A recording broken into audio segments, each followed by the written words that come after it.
In 1993, a wondrous curtain materialized without warning upon the ceiling of the Hogwarts Great Hall. It presented the tale of those reborn during the era of HPMA, recounting their experiences at school that year. Chapter 1. Everything was utterly dreadful. Harry thought to himself in a state of agitation. Initially, he had impulsively cast an inflating charm on Aunt Marge after she insulted his parents, leading to a conversation with the Minister of Magic. Then there were rumors of Sirius Black's escape, posing a lethal threat to him. Furthermore, the Dementor's adverse influence, the lost Quidditch match, and the damaged Firebolt 2000 weighed heavily upon him. All these tribulations loomed over his youthful and sensitive spirit like insurmountable mountains, oppressive and inescapable. As if that were not enough, Malfoy had to mock him with paper cranes, although Harry had grown accustomed to his daily, harmless provocations. Yet now, his emotions resembled an overinflated balloon, and even the slightest provocation that would typically elicit no response could easily pierce through his fragile composure, threatening to unleash an emotional eruption. He hoped that Malfoy would behave himself in the days to come and refrain from further antagonizing him, lest he be compelled to take serious action, he mused.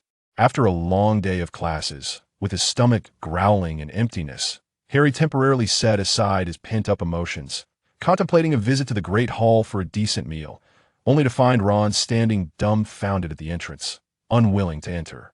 Harry felt puzzled. This was unusual, for the allure of the Great Hall during mealtimes was second only to that of the Quidditch pitch for Ron. Moreover, the hall was eerily quiet, devoid of the usual lively chatter characteristic of mealtime gatherings. What could have transpired? Confounded, Harry resolved to inquire of his friend before him. "Hey, Ron, why aren't you going in?"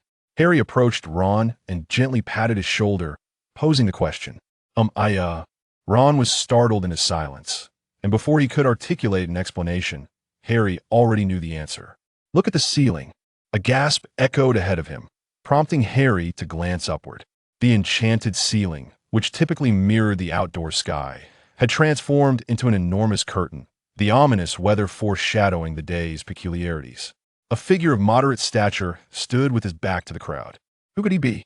Harry's eyes widened, disheveled black hair, an invisibility cloak pooling at his feet, surrounded by a cadre of Death Eaters and a man with a snake-like visage. One name surged to the forefront of his mind. Harry Potter. The snake-faced man uttered his name with a blend of disdain and gravity. Like the final boot dropping, the Great Hall erupted into a flurry of activity, gasps of horror resonating around the four house tables. Even Malfoy, who had been preoccupied with mimicking a Dementor to mock Harry, ceased his futile antics, his shocked gaze shifting from the curtain to the long tables, as all eyes sought him. "I have arrived, Voldemort." The perspective shifted from the dark-haired man to the Death Eaters, and Harry distinctly saw the face of the man confronting Voldemort. Beneath the tousled fringe lay the familiar lightning-shaped scar, and a pair of emerald-green eyes gazed with a determination that Harry himself did not possess, fixed upon Voldemort's arrogant form.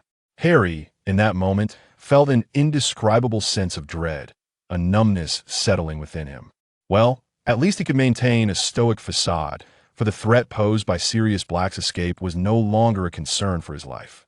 He guided Ron toward the Gryffindor table, ignoring the multitude of watchful eyes that dared not speak, even taking the time to procure a chicken leg for Ron. "Your favorite," Ron replied. "Thanks." "What nonsense!"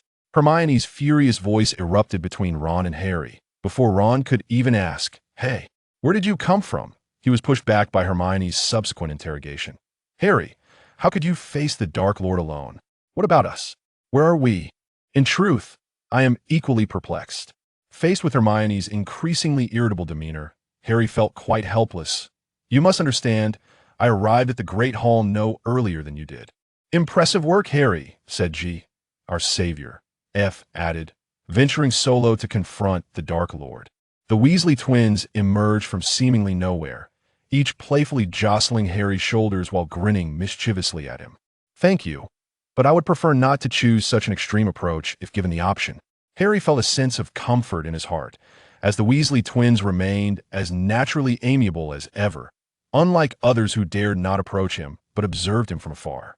"You must have encountered an exceedingly perilous situation, compelling you to confront the Dark Lord alone. Yet, How perilous could it be to make you bypass us and even Professor Dumbledore in favor of handling it yourself? Hermione calmed her emotions, attempting to analyze the psyche of the adult Harry depicted on the screen. Harry, uncertain himself, chose to sit still and observe the unfolding performance. I believe that at least the current Professor Dumbledore will soon receive news to address this peculiar display. Oh, right, you make a valid point.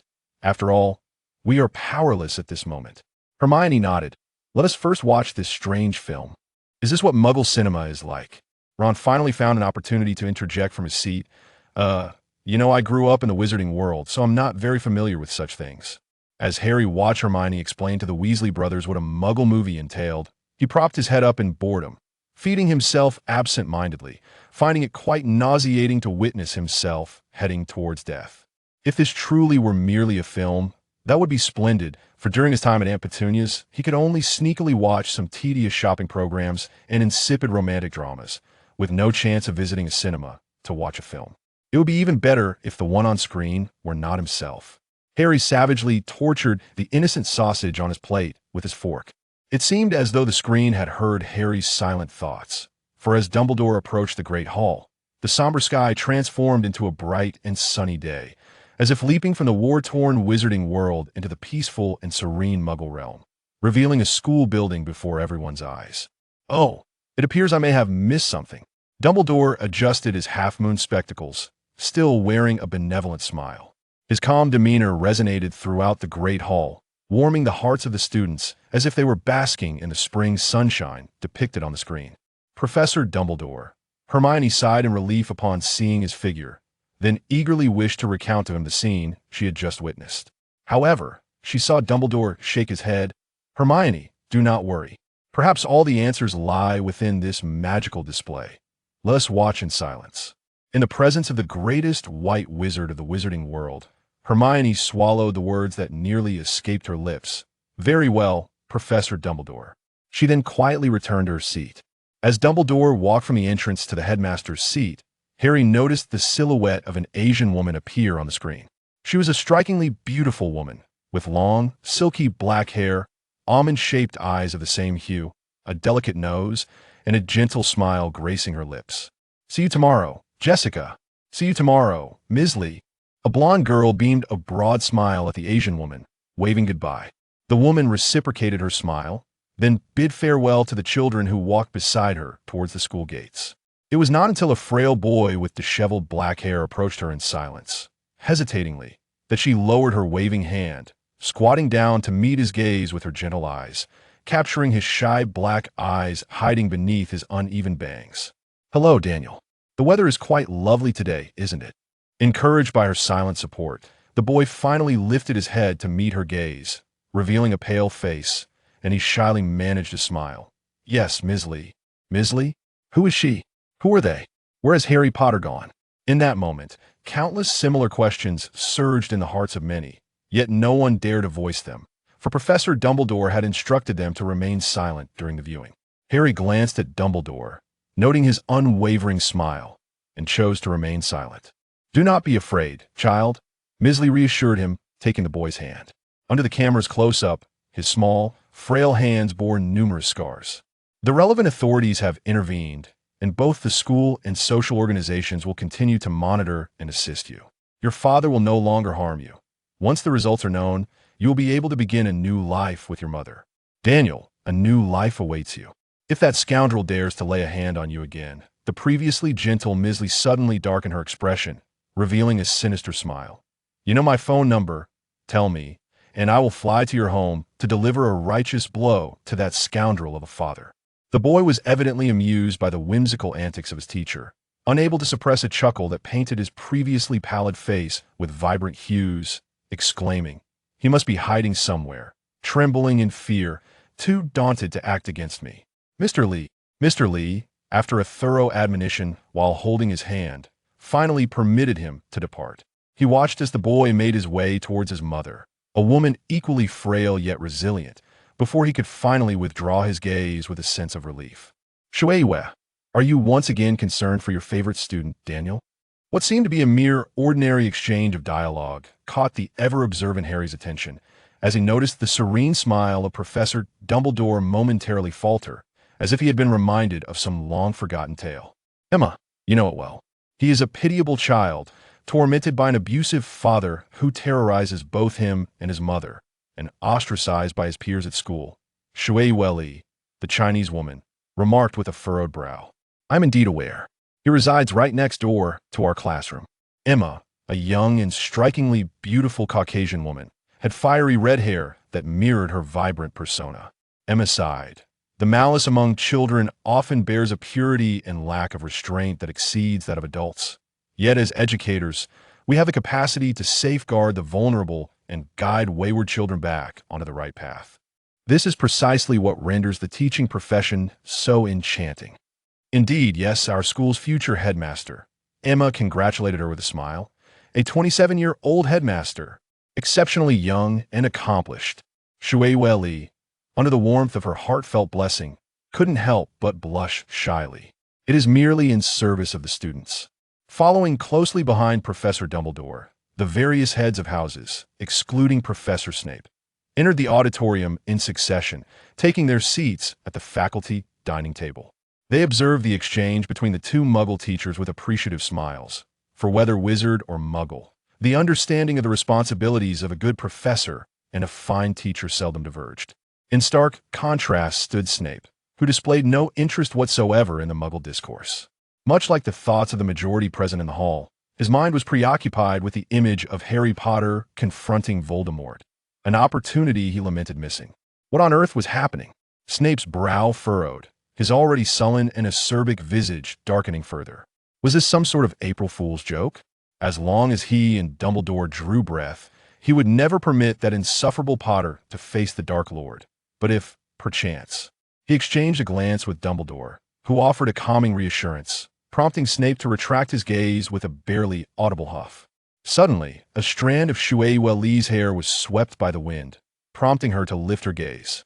The focus of the scene shifted to a mighty tree outside, its lush leaves rustling in the breeze, while the girls gasped softly as their skirts were playfully lifted by the mischievous wind, instinctively pressing their hands down. Beneath the tree stood a disheveled man with a greasy appearance, clutching a bottle of alcohol in his left hand. His right hand, though obscured from Shui Wei's view, seemed to grasp something that glimmered in the sunlight filtering through the tree's shade. Oh, unlike the little wizards of wizarding descent, Hermione, born of Muggle heritage, acutely sensed something amiss. Yet, she found it hard to believe that such a perilous individual could appear at the school gates. Sir, are you here to pick up a child? Shui Yuli also detected a sinister aura as she nudged Emma to hasten and fetch the school's security team. She discreetly concealed her phone behind her back to call for help. The man approached, and Shui Yuli could distinctly smell the sour stench of his hangover. She wrinkled her nose and positioned herself defiantly in front of him. The man, akin to a zombie, halted his unsteady gait, his bleary eyes wandering, disregarding Shui Yuli's inquiry, and continued to advance. Sir, please do not come any closer. This time, Shui Yuli clearly discerned that the man wielded a long, sharp fruit knife, its blade seemingly smeared with watermelon juice, the refreshing scent of the fruit mingling grotesquely with the man's foul odor, nearly inducing her to retch. Let me see who dares obstruct my path, muttered the drunken man, taking a swig from his bottle before trying to focus on his surroundings. Upon seeing Shui Yuli before him, a dawning realization flickered across his face, transforming his expression from numbness to a gradual grimace. As he smirked like a deranged lunatic and mumbled, a yellow-skinned monkey, damned Asian, robbing me of my job opportunities. Excuse me, sir? Shui Yuli attempted to reason with him, but the man merely stared with his intoxicated gaze at the serene school entrance, his expression growing increasingly menacing. Why? Why am I the only one so unfortunate? Failing to complete my education while you all joyfully attend school. Oh, and you, worthless race, you all deserve to die. Shui Yuli's pupils constricted, instinctively clutching the man, who was intent on rushing towards the school gates with his knife drawn, and shouted back to the children wanting to escape, "Don't come out. Lock the doors quickly. Get out of my way, you troublesome yellow monkey." The man thrust the knife into Shui Yuli's left shoulder, blood splattering and mingling with the watermelon juice on the blade, indistinguishable in hue. Ah! Shui Yuli could not contain her cry of pain, tears streaming down her face. In her blurred vision appeared the black-haired boy she had just sent away, seemingly attempting to break free from his mother's grasp to run towards her. No, don't. Run, children, run. Shui Yuli tightened her grip around the man's waist, desperately signaling for them to keep their distance. Get off me. The man tried to kick her aside, but found himself unable to escape her grasp. Frustrated, he withdrew his fruit knife and began to slash at her defenseless body in a fit of rage. Run, quick, run. Police, drop your weapon. Otherwise, we will shoot. No, officer, don't do this. Shui Yu hasn't escaped yet. Bang. A bullet pierced through the hearts of both Shui Yu Li and the assailant.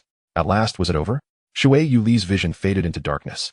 And until the very end of her life, she urged the children to flee while she clung tightly to the killer, even as Emma, tears streaming down her face, struggled to pry her hands away from the lifeless body. The hall erupted in chaos, the majority present being underage little wizards, unaccustomed to such a visceral and bloody scene. As the Asian woman was harmed, gasps and cries erupted, with some fragile-hearted young wizards breaking into tears. Even the bravest Gryffindor lion turned pale.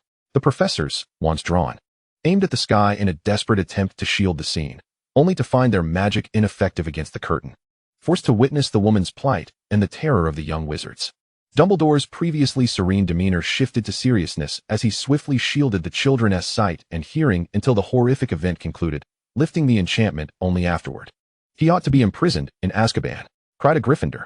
Wake up, he is a muggle. He should be confined to a muggle prison, another from Ravenclaw chimed in. Does no one care that he is already dead? Questioned a Hufflepuff. Is this the cruelty of the muggle world? Was the witch hunt of year this dreadful? Pondered a Slytherin. Some slightly older pureblood wizards muttered their thoughts aloud, causing Dumbledore to sense the disquiet. With his wand at his throat, he spoke loudly. Children, I feel deep sorrow and regret for the plight of this unfortunate woman. However, the likelihood of encountering such incidents in the muggle realm is exceedingly low, and we wizards will never find ourselves in such a defenseless position. We need not harbor fear or animosity towards muggles, as we dread that muggle murderer. Let us not forget that the valiant lady who perished protecting her students was also a muggle. Wizards possess both light and darkness, good and evil. The same holds true for muggles. We ought to honor this indomitable spirit rather than harboring hatred for her kind due to her misfortune. That would be most unreasonable, would it not? Dumbledore's words effectively alleviated the little wizard's distress, and as he calmed the crowd, the curtain shifted its content. The inky blackness deepened as Shui Yuli closed her eyes, gradually dissipating until enveloping the entire screen. When this darkness blanketed the scene, a youthful voice emerged, signaling the commencement of a new, genuine tale. After finally receiving my acceptance letter from Hogwarts, must I still dream of such a dreadful scene? The twinkling blue lights of Muggle technology illuminated the profound darkness, revealing a modern, cozy bedroom filled with plush toys that showcased the parents' affection for their child. A small figure appeared on the screen, with black hair, dark almond-shaped eyes, and a slightly chubby round face. There was no doubt, this was a miniature version of Shui Yuli. Bloody hell, she's still alive, exclaimed Ron. Received a Hogwarts envelope? She's a wizard too, Harry added. Will she be a brave Gryffindor? Pondered the Weasley twins. But wait, if she is a wizard, how could she have died at the hands of a muggle? Yet if she isn't a wizard, why would she suddenly shrink and still receive a Hogwarts acceptance letter? Hermione questioned. Stop. My brain can't take this, Ginny exclaimed. Shui Yuli switched on the bedroom light, the incandescent glow illuminating the entire room, finally allowing everyone to see her surroundings clearly. Unlike the dim light from the bedside lamp that initially revealed only a few plush toys, the room was now filled with an overwhelming number of books scattered beneath the bed, piled on the desk, and lined on the shelves, countless in number. Merlin, I take back that statement. She is undoubtedly a Ravenclaw. Shui Yuli casually picked up a book and flipped through its pages, evidently disinterested in reading. She merely sought to lull herself to sleep after the nightmare that had chased away most of her excitement about attending Hogwarts. Nevertheless, to prepare for tomorrow's trip to Diagon Alley for school supplies, she knew she must retire early to maintain her well-being. Fortunately, the body of a child swiftly allowed her to accumulate sleepiness, ensuring her rest. Shui Yuli gradually closed her eyes, the book slipping from her grasp. 5 minutes later, a Chinese woman quietly opened her bedroom door, gently tucked her in, turned off the light, and left. Shui Yuli has succumbed completely to slumber. Yet, her dreams refused to release their hold on her. Thud, thud, thud, thud, thud, thud. The sound of piano keys being pressed resonates, akin to raindrops cascading into the earth, reminiscent of the stillness that precedes a tempest, casting an atmosphere thick with tension and oppression. The prelude has concluded, and a voice, laden with the weight of experience, intones, she lost her brother a month ago. His picture hangs upon the wall, serving as a poignant reminder. In a haze that symbolizes dreams, a girl with fiery red hair lifts her head, revealing a striking yet weary visage. She nods towards the observer behind the lens and resumes her labors among the injured within the hall. The camera shifts to the spot she had just vacated, clearly indicating that the observer has diverted his gaze. He perceives a familiar figure, missing an ear, crouched beside another well-known individual who lies silent, with only those nearby weeping in quiet despair. They both possess the same vibrant hair and strikingly similar features. They are twins. What on earth has transpired? Percy, oblivious to Dumbledore still seated among the faculty, angrily demands answers, though he is uncertain to whom his ire is directed. Aside from the evident commotion among Gryffindor, the remaining houses dare not utter a word. The staff table is enveloped in solemn silence. It cannot be true. His singing cannot be real. Ginny is weeping, and Ron has fallen silent, his eyes wide with terror as he gazes at the screen displaying the presumably injured Weasley twins, then casts a glance at his companions, whose expressions have turned grave, one of them now sporting a dark, fearsome demeanor. Is that you, Fred? Ron hears George's voice. Yes, it is George. As he quietly inquires of Fred. Perhaps? Maybe? Hey, don't be so serious. I'm still alive, aren't I? Fred struggles to quell the rising panic within. Shouldn't I be the one asking you why you're missing an ear? We won't be able to tease Mom or dress up in front of the mirror every morning anymore. His joking tone diminishes. Don't be angry, George. Truly, at least for now, I am still alive. When she brings me coffee, her smiles. As she hands me coffee, smiling at me. I wish I could be with her until my last day. I long to remain by her side eternally. Another red-haired Weasley, Bill Weasley, takes the hand of a stunningly beautiful lady, stepping together into the sanctum of matrimony. She said she gave all her love to me. She professed that she bestowed upon me her entire affection. We dreamed a new life. We envisioned a new existence. Some place to be at peace. A sanctuary of tranquility. Remus Lupin gazes into Tonks' eyes, filled with fervent love, his gaze laden with complexity as it lovingly rests upon her burgeoning belly. Oh, Professor Sprout exclaimed in astonishment. I never anticipated that child would be with Remus. Snape's lips twitched, while Dumbledore's eyes sparkled with pride. He has matured.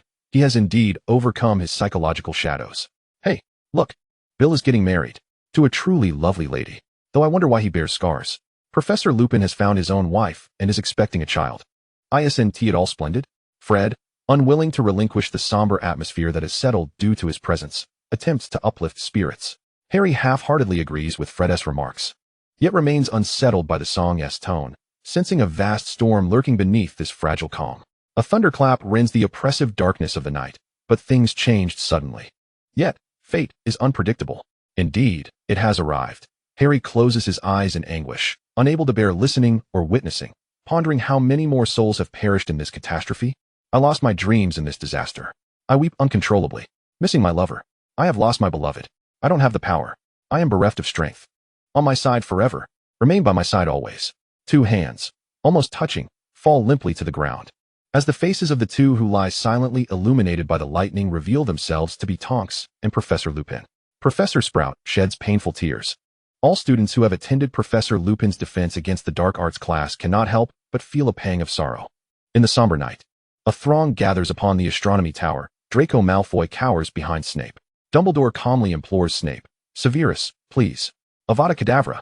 As the incantation is uttered, Dumbledore plummets from the astronomy tower like a tattered doll. Snape, how dare you?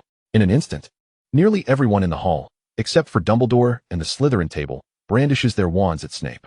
His expression is rigid, disbelief etched upon his features as he helplessly glances at Dumbledore, though none can discern this beneath his pallid, somber countenance. The young wizards at the Slytherin table tremble, none daring to speak, especially upon witnessing their headmaster and Malfoy standing alongside, casting a killing curse upon Dumbledore. Merlin, take them away. They wish to know nothing. Dumbledore is compelled to cast the amplifying charm anew, his voice resonant. Children, lower your wands. Yet, but Professor Dumbledore. Even Hermione disregards the command to lower her wand. Her eyes ablaze with fury, nearly bursting with rage as she cries out. He cast the killing curse on you. He killed you. Hermione, calm down, Dumbledore sighs. Minerva, you too, lower your wand. Do not be as tense as those children. Albus, listen to me. Everyone, lower your wands. Those wise eyes, concealed beneath half-moon spectacles, swept across the hall, and all present gradually lowered their wands under his authoritative gaze. You are all good children. He softened his tone. I trust you. Just as I trust Severus. I am convinced that he must have had compelling reasons for his actions. It would have to be something truly dreadful that compelled him to act thus. Perhaps it was I who instigated him to do so. I am bewildered. Harry nearly charged towards the staff table, but Ron restrained him. Professor Dumbledore, why do you place such unwavering trust in him? A man who, in the future, will take your life. You even attribute the reasons for his mistakes to yourself. Harry, Dumbledore gazed at him sorrowfully. I am deeply sorry. But I made a promise to Severus, and I cannot reveal more. The myriad emotions of joy and sorrow among the audience could not alter the unfolding of the scene upon the curtain. The joys and sufferings of the figures on screen continued unabated. A mournful violin, laden with sorrow, drew forth a haunting melody, intertwining with the urgent electronic notes to herald an impending storm. A man cried out, "Oh, where's my lover? Oh, where's my beloved? And I possess no power. I stand alone, with no way out." Calling out your name. Once again, it was a tempestuous night when the snake-faced man intruded upon a tall tower, threatening an unarmed elder. Where is the elder wand? Kill me, Voldemort. I welcome death. But my demise will not yield what you seek. There are many things you shall never comprehend. Dumbledore's gaze followed the somber voice as it echoed upon the curtain. The weight of the words and the complex emotions they evoked rendered him silent. All eyes turned towards the rain-soaked night, oblivious to the reason behind their headmaster's silence. Snape sensed something amiss, yet he remained reticent. This was Dumbledore's private affair, of no interest to him. But in the next moment, the content of the curtain widened his eyes in astonishment. The storm abated, yet the downpour persisted. The music softened into a stifling calm, as if granting the dying soul a final breath. The scene shifted, revealing a man with dark hair and brown eyes, adorned with round spectacles, cradling a red-haired woman with blue eyes who held a baby. Their family radiated blissful laughter. I said I gave all my love to you. We dreamed of a new house, some place to be at peace. James Potter playfully teased little Harry, who beamed a foolish grin at him, his gaze tender and affectionate. In that moment, he would willingly surrender his life to the Grim Reaper for the two he held dear. Harry, look, your parents. Ron tugged insistently at Harry's sleeve, urging him to observe the curtain closely. Harry, stirred from his reverie, felt tears welling in his eyes at the sight of their familial happiness. He removed his glasses to wipe away the overflow of emotions, yet suddenly recalled the next line of the song. No, I beg you, do not sing it. He pleaded in anguish, unaware that, alongside him, Snape harbored a similar desperate wish to silence the curtain. It must be reiterated, this was a merciless curtain, impervious to the pleas of the onlookers. It vividly reflected the most painful wounds within their hearts, tearing open fresh scars, causing blood to spatter and chaos to ensue. The cold voice continued to announce the torments that lay ahead, but things changed suddenly. I lost my dreams in this disaster. Lily Run, the young, brave Gryffindor, unarmed, perished beneath Voldemort's killing curse, sacrificing himself to shield his wife and son, urging them to flee. Harry, Mommy loves you, Daddy loves you. We all love you, my child, survive. Lily Potter wept as she kissed little Harry, who believed his mother was merely playing with him. Her loving gaze greedily tracing his small eyes, nose, and mouth, as if wishing to etch every detail into the depths of her soul. A memory even death could not erase. Get away, foolish girl, the snake-faced man warned impatiently. Unfazed, Lily repeated to Harry, Harry, remember, we will always love you. Avada Kedavra. A terrifying green light erupted, and Lily Potter fell before the oblivious Harry. No, Harry could not endure such torment. His emerald eyes overflowed with tears as he cried out, pleading with Voldemort to spare Lily, to not take his mother from him, or perhaps to make her escape.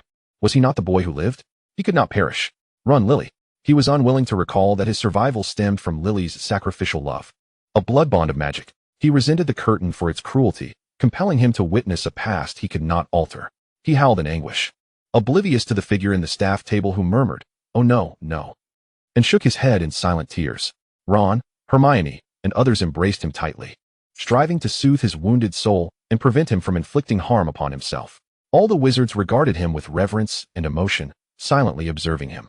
Even the most aloof Slytherins, raised on tales of the hero Potter, understood the greatness of the Potter family, though few cared to acknowledge the scars that lay beneath such greatness. A large black dog pursued a fleeing mouse, its presence ominous as a specter lurking in the night. Its gaze was as fierce as that of a wolf, fixated upon the filthy creature desperately trying to escape, until the mouse transformed into a man who unleashed a magical explosion, claiming the lives of 13 muggles. Dumbledore quickly emerged from his grief, shocked by the unfolding scene. Percy recognized the animagus, the mouse, as eerily familiar, yet could not place where he had seen it before. "It's Scabbers," Ron exclaimed in a hushed tone, instinctively clutching the pocket where the sleeping rat, under the influence of a sleeping potion, lay undisturbed. "We don't know what went wrong that night. Everyone's got no place to hide. No one has left, and there is no one to carry on. No one has departed, nor has anyone pressed onward. All I am aware of is that my life has vanished. I recognize that my existence has reached its conclusion. The once maddened black dog, stripped of its purpose, reverts to human form, as Sirius Black sits vacantly on the ground, ensnared by the ministry of magic's horrors. He weeps and laughs, teetering on the precipice of madness, bitter tears streaming down his handsome visage and mingling with his lips as he murmurs, "I'm sorry. You. Peter, I apologize to you all, Lily. Little Harry, what is happening? Sirius is innocent. He did not come to Hogwarts to harm Harry." Professor McGonagall exclaimed, her decorum momentarily abandoned. "That rat. The Animagus, it's Peter Pettigrew? Merlin, I was utterly unaware they were all animagi." Ron rose amidst Harry's bewildered gaze, and in Hermione's concerned yet perplexed stare. He uttered an apology. "I had to feed Crookshank's sleeping draft to bring him here, so he wouldn't be caught." Then, with Hermione's shock evident, he kept his right hand firmly clutching his pocket and hastened towards Dumbledore. "I apologize, sir, but I must inform you," he proclaimed loudly to Dumbledore. "Peter Pettigrew is currently in my pocket." Chapter 2. Merlin's beard. This day has undeniably been the most exhilarating of his life, a Slytherin thought numbly. Who could have foreseen that he would merely enter the Great Hall at mealtime, listening to Malfoy ostentatiously recount how the Dementors had rendered him senseless? He had simply been dining. Why was he now confronted with so much that should not weigh upon someone of his age? Harry Potter facing Voldemort alone. The Battle of Hogwarts claiming countless lives. The Headmaster and Malfoy's faction slaying Professor Dumbledore atop the Astronomy Tower. Each of these revelations could have filled the Daily Prophet for 3 days and nights, sending tremors through the wizarding community. He truly did not wish to know any of it. Yet, he was acutely aware, even of Voldemort's visage and the tale of a baby Harry Potter vanquishing him. Merlin, he suspected that the moment he stepped out of this dreadful hall, he would be assassinated. He had uncovered far too much for his own good. A Slytherin, ever mindful of self-preservation, yearned to stealthily slip out of the hall, observing at least 5 fellow housemates sharing his desire to escape. However, Ron Weasley's sudden action evidently disrupted their plan to take advantage of the audience's shock, which was bound to distract from their discreet maneuvering. Foolish Weasley. Damned blood traitor. He cursed inwardly, retracting the foot he had tentatively moved. Yet, in his own astonishment, he had forgotten that the Great Hall's door had been securely shut long before Ron Weasley shouted that fateful line, as all the professors entered, courtesy of their cautious headmaster, Professor Snape, and Professor Flitwick of Charms, who had cast protective enchantments. Dumbledore's expression grew increasingly grave. He would not permit his students to be placed in jeopardy. "Thank you for your alertness, Ron. Could you please present Peter Pettigrew to the professors? He poses too great a danger to you." "Of course, Headmaster," Ron replied readily, his hands trembling slightly, yet resolutely reaching into his pocket. Upon touching the familiar warmth he had grown accustomed to, he shuddered involuntarily, but remained steadfast, pulling out Scabbers. An ugly, hairless rat emerged into view, appearing quite content despite being firmly restrained by Ron, its long tail drooping, even nudging Ron's fingers affectionately. Ron felt nauseated, nearly dropping it. "I'm going to be sick." Harry was at a loss for words to describe his current feelings. Perhaps the vocabulary to encapsulate his tumultuous emotions had yet to be invented. It was all too intricate, akin to a hurricane sweeping over him, disorienting him, leaving him no chance to react. Before this day, everyone had cast suspicion upon Sirius, fearing he would wish him harm. Yet they had collectively and tacitly concealed from him the events of the past that necessitated Sirius's pursuit of him after his escape from Azkaban.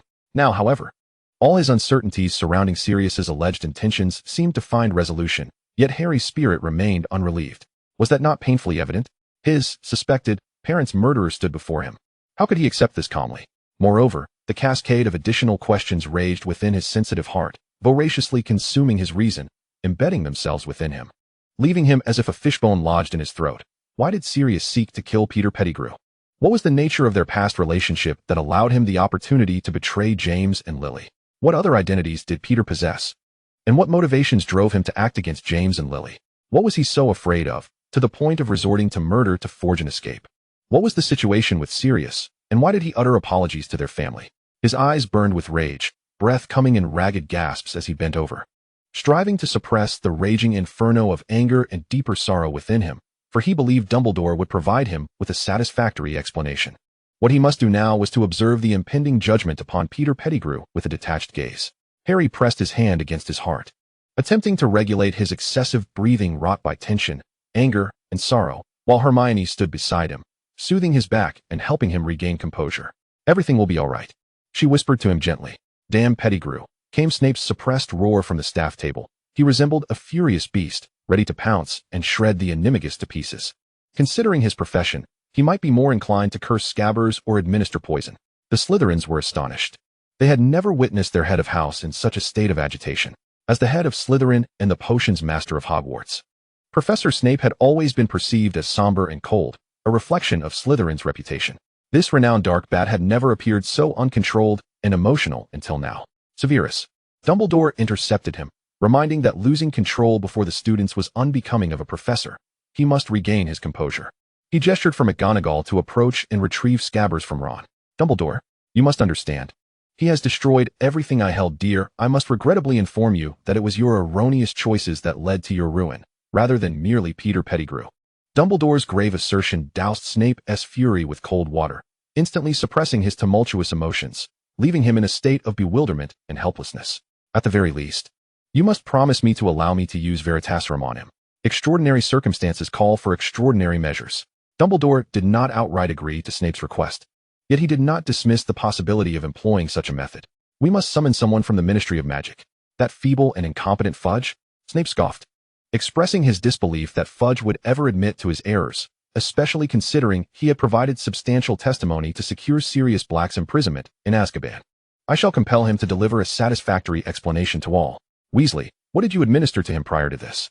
Professor McGonagall approached Ron, her keen eyes discerning that Scabbers was in an unusually deep slumber, oblivious to the cacophony surrounding him, including Snape's furious outbursts. Just some sleeping potion, Professor McGonagall, Ron replied, swallowing hard, acutely aware of the stern demeanor of the headmistress. I mean, Scabbers, he has been having quite an unpleasant time with Crookshanks, who has been relentlessly pursuing him, which has also caused Hermione and me considerable distress. Crookshanks is Hermione's half-breed cat. I wanted Scabbers to remain calm, away from Crookshanks. So I added a bit of sleeping potion to his food to bring him here. In retrospect, perhaps Crookshanks sensed something was amiss with Scabbers and thus targeted him. He spoke in one breath, his gaze dropping. I must concede that Hermione is correct. Crookshanks is a clever cat, and he wouldn't pursue a pet mouse belonging to a friend without reason. Good lad, at least you have recognized that and confessed, Professor McGonagall affirmed. I shall award Gryffindor 5 points for your courage and understanding. A subdued cheer rippled through the Gryffindor table, for although they were aware that it was not a time for exuberant celebration, they could not help but rejoice in the points awarded to Gryffindor following their previous Quidditch defeat. Weasley, Weasley, they murmured in unison. Hermione's eyes glistened with tears as she lowered her head to wipe them away, attempting to maintain a rational expression, yet unable to suppress a smile. How splendid, Harry thought, feeling his spirits lift substantially as the rift among friends had been mended. Good lad, hand him over to me. I will handle this matter, Professor McGonagall declared after announcing Gryffindor's points, turning to the pressing issue at hand. Ron nodded, extending his palm. Everything seemed to be unfolding favorably. Yet, the turn of events was swift and unexpected. A dark shadow darted past Ron's outstretched hand, snatching Scabbers from him. Ron could not suppress the startled gasp lodged in his throat. Professor McGonagall reacted with remarkable swiftness, drawing her wand and casting a spell at the shadow, Immobilis. A chain materialized from thin air, swiftly binding the shadow and Scabbers together. As they all focused intently, they realized it was none other than Sirius, who had been weeping behind the curtain moments ago. Despite his pallid and gaunt appearance, a result of years spent as a prisoner and his filthy, malodorous clothing from his escape, his face was still unmistakably handsome, instantly recognizable as that of the wrongfully accused prisoner of Azkaban, Sirius Black. Let me go, Professor McGonagall. I want to personally end that traitor's life. Sirius's condition was evidently dire. He struggled violently against McGonagall's hold, his eyes, wild and fierce, locked onto the mouse that was finally realizing something was amiss and desperately trying to escape. He bared his teeth like a rabid dog, looking as though he wished to devour Scabbers whole. Sirius, calm yourself. We all know now that you have been wronged. You only need to wait for us to resolve this matter. No, Professor McGonagall, I want to kill him myself. You have no idea how dangerous and despicable he is. He has been lurking in the shadows for years, waiting for Voldemort's return. That shameful, vile traitor has been close to Harry, intending to deliver him to his dark master. Harry is in danger. Then who are you to me? Why do you care so much about my well-being? Upon hearing his name, Harry could no longer contain his anger and sorrow, his voice tinged with a hoarse, tearful quality. You have all kept this from me. This is a matter directly concerning me, yet I have only been able to glean a fragment of the truth through this curtain. You cannot treat me this way. Potter, McGonagall said sadly, until now, we have struggled to find a way to convey to you the truth we had mistakenly believed for so many years. It is far too cruel for one so young as you to bear. He is your godfather, a close friend of your father. For years, we have misjudged him as the one who betrayed James and Lily, divulging their whereabouts to Voldemort, leading to the tragedy that befell the Potter household. In truth, it was Scabbers, while being pursued by Sirius, who callously and brutally killed an entire street of muggles, only to be turned on by Sirius in self-defense. This misunderstanding led to Sirius's imprisonment and the elevation of Scabbers to a hero in the wizarding world, even awarding him the Order of Merlin, First Class. But now, everyone knows, McGonagall could no longer hold back the tears that had been welling in her eyes. She rubbed them away. For the true murderer of muggles was someone else entirely, and Scabbers had not perished but had instead survived by hiding. It is highly likely that Sirius has been wronged from the very beginning. With his head bowed, Sirius remained lost in thought. Do you not see the curtain above? Everyone knows you have been wronged. Why are you still so agitated? Harry inquired. It is precisely because I witnessed James and Lily die before my eyes that I am filled with such rage and regret, Sirius bitterly reflected. That untidy black hair. The round spectacles. Harry, you bear an uncanny resemblance to your father. Sirius did not directly respond to Harry's question, but, upon hearing his voice, lifted his gaze, staring blankly at Harry's face for a long moment before finally saying, "But your eyes are like your mother's. I know, I saw it." Harry stifled the pang of bitterness rising within him, insisting on an explanation. "But my question is, why do you feel the need to personally kill Peter Pettigrew? What else is there that the curtain has not revealed?" Sirius remained silent for what felt like an eternity until McGonagall released Pettigrew from his animagus form. Snape, with Dumbledore's consent, approached them, forcefully prying open Pettigrew's mouth to pour an entire vial of Veritaserum down his throat and recasting the binding spell on him. Only then did Sirius tremble, his lips quivering as he spoke haltingly. "I am not entirely innocent," I sobbed, tears streaming from his weathered eyes. "It was I who suggested at the last moment that James change the secret keeper, for everyone knew I was James's closest friend. I intended to use myself as bait to lure out those who would threaten James and Lily, while the substitute, Peter, could remain hidden, ensuring the Potter's safety. But that wretched traitor, he had been secretly relaying information to Voldemort for an entire year prior. That despicable traitor. He betrayed James, he betrayed all of us. And I deeply regret having welcomed him into the Marauders. My first instinct upon discovering his betrayal was to ensure the safety of the Potter household. But as we all know, the Potters became a ruin, and Hagrid protected you." He spoke somewhat hesitantly, as though he had not articulated so many complete thoughts in years, which made it difficult for him to organize his words. He suspected that the traitor was I. I had no alternative but to leave my motorcycle with him to escort you while I pursued that traitor, Peter. Yet I failed, he escaped. And I came to the grim realization that everything was over. I am sorry for you all. I deserve to go to Azkaban and receive the kiss of the Dementor. So you abandoned Harry, leaving him with the Dursleys, who not only dislike him, but even harbor a loathing so profound that they would mistreat him, confining him to a small room and denying him the opportunity to learn magic, all while he yearns to return to Hogwarts. Ron exclaimed incredulously. "Had you not considered any of this, sir?" "What?" Professor McGonagall responded, astonished. But Albus had stated that he had conferred with the Dursleys, who had promised to care for Harry properly. "Potter, what have you endured all these years?" "Nothing, Professor McGonagall." Harry evaded her concerned gaze. He was unaccustomed to such treatment, having spent his life prior to Hogwarts confined to a small cupboard, accompanied only by spiders, often going hungry. "Brother, I can scarcely fathom that you cohabited with those dreadful spiders for so long," Ron remarked. "Some things, Ron, one simply grows accustomed to," he retorted sullenly. Goodness. He had no desire to divulge so much to the professors. He had long acclimated to these circumstances, had he not? Yet why did the feeling of grievance writhe within him like a vine, compelling him to reveal more heart-wrenching tales to his professors and godfather? "It is my fault, Minerva," Dumbledore wearily interjected. "I apologize, Harry.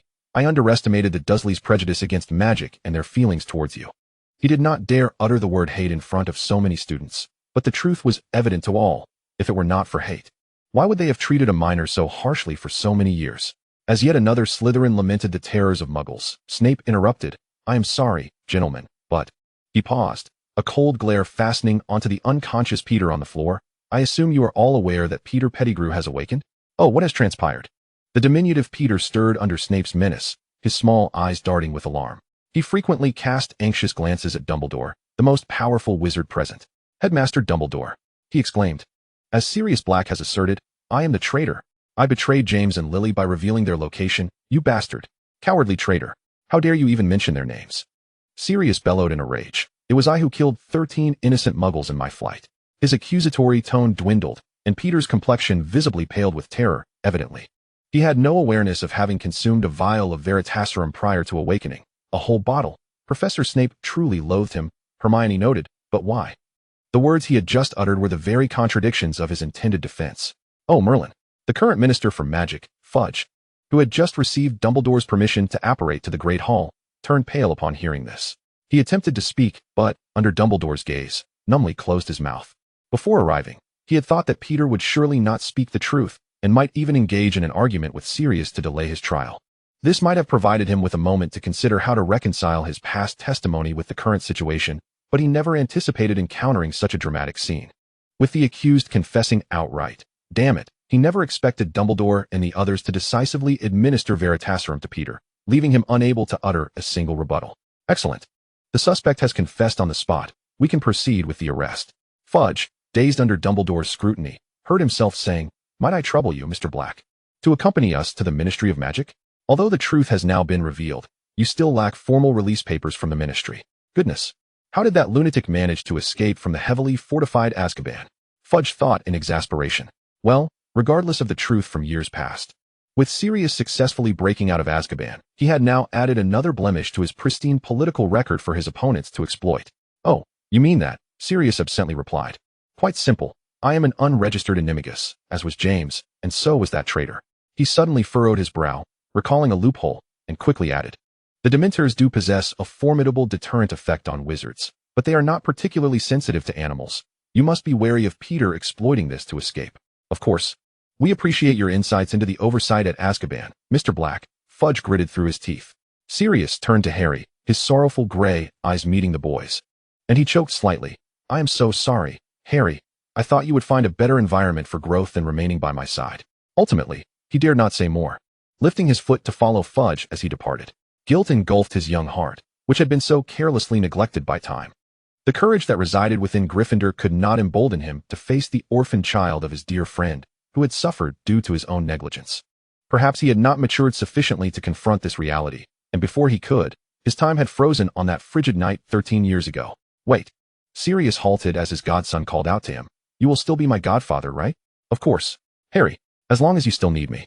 Before Sirius could finish his sentence, Harry dashed forward and embraced him tightly. "I need you always." The Great Hall fell into silence, everyone instinctively granting this long-separated godfather and son a moment of quiet reunion. A touching scene, was it not? Fudge chuckled awkwardly, desperate to leave, and felt compelled to interrupt them. "But you will have plenty of time to spend together in the future, so now, let us proceed, Mr. Black." Hermione and Ron exchanged a curious glance. "That is strange," she remarked. "Indeed," Ron replied. "It seems that he and Peter Pettigrew are utterly oblivious to that curtain." He subtly pointed at the ceiling, and they both refrained from looking up. This might involve some form of secrecy enchantment, with rules protecting the curtain from being seen by anyone outside of Hogwarts. It was not entirely improbable, considering the alarming amount of information the curtain revealed. Sirius patted Harry's shoulder. "I must take my leave." After Harry released his grip, Sirius turned to follow Fudge. Yet, something peculiar occurred. Even though the Great Hall doors had swung open and Fudge departed with Peter without looking back, Sirius seemed to encounter an invisible barrier, unable to step out of the hall alongside them. Sirius was perplexed.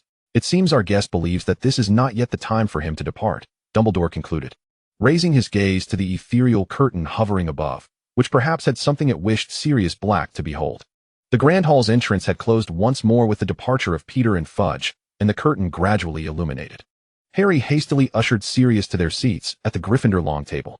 Accompanied by a lengthy electronic sound and rhythmic beats, the tempestuous storm abruptly ceased, and a clandestine violin, akin to a lurking danger, followed closely behind, its strings tugging at the notes, poised to elevate emotions from serenity to a crescendo. A figure emerged upon the curtain, clad in a purple robe, with a tuft of white beard and crescent-shaped spectacles. It was none other than the beloved Dumbledore. A sight familiar to all. In stark contrast stood a shadowy silhouette. A rare look of panic flitted across Snape's face, as he could no longer maintain his facade of indifference. Panic, beginning at the base of his spine, crawled up his withered heart, compelling him for the first time in public to reveal his disquiet. Snape glanced at Dumbledore in bewilderment. "How could this be?" he whispered. "I know not, Severus," Dumbledore replied, his gaze suffused with melancholy, fully aware of the impending turmoil that awaited in the hall. "We cannot halt it. Much like life itself, It is inescapable and cannot be effortlessly concluded. You repulse me. In an unusual display of coldness, Dumbledore regarded the man before him with a disdainful demeanor, starkly contrasting his usual affability in the presence of students. Under the weight of Dumbledore's unforgiving reprimand, Snape seemed to shrink. Then you do not care for her husband's and son's welfare? They may perish, as long as you attain what you desire? Snape remained silent, merely lifting his gaze to meet Dumbledore's. Then hide them all, he rasped. Guarantee her and their safety. I beseech you. And what will you offer me in return, Severus? In return? Snape stared blankly at Dumbledore, his raven hair disheveled by the wind, mirroring his own disheartened state. An eternity seemed to pass, or perhaps merely a fleeting moment. Before he finally spoke, anything. On that tempestuous night, a figure stumbled into the shattered Potter residence, illuminated by the ghostly blue lightning that revealed his pale, terrified visage. The newcomer bore a mane of black, shoulder-length hair, vacant black eyes, an aquiline nose, and thin lips that seemed almost cruel. Undeniably, it was Severus Snape. He entered Harry's nursery, discovering the infant Harry, terrified and wailing in his crib, alongside the lifeless form of Lily Potter sprawled on the floor. His breath quickened, as if invisible hands were constricting his throat, rendering him capable only of weak and meaningless syllables.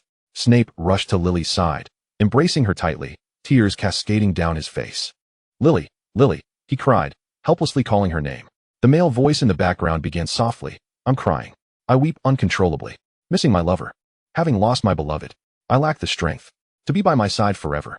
Sirius's face turned a shade of iron. His expression twisted in fury as he glared at Snape, who had returned to the staff table unbeknownst to him, even in a setting predominantly filled with students. His voice resonated with barely suppressed anger. Is this what it wants me to witness?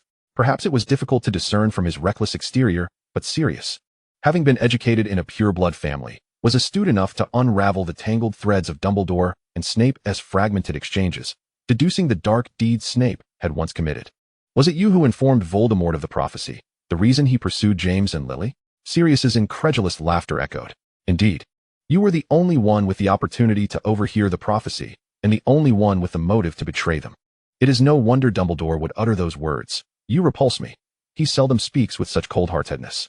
Sirius muttered, his voice barely above a whisper, each word striking Snape's heart like a sharp arrow, inflicting wounds that bled profusely.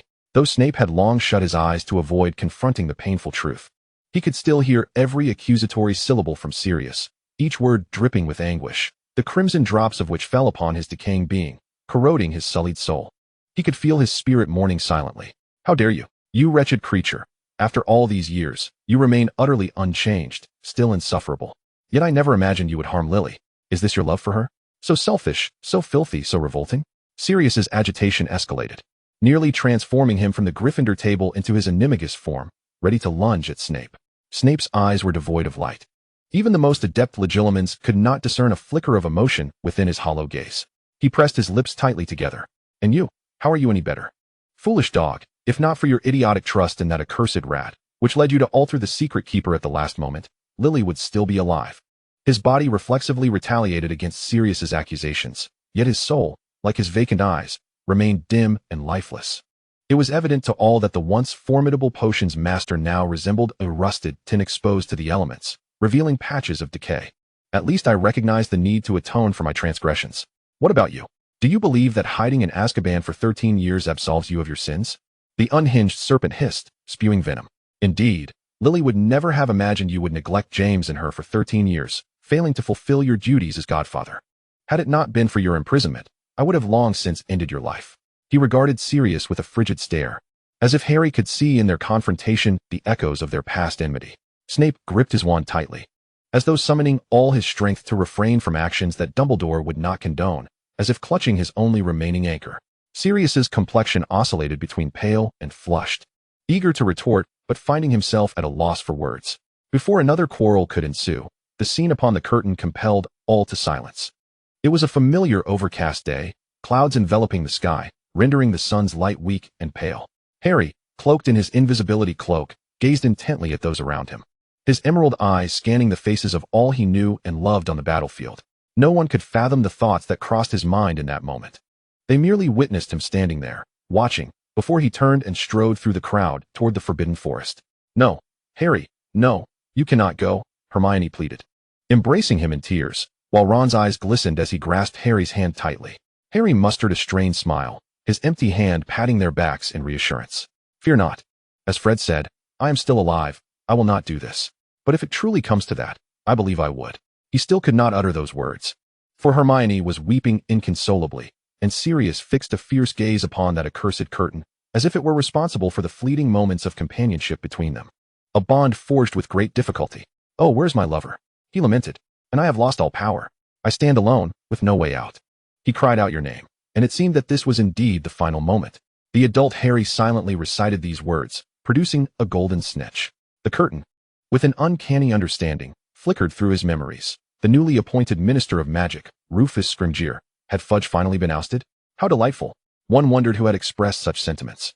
In Grimmauld Place, he announced Dumbledore's will to the trio from Gryffindor, distributing the heirlooms Dumbledore had bequeathed to them.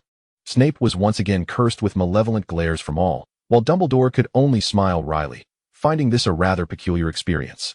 Hearing his own will, Dumbledore had left Ron a homemade deluminator, Hermione a copy of the Tales of Beedle the Bard, and Harry a golden snitch. As he opened it at the end, Harry internally whispered, pressing the metallic surface to his lips, I am dying. The metallic shell cracked open. Harry lowered his trembling hand, raising his wand beneath the invisibility cloak, softly uttering, Lumos. From within the split snitch emerged a black stone, marred by a jagged crack. The fissure on the resurrection stone traced down through the emblem that represented the Elder Wand, while the triangle and circle signifying the cloak and stone remained distinctly recognizable. He resolutely walked towards the fated death amidst the souls of the departed. It appeared that Harry Potter would not come. Who says I want tea? I have arrived, Voldemort. The music ceased, and the curtain's contents concluded with Harry struck down by the green light emitted by Voldemort, his frail form collapsing heavily amidst the cackles of the Death Eaters. Chapter 3. Harry gazed at the phantoms encircling him and the image of his fallen self, waves of fear and bitterness swelling within him. At that moment, he fully comprehended Fred's complex emotions. There was Sirius. How could this be? He wondered. They had only just reunited. Yet, the curtain revealed that they would be separated once more. However, this was a mere trifle, for he was on the brink of death. If at the outset, he had merely intended to confront Voldemort in a duel, the outcome still uncertain, then the scene he had just witnessed, akin to George weeping by Fred's side, ruthlessly shattered his minuscule hopes. He was indeed dead, perishing at the age of 17. He pondered whether he might thwart Voldemort. He was not the type to indulge in grand heroism, nor would he rashly choose to confront Voldemort in a duel, who would not cherish their own life. Moreover, this life was a precious gift, bought at the cost of many lives. To so resolutely march towards death, perhaps his demise would hold significant meaning and purpose in the grand scheme of vanquishing Voldemort. He couldn't help but let out a soft scoff, bemused that amidst such overwhelming dread, he still found the capacity to contemplate this. Sirius's eyes were filled with profound shock and terror. He watched the spectral version of himself greet Harry, reassuring him that death was but a fleeting moment, nothing to fear. He observed James and Lily, Remus, all comforting Harry. The scene seemed warm, yet he was chilled to the bone, contemplating whether these spirits were truly urging Harry towards death.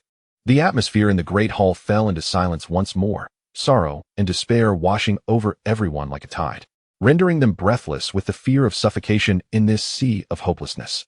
If even the Savior required such reassurance, what fate awaited them? Dumbledore silently stared at the resurrection stone, abandoned on the ground by the adult Harry. Although he had come to understand through Harry's demonstration that this legendary Deathly Hallow could not truly resurrect the dead, he wondered if there might be some twist of fate. Would the future Dumbledore truly send his students to their deaths? It is time to rise and head to Diagon Alley. A warm greeting shattered the silence of the Great Hall, like a ray of sunlight piercing the depths of a dark sea, awakening those despondent souls. Hermione quietly mimicked the cinematic accent. Truth be told, it was somewhat challenging, yet for the ever-curious Miss Granger, not insurmountable.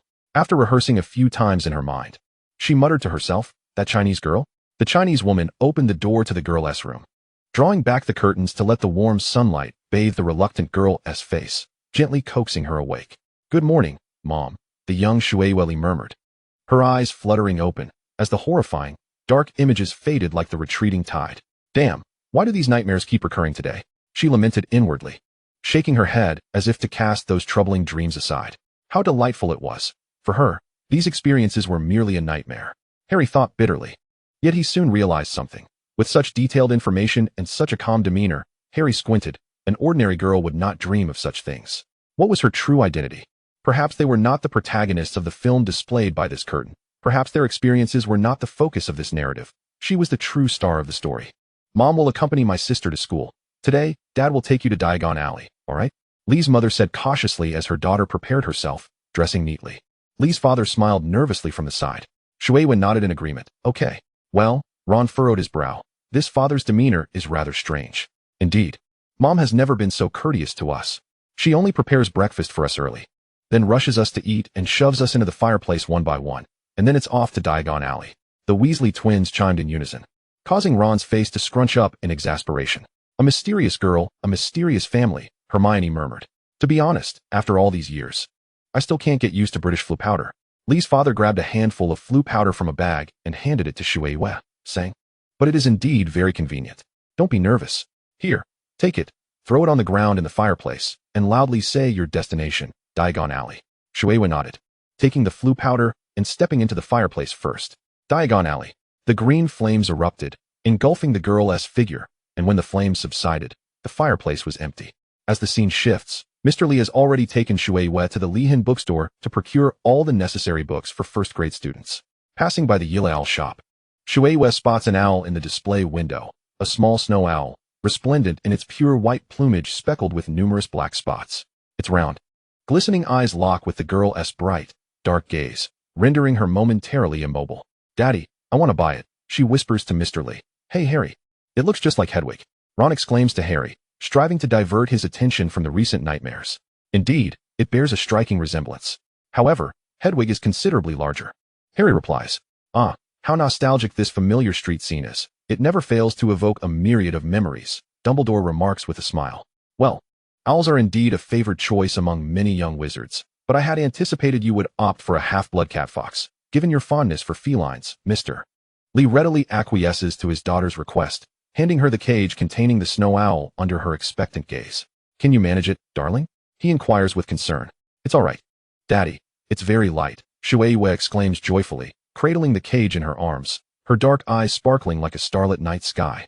All right then, let us procure your robes and wand, Mr. Lee says, gently ruffling his daughter's hair as they enter Madame Malkin's robes for all occasions. Upon arriving at Ollivander's wand shop, a renowned establishment throughout Europe, Mr. Lee finds it somewhat challenging to navigate due to his tall stature. While the shop itself is small and cluttered, he must remain vigilant of the floor's condition, tightly holding his daughter's hand to prevent her from stumbling. Oh, greetings. Esteemed guests, an elderly gentleman with silvery hair and eyes greets them from atop a moving ladder amidst the dust-laden shelves. Hello, sir, Shueisha replies, looking up at him. Here, try this wand, Ollivander says, selecting a wand from the myriad of boxes and presenting it to Shueisha. Hawthorn, with a unicorn hair core, 11 inches, quite flexible. Shueisha notices a box behind him that seems unstable, trembling slightly, as if something within is attempting to escape its confines. Though the movement is subtle, her keen intuition catches it. But what does it matter to her? Not pondering it further, she takes the intricately patterned wand from Ollivander's hand and gives it a casual flick, causing a cascade of golden light to envelop her. Ollivander's eyes light up. Yes, this is the one. It suits you perfectly. He continues, wands can be quite particular, as they possess discerning taste in choosing their masters. It is rare to find someone who discovers their ideal wand on the very first attempt. You are indeed an exceptionally accommodating customer. Thank you for your kind words, sir. Shueisha responds. As Mr. Lee hands Ollivander the galleons needed to purchase the wand, he prepares to leave when suddenly another wand escapes its box and flies into Shueisha's hand. Shueisha gazes at the additional wand in her grasp, rendered speechless. However, the visual manifestation of the unfolding scene allows others to perceive the question mark slowly forming in her mind. Cool. The Weasley twins chuckle. Ollivander, momentarily at a loss for words in the face of this occurrence, finds himself under Mr. Lee's scrutinizing gaze. Were they perhaps thinking Ollivander was engaging in some form of hard selling? Ron quips. Habitually, Ollivander resumes his explanation of the wand. Elder, with a unicorn hair core, 9 3/4 inches, quite inflexible. I must say, such occurrences are exceedingly rare. But it is evident that both wands are quite enamored with you.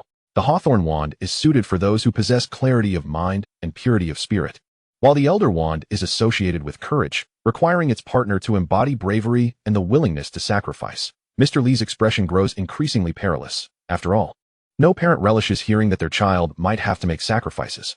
These wands are meant for those who can confront the darkness within themselves and others. Ollivander recites from his notes. I dare say, had I not first handed you the hawthorn wand, the elder wand would undoubtedly have taken a strong liking to you as well. Mr. Lee quietly inquires, shall we leave, dear? I brought you here because I heard from John that this shop is quite famous, but I can't shake the feeling that the proprietor is a bit eccentric. His earlier flattery, was it not an encouragement for you to engage in bundled purchases?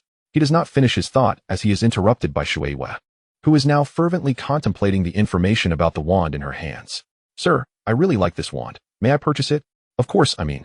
It wishes to accompany you. It would be splendid if you could take it with you, Ollivander replies. Thank you for allowing me to take it home, Mr. Ollivander. I shall cherish it dearly. Mr. Lee, bewildered, responds, Sweetheart, you're merely a first-year witch. Do you truly require 2 wands? Daddy, we've never attended Hogwarts. There might indeed be times when 2 wands are necessary. For instance, if I were to make a mistake and have my wand confiscated by a professor for cleaning the classroom, I would need another wand at that moment, Shui says casually. Of course, that is just a possibility. I would never do anything to irritate a professor. Besides, it's the same wand as Remus Lupin's. Simultaneously, she muses. In the age of magical awakening, who doesn't possess more than 1 wand? The age of magical awakening? Professor Lupin's wand? Harry glances at Sirius with a puzzled expression. Sirius, understanding, explains, Remus's wand configuration is indeed similar to hers, though slightly longer. Yet, Ollivander never mentioned this. How would she know? Taking advantage of loopholes is hardly the behavior of a good student. Professor McGonagall remarks angrily. It seems we must be vigilant regarding which rule-breaking students prepare an extra wand to evade the punishments set by the professors. Snape casts a cold gaze over the fidgeting Gryffindor table, where some are experiencing epiphanies of the why didn't I think of that variety. The curtain brightens and dims, signifying the conclusion of Shui Lee's journey through Diagon Alley. When it illuminates once more, the audience witnesses a worried Mr. Lee bidding farewell to Shui, who is grasping her luggage at King's Cross Station. I'm sorry, sweetheart. Your sister has fallen ill unexpectedly, and your mother is out. I must take her to the hospital. I understand, Daddy, Shui reassures her anxious father with remarkable maturity. Go ahead. I can manage on my own. I know where platform 9 3/4 is. My good daughter, I apologize for putting you through this, Mr. Lee's eyes glisten as he squats down to embrace his petite daughter. I am truly sorry. Shui gently pats her father's back. Your sister needs you. Mr. Lee wipes his eyes and stands to bid farewell to Shui. All right. Goodbye, Ayua. Goodbye, Daddy. Shui quietly watches her father's figure recede into the crowd until he disappears, before finally gathering her luggage and making her way toward platform 9 3/4. Perhaps the burden of her luggage was too great, for the girl's face turned crimson as she declined the assistance of several well-meaning adults. After much effort, she finally arrived at the wall by the station's support pillar, only to find that few remained. Shui let out a sigh, yet her attention was drawn to a figure clad in a brown trench coat. The September breeze tousled the man's black hair, and seemingly aware of Shui's gaze, he turned to look at her. Hello. You appear to be in need of some assistance? The wind brushed aside the man's disheveled bangs, revealing a small lightning-shaped scar, while his green eyes shimmered with a gentle light. Is that Harry? Harry Potter is still alive. The atmosphere, previously subdued in the hall, began to stir once more at the sight of Harry. If Shui's vision of Diagon Alley had somewhat eased the oppressive silence, the moment they beheld Harry, that stillness akin to the depths of the ocean erupted anew.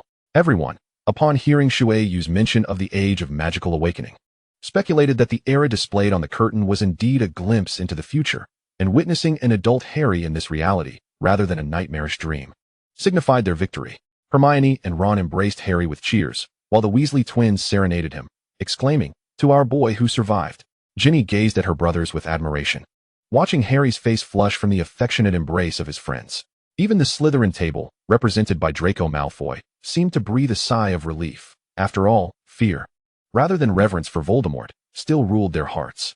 Shui's pupils dilated slightly as she stared at Harry Potter approaching her until he halted just a meter away. It was then she found her voice. Well, perhaps. She appeared somewhat anxious, her already flushed face reddening further.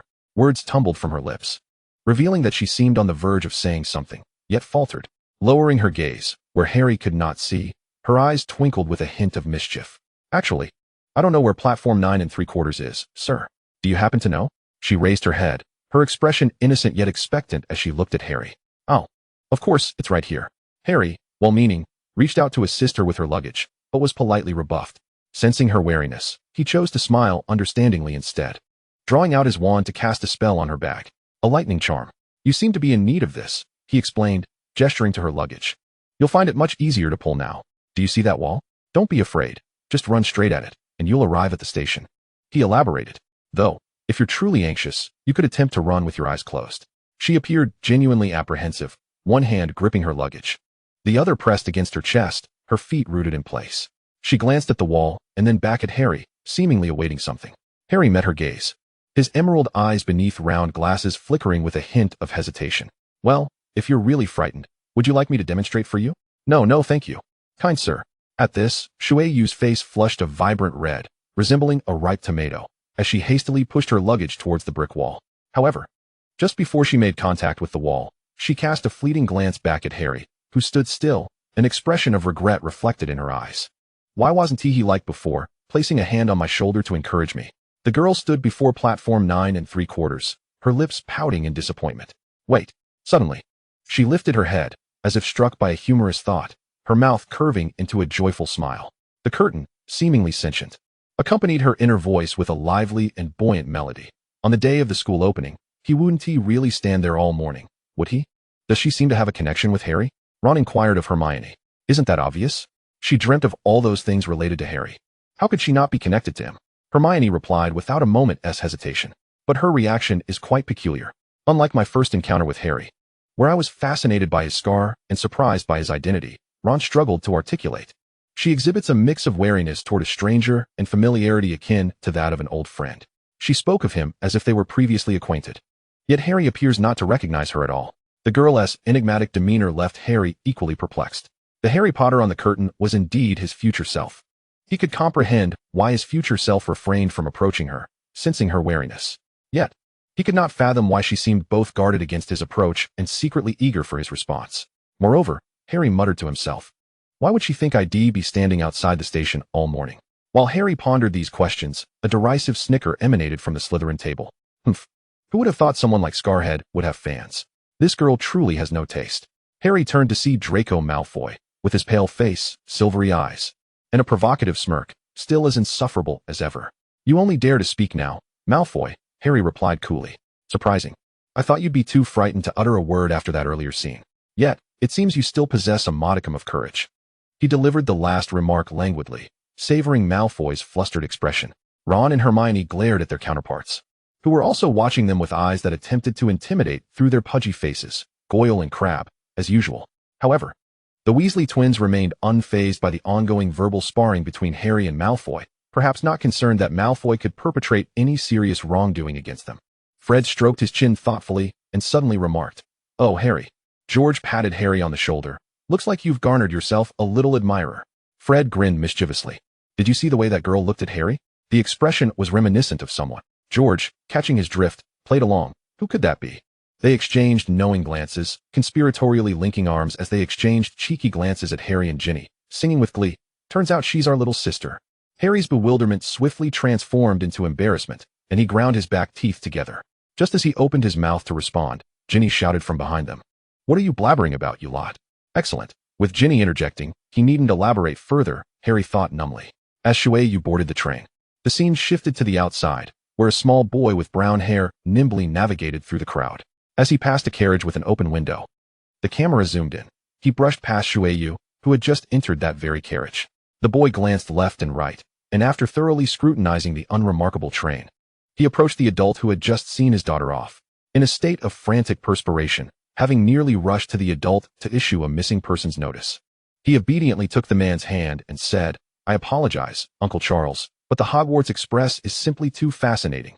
I couldn't resist stealing a few more glances." Was that merely a few glances? It seemed as if he wished to blend into the train and embark for Hogwarts ahead of schedule. Charles filed. The script kindly provided his character information. A colleague of Harry's in the Auror office, mused inwardly. Upon seeing the boy, he finally found the leisure to retrieve a handkerchief and wipe the cold sweat from his forehead, bending down to warn the boy, "Once you officially attend Hogwarts, you will no longer find it amusing." That statement was rather inaccurate. The Weasley twins interjected, asserting that while studying at Hogwarts might not be particularly enjoyable, the school itself is undeniably captivating. "Ted, if you continue to run around like this, I shall cease to take you out."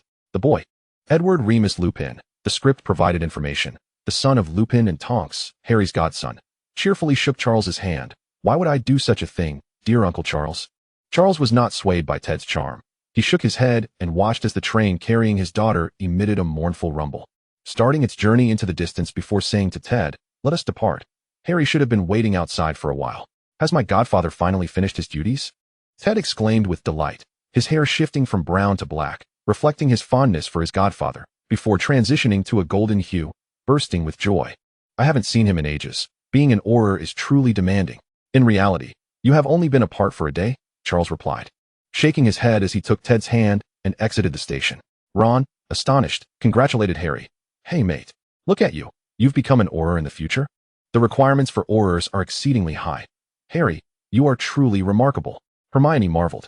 "Oh, our little Harry, merely 13 years old, has matured into a reliable adult. A godfather cherished and trusted by his godson," George teased, ruffling Harry's already tousled hair, making it even more disheveled.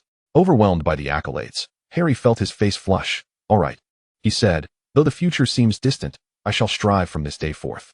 Having received scant affection in his youth, the Dursleys had bestowed upon him more malice than warmth. Harry was uncertain how to interact amicably and positively with his family, just as he had encountered Sirius. He learned he now had a godson to care for. Can I truly take care of Ted? Harry began to worry whether he could genuinely look after a child who appeared so young. "Harry, you are still Remus's son's godfather. A natural at being a Metamorphmagus' godfather." Sirius also congratulated Harry. "Edward Remus Lupin, little Ted, that name sounds delightful. Remus and his wife must share a wonderful bond." He mused, then fell silent. Harry's smile faded as he absorbed Sirius's words. Indeed, alongside this promising future, they had to remain vigilant about the dark shadow of Voldemort, who, despite being vanquished in the future, still loomed ominously in their present. For the souls of the deceased, for the salvation of loved ones yet to depart from their lives, they could not afford to let their guard down. The script then shifted back to Shueweli. It could be said that she was exceptionally fortunate. Even though she nearly missed the Hogwarts Express, she managed to find an empty compartment amid the throng of passengers on such a crowded train. As she pulled her luggage and knocked on the compartment door, she inquired, "Hello? Is anyone there?" Receiving no response, she naturally opened the door and settled in comfortably. Once the door was closed, the cacophony from outside faded away. Hogwarts Express excelled in soundproofing. Shuewa leisurely admired the scenery passing by the window, blue skies, white clouds, and the rolling green hills. Its beauty was endlessly captivating. Yet, even the most breathtaking scenery can become tiresome when viewed for an extended period. When the sky over England suddenly darkened and a gentle rain began to patter against the window, Shuewa withdrew her gaze from the outside and turned her attention to her wand. She examined her own Rowan wand closely. The handle was intricately carved with elegant designs, and the wand itself felt wonderfully pliable. Shuewa attempted to wave her wand, and sensed it responding to her affection. She surveyed the empty compartment, her mind flashing back to a certain episode. In a similarly dim environment, Dementors released by the Ministry of Magic had invaded the Hogwarts Express. Harry, who had endured inhumane torment, was severely affected by the Dementors and nearly fainted. At that moment, Professor Lupin, who had been quietly resting at the table, suddenly rose, brandishing his wand and casting a spell. A powerful, ethereal blue light repelled the Dementors that had ensnared Harry, awakening him to the calls of his friends. The Great Hall erupted in gasps as everyone was horrified by the Dementors' terrifying appearance and their soul-sucking nature. Professor McGonagall sighed in relief, stating, "That was close, thankfully. Albus has expelled those wretched Dementors from Hogwarts." Dumbledore's expression turned serious as he declared, "I shall not allow Dementors the opportunity to harm my students." Sirius's face darkened as he apologized to Harry. "I'm sorry. It was my fault that you encountered such distressing matters." Ron and Hermione gazed at Harry with disbelief, while Harry reassured Sirius that he did not mind, exchanging glances with them. "This is something that just happened not long ago," Ron remarked. "We thought you were having a seizure, but here it is described so vividly. Your soul was nearly siphoned away by the Dementors. How did she know all of this?" Perhaps continuing to watch would reveal the answer, Harry said without much expectation. She smirked, and with her wand's encouragement, she executed her first wand spell, Expecto Patronum. The dim compartment suddenly illuminated with an ethereal blue light, a mist released from the tip of Shuewa's wand, swirling in the air before coalescing into a vague, yet recognizable form. A dolphin radiating a blue glow. Forgive me, if I recall correctly. The Patronus charm is supposed to be a very challenging spell? Professor McGonagall thought she must be seeing things. Look. A little girl who had just turned 11 and had only recently acquired her own wand could cast the Patronus charm, even if it was vague and faint. It had taken on a concrete shape. The Patronus charm demands a high level of skill from the caster, It is indeed an advanced spell, not included in ordinary wizarding examinations. Even some seasoned adult wizards find it difficult to cast, and even if they succeed, achieving a corporeal Patronus is rare. Most people can only conjure a wisp of mist. This little girl possesses an extraordinary talent for magic. Professor Flitwick explained to the young wizards present, lavishly praising Shueihua. Perhaps it has something to do with her being a reincarnated soul? Professor Sprout speculated that her soul still belonged to the 27-year-old teacher who perished for her students. Young witches and wizards often experience magical outbursts prior to their admission to Hogwarts due to their inability to control their burgeoning powers. However, she, having once been an adult, was able to wield her magic with greater finesse, summoning her Patronus with unwavering positivity. The professors exchanged whispers, while Harry observed the Patronus of Luna Lovegood with profound astonishment. Despite having learned the Patronus charm from Professor Lupin, he had to concede that it was an exceedingly challenging spell. Even now, he struggled to cast it effectively. Yet, Luna effortlessly conjured her Patronus. Was this the hallmark of genius? The Great Hall buzzed with chatter, the curtains still displaying scenes of Luna, who had, in the blink of an eye, joined her fellow young witches and wizards in crossing the Black Lake in small boats under Hagrid's guidance, arriving at a chamber outside Hogwarts. Ah, how nostalgic, Harry heard a senior Gryffindor remark. Luna, huddled amongst her peers, was surrounded by the cacophony of their youthful discussions and the muffled cries of some who had been forewarned by older siblings about the daunting sorting ceremony. Despite her fondness for children, the incessant noise around her became intolerable. She felt numb, her mind conjuring an absurd image, a bald man, much like herself, sitting expressionlessly amidst a bustling crowd, with a caption reading, "The joys and sorrows of humanity are not shared. I merely find their clamor bothersome." A few upperclassmen chuckled. George and Fred Weasley grinned widely. Ron recalled the antics of his brothers and shot them a glare, but the twins only smirked. George pointed behind Ron, who turned to find Ginny giving him a similar look.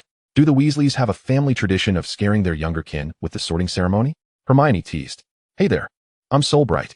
A voice with a youthful lilt chimed beside her. Luna turned to find a sun-kissed boy with golden hair and brown eyes beaming at her, his cherubic cheeks adding to his charm. Hello, I'm Luna Lovegood, she replied warmly, noting his amiable demeanor. You seem remarkably composed. Unlike the others who are filled with dread and anxiety.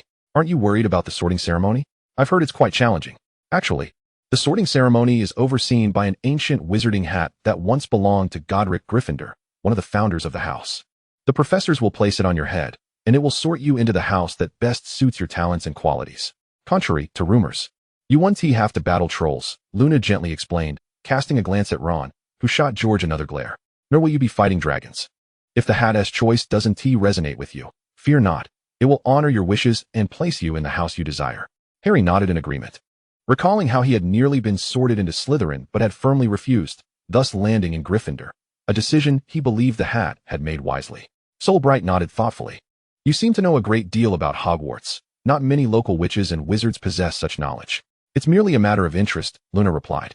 Hearing this, Solbright blinked and whispered, Another Ravenclaw, I see. What did you just say? Luna inquired. Oh, nothing. I was just saying I wish to be in Gryffindor, where courage is cherished, where the savior Harry Potter vanquished Voldemort. The boy was taken aback by her keen perception and, to mask his sudden fluster, he exaggeratedly mimicked wielding a sword. I can hear you, mate. Harry interjected, a proud smile gracing his lips. Sirius watched Solbright on the screen with rapt attention. While Snape's eyelid twitched, the familiarity of the gesture and words unsettled him. Luna's smile broadened at the mention of Harry, her eyes sparkling with a rare glimmer of emotion. Gryffindor is indeed a splendid choice, and Harry Potter is a remarkable hero. But it's not just about defeating Voldemort. There are also those who adventured alongside him, such as Hermione Granger and Ron Weasley, and Neville Longbottom, who wielded Gryffindor's sword to vanquish the basilisk. The former two have become Aurors, while Mr. Longbottom is now the esteemed head of Gryffindor and the herbology professor. She and Solbright exchanged knowing glances, both smiling as they declared, only those who truly embody the unique qualities of Gryffindor can wield its sword when the time calls for it. You know more than I anticipated, Solbright remarked, raising an eyebrow and crossing his arms in a mock display of coolness, his admiration unmistakable. You're quite impressive yourself. Luna replied playfully, curtsying with a smile. Neville, Ginny exclaimed, her hands clasped together, her eyes shining with delight. You've become the head of Gryffindor. And a herbology professor too. Hermione shook Neville's shoulder excitedly. Only those with the true qualities of Gryffindor can wield its sword. Fred shouted dramatically. Make sure to earn Gryffindor some points, future professor.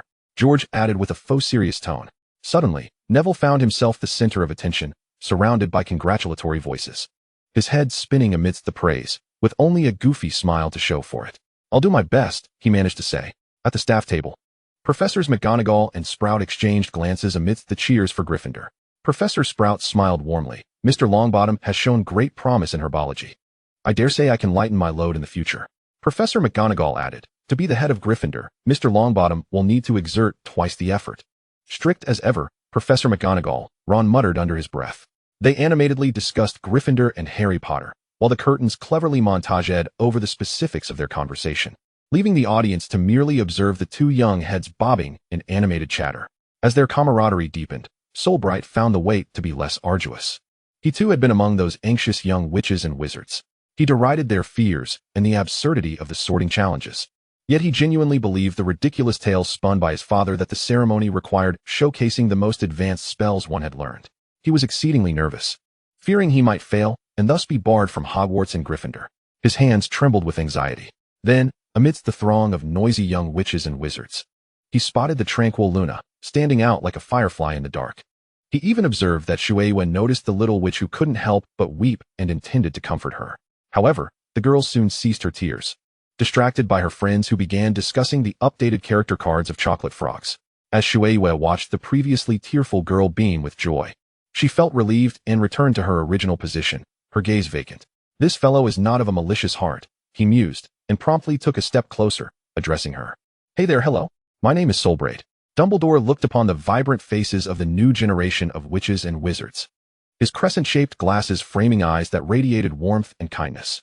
As the headmaster, he took great pleasure in witnessing the infusion of new blood into Hogwarts. Delighted to see one young witch after another flourish into remarkable individuals through their education.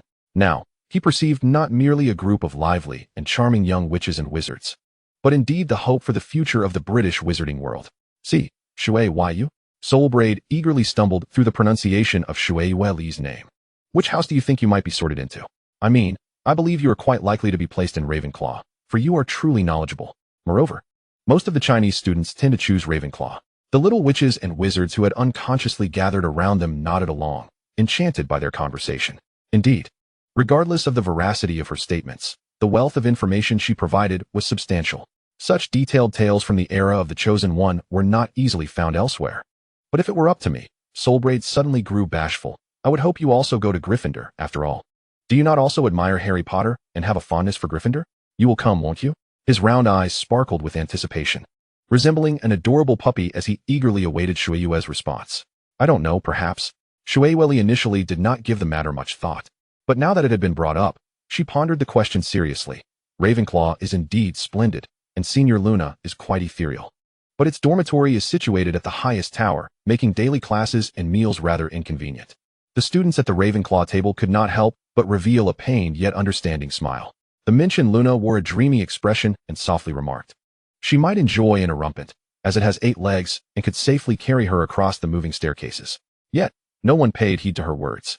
As for Gryffindor, she said with a hint of resignation, "Let's leave it to fate, shall we? I feel I may not possess the qualities it seeks. Perhaps it would not think highly of me. For the sake of a more comfortable campus life, I mean, it is essential to be close to the dining hall. I might even consider Hufflepuff." The older students of Hufflepuff exchanged astonished glances. What a coincidence! How could a mere first-year witch know that the nearest secret passage to the kitchen lies within Hufflepuff? Or perhaps Slytherin? The last word had scarcely left her lips when she noticed, in what felt like an instant, that the little witches and wizards who had previously encircled her and Solbraid had all distanced themselves. Some fled far away, while others hid behind Solbraid, casting horrified or disdainful glances in her direction. Even Solbraid, who had been so amiable moments ago, was rendered speechless, as if he had heard something utterly inconceivable. Shueisha's mind formed a question mark as she recalled an image of a notebook page inscribed with awkwardly scrawled English.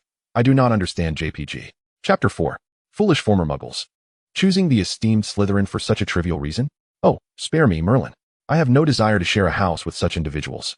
In the Great Hall, Draco Malfoy of the Slytherin table frowned with displeasure upon hearing Shueisha's reason for wanting to join Slytherin, merely to be closer to the hall for classes. The exaggerated reactions of the other little witches and wizards only further irritated him. What do they mean? He raised his light golden brows. and Harry observed that his fish-like gray eyes seemed ready to pop out of his head. What is wrong with wanting to go to Slytherin? Is it not superior to that reckless Gryffindor lot? Malfoy, what do you mean? Ron retorted bluntly. Gryffindor is undoubtedly far better than you scheming snakes.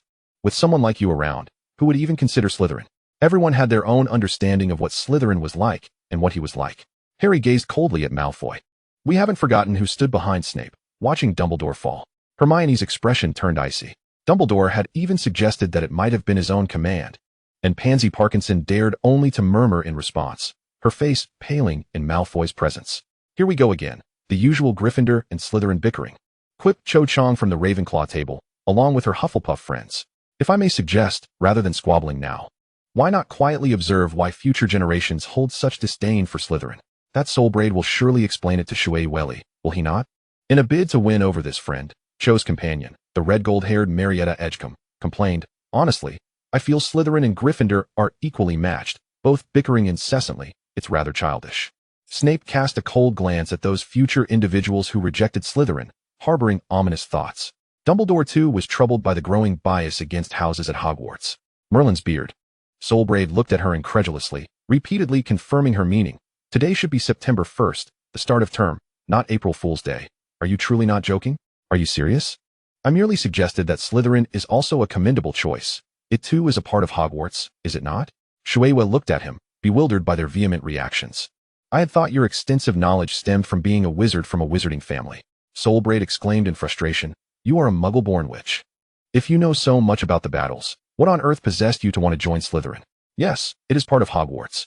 But it is also the house that produced the most Death Eaters, the cowardly house that chose to hide while all the adult wizards fought during the Battle of Hogwarts.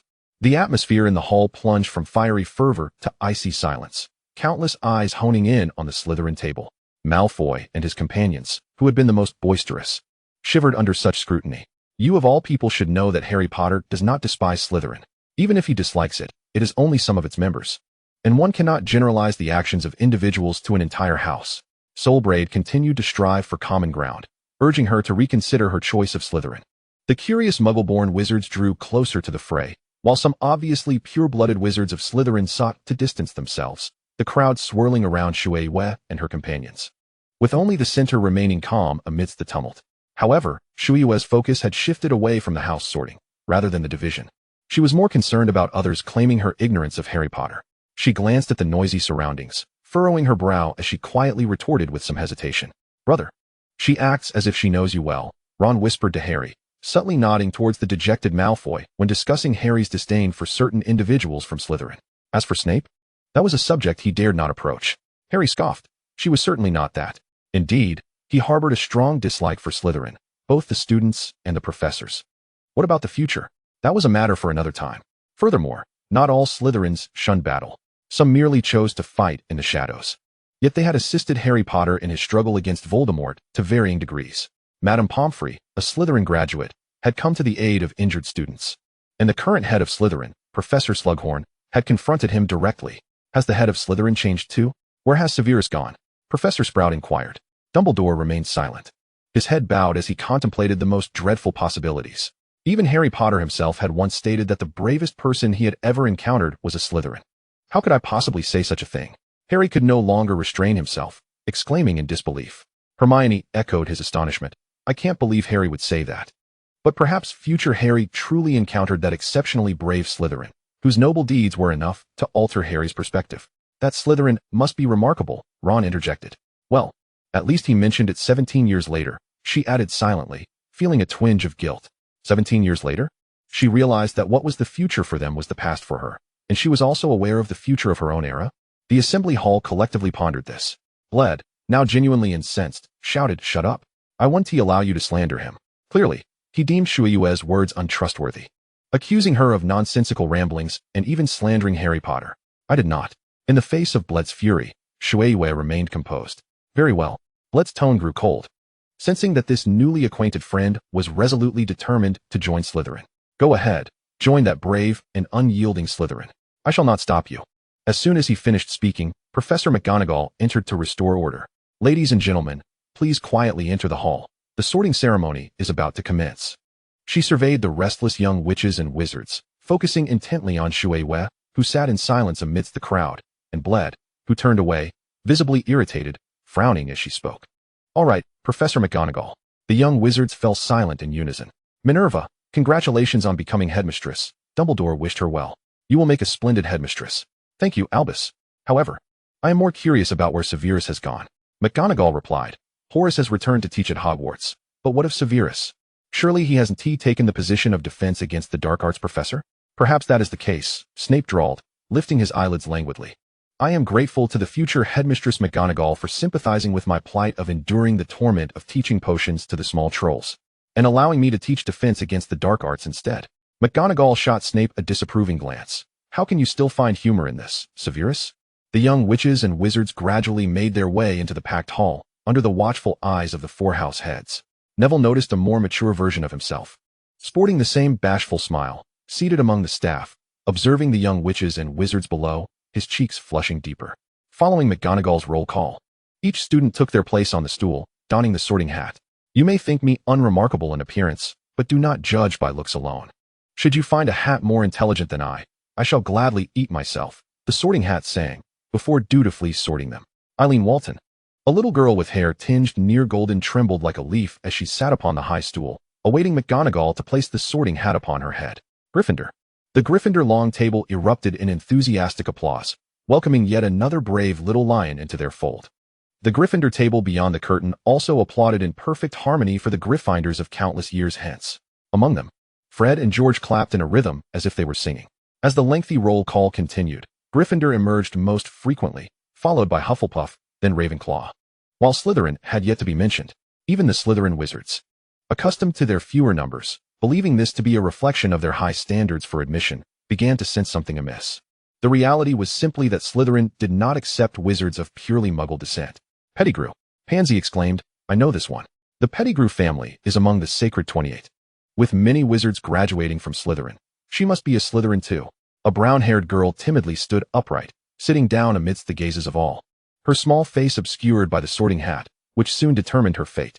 Slytherin. However, the atmosphere in Slytherin was far from the exuberance of Gryffindor. There were no applause, no words exchanged. The camera, in silent accord with Shuewa's gaze, panned to the Slytherin long table, where only a sparse few sat in silence. The assembly hall's occupants were astonished to discover that the Slytherin long table was not merely sparsely populated, it was almost devoid of students. Faced with this situation, Zabini could not muster any teasing remarks. A younger Slytherin, seeing his face projected on the screen, instantly turned pale with fear. How could this be? Jesse Taylor, the little snake who had been contemplating an escape from the hall, murmured in confusion and panic, but his housemates were too preoccupied to respond. Soul Bled. After another slender, dark-haired boy was sorted into the quiet Slytherin long table, McGonagall ready to call Bled's name.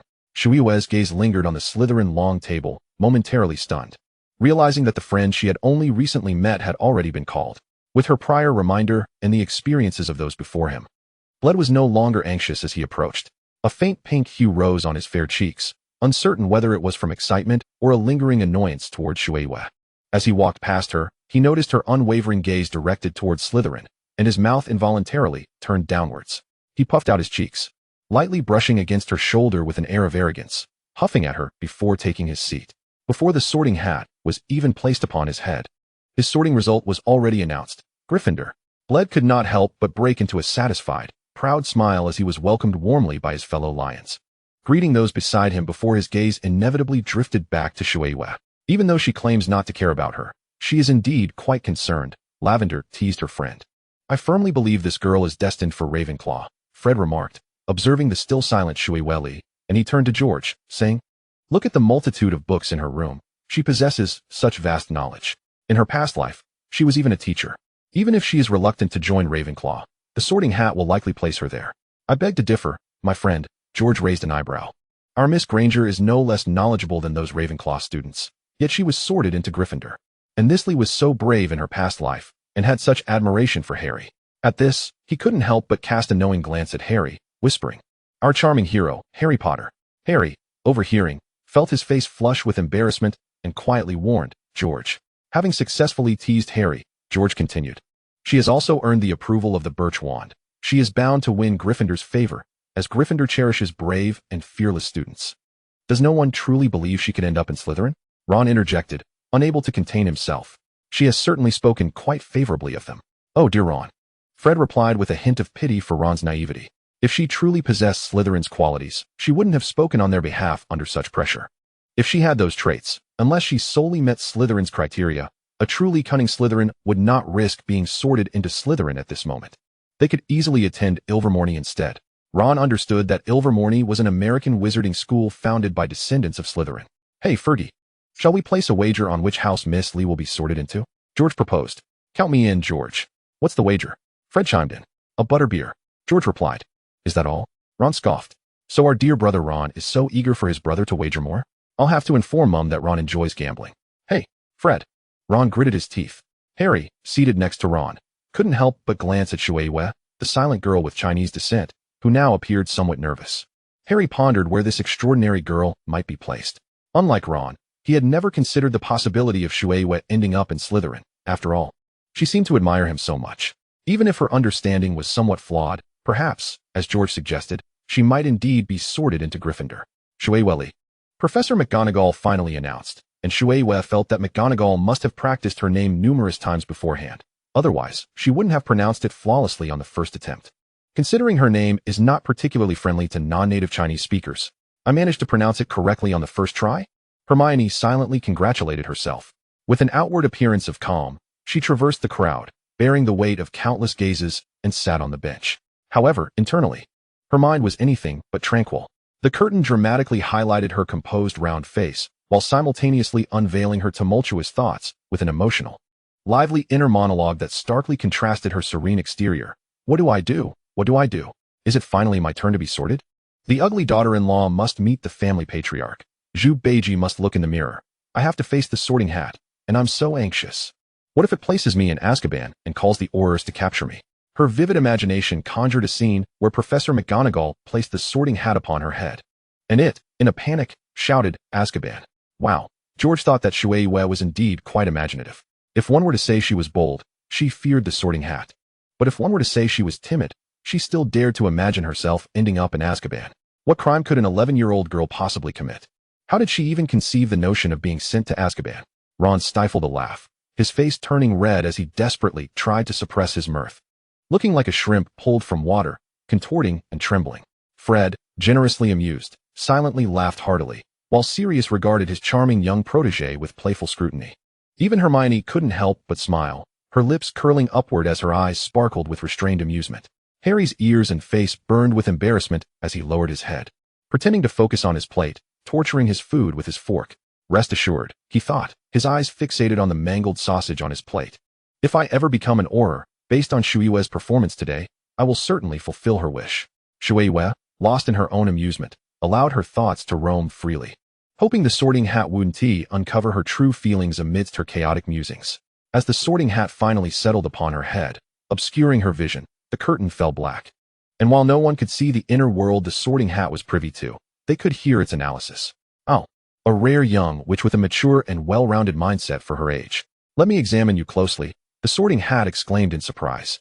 So this is your situation? Hermione, did it recognize that Shui Wei is not truly a child?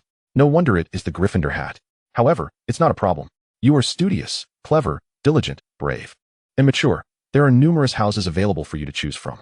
Typically, someone of your background would gravitate towards Ravenclaw. And your passion for studying magic and exploring spells aligns well with Ravenclaw's ideals. As the sorting hat delved deeper, the onlookers witnessed more scenes unfolding. A tiny Shui Wei sitting motionless on her bed, her small hands waving in the air. Albus. This does not appear to be an uncontrollable outburst of magic typical of young witches.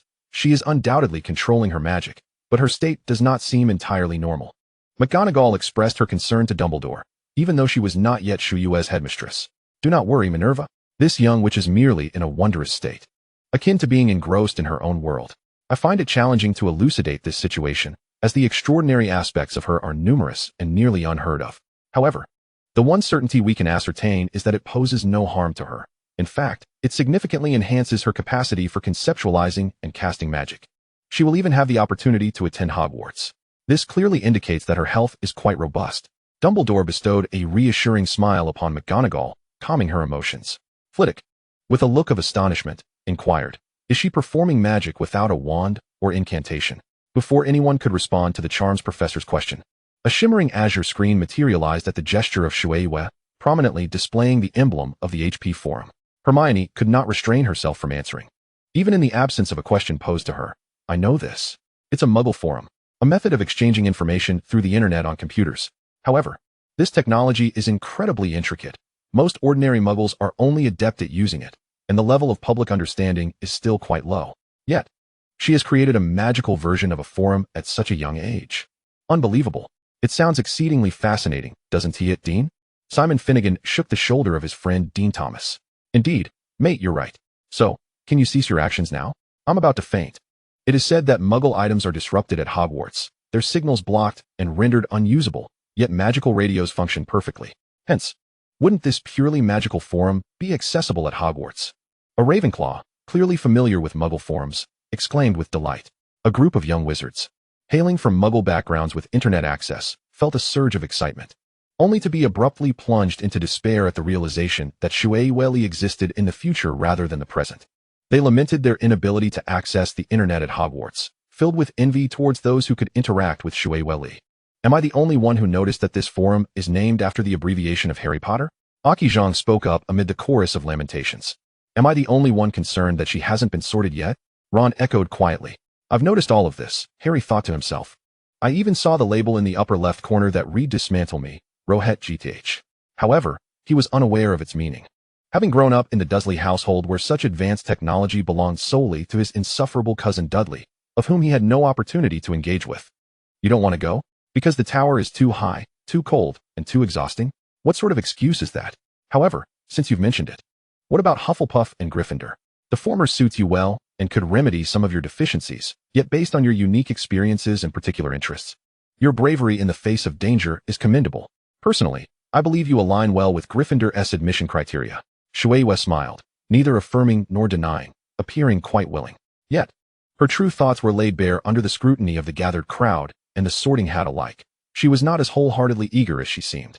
What is she hesitating about? George, representing Gryffindor, remarked. It's Gryffindor we're talking about. Lee, the Gryffindor of Harry Potter. He then received a pointed glare from the chosen one himself. The Sorting Hat seemed to have concluded its deliberation. Then I shall place you in. Oh? Wait a moment. You wish to go to Slytherin? It's only natural to consider it. After all, Slytherin is also part of Hogwarts. Perhaps I might be sorted into Slytherin as well? Shui replied calmly. No, you don't merely wish to consider it. You desire to go. Merlin socks. Is there truly someone wanting to join Slytherin at this moment? Facing challenges head-on. How very Gryffindor of you.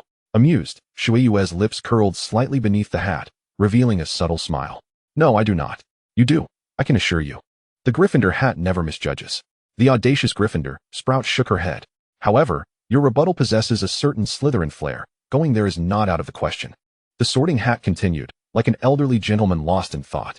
If I may inquire, why do you wish to go to Slytherin? I do not. She initially denied vehemently. Huh. Indeed, no one would still desire to join Slytherin in the post-war era. A spirited young lion boldly provoked the sworn enemy across the aisle, strutting confidently despite their furious stares. Just wait and see. She will eventually be one of us in Gryffindor. Perhaps she will be one of us in Hufflepuff? Cedric Diggory interjected, refusing to back down. Well, I did consider it, she admitted rather quickly. For a moment. The other young wizards in the hall mirrored Shui's earlier confusion, their minds racing with questions. Shui hesitated for a moment before letting out a sigh. She hesitantly spoke. Sir, I do not know if I can do it. George, unable to contain himself, exclaimed, Sir, did I hear that correctly? Is she actually planning to refuse Gryffindor? Harry pressed his lips together. Is she out of her mind? Seamus gaped in disbelief, stating, unless she has no other options. Anyone with even a modicum of discernment wouldn't consider Slytherin at this juncture. Besides, the Sorting Hat has not mentioned any Slytherin qualities she possesses. Why not simply agree to join Gryffindor instead of hesitating? Fred, too, could not bask in the glory of his brother's misstep for long, as he had wagered on Shui joining Ravenclaw, dismissing the possibility of her entering Slytherin. Yet, it appeared she indeed wished to choose Slytherin, even without the Sorting Hat's recommendation. Faced with this girl's astonishing decision, the Weasley twins were utterly flabbergasted. Why? Fred asked, bewildered and frustrated. She can't be doing this out of spite towards that Bled, can she? Aki Zhang speculated with concern. That boy was indeed somewhat excessive in his remarks. But it seems unnecessary. She doesn't strike me as someone who acts on impulse. Shui grasped the ample sleeves of her robe. Her mind flooded with images of young witches and wizards who, after being sorted into Slytherin, silently approached the quiet house table. She had observed too closely, too acutely. She could envision the indifference of the girls from other houses, the dispassionate demeanor of her own housemates as they took their seats in silence, and the boy who timidly fiddled with his fingers in uncertainty. She even recalled one child who seemed to have argued fervently with the sorting hat. Those present could see in Shuiwet's memories that the boy's lips were moving incessantly, his hands twisting his sleeves in agitation, yet still wore a sorrowful expression after being placed in Slytherin, tears glimmering in his eyes. It should not be this way, Shuiwet thought to herself. Attending Hogwarts should be a joyous occasion, regardless of which house one is sorted into. Young witches and wizards should be filled with hope for their future. Though this statement may seem absolute, Shuiwet genuinely believed that being able to study at Hogwarts was the happiest thing in the world. They may encounter both joyous and disheartening moments during their 7 years at the school, and perhaps they may find disappointment in their Hogwarts experience. Yet even after realizing this, they could still cherish life. All of this is possible. But one should never lose hope for the future before it has even begun. Slytherin requires my presence. Having once served as an educator, she is acutely aware of this necessity. Those children, shrouded in the mists of prejudice before they have even matured, need my guidance far more than those from other houses. Is this truly the reason? That's all, sir, Shuiyu concluded, her tone remaining composed, yet it was evident that her emotions had lightened considerably. The murmurs of skepticism within the Great Hall gradually subsided in response to her soliloquy. Prior to this moment, none could have anticipated that her thoughts would be so gentle. Albus, you once told me that the sorting hat merely assesses what one is likely to become, or aids one in choosing the person they aspire to be, correct? McGonagall remarked, following a nod of acknowledgement from Dumbledore. She suddenly reflected, it ought to be the wizard's choice of the house they require. Yet this girl has chosen the house that needs her the most. A true educator, Headmaster Dumbledore summarized, sighing softly, she has not selected a house. Rather, she has chosen to aid the students who are most in need. Malfoy gazed with a complex array of emotions at Shuiyu, who, amidst the disapproval of nearly all present, had contemplated choosing Slytherin for reasons that were decidedly uncharacteristic of the house. He found himself reluctantly agreeing with the Gryffindors. She was indeed not a fitting Slytherin. No, this is not the entirety of your reasons for choosing Slytherin. The sorting hat mercilessly unveiled her facade. Shuiyu's lips twitched as she bashfully confessed, well, actually, I have another reason, though it is rather frivolous. It was merely a fleeting thought. The Weasley twins perked up once more. I told you, this girl is not as simple as she seems. Surely there is some clandestine motive driving her to select Slytherin. What could it be? George, shall we place another bet? Please, for the love of Merlin, refrain from openly discussing gambling. Snape is already itching to deduct points from Gryffindor. Ron exclaimed, his expression one of exasperation. The sorting hat continued with her unspoken thoughts. Because you perceive yourself as extraordinarily unique, a protagonist in a story, even an era, and Slytherin will serve as the launchpad for your resurgence. Thus, you shall emerge as a leader, reshaping its glory in circumstances unprecedented for Slytherin, guiding it back to magnificence. Eventually becoming a professor at Hogwarts, elected as headmaster, marrying a wealthy and handsome gentleman, and ascending to the pinnacle of life. Am I correct? How peculiar of you. I can understand the ambition of becoming headmaster. But who is this wealthy and handsome gentleman? Why would you wish to marry him? Shuiyu retorted, her embarrassment palpable as she inwardly chastised the hat for its straightforward analysis of her youthful fantasies. Ahem, she awkwardly shifted the topic. The wealthy gentleman is of little importance. I was merely jesting. To return to the matter at hand, these reasons are indeed childish and absurd, perhaps even overreaching. Yet, I have genuinely contemplated them. The uncertainty of whether I can truly confront and surmount these challenges weighs heavily upon me. If I were to join another house, I would find it exceedingly difficult to effectuate change and realize my aspirations, as they offer me no avenues to make a significant impact. I find myself torn about whether to pursue this path, as it will undoubtedly be challenging. I lack the confidence to succeed and possess little resolve to persevere. Perhaps I would falter along the way. Who can say? Indeed, this is quintessentially Slytherin, the sorting hat affirmed. Slytherin never shuns pure-blood wizards, and you certainly embody its qualities. Shuiyu managed a strained smile, feeling utterly drained. Truly, it was a Gryffindor hat, relentless in its probing, nearly exposing all her secrets. Under the scrutinizing gaze of Bled, the tattered old hat swiftly declared Shuiyu's sorting result. Then it is settled, Slytherin. Harry's lips twitched.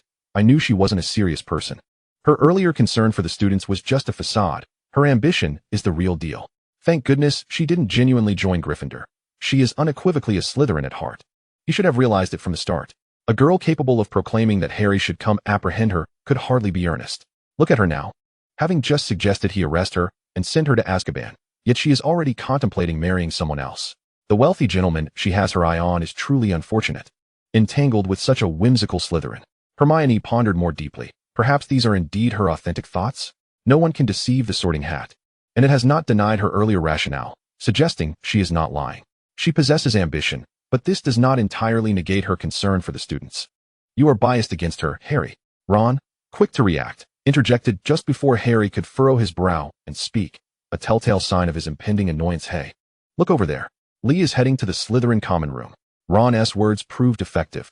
Both of his close friends redirected their attention back to the screen. Avoiding a fruitless argument, Ron discreetly wiped the perspiration from his forehead, relieved. Behind Shueyu, Bled's gaze was so intense it could pierce through her. A terrifying boy's obsession. Shio suddenly chuckled. He must be furious. Marietta agreed with her friend and laughed as well. He appeared completely baffled. Why? Why would anyone remain cheerful after failing to sway the Sorting Hat? In his view, Shueyu had sat there for so long, debating with the hat to avoid Slytherin. Much like a previous boy, why could someone maintain a smile while greeting others at the Slytherin table? He could not comprehend. Bled was left frustrated and perplexed. Jesse Taylor also found the Eastern girl quite peculiar. Jesse was terrified to see himself on the screen once more. What was happening? How had he become the centerpiece of the spectacle? Under the collective gaze of Slytherin, he longed to shrink to the size of a speck of dust. Desperate to go unnoticed, while anxiously thinking, "Hello, I am Shueyu Lee. I look forward to working with you in the future."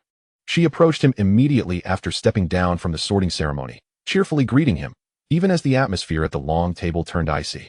Her demeanor reminiscent of a bright spring morning. Jesse Taylor. He repeated his name, acknowledging her greeting. His demeanor was far from cordial, yet the girl seemed unfazed, as if she were simply being courteous. Amidst the dismal atmosphere at the Slytherin table, Shueyu calmly finished her sumptuous dinner and then, alongside the group led by Taylor, made her way to the Slytherin common room. Taylor was a sixth-year student and the prefect of Slytherin. Jesse's friends glanced at him, their expressions a complex blend of congratulations for his future role as prefect and sympathy for having to serve during such grim times.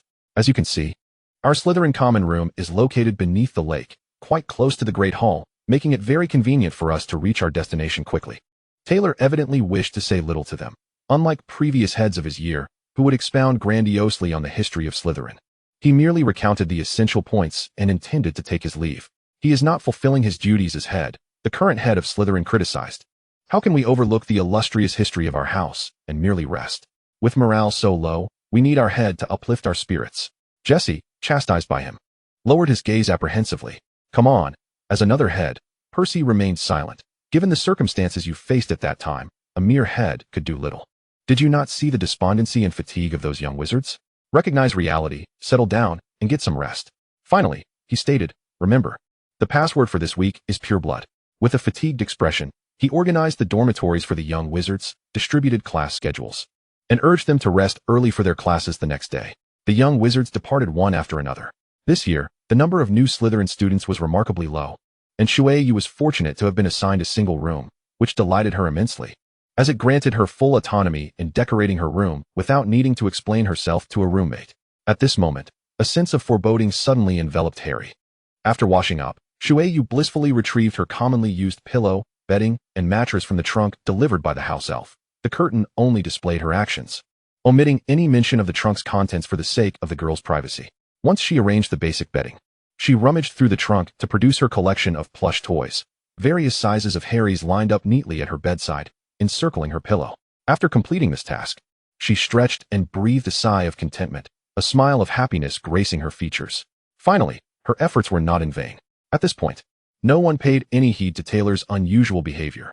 The oppressive atmosphere in Slytherin weighed heavily on the heart, akin to a dark cloud looming above, uncertain when it might thunder or rain, perpetually hanging there, obscuring the sun and spoiling one's mood. Compared to these dreary and unpleasant emotions, people preferred to revel in the misfortune of others. What could bring joy more swiftly than the sight of the savior stumbling? Only the world of Slytherin and the injured Harry Potter converged. Chapter 5, Part 1. I wager these plush toys were crafted by Shueyu herself. Autumn, also of Chinese descent, found no difficulty in pronouncing Shueyu's name. She teased her friends with a smile. My mother has also sewn many clothes for me. While the stitches are neat, they are clearly handmade, and her skill is evident. She's clearly a seasoned hand. I share your opinion, but my perspective differs from yours. I believe there is no shop in the wizarding world that sells Potter plush toys, Marietta remarked. That may not be the case. After all, he is Harry Potter, who has defeated Voldemort twice.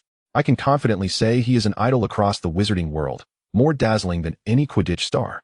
Quidditch players have merchandise. Why shouldn't Potter? A small eagle interjected. But if that were true, why would Shueyu choose to make them herself rather than simply buy them? Well, perhaps this conveys more heartfelt sentiment. Harry sensed that many eyes were upon him now. Even after enduring this star treatment since his first year, he remained unaccustomed and disinclined to it. He previously disliked being shackled by Voldemort, and now found himself similarly bound by Shueyu Li. Although she appeared to genuinely like him, he began to find her somewhat bothersome. Harry tightened his facial muscles as much as possible, his emerald eyes wide open, striving to maintain an appearance of calm. The staff table was too distant for Harry to care about the professor's scrutinizing gazes, and the other house tables were not particularly close either. He was unfamiliar with them and could choose to ignore them. However, Ron, sitting right beside him, was impossible to overlook. Despite Ron's efforts to avoid glancing his way, Harry, having known him for 3 years, could easily discern his subtle movements. Look at him, with his constantly trembling shoulders and slightly turned body, all betraying his yearning to turn and observe Harry's reaction. In a flat tone, Harry warned Ron, "If you dare to turn around and look at me like they do, you're done for." Ron shook his shoulders and sat up straight. Hermione stifled a giggle. Yet, other Gryffindors, unlike Ron and Hermione, were less considerate of Harry's feelings. Lavender, being a girl, was particularly enamored with the adorable plush toys, her eyes sparkling as she praised Shueyu's craftsmanship. These plush toys are simply too cute. Though they lean towards the cartoonish side, they still capture Potter's essential features, making it immediately clear that this is Harry Potter. Ginny, too, envied Shueyu for possessing so many Harry plush toys, each resembling a customizable doll. Harry in a Quidditch jersey, clad in a Gryffindor scarf, and even that fleeting glimpse of Harry in a trench coat. There were also small Harrys lying down and around Harry. When Shueyu set it down, she accidentally squeezed it, causing it to emit a short, adorable sound. So cute, Ginny exclaimed inwardly, determined to learn sewing from her mother, vowing to personally create her own charming Harry Potter plush. Sharing a fondness for Harry, she refused to concede defeat. George, what do you think? I also believe this girl possesses a knack for mischief. George and Fred exchanged knowing glances, entirely unperturbed by Harry's grim expression. That round one, a genius idea. We could create representations of others, but none would be as adorable as her Harry. Hearing that remark about her Harry furrowed his brow, tension evident on his face. To make it more comical, we could record some surprising sounds. Give the user of the round one a delightful shock. And that lying one, how about we make it a prank pet that scuttles around on people?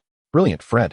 At the Slytherin table, Malfoy watched with seething jealousy as Shueyu boldly placed a Gryffindor plush on a Slytherin bed, his face turning the shade of the house's colors. How dare she?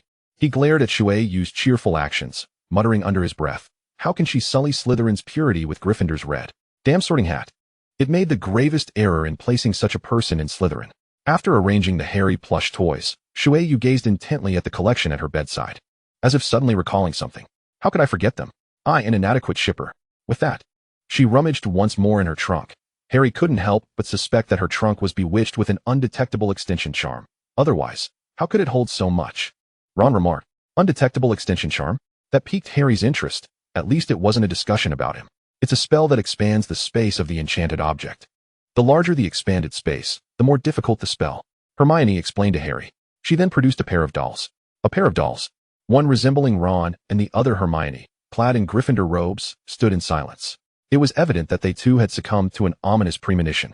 Harry squinted to examine them closely, a grin spreading across his face. Huh, how delightful it is that you two, who mocked me earlier, find yourselves in this predicament. He chuckled, recalling a glimpse he had caught earlier of a term related to Ron and Hermione, which seemed to hint at a deeper meaning. His sense of schadenfreude intensified as he patted the stiff shoulders of the Hermione and Ron dolls, proclaiming, we three shall share our fortunes and misfortunes alike, never to be separated, even if we are but mere dolls, shall we? On the other side of the curtain, Shueyu did not disappoint Harry's expectations. Holding the two dolls, she performed an act that left the entire hall in stunned silence, gazing at the small Ron and Hermione figures in her hands. A peculiar smile crept across her face. It has been ages since I've indulged in such play, she mused to herself. With both dolls in hand, she positioned their faces towards each other and, under her guidance, brought them closer. Ron and Hermione watched in disbelief as the dolls' faces drew nearer, their eyes widening and breaths instinctively slowing. She wouldn't truly dare to do that, would she? They silently prayed in despair. Gently pressing the dolls' heads together, she giggled. Hee hee, Ron and Hermione, a kiss. Ron was left speechless, unable to utter even a bloody hell, his face frozen in shock, too embarrassed to glance at Hermione. His ears flushed crimson. Hermione's cheeks were aflame, fists clenched, her chest rising and falling erratically, her lips pressed tightly together, seemingly suppressing the urge to utter something impolite. George could no longer contain his laughter, burying his head in Fred's shoulder, pointing at the curtain with shaking hands. Lavender and Ginny looked on, astonished, as if they had suddenly realized something. Are they together? When did that happen? Lavender whispered. I have no idea, Ginny murmured in response. Though Harry relished the moment of mischief, as he gazed at the curtain, he couldn't help but suppress his laughter beneath the furious blushes of his two friends. Until it dawned on him, something felt amiss. Wait, if they are together, does that mean I am left out? Harry's smile gradually faded. After placing the Ron and Hermione dolls atop the bedside shelf, Shui did not immediately retire for the night. Instead, she adjusted her casual attire.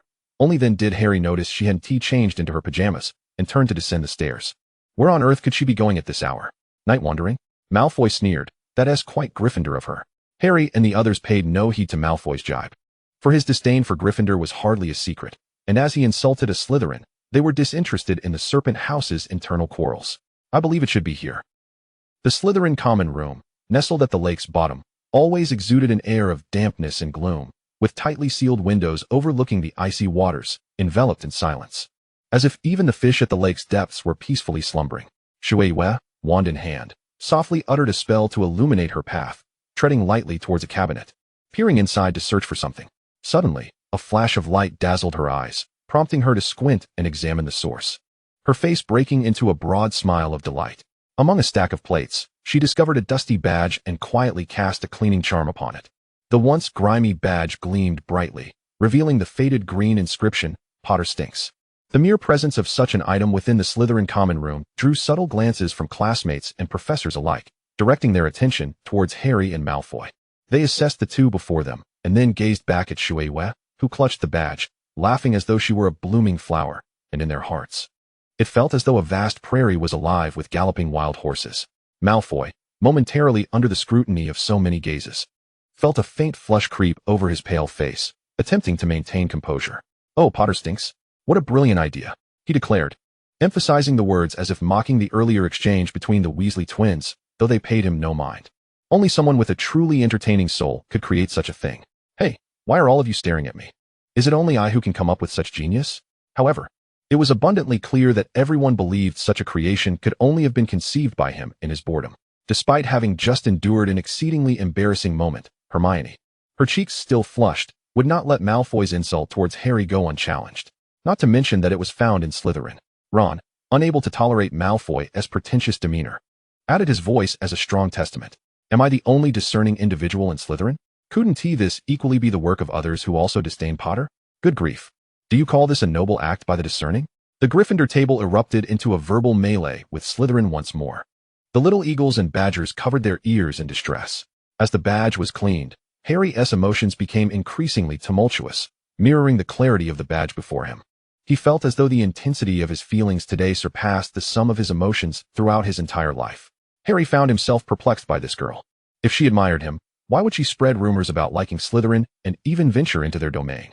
If she despised him, how could she look so delighted at possessing a badge that insulted her idol? Shui swiftly provided him with an answer. The world's first, and only, the exclusive Harry Potter-themed merchandise. She silently exclaimed, "Ah, I have gotten my hands on this extraordinarily significant limited edition badge." She excitedly shook the somewhat aged badge, her round, almond-shaped eyes sparkling with anticipation, hoping for some transformation, only to be disappointed to find that the inscription remained unchanged. Could this be a revised version created by Colin and his brother? She pondered, rubbing her lower lip thoughtfully. Is this truly Harry's first piece of themed merchandise? Hermione regarded her with a face full of sympathy. She calls this extraordinarily significant? Harry, bemused, still could not fathom Shui's reasoning. What was there to commemorate in such a trinket? And the only piece? Ron glanced at Harry with pity in his eyes, as if to say, poor brother. Congratulations on becoming a great hero and star too soon. I should feel sorry for you being mocked as a fool on this badge. Me? Did I do this? Colin gawked at the subtitles displayed on the curtain, clearly shocked that the word Shui had pronounced was indeed his name. This cannot be happening, he exclaimed in a panic. I am a member of the Harry Potter fan club. How could I possibly take my younger brother to create this badge? My brother Dennis, like him, is an ardent fan of Harry. Not to mention that Dennis hasn't even started school yet. Even if he had, Colin would never engage him in such a disgraceful act against our idol. Do not fret, Colin. We all believe in your devotion to Harry, Ginny reassured him. As a fellow member of the Harry Potter Worshippers Club, Lee mentioned that this is your modified creation. Perhaps you merely sought to thwart them, albeit unsuccessfully. No, that is not right. She quickly dismissed her own judgment. The badge Colin and the others altered must have fixed the image to portray Potter as a complete disgrace, as their magical proficiency was insufficient to transform Stinks into support, unlike the initial version currently displayed. Splendid. I did not partake in anything that would tarnish my idol. Colin sighed in relief. See, I told you, Ginny smiled at him. He would have been better off not altering it. The modification only made it worse. Harry looked on in speechless disbelief at the mutually reassuring Ginny and Colin, reflecting in resignation amid the laughter directed at our Gryffindor genius Colin, courtesy of Malfoy. Shueisha continued to speculate. Could it be that the spell's effects faded over time? Alas, I was eager to witness the magical raster badge's original effect. She piqued my curiosity about what the badge's original effect was. George, recovering from the raucous laughter, mused. Aside from Harry himself, what could have made Lee so persistently nostalgic? It couldn't possibly be insults directed at Harry, could it? Fred chimed in with a grin. Harry opened his mouth as if to say something, but then closed it again. Feeling fatigued, the little girl, not witnessing the anticipated outcome, felt a tinge of disappointment.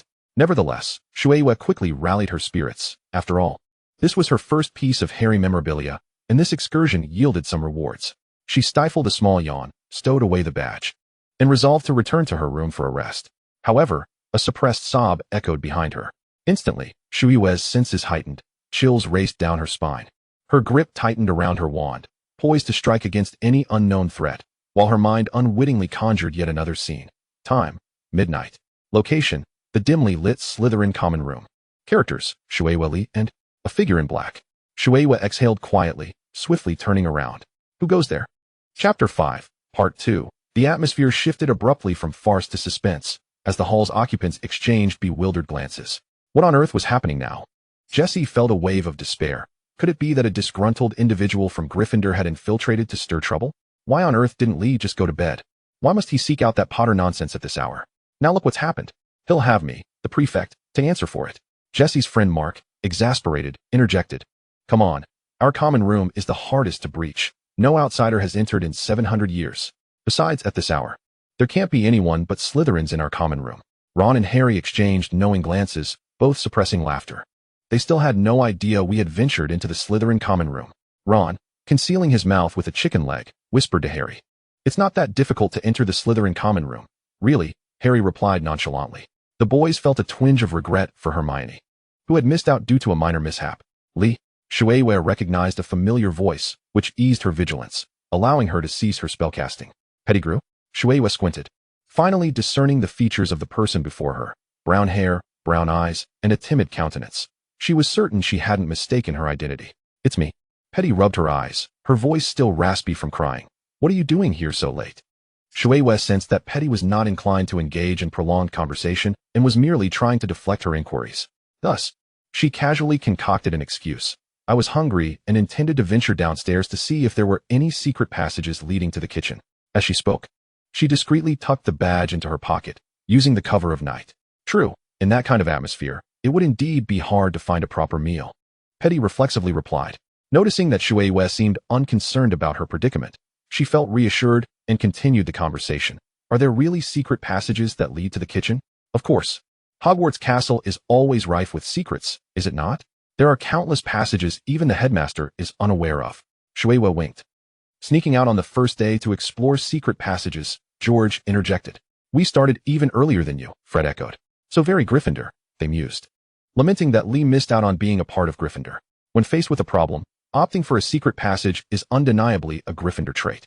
Autumn felt her amusement consistently triggered by this future compatriot of hers. She couldn't help but laugh upon seeing her. I find that rationale to be rather Hufflepuff, Julie Green, a little eagle, chimed in. She leaned in to share a secret with Autumn and the others. The Hogwarts kitchen is located just behind the painting of the staircase to the left of the Hufflepuff entrance. Just tickle the pair, and the kitchen door will reveal itself. The Hufflepuffs enjoy warm late-night snacks every evening. How do you know that? Marietta inquired. One night, I was hungry, and Ginny took me to the kitchen for a midnight snack. Julie's cheeks flushed crimson. Oh, you mean Ginny Watson from Hufflepuff? You two actually went on a late-night outing together. Autumn and the others erupted into teasing. We were unaware of when you two became a couple. That's not the main point. Sigh, let us focus on Lee. Julie, blushing under their banter, forcefully redirected the topic. Hogwarts Castle has been around for nearly 1,000 years. Dumbledore chuckled merrily, and I certainly do not possess complete knowledge of its secrets. Is that the crux of the matter, Albus? Professor McGonagall sighed. They wish to go on a nighttime adventure. Of course I am aware, Minerva, but you wouldn't want to let the children go to bed hungry, would you? Certainly not. McGonagall recalled the somber atmosphere surrounding the Slytherin table during the sorting ceremony, sighing, this shall be the last time. Dumbledore's eyes sparkled with mirth behind his crescent-shaped glasses as he playfully mimicked Shuyue's wink. Children, do not become so engrossed in the curtain that you forget it is still dinner time. Make sure to eat well before returning to rest. For a nighttime adventure is hardly a noble tradition, even if it involves midnight snacks. Although Julie knew Dumbledore would not hear their murmurs, she still felt a flush of embarrassment creeping onto her face. Gurgle. Just as Shuyue finished speaking, Petty's stomach growled. Its sound, though soft, resonated like thunder in the stillness. Petty. Shuyue. Puffed. Petty's face flushed with embarrassment, while Shuyue struggled to suppress the upward curve of her lips. Both of them silently expressed gratitude for the dim ambience of Slytherin, which spared them the awkwardness of facing each other directly. Perhaps you would care to accompany me to the kitchen? Shuyue broke the silence, extending an invitation. She had no intention of genuinely visiting the kitchen. As it was merely a pretext, she had already satiated her hunger at the Slytherin long table. However, it was evident that Petty had barely eaten, having just been in tears, likely leaving her stomach quite empty. The discomfort of trying to sleep on an empty stomach was not to be underestimated. And Shuyue had not brought many snacks. Food could only be procured from the kitchen.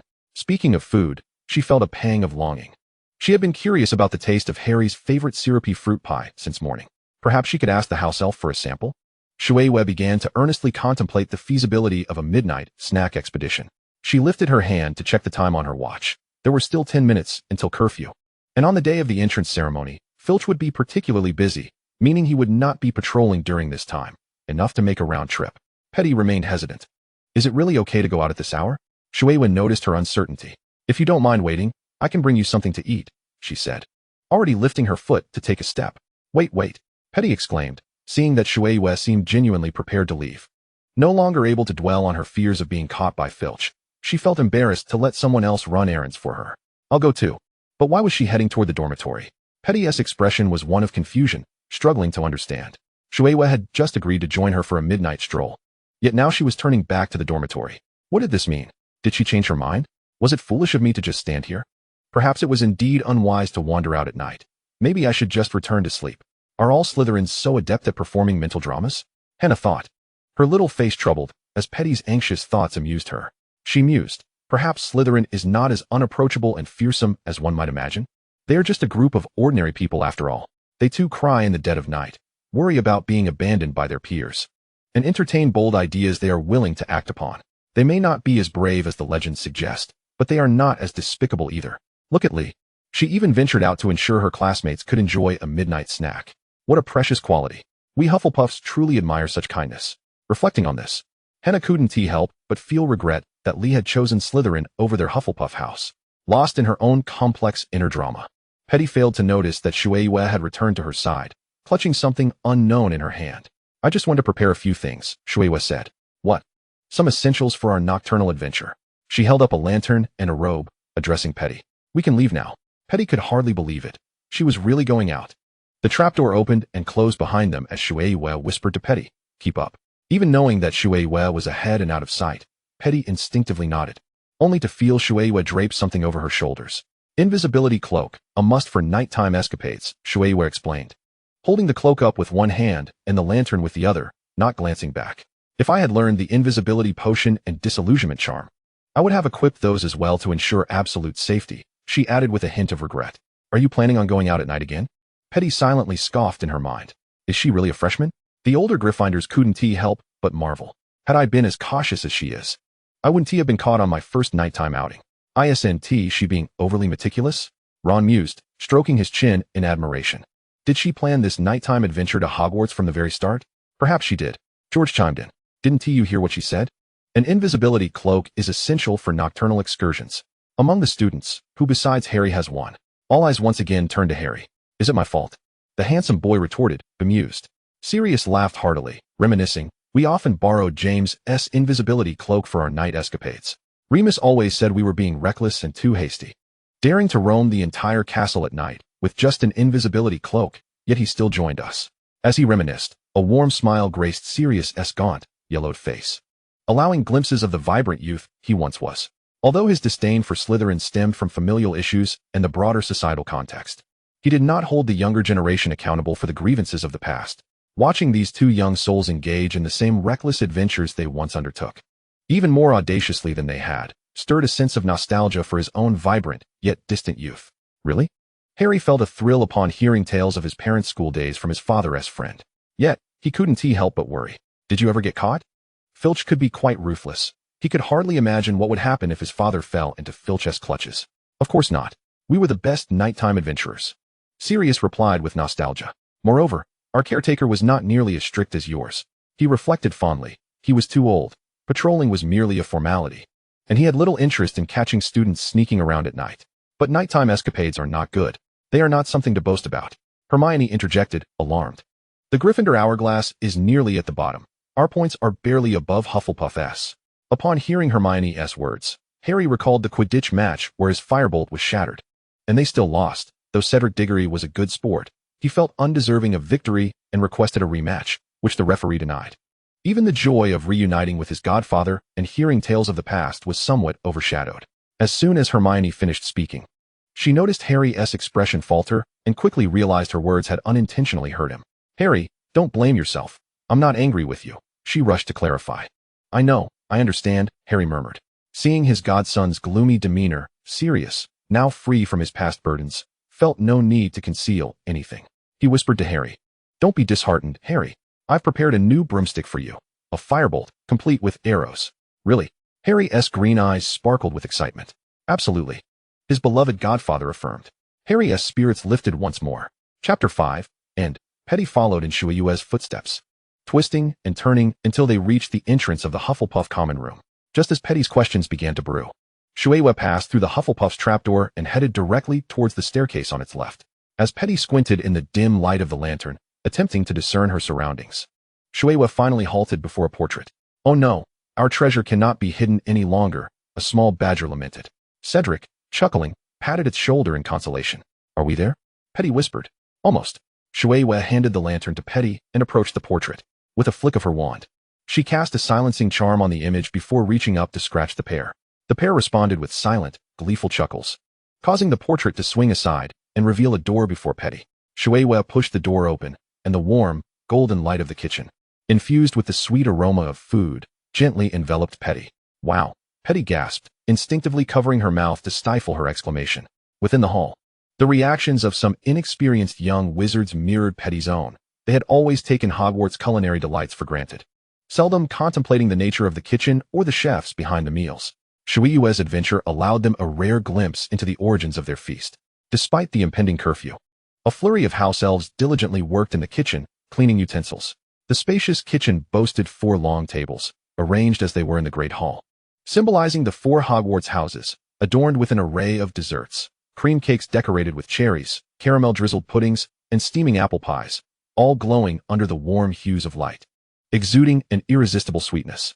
Wow, their desserts look even more delectable than ours, Ron remarked, swallowing involuntarily at the sight, his already full stomach yearning for more. Many who had lost their appetites due to the screen's content were now stirred by the culinary delights of Hogwarts' kitchen, their cravings awakened. After all, who could resist the creamy cakes depicted on the screen or the grilled steaks before them? The sound of clinking cutlery began to fill the air around the long tables once more. Harry was among them. He had lost his appetite the moment the screen appeared, learning the truth from years past, reuniting with his godfather, and bringing justice to his memory. Was there anything more significant than that? Unlike Ron, who perpetually savored his meals while still managing to eat chicken legs during the show, Harry was disinterested in dining, occasionally poking at his food with a fork, distracted by Lee's fervent admiration. Yet, the screen truly excelled at capturing the moment. The cozy glow of the fireplace illuminated the overflowing cupcake beside him, the sugar frosting glistening enticingly. The sponge pudding, drizzled with syrup, appeared soft and inviting, the amber maple syrup cascading down its sides and mingling with the cream beside it, making one's mouth water and fingers itch with desire. Harry swore that as the camera focused on these desserts, he could hear at least 5 people around him swallow in unison. Their pace of cutting and eating quickened, perhaps hoping to finish their main courses in haste to indulge in the dessert. The final shot was of Harry's favorite syrup pie, evidently just out of the oven, steaming and glistening like rubies as it was cut into diamond-shaped morsels. Harry's appetite returned, and he eagerly joined the fray for the main course, bringing Sirius along. For after such a long escape, he was famished and eager to hasten the arrival of dessert. Slurp. Shueisha was startled, initially thinking she had drooled at the sight of the food, hastily wiping her mouth. Wait, there's no drool? She turned to see a stunned Petty, narrowing her eyes and pressing her lips together, bursting into laughter. What are you still doing? I'll go negotiate for some late-night snacks. They won't refuse us. You should take something you love. Perhaps the atmosphere was too delightful, or the sweets too tempting. Petty didn't perceive Shueisha's words as rude. Instead, she found Lee's beaming smile charming. Even the dimple on her right cheek appeared adorable. Her face flushed crimson, akin to a ripe apple, yet she remained motionless. Assuming Petty was merely shy and hesitant to act first, Shueisha approached the house elves. Esteemed little wizard, greetings. Shueisha was startled by a ragged house elf suddenly appearing before her, its sharp nose nearly poking her. Its eyes were as round as tennis balls, and its large ears flopped in response to its abrupt movement, exuding a lively energy. Though clad in tattered fabric, its attire was clean, infused with a sweet honey scent. Hello? Shueisha patted her chest, attempting to calm her racing heart, forcing out a response. Wigby. I am Wigby. It is an honor to serve you. How may Wigby be of assistance? The elf's tone was overly earnest, its hands clasped in front of its chest, giving an impression more akin to a fervent prayer than a kitchen servant. I am Shueisha. She introduced herself succinctly, aware of the house elf's nature, knowing that any delay would attract more of them. May we take some of the desserts here with us? She queried Wigby. You see, we did not have enough for dinner. Of course. Or rather, it should be this way, he exclaimed. House elves exist to serve wizards. Wigby will fulfill your request. You may take all the desserts Wigby prepares. His large eyes shimmered with joy. And Merlin, was he on the verge of tears? Shueisha hastily interrupted his emotional surge. We only need a few desserts. We are short on time and need to leave soon. Wigby is so sorry. Wigby has delayed the young wizard's time. He lamented, declaring himself a bad elf and attempting to bang his head against the wall. Stop, stop. Shueisha quickly grabbed him, commanding, this is an order. Now prepare a bag for us. We will pack it ourselves. She turned to a bewildered Petty. Philly, take this, and grab some food to bring back. We only have 3 minutes left. All right.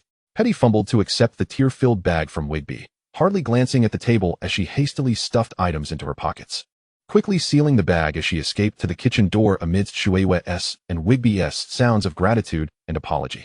This time, she dared not make a sound, fearing the attention of other house elves, lest she find herself surrounded and stranded without a dormitory. Unscathed, they returned successfully. On their way back, they seemed remarkably at ease.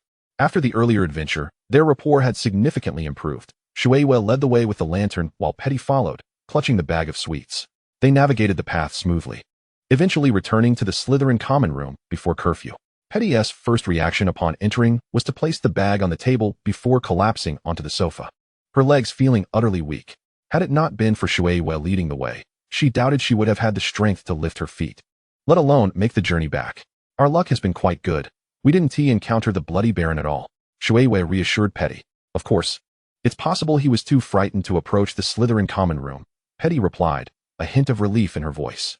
Shueisha silently supplemented her thoughts before illuminating the candles in the common room. The warm candlelight flickered beneath the dark lake, resembling a vibrant orange blossom unfurling in the depths of the sea. Meanwhile, Petty sat quietly beside her, observing in silence. The gentle glow danced upon Shueisha's slightly cherubic face, casting a soft light in her dark eyes, which tenderly softened her features. The girl's slate-colored hair cascaded down her shoulders, the ends swaying playfully with her movements, reflecting her spirited nature. As for Shueisha, she busily unwrapped a box. What would you like to eat? I've discovered some cupcakes and bread here. Oh, and bulk apple pie? Although I couldn't procure the syrup pie, the apple pie is quite delightful. Rounded up, it's all fruit pie. I can barely say I've gotten the HP version. Shueisha rubbed her hands together in anticipation, extracting the snacks from her pocket and arranging them on the table for Petty to enjoy. Petty, her eyes wide and vacant, remained in a state of shock from the earlier excitement caused by the house elf, murmuring like a lost soul, house elves are truly terrifying. Haha, is that so?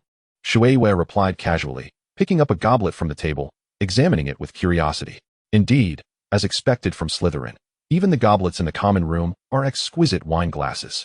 Though, of course, minors are prohibited from drinking alcohol. Perhaps Slytherin uses them for milk or something. How elegant, timelessly so. Satisfied with her observation, Shueihua waved her wand, casting a spell to clean the goblet, followed by another charm to fill it with fresh water. After pouring 2 cups, she placed one in front of Petty and kept one for herself. Thank you. Petty mustered her spirits and expressed her gratitude for the water Shueihua offered. I truly cannot fathom why some wizards fancy house elves. They're always so startled and difficult to get along with, are they not? Well, Shueihua turned to her, her gaze revealing unmasked astonishment. To hold such thoughts in the wizarding world is quite rare. To desire a harmonious relationship with house elves is commendable. Is it really? Petty stammered. Shueihua continued. Wizards, I mean, the vast majority of them, regard house elves merely as servants for household chores. No, as slaves, rather than treating them as equals. Oh, of course, this also relates to the traditions of house elves, as they have grown accustomed to such treatment. For you, coming from a pure-blood Slytherin family, to possess such thoughts is indeed admirable. Petty sensed that the nonchalant aura that usually surrounded Shueihua had dissipated somewhat. She was surprised to discern a hint of melancholy and nostalgia in Shueihua's words. The common perception of Slytherin is one of arrogance, ambition, and cunning. It seems that positive qualities are forever beyond our grasp. Even the Sorting Hat sings of Slytherin. I wonder if you've ever noticed the verses it sings regarding Slytherin? It mentions, perhaps you may find true friends in Slytherin, but beware of those driven by ambition. They will stop at nothing to achieve their ends. You see, even forming friendships requires caution, highlighting Slytherin's prudence and reserve. Moreover, traditional pureblood families often overlook house elves. Despite their mastery of a magic system entirely distinct from that of wizards, and even though they excel in household tasks and exhibit unwavering loyalty to their masters.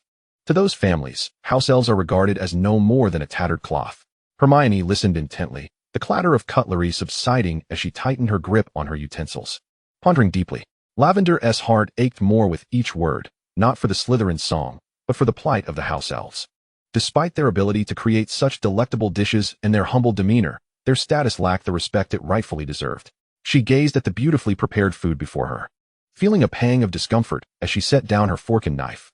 Even in the Muggle world, chefs and hourly workers are recognized as legitimate laborers, earning their wages and deserving of fundamental respect. Yet why do house elves not receive such recognition? Sirius remained silent, even though he was older and had weathered countless storms.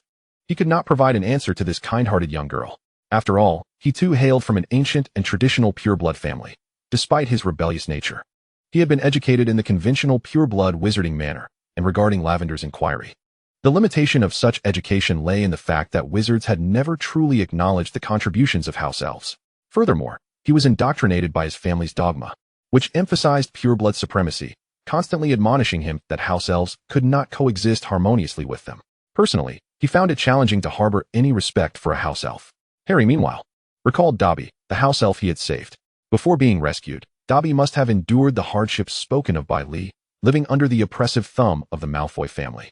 Yet, even in such dire circumstances, despite house elves being inherently obedient to their masters, Dobby was willing to defy his owner, in a clumsy attempt to warn Harry away from danger.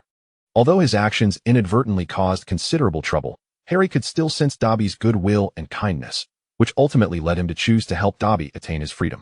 It seemed he hadn't kept up with Dobby's whereabouts for quite some time. He had heard that Dobby was employed by Hogwarts, becoming a member of the kitchen house elves. Perhaps the mashed potatoes on his plate were made by him. He wondered how Dobby was faring now. He had been Dobby's only friend upon arriving at the school, and perhaps he should check in on him. Silently, Harry savored the delicious mashed potatoes prepared by the house elves, resolved that once the film ended, he would seek out Dobby for a chat. By the way, will this thing ever stop? Regardless of what transpired in the hall, the film continued to play on. Just as the fate of Malfoy's Dobby, Black's creature, and Crouch's Winky flashed through Shueihua's mind, she gazed at Petty's innocent face, her final thoughts lingering on the image of Creature's aged and sagging visage. Creature? Sirius straightened up, his casual demeanor vanishing upon spotting the familiar face on the screen, his brow furrowing in uncertainty. Harry set down his spoon as well. Although he didn't know Creature, he understood through Shueihua's thoughts that this was a house elf belonging to his godfather's family. The vague sense of foreboding that had shadowed him seemed poised to be unveiled through the girl's words. Perhaps it might be impolite to say, Shueihua finally spoke. her words laced with apology, but you remind me of someone. He was also a Slytherin and, like you, cared deeply for his house elf. It's quite all right. Petty did not feel offended. Rather, she was intrigued and asked, could you tell me who he is? Shueisha exhaled softly, and the flickering candlelight danced in her eyes as she replied, R.A.B. Regulus Black. Chapter 6. The mention of the Black surname piqued Hermione's keen perception, prompting her to turn towards Sirius, where she found the unmistakable expression of disbelief etched on his face. Sirius, is Regulus your family? Harry inquired, gazing into Sirius's dark gray eyes. Sirius furrowed his brow and quickly responded, he is my brother, but he is entirely different from me. My parents adored him. They believed Regulus was far superior to me. However, in my eyes, he is merely a foolish idiot for having joined the Death Eaters. You must be joking, Harry exclaimed. In our era, Voldemort's true visage had yet to be unveiled. The Death Eaters did not torment muggles and half-blood wizards as they do now. They were not synonymous with evil. Rather, they were merely a group of imbeciles who revered pure-blood supremacy. As he spoke, Sirius scoffed derisively, his disdain evident. Thus, Regulus was not as vile as the Death Eaters of today, Hermione concluded. Otherwise, Lee would not have praised him. In Hermione's estimation, a teacher like Shueisha, who cared about the welfare of Slytherin and would willingly sacrifice herself to protect her students, would never extol the virtues of a villain. This, she believed, proved that Regulus was not a bad person. At this point, Sirius fell silent, lowering his head as his dark curls cascaded down to obscure his inscrutable eyes. He pressed his lips together, acknowledging he truly did not commit any egregious acts. He even cared for house elves. Lavender added. Ron's lips twitched in surprise. I never expected you to be so passionate about this. The Black family? The one among the Sacred 28? Petty inquired. Yes, Shueisha confirmed with a nod, her delicate lashes fluttering as shadows danced in her eyes. Consider this a tale. The protagonist, Regulus, is the second son of the Black family and also the brother of Sirius Black, Harry Potter's godfather. Unlike his rebellious brother, he was obedient and sensible from a young age, earning his parents' affection. Moreover, he was kind-hearted, even with a relative who delighted in tormenting house elves as a role model. He remained unaffected, treating the family house elf, creature, as kin. As Shueisha spoke, a rare sadness, unbefitting her age, flickered across her brow. It was precisely due to this closeness and compassion that he accomplished something remarkable. Petty sensed the weight behind Shueisha's gentle tone, inhaling deeply before asking, what was it? Shueisha opened her mouth again, this time with a gravity that felt like dropping a bomb into the depths of the ocean. He was the first to discover Voldemort's Horcrux and attempted to destroy it. The Great Hall erupted in chaos, resembling a pot that had just boiled over. In the midst of youthful, alarmed faces, even Dumbledore could no longer maintain his composure. His eyes, sharp beneath his crescent-shaped glasses, focused intently on Shueisha. Dumbledore Professor McGonagall stood alongside Professor Flitwick to restore order, while Snape seized the opportunity to lean towards Dumbledore. It seems you know what a Horcrux is? Dumbledore sighed, his voice weary as he explained to Snape. It is an exceedingly malevolent entity. The elder's voice no longer held the vigor of his youth. It had grown murky and somber, yet still bore an undeniable resilience. He spoke with a suppressed anger. Tom has truly disappointed me. I shall personally rectify this matter. Petty gasped. Merlin, how dare he? How did he discover it? Because of Creature, their house elf. What? Petty's complexion drained of color. Shueisha hastily clarified, don't misunderstand. The Death Eaters of that time were not what they are now. They were not symbols of criminality, but rather could be seen as a form of honor, an honor of pure-blood wizards.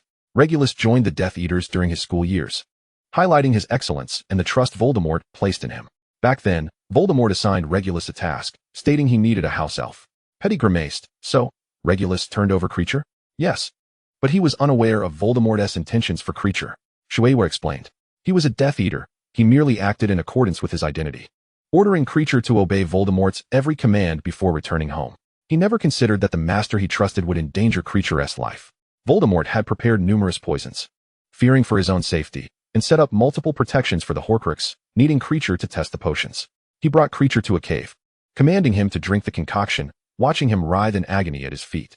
According to Voldemort's expectations, Creature would be parched, crawl to the water's edge for a drink, and then be dragged down by the lurking corpse beneath the surface.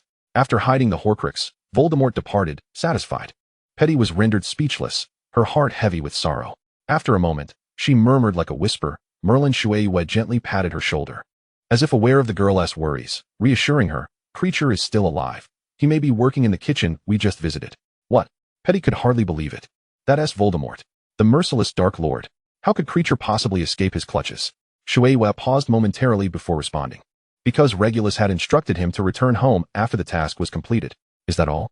Not quite, Shui replied, a slight smile gracing her lips. Though it did not reach her eyes. Creature's survival hinged on his unwavering loyalty to his master and his love for Regulus, which ignited his will to survive. Oh, and let us also thank Voldemort's outdated, arrogant mindset, and his limited view that regarded house elves as mere animals, which led him to overlook the distinctions between house elves and wizardry. Voldemort established various restrictions targeting wizards in the cave, yet forgot that these had no effect on house elves. Creature successfully operated back to the Black residence. And Regulus learned all of this?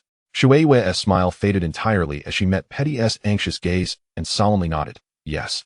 He learned everything. Regulus was deeply worried for Creature.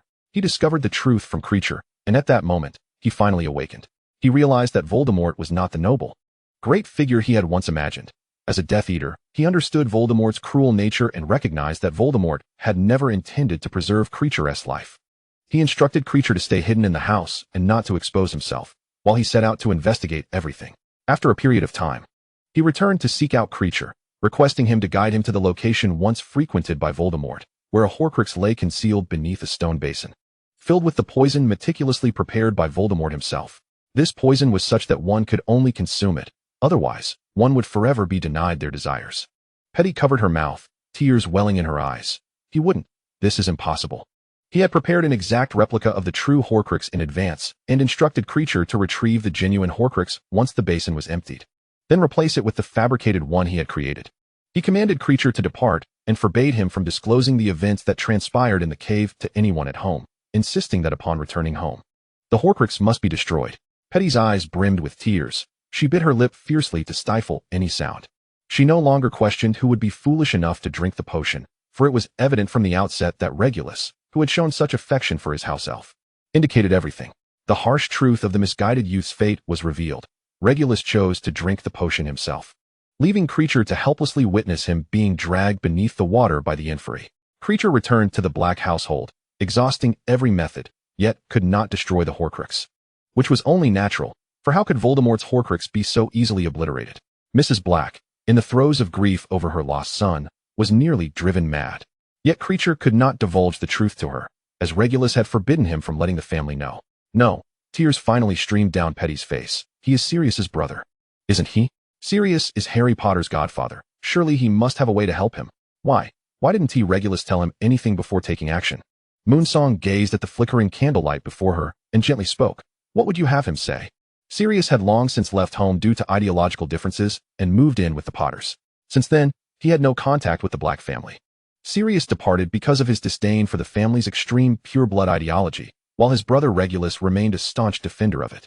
Their beliefs diverged greatly, especially considering Regulus was a Death Eater. This matter was exceedingly perilous and not to be disclosed to many, lest it increase the likelihood of Voldemort's detection. Sirius might not even believe that Regulus would turn back and betray Voldemort. He always considered Regulus a coward, never realizing how brave his brother had once been. Yet, in such a hostile environment, who would dare to believe that beneath the ambition-laden mire of Slytherin, a heart still struggled and beat? How could he broach this matter with a brother who stood in opposition to him? Petty gazed at Moonsong with tearful eyes. Moonsong used her sleeve to wipe away Petty's tears. Of course, these are merely some considerations. Regulus's actions were primarily motivated by a desire to protect his family. For this situation was undeniably dangerous, was it not? To safeguard his family and maintain their status without arousing suspicion, he had no choice but to act thus. Petty sniffed. I remember you mentioned that Creature could not destroy that Horcrux. So given the current circumstances, was that Horcrux ultimately destroyed by Harry Potter? Indeed. But the process was fraught with complications. Harry Potter did not initially possess the Horcrux that Creature was safeguarding. He was entirely unaware of its existence. He and Dumbledore ventured to the location where Voldemort concealed the Horcrux, enduring great hardships to acquire Regulus's fake Horcrux. Ah, wasn't that a futile endeavor? Petty exclaimed, nearly leaping in frustration. Not at all. That was Regulus's relic, Moonsong replied. Harry Potter entrusted Regulus's relic to Creature, thereby earning his loyalty. It is worth noting that Creature had been educated under the extreme pure-blood ideology of the Black family and harbored a deep disdain for Harry's muggle-born friend, Hermione Granger. Yet for this, he willingly served Harry, even leading other house elves during the battle to protect Hogwarts, all because it was Regulus's dying wish. Moonsong closed her eyes and fell silent. Sharing a moment of quiet reflection with Petty, her mind drifting back to the letter concealed within the fake Horcrux. Written by Regulus, to the Dark Lord, I know that by the time you read this letter, I shall have perished. However, I wish to convey to you that it was I who uncovered your secret. I have taken the true Horcrux and shall destroy it at the earliest opportunity. I willingly embrace death, for you shall encounter your destined adversary as merely a flesh and blood mortal. Rab. Chapter 6, Part 2, In the Dim Light. Petty and Moonsong exchanged silent glances, remaining motionless in the moonlit night, seemingly still ensnared in the shadowy history that loomed over Slytherin. Within the common room, only the flickering candlelight illuminated by Moonsong was animated. It swayed in the damp, cold draft of the cellar, but continued to burn resolutely, emanating warmth and light, dispelling the darkness and chill for the two girls. In the depths of the dark lake, it shone so brightly, reminiscent of the final flicker of life from that youthful soul. Beyond the curtain, the great hall was steeped in silence. Among the faculty, Professor McGonagall's eyes were reddened with tears as she pressed her forehead in an effort to suppress her surging emotions. Yet, the tears escaped the confines of her eyes, cascading down her wrinkled face like pearls fallen from a broken string. She closed her eyes, as if trying to recall the visage of that young man. Regulus Black, the quieter brother compared to his boisterous sibling, was a student she had personally taught. How could she not be moved and saddened by his sacrifice? The gentle Professor Sprout offered a handkerchief to Professor McGonagall, her own eyes glistening with tears. Minerva, wipe your tears. Thank you, Pomona. Dumbledore fell into silence, equally shaken by the revelation. Though difficult to admit, even he had not fully realized that he harbored deep-seated prejudices against Slytherin, shaped by some of its past individuals and events. He had never contemplated that, beyond the potions professor in his immediate circle, there was once a Slytherin who, with solitary courage, had unraveled and sought to thwart Voldemort's schemes, protecting his family for so long in his own way. Reflecting upon this, he could not help but feel sorrow and regret for the Sirius sitting below. Harry anxiously surveyed Sirius, who had remained silent since Moonsong revealed Regulus's fate. If, upon emerging from the hall, he had appeared disheveled and disoriented, his spirit still glimmering with vitality, though largely fueled by his animosity towards Peter Pettigrew. Now he resembled a hollow vessel, devoid of life, seated there as if his very soul had been extracted. Sirius, Harry longed to offer comfort, yet the words eluded him. What could he possibly say? All words of solace fell flat against the reality that had already passed, while Regulus's sacrifice shocked and saddened him. He was more concerned with the details revealed by Moonsong, the fact that Sirius had remained oblivious to his brother's remarkable bravery until the very end. What does this mean? Did Sirius die in the future? Surely it was not a natural death. He is still so young. Who could have killed him? Is there any way to prevent this? An unsettling speculation began to fester and swell within the young boy's chest, and Harry fervently hoped that Shui would provide him with an answer during the forthcoming viewing. A soft sound broke the silence. Petty's stomach growled. However, Petty no longer felt embarrassed. She seemed entirely immersed in the sorrow of the unnamed Slytherin hero's sacrifice, so much so that the harsh reality of hunger could not pull her from her reverie. I apologize if my words have spoiled your appetite, but Shui offered Petty a small piece of bread. Her story was brief, and the bread was still warm, just perfect to consume. You should eat a little, otherwise, you'll feel worse. Thank you. Petty whispered her gratitude, quietly consuming the food before her. To ease Petty's discomfort, Shui also picked up a small cake and began to eat it without relish. Once they had nearly finished, they tidied up the scene together. Good night. Petty bid farewell to Shui. Good night, and may you have sweet dreams, Shui replied, watching Petty head back to her room before turning to return to her own. As Shui closed the door, the curtain gradually darkened. Is that it? Julie could not help but voice her thoughts. No, for there are still unfulfilled wishes, Luna suddenly interjected. Even though she was addressing a senior 2 years her elder, her gaze held no evasion, her deep blue eyes fixed intently on Julie, making her involuntarily shiver. What? Luna tilted her head slightly, as if listening for something. The air is filled with the love bug, which tells me that as long as someone seeks her assistance, she will respond to your request. Luna seemed to be earnestly answering Julie, but Julie felt her words were nonsensical and muttered crazy girl under her breath, choosing to ignore her. However, Ginny from Gryffindor glanced curiously at Luna. While she could not understand the magical creature Luna spoke of, she thought the girl seemed quite nice. Hermione, on the other hand, was lost in her own thoughts. Luna's remarks, though peculiar, were not without merit. If viewed from the angle of responding to pleas for help, the existence of this curtain, which had persisted until now, undoubtedly bore information beneficial to them. Those who were neither recognized by Hogwarts nor the curtain, like Fudge and Wormtail, would be oblivious to its presence. Though it appeared that no one had sought assistance, Harry, who sat beside Hermione, had been troubled over Sirius's escape from prison prior to this, and the curtain, through Shui's dream, had unveiled the truth behind Sirius's imprisonment, helping to mend the rift between father and son. Moreover, the additional details about the future that the curtain revealed hinted at their victory in the impending battle. Perhaps Voldemort's return was a foregone conclusion, but the fact that they had triumphed once in the future served as a potent tonic to solidify their resolve to fight. Yet, these pieces of information were still insufficient. She cast a glance at Ron, who seemed blissfully unaware as he devoured a chicken leg, and sighed inwardly. His frequency of eating was too casual. It was merely a facade to mask his inner turmoil. He must still be worrying about the potential loss of Fred. The loss of Fred hinged upon Voldemort's resurrection, and even without a professor elucidating the obscure term Horcrux, she could discern from the rare seriousness on Dumbledore's face that it was undoubtedly a pivotal artifact for Voldemort's immortality. If only she could learn more about Horcruxes. Hermione pressed her lips together. If I seek her assistance, will she respond to my call? Just as Hermione was tormented by the decision to truly ask the curtain for help, it began to play once more. Chapter 6. The curtain fell into darkness. But soon after, the ethereal boundary representing dreams re-emerged at its edges. Accompanying this was a creeping, unsettling music, intertwined with disquieting electronic sounds, akin to lightning flickering ominously within dark clouds, urging the arrival of disaster as the rhythmic beats struck insistently, as if heralding calamity. A male voice emerged, speaking softly, like the calm before a storm, yet foretelling the tempest that lay ahead. All are brave. Your foreheads wound, your differences, your mistakes. Number 12. Grimmauld Place appeared on the curtain. Before the audience's eyes lay a bright, spacious sitting room, adorned with opulent details that exuded grandeur. Two figures, one tall and the other short, stood beneath a brilliantly illuminated chandelier, panting heavily, the atmosphere tense to the breaking point. Though none of the teachers or students present recognized this place, Harry keenly sensed a flicker of emotion in the seemingly soulless Sirius, as a glimmer of lost vitality returned to the weary man's eyes. Yet Harry dared not delve into his feelings at that moment. It was unbearably cruel for Sirius. Tell me, why did you go to Gryffindor? The young Sirius was battered and bruised, the victim of the deranged Mrs. Black's violent outbursts. Her blows had left his forehead swollen, and in the face of his mother's frenzied accusations, he exhibited no remorse. His slate-gray eyes unwaveringly fixed on the woman who had descended into hysteria. The audience was startled by such an opening. The timid young wizard turned pale. Hermione covered her mouth to stifle a gasp. Ron's chicken leg fell from his hand, and Harry held his breath, instinctively grasping Sirius's frail hand. It's all in the past. Sirius, tightly held, had no choice but to extend his other hand to pat the boy's small hand, forcing a smile to reassure Harry.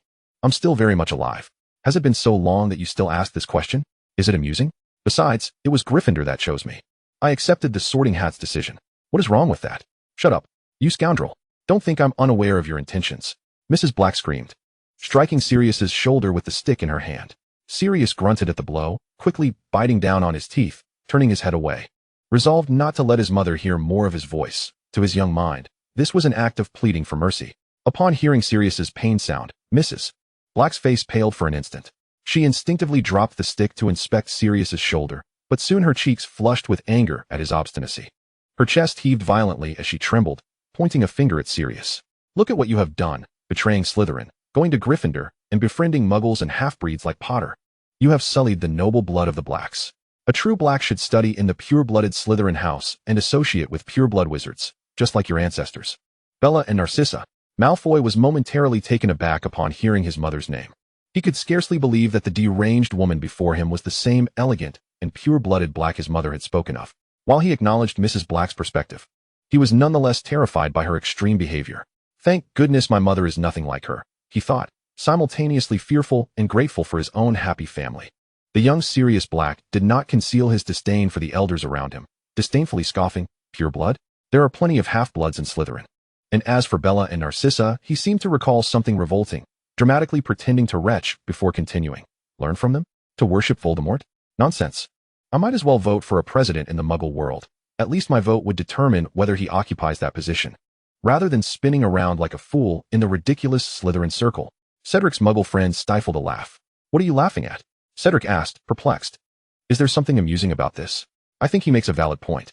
The shadow of Voldemort over the wizarding world is terrifying. I've heard it countless times from my father. Even in Slytherin, no one likes Voldemort now.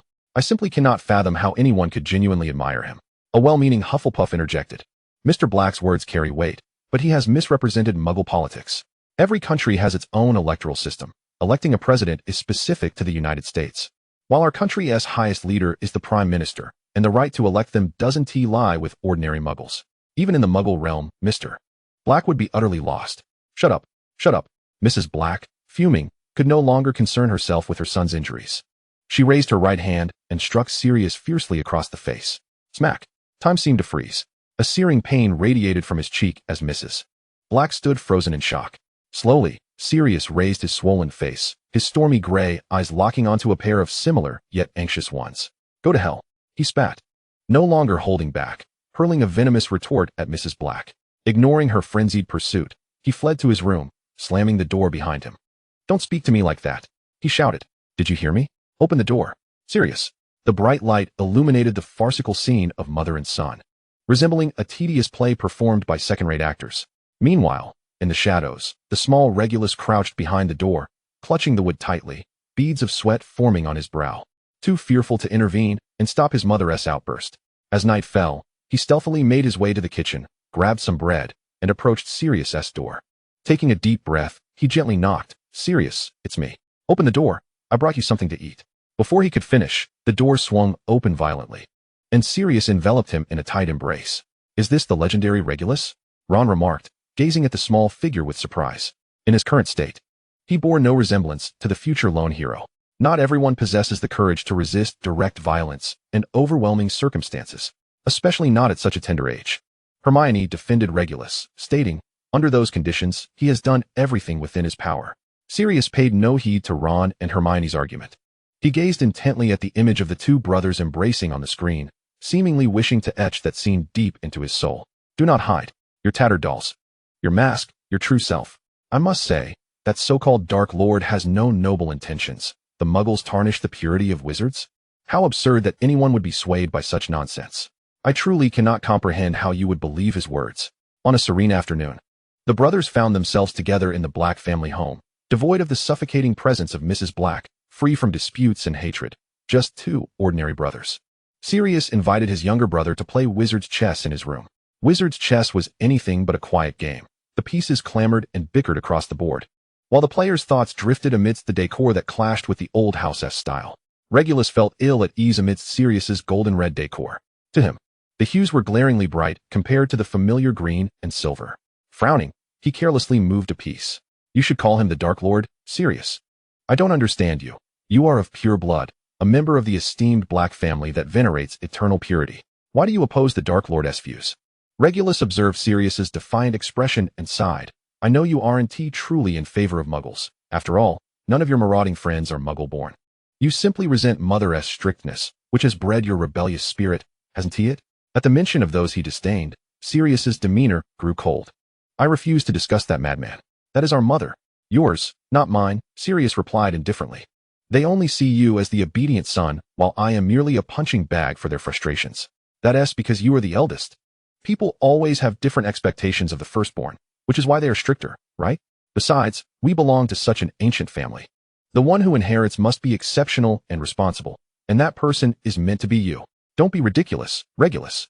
I have no desire to inherit such a decayed and antiquated family. They are only satisfied with you. It is they who decide who inherits the family fortune. If that is the case, why not choose a studious, compliant son who better suits their ideals?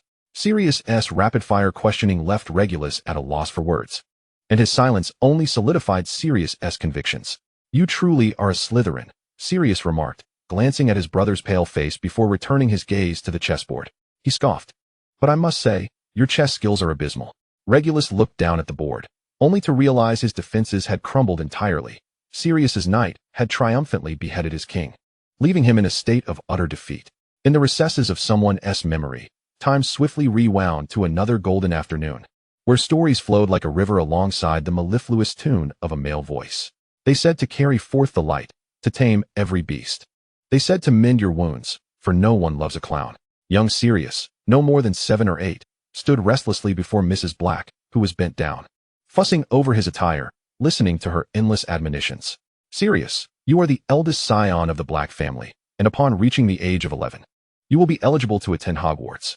At that time, you must choose Slytherin House. Do you understand? Why, mother, I do not comprehend this. Because the blacks are born noble, forever pure. Only Slytherin is worthy of our purity. Sirius, you must set a commendable example for your younger brother. Regulus, who had been hiding behind Mrs. Black, peeked out and offered a smile to Sirius, who could only roll his eyes in resignation. Understood. Sirius, what are you doing? Before anyone could smile at the interaction between the two brothers, the scene abruptly shifted, shattering the previously serene atmosphere with violence as Mrs. Black's grotesque visage re-emerged. Merlin, Lavender thought, covering her eyes in distress. It's nothing. I'm merely practicing magic. Strangely, Sirius did not provoke the deranged Mrs. Black, but answered her inquiry with an unexpected calmness. Naturally, Mrs. Black did not believe him. Sirius's demeanor was far too uncharacteristic. Her gray-black eyes, obscured by the disarray of her hurried descent, scrutinized him as if he were a criminal. Though Mrs. Black was gazing at the young Sirius of the past, her penetrating gaze resonated with a palpable discomfort felt by all present, meeting her furious and suspicious eyes on the screen. Sirius could not help but let out a cold laugh. This lady is exceedingly rude, Pansy remarked, rubbing her gooseflesh-ridden arms in irritation. Malfoy shot her a glance. Pansy quickly amended her statement. However, if it weren't for Sirius Black's rebellious nature, disregarding Mrs. Black's admonitions to join Gryffindor, she wouldn't harbor such distrust toward him. Malfoy. Who knows, he might have been merely echoing Pansy's sentiments earlier. Why must you conceal your hands while practicing magic? Mrs. Black discerned the oversight, and with a swift motion, she lunged towards Sirius, seizing the shrunken toy motorcycle concealed within his palm. This is a muggle contraption. Mrs.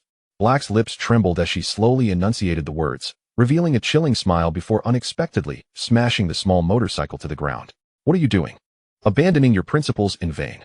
She cackled, crushing Sirius's possession underfoot, the delicate toy emitting a defiant crackle under her brutality. Yet, Mrs. Black, unsatisfied, brandished her wand, flames erupting. Listen, Sirius. In the flickering light of the burning motorcycle, Mrs. Black crouched before the dazed Sirius, reminiscent of the gentle mother she once was years ago.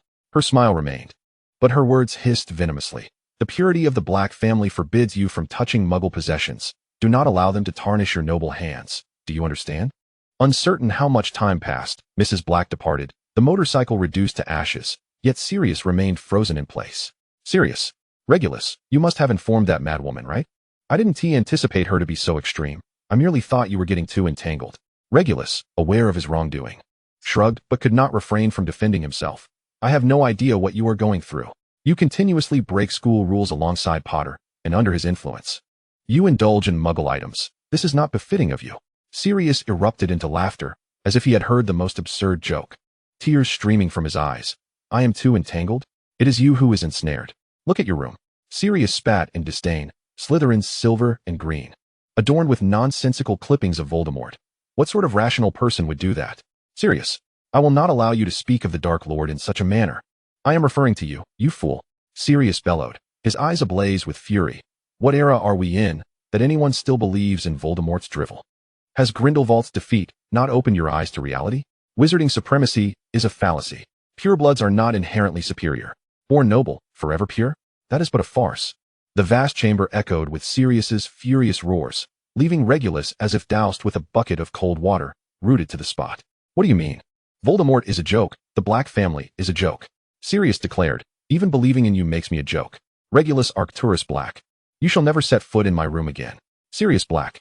You wretched brat. Once you step out of this house, do not think of returning. Who would care? The 16-year-old Sirius cast aside Mrs. Black's howling, slamming the door behind him. He had performed similar acts before, returning to his room, firmly shutting the door, and decorating his space in a manner entirely distinct from that of his family members, expressing his rebellion in myriad ways. Yet this time, he executed it with greater resolve. From within his expansive wizarding robes, he retrieved a two-way mirror, wiping it clean. James. Hey, mate, how has your day been? On the other side, James Potter greeted his friend with his characteristic grin. Doesn't he seem like it's going well? He adjusted his glasses, peering curiously towards Sirius. You're not at home. What has happened? I've run away from home. James gasped, yet refrained from probing further. Extending an invitation to Sirius. Would you like to stay at my house? My parents would be thrilled to see you. Only then did Sirius reveal a genuine smile. I've got my belongings ready. What do you say? He placed the mirror before his suitcase, allowing James a glimpse of his possessions. Why is solitude not glorious? Only imperfection is worthy of celebration. Who says that one laden with muck cannot be a hero? A male voice provided this line as an interpretation for him. As Harry sat up straight at the sight of James's face in the two-way mirror, he gazed dreamily at the youthful visage of his father. He bore an uncanny resemblance to Harry, with similarly tousled hair and round glasses. Unlike other bespectacled individuals, his brown eyes sparkled with vitality, and even his still-maturing face radiated exuberance. This was real, vibrant, distinct from the shadowy reflections of the mirror of Ariste, his father who eternally dwelled in the past. "I love you," walking alone through dark alleys. The scene flashed as Sirius, clad in black, traversed a shadowy street, evading the sights of Death Eaters. "I love you." Standing proud and unyielding, a Death Eater spotted him, sneering as he demanded Sirius reveal the whereabouts of the Potters, threatening him with the Cruciatus Curse should he refuse. Sirius remained silent. Just as the Death Eater's hand was raised, it was struck aside by the incantation, Expelliarmus. James, having petrified the astonished Death Eater, laughed heartily as he escorted Sirius away. In the throes of despair, love does not yield to tears.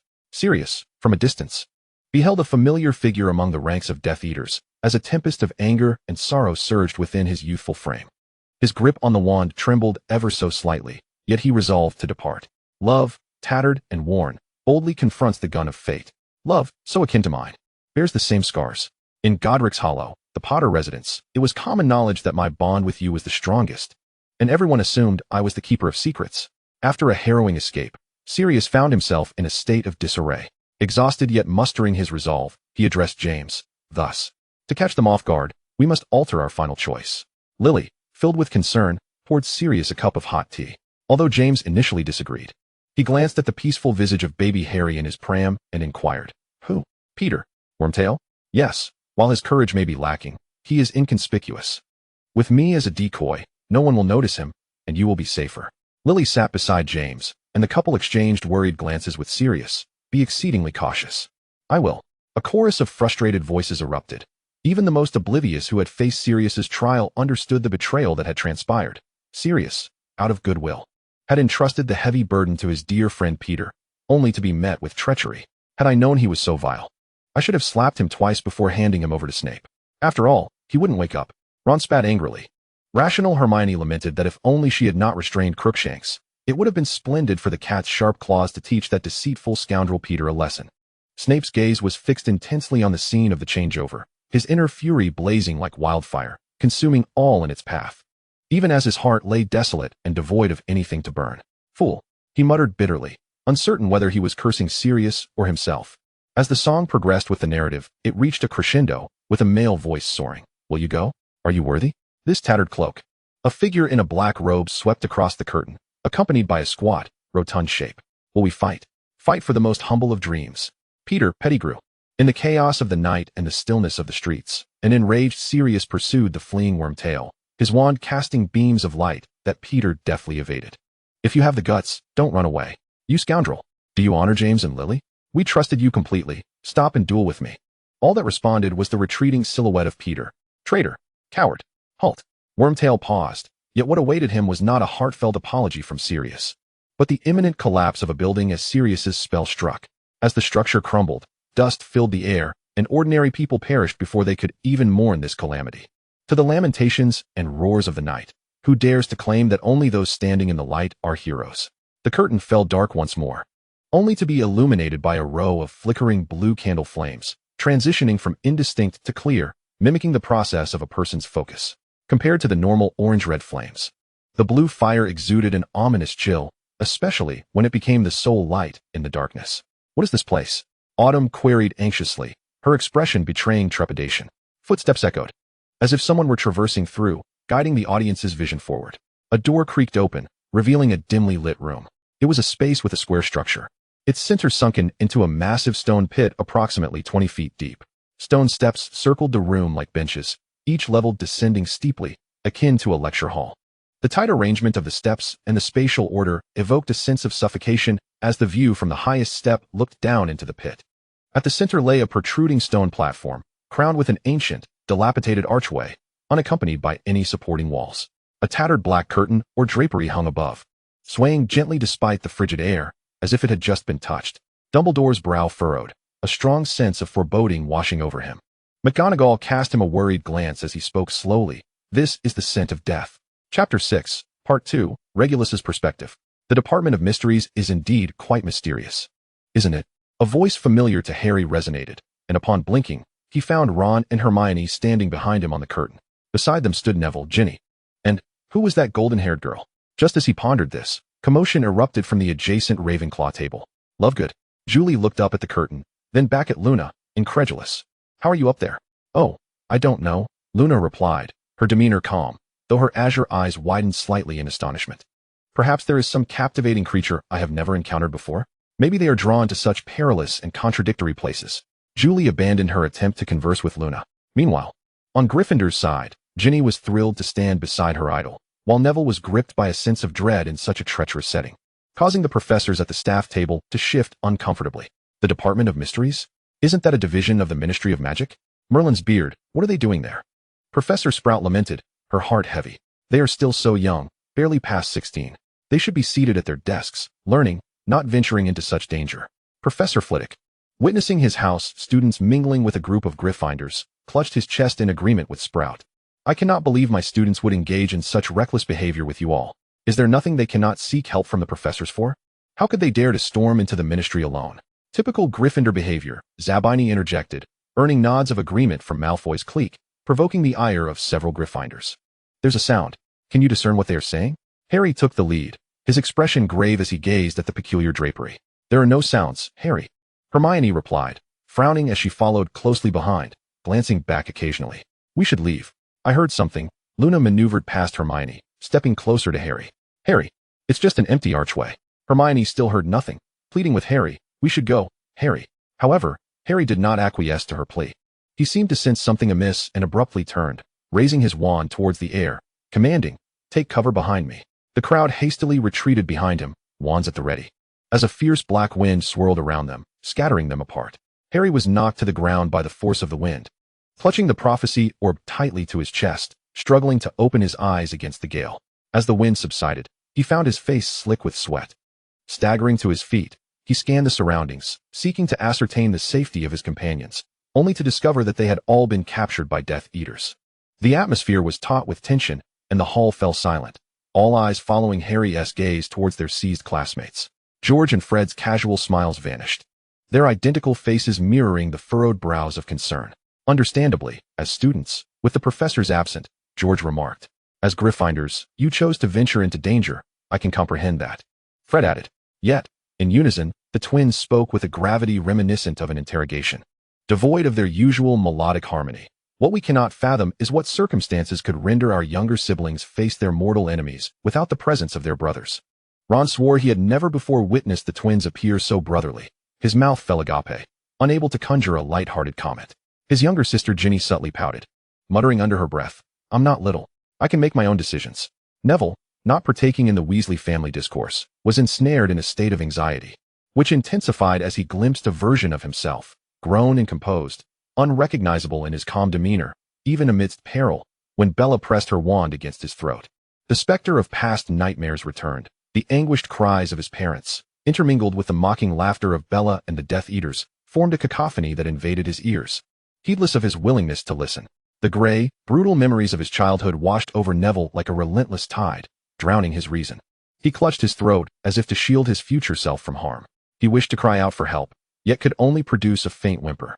Hermione, concerned, gently soothed his hunched back. Merlin, you're drenched in sweat. Are you all right, Neville? Would you like some water? Ron and Hermione struggled against their captors, yet remained firmly bound by the thread of the wands. Harry, caught in a dilemma, scanned his comrades, when a pale figure emerged from the shadows, advancing towards him with a slow, graceful gait. Draco sensed an ominous foreboding, as if something he dared not confront was about to unfold. Do you truly believe? Or are you merely so naive? The figure leaned upon a serpent-headed cane, their pale blonde hair reflecting the eerie light of the Department of Mysteries, their light gray eyes, emblematic of the Malfoy lineage, cast a disdainful glance at Harry before leisurely brushing past him, murmuring, Do you think a band of children could prevail against us? The wild-haired lunatic Bella wore an expression of triumph, her lips curling into a smirk as she relentlessly tugged at Neville's hair. Then let me be straightforward, Potter. Lucius Malfoy turned his back to the archway and Bella, extending a hand towards Harry. Hand over the prophecy orb now, or witness your friends perish before your eyes. The prophecy orb? They ventured to the Department of Mysteries for this? Snape's waxen face paled momentarily. He was not surprised by Lucius's choice, That opportunistic sycophant who, should Voldemort rise again, would surely return to his side, a dog at his feet. Yet, Snape never anticipated that the item Harry risked everything for would be this. Dumbledore's expression turned grave as he sighed.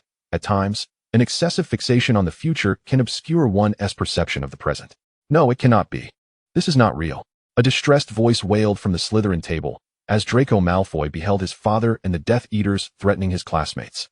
Even his disdain for Potter could not eclipse the turmoil he felt towards his father at that moment. His eyes, mirroring Lucius's, brimmed with fearful tears, his pallid face accentuating the redness around his eyes.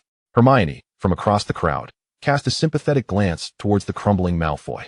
She understood well that despite Draco's misdeeds, he was powerless against his father's decisions. Before the wielders of power, he too was merely a victim. Harry swallowed hard, casting a restrained glance at Ron. Ron's lips moved as if to speak to Harry, but the tip of a Death Eater's wand pressed against his throat, silencing him. Hermione shared his plight. Don't give it to him, Harry.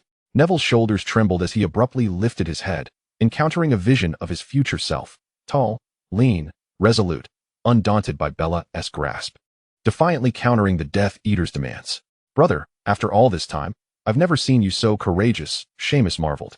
Honestly, before this, I was skeptical that you truly vanquished that dark wizard's Horcrux, but now I believe. Not everyone possesses the fortitude to disregard the Death Eater's threats to their lives, let alone a future Neville who still appeared to be a student.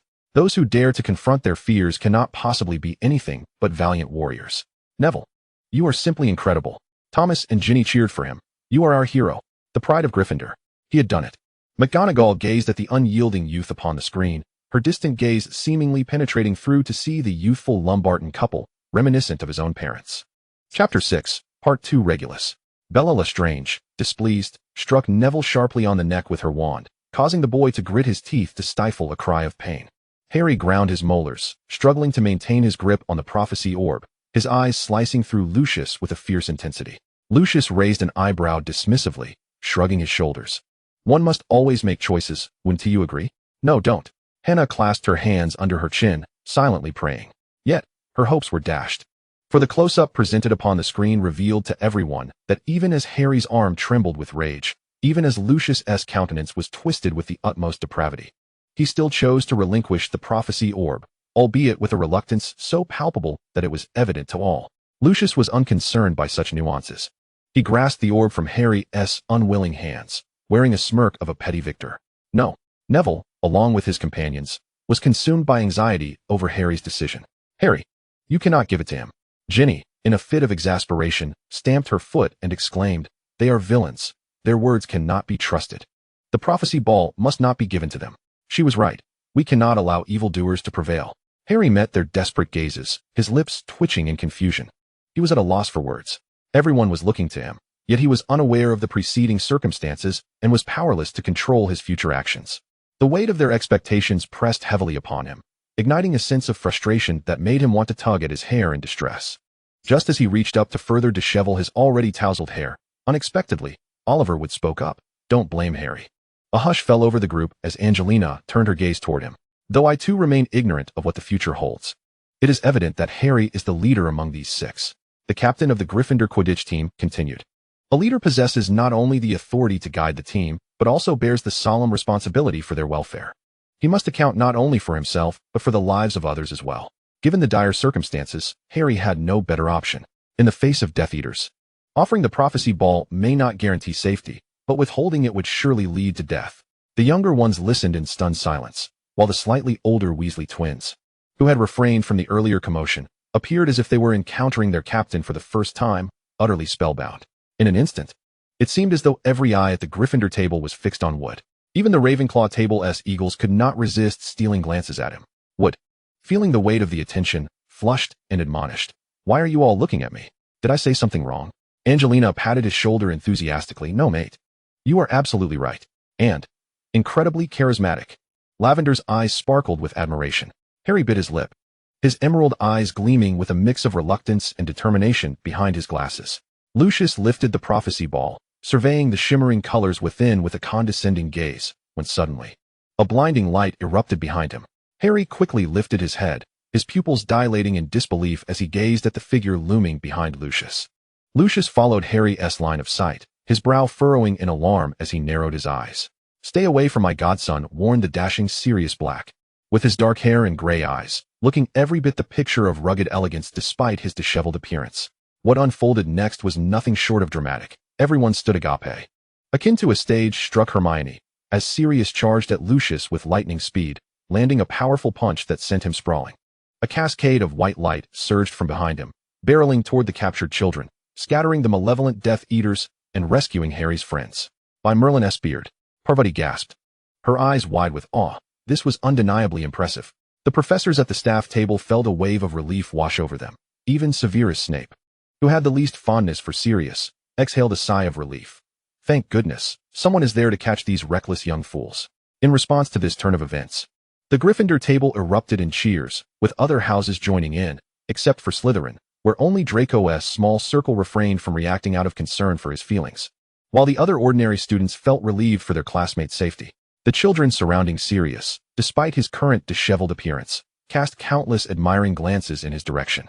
This attention, however, made Sirius, who had spent 13 lonely years in Azkaban, feel somewhat uncomfortable. He averted his gaze from the enthusiastic stares until, quite unexpectedly, he collided with Harry's earnest and adoring gaze. Once more, Harry embraced his godfather tightly, the hero who, despite his disheveled state, loved him dearly and was willing to venture into danger for his sake. "You will always be my hero." Sirius was momentarily taken aback. Resting his head against the top of the boy's head, his voice low and tinged with melancholy, he replied, "And you have always been my pride." The beams of ethereal white light settled to the ground, revealing those whom they enveloped, with names materializing beside them. Nymphadora Tonks, Kingsley Shacklebolt, Remus Lupin. "This must be the cavalry," Autumn murmured to herself. Dumbledore blinked in surprise upon seeing Lupin and Kingsley, and his eyes widened slightly at the sight of Tonks. A shared realization dawned upon Snape and McGonagall, becoming clearer with the escalation of battle, the Order of the Phoenix. The reinforcements soon engaged the Death Eaters. In the adult battlefield, spells were cast in silence, with skilled incantations weaving back and forth between allies and foes. The specter of death lingered nearby, waiting to claim the souls of the departed. The fight intensified, chaos reigning as Lucius stumbled amidst the turmoil, shattering the prophecy ball. Watching helplessly as it crumbled to dust in his hands, a loud chuckle escaped Goyle, unable to suppress his amusement at the comical sight. Realizing his blunder, he quickly covered his mouth, the rolls of flesh on his face nearly spilling over the confines of his hand. Yet he could not escape Draco's menacing glare.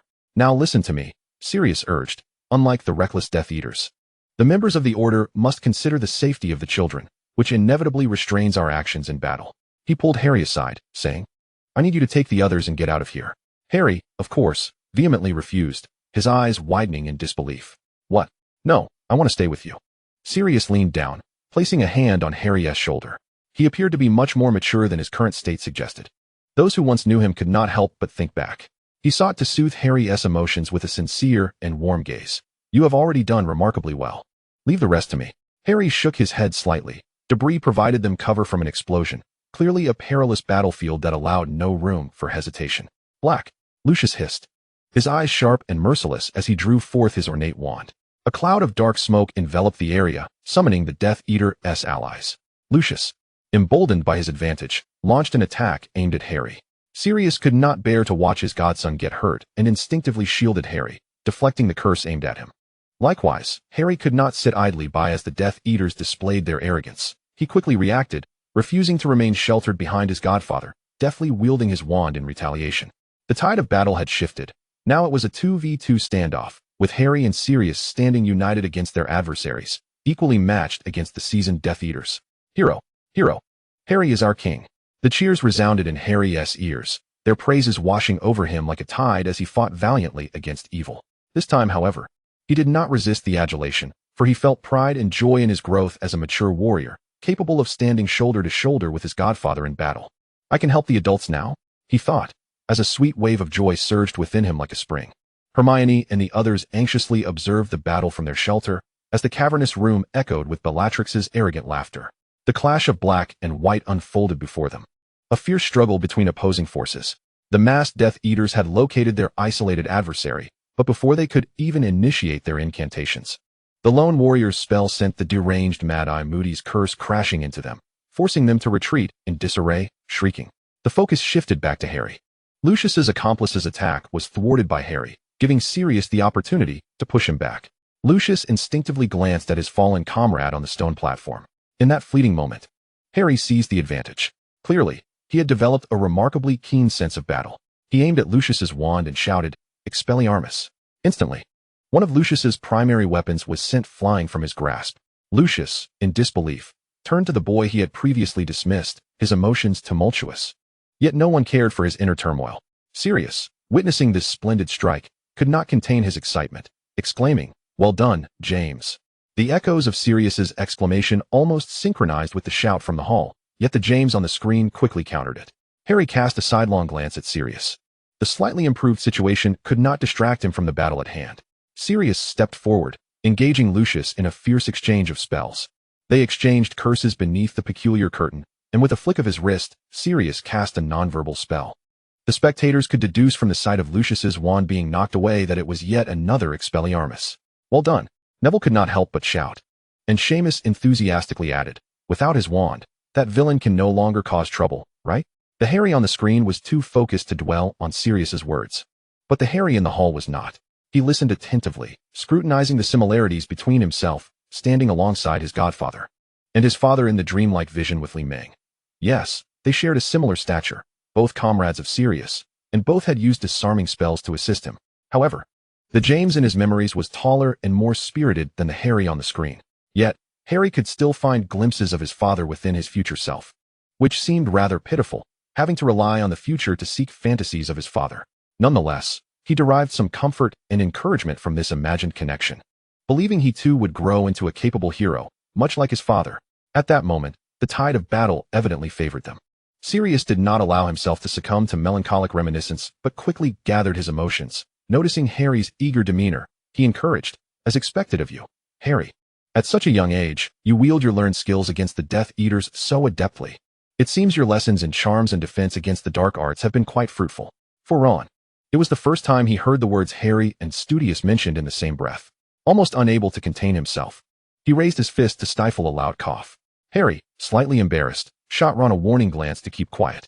Hermione, observing their antics, refrained from revealing Harry's lack of diligence in studying and instead shifted the topic to their professors. It's also due to the excellent teaching, especially the new professor this year, Professor Lupin, the gentleman with scars on the screen. His defense against the dark arts classes are the most popular. At the mention of a familiar name, Sirius's expression waned, and he dryly echoed, "Oh, is that so?" Harry recalled, "I heard Professor Lupin mention that you, Sirius, along with Professor Lupin, my father, and Peter." He paused, still harboring some anger, adding, "That traitor was the best of friends." Speaking of the past, a smile flickered in Sirius's weary eyes. "Indeed, we were once young and reckless, even forming a little group called the Marauders. We gave each other nicknames. I was Padfoot, James was Prongs, Remus was Mooney, and that traitor was Wormtail." At the mention of Peter, his demeanor dulled. Yet he did not lose his temper in front of the children, steering back to the topic. "Looking back, we were indeed naive, but at the time, we thought we were so cool." George and Fred exchanged knowing glances. "Sounds familiar, right?" Fred nudged George with his elbow.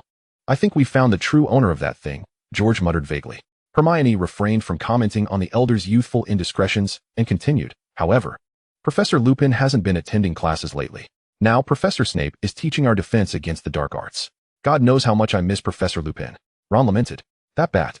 Snape's classes are far too difficult. I can't keep up at all. He assigns so much homework. That slimeball was annoying in school, and now he's just as unbearable as a teacher." Sirius's face visibly contorted with disdain and disgust, and when Lupin was mentioned again, he spoke more vaguely. "Remus, indeed, has not been able to teach you recently. Why?" A flicker of confusion crossed Harry's mind, but the unfolding events on the screen quickly drew his attention away. The battlefield was in constant flux, and any minor factor could lead to an unpredictable outcome. A cloud of black smoke descended, revealing a pale, haggard yet striking visage, Bellatrix. She was fierce and taciturn, and as soon as she landed, she directed her wand at her former kin, now her enemy, Sirius Black, casting a vibrant crimson beam towards him. Sirius, clearly enraged, urged Harry to step back, confronting Bella head-on. Harry watched as Sirius ducked, evading a red beam from Bellatrix, mocking her as he did so. "Come on, you can do better," he shouted, his voice resonating throughout the cavernous hall. The second beam struck him squarely in the chest. Though his smile had not fully faded, shock filled his wide eyes. Harry froze. and nearly everyone on the stone platform was caught off guard. He reached out, desperate to grasp his godfather. Sirius seemed to take an eternity to fall, his body bending backward in a graceful arc as he fell through the tattered drapery hanging from the archway. Harry beheld his godfather fall, the once handsome, now gaunt face etched with both fear and disbelief as he disappeared behind the ancient archway, swallowed by the curtain. The fabric billowed momentarily, as if a gust of wind had passed through, before settling back into its original form. In an instant, silence enveloped the hall, tension palpable. Chapter 6, Part 2. Regulus's tale. Harry whispered in disbelief. No, no, wishing to rush to the other side of the archway to see if Sirius would emerge. After all, he had merely fallen into an archway. He could emerge at any moment. He needed to confirm this for himself. Lupin dashed forward, wrapping his arms around him, exerting nearly all his strength to restrain his almost futile struggles. Through the lens of the camera, it was evident that Lupin was speaking to Harry. Yet Harry was wholly unresponsive, his cries directed toward the curtain with an intensity that revealed the strained veins on his neck, as if he were summoning Sirius with every ounce of his being. The fabric obscured their voices, transforming a vibrant, sound-filled cinematic spectacle into a silent, heart-wrenching pantomime. Their silent anguish was profoundly heartrending. The noise erupted again from Gryffindor's side, as Potter grappled with the unbearable reality of witnessing his recently discovered godfather's demise before him, both in the present and in the future depicted by the curtain. Losing his composure, his cousin, the deceased on the curtain, Sirius Black, desperately urged Potter to remain calm. However, Draco Malfoy found no pleasure in mocking or tormenting Potter. He merely wished to close his eyes, block his ears, and avoid the unbearable truth. Yet he could not escape, for his father was present, perilously close to the curtain, opposing Dumbledore, with an uncertain future hanging in the balance. This similar predicament stirred a flicker of empathy within him for Potter. Their situations bore a resemblance, and he could understand his plight. However, Draco quickly dismissed this notion, overwhelmed by self-mockery and fear. How could they possibly be alike? Potter was the child of a martyr, the savior who had vanquished Voldemort time and again. And what was he?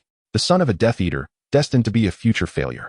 The very thought of his recent self on the curtain, following Snape as he killed Dumbledore, and the grim fate that awaited Slytherin, sent a wave of pain through Draco's head. He could scarcely fathom what his future held. Would he end up in Azkaban? It seemed highly probable, given that his father was in league with Voldemort. As his son, he would stand behind the murderer at the moment of Dumbledore's death, and it was likely that Draco would also become a Death Eater. Alternatively, he might find himself coerced by Snape, used as a pawn to threaten Dumbledore. But that possibility felt almost pitifully slim. Lost in such thoughts, Draco inadvertently found his anxiety over his father's fate somewhat diminished. Bellatrix Lestrange appeared taken aback, momentarily uncertain of her actions. Yet she quickly regained her composure, casting a sinister, eerie smile at the tormented Harry before fleeing without a backward glance. Harry's fury reached a boiling point. He could not tolerate Bellatrix's provocation, and the intense anger afforded him the strength to confront an adult. Ignoring Lupin's sorrowful attempts to restrain him, he relentlessly pursued Bellatrix down the corridor, bursting forth from the cavernous room into the spacious hallway, where Bellatrix gleefully recounted her supposed triumphs, her tone a manic chant, as she pranced about like a child who had just stolen a toy from her brother. I killed Sirius Black. Ha ha ha. Come and catch me. Harry halted, brandishing his wand without hesitation. Cruciatus. A crimson beam struck Bellatrix. What spell was that? Some Muggle-born wizards watched anxiously as Harry unleashed the red light.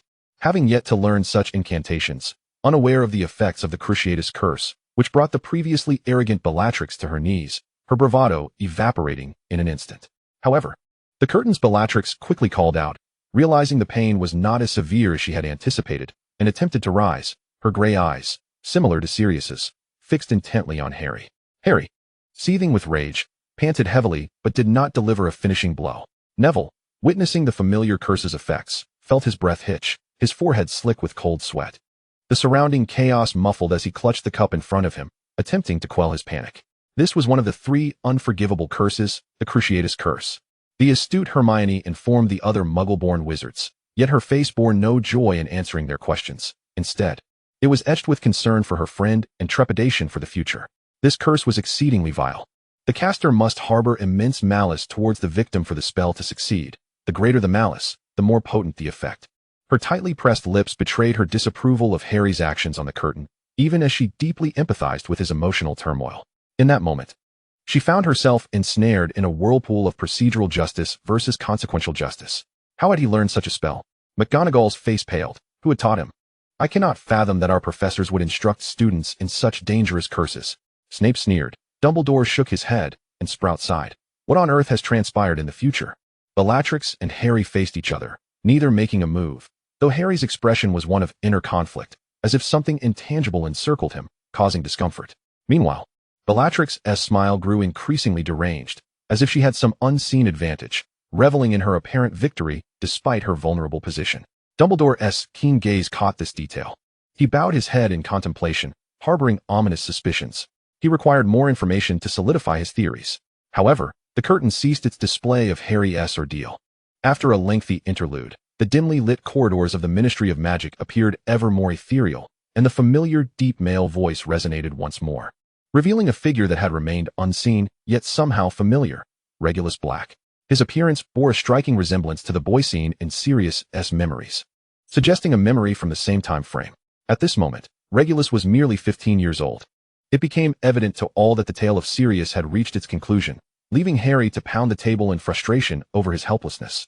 Even Sirius himself, while reassuring Harry that since he was now aware of the future, all he needed to do was strive to avoid it, felt a sense of relief that his own part was finally over. After all, he was still alive, in his 30s, having weathered countless storms. In truth, when he secretly joined the Order of the Phoenix, he had already placed his life on the line. Sirius feared not death. He only feared that his demise would be without purpose. Now, reflecting on his impending death as depicted on the curtain, he felt an utter lack of reality, even embarrassment. As if being killed due to underestimation was far too theatrical. Compared to the yet-to-come future, he was more troubled by what Watermoon Lee had said regarding Regulus. If her words were entirely truthful, without a hint of falsehood, his heart, desolate for 13 years, ached as if besieged by countless tiny ants.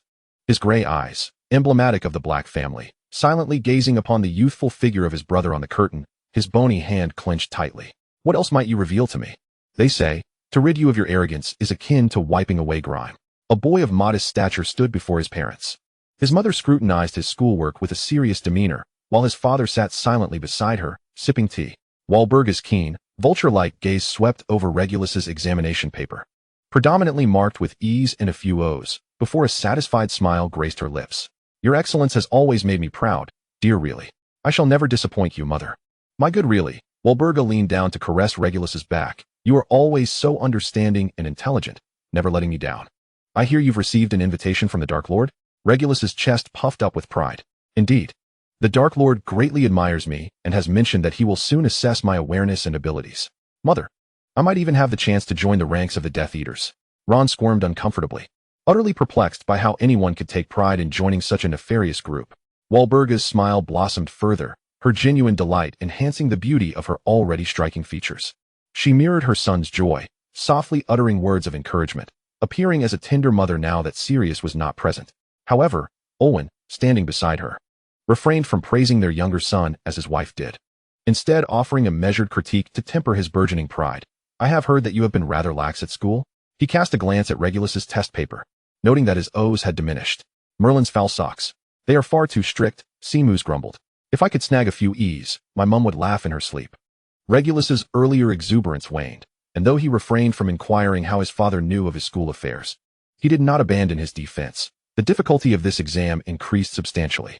I have not slackened in my studies. I merely engaged in a few snowball fights with friends to relieve the pressure. Olwen shook his head disapprovingly, as the noble heir of the Black family. You should not engage in such immature actions. The exam's difficulty is not an excuse for your declining grades. Regulus, how do you expect to pass the Death Eaters' evaluation and become their ally? Do not disappoint us like your wayward brother. Hearing his cousin's words, Walburga's smile faded, and a mix of sorrow and anger twisted her beautiful face as she fixed her stubborn gaze upon Regulus, that pure-blood traitor, the disgrace of our family. My dear Really, the proud scion of pure-blood wizards would never be like him, would he? Sirius could not suppress a derisive snicker, even through the curtain, separated by years. He still disdained his parents' warped values. Yet, amidst his contempt, he found himself curiously pondering how his foolishly filial brother would react. To everyone's astonishment, the youthful voice of the boy resonated through the curtain without reservation. What of my brother? We are siblings. Besides, Sirius's grades surpass mine. Even though he spends his days in frivolity and mischief with Potter, he nearly achieved all O's in such a challenging exam. Is he not more deserving of your expectations than I? Regulus pressed his lips tightly together, intending to argue, Yet the palpable weight of his parents' expectations stifled him, rendering him mute. My good son, you are still young and may not comprehend our reasoning, but know that we act for your benefit. Regulus's silence led Walburga to believe her obedient son remained as compliant as ever, and she resumed her nurturing demeanor, gently embracing the boy. Yet her whispered words were more suffocating than any chains. After all, you are all I have left. As he made his way back to his bedroom, he passed the wall adorned with the black family tree, halting before the prominent names of his ancestors.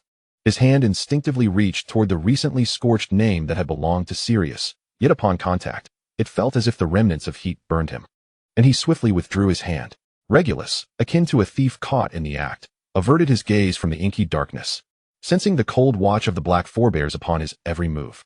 Their frozen faces seemed to mock him for his rejection of his brother's beliefs, while simultaneously yearning for his immature actions, leaving him profoundly uneasy.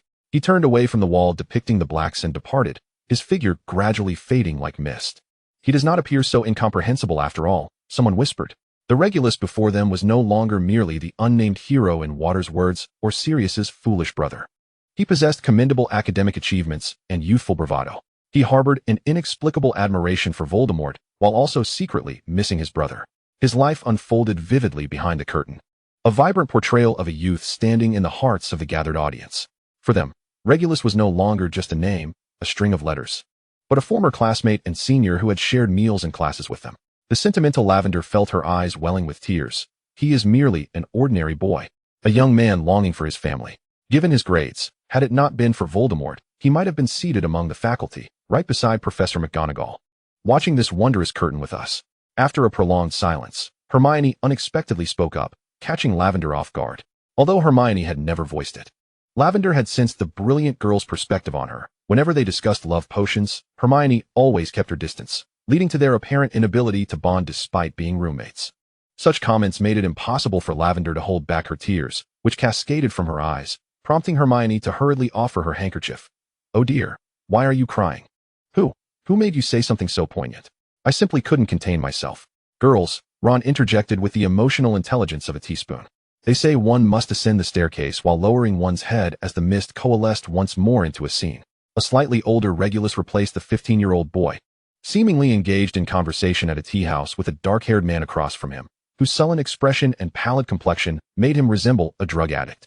The man's gaze upon Regulus was one of condescension, as if regarding a child yet to mature.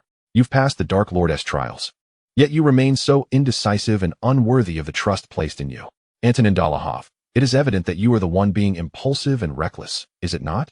We had the chance to discreetly complete our mission and depart, yet you insisted on lingering to torment that muggle with the Cruciatus curse, overstepping our bounds and nearly attracting the attention of the Muggle government's authorities.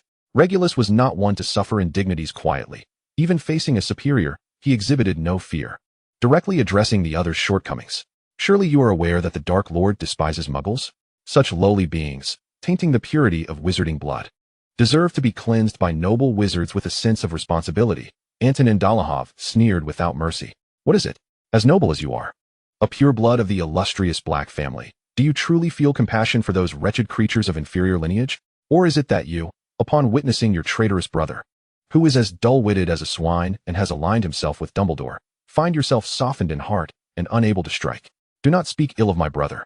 Regulus shot him a fierce glare, his fist pounding the table with restrained fury, causing the delicate porcelain teacup to tremble against its saucer, emitting an unpleasant clatter, while the tranquil surface of the tea rippled with disturbance.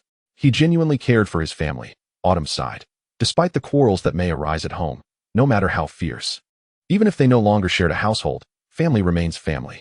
If anyone were to insult my kin in such a manner, I too would be filled with ire. Wouldn't I? Ah, born of nobility, eternally pure, the esteemed Black family. Anthony was wholly unperturbed by the threats of this mere boy, still in his adolescence. Instead, he continued to mock him with impunity, for even a traitor to the family must uphold his image, a sentiment not entirely incomprehensible, such is the manner of ancient pureblood families. Reflect on this, Regulus. It is rare to catch the Dark Lord's eye at such a tender age, having joined the ranks of the Death Eaters. You ought to engage in the deeds befitting a Death Eater, actions that would surely earn you his favor. Do not think I have neglected to mentor the youth. The Dark Lord has a most significant task ahead, and he requires a house elf. You grasp the implication, do you not? No need for your words, Regulus replied coldly. The Dark Lord has already informed me. Anthony's lips curled into a smirk as he quipped, "Ah, you truly have won his favor, pure-hearted boy." Regulus disregarded his caustic jibes, drained the cold tea before him, and promptly exited the quaint tea house, a thick fog once again enveloping the establishment. "Then let me, unyielding to the winds, share your pride, that solitary bravery. Creature? Creature, do not frighten me. What has transpired?" Upon returning home, Regulus anxiously touched Creature's cold forehead. The house elf's brow slick with sweat that dampened his palm. "It was merely a task. How did you come to this state?" Creature, having fulfilled his young master's command, crossed the waters as instructed by the Dark Lord and consumed the potion crafted by his master. The house elf gasped feebly, mumbling fragments of Regulus's orders. Although the potion was dreadfully distasteful, Creature's thirst only intensified, yet he persisted until the last drop, returning to Regulus's side. Creature was a loyal house elf, was he not? Such self-aggrandizing words are seldom uttered by house elves, yet perhaps due to his brush with death or the kindness Regulus had always shown him. Creature found the audacity to seek praise from his young master. "You have always done well. Do not rest yet. You have another task. Remain alert, do you hear me? Creature, I command you to stay awake, to survive." Regulus choked out, placing Creature in a tub filled with warm water, continuously preparing a potion to maintain his temperature and alleviate his suffering. "Creature, have you heard your young master's command?" Creature will do so with all his strength. Regulus had never felt more grateful for his diligence in potions class and his habit of thorough preparation. As he retrieved a plethora of pre-prepared potion components and refined them anew, producing vial after vial of healing potions that even the most critical potion master would find faultless. "Drink it all, just drink it, Creature.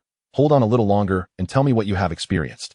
Creature trembled as he consumed each potion Regulus offered him, his demeanor obedient as he drank the Dark Lord's potion of despair without hesitation.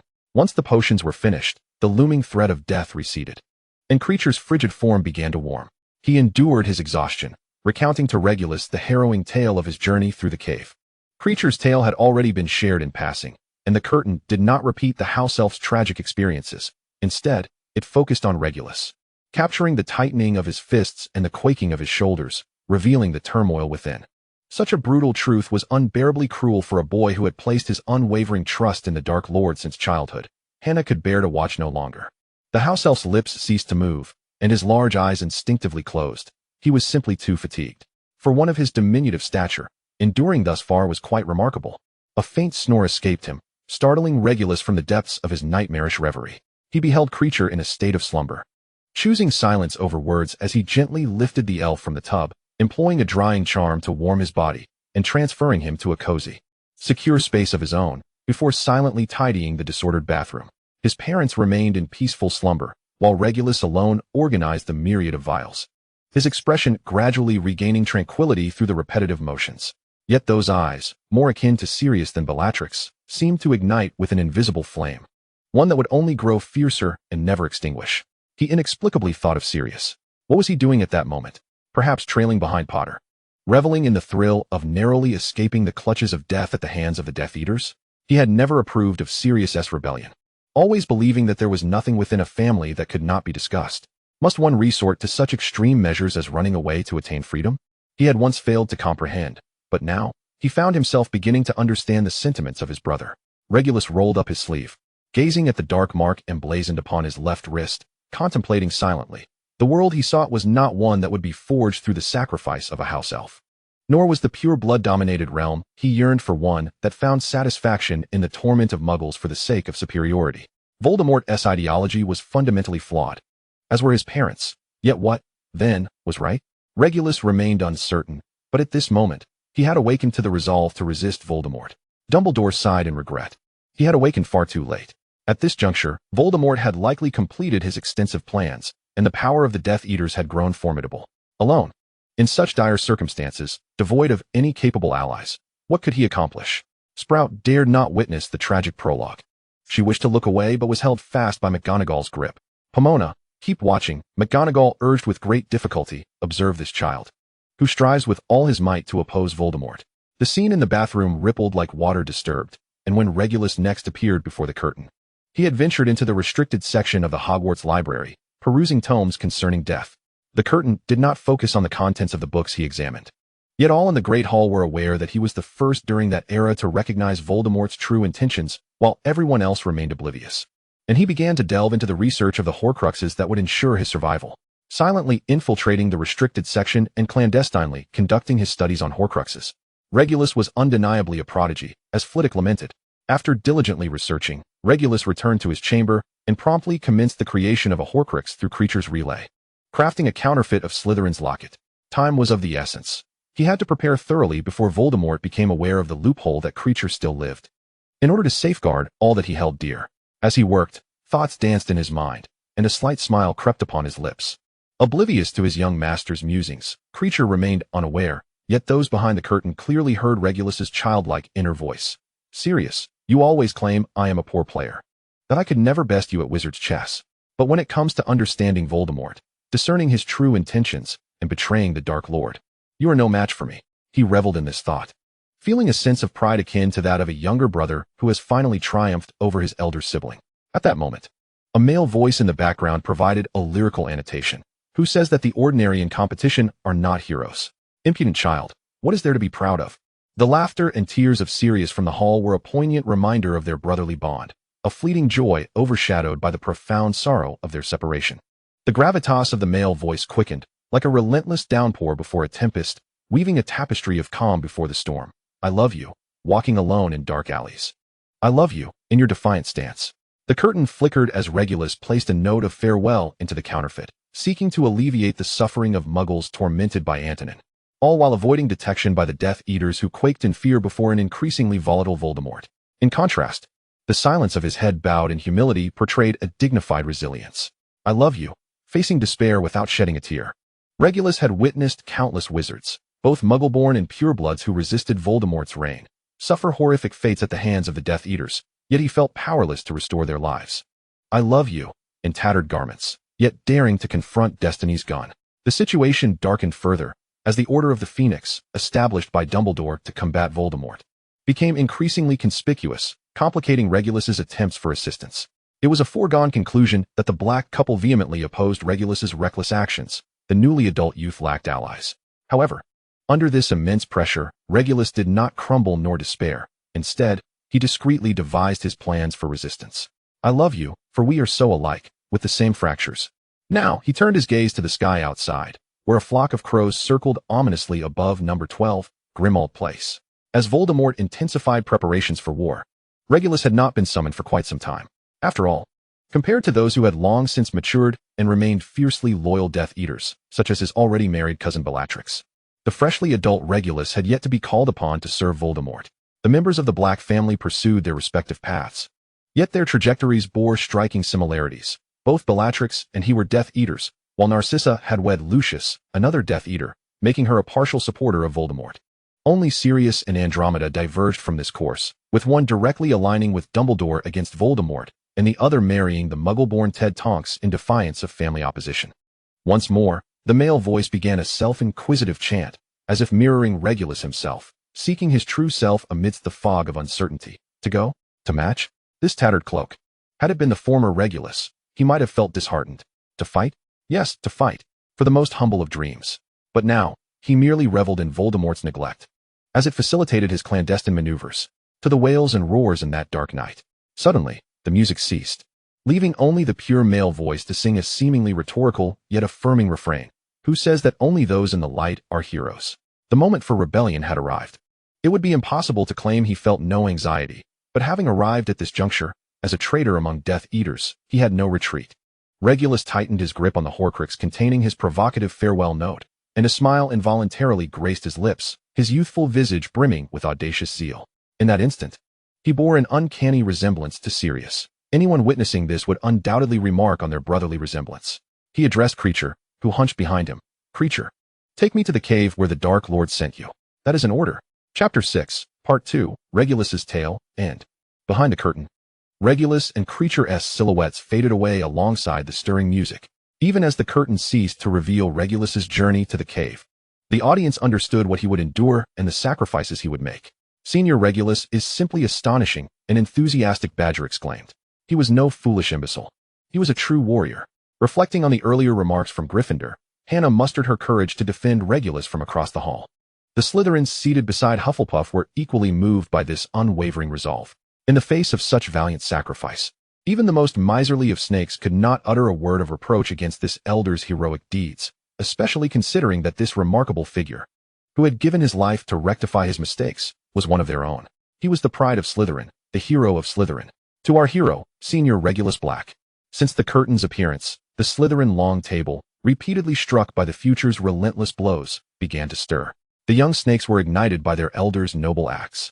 Their cheeks flushed as they clapped fervently, as if trying to expel the pent-up frustrations they had harbored for too long. Even though they had done nothing during this tumultuous time, they had been scorned and dismissed by those from the future. The young snakes felt a weight of despair and panic. Yet, in that moment, Regulus emerged, his lion-hearted spirit piercing through the clouds that loomed over Slytherin. Shining like a sun, illuminating his brilliance for all to see, he demonstrated that Slytherin was not merely a house of cowards who shunned battle. Beneath the polished facade of self-interest lay a courageous heart, unafraid to make sacrifices. Perhaps they could never emulate Regulus's disregard for life and death, nor venture to become an anonymous hero rebelling against the Dark Lord for the sake of a mere house elf. Nevertheless, this did not diminish their desire to pay tribute and applaud this hero, even if he would never again hear their accolades. In the midst of this lively atmosphere, only Draco appeared somber. Unlike his fellow Slytherins, who were purely proud of their elder and reveling in the future's triumphs, he shared a blood connection with Regulus. Thoughts of his mother surfaced. She and this long-unseen cousin had always shared a close bond. For years, she must have remained oblivious to her cousin's fate. Regulus had concealed his actions even from his own parents, let alone from her. The Malfoy family had always valued kinship. How heartbroken would Narcissa be if she learned of this? Draco harbored no secrets he wished to conceal from his parents. Everything presented on the tapestry, from the imminent return of the Dark Lord to his subsequent downfall, to the matter concerning his uncle Regulus, would be disclosed to them without hesitation. However, when it came to Regulus's predicament, he pondered how best to convey it in a manner that would mitigate his mother's anguish. This presented a considerable dilemma. The faculty table. Not everyone possesses the fortitude to confront their darker selves, let alone to resist fear, rectify wrongs, and champion justice with their very lives. Yet he had succeeded. The somber and resonant voice of Dumbledore, embodying the authority of an elder and a professor, affirmed the young man's courage. Snape refrained from commenting. During his time at school, he had never engaged positively with the aristocratic Black family. Even when Regulus later aligned himself with Voldemort, he had always outpaced Snape in joining the ranks. And their differences in identity and age rendered any interaction unlikely. Snape knew little of Regulus's affairs and had no particular thoughts on the matter. His sole concern lay in the question of whether the genuine article, now replaced by a counterfeit, was still securely held by Creature. If house elf magic proved ineffective against Voldemort's Horcrux, what means could be employed to destroy it? He yearned to inquire further of Dumbledore, but found no opportunity to pose his questions, forcing him to patiently observe what other revelations the tapestry might unveil. The Gryffindor table. I've never been fond of Slytherin. Their Quidditch tactics are far too underhanded, Katie Bell exclaimed, her expression brimming with indignation as she spoke of the Slytherin Quidditch team. Yet, she quickly shifted her tone. But Regulus, despite not being a Gryffindor, is the bravest Slytherin I have ever encountered. He was so dashing, with such a kind heart.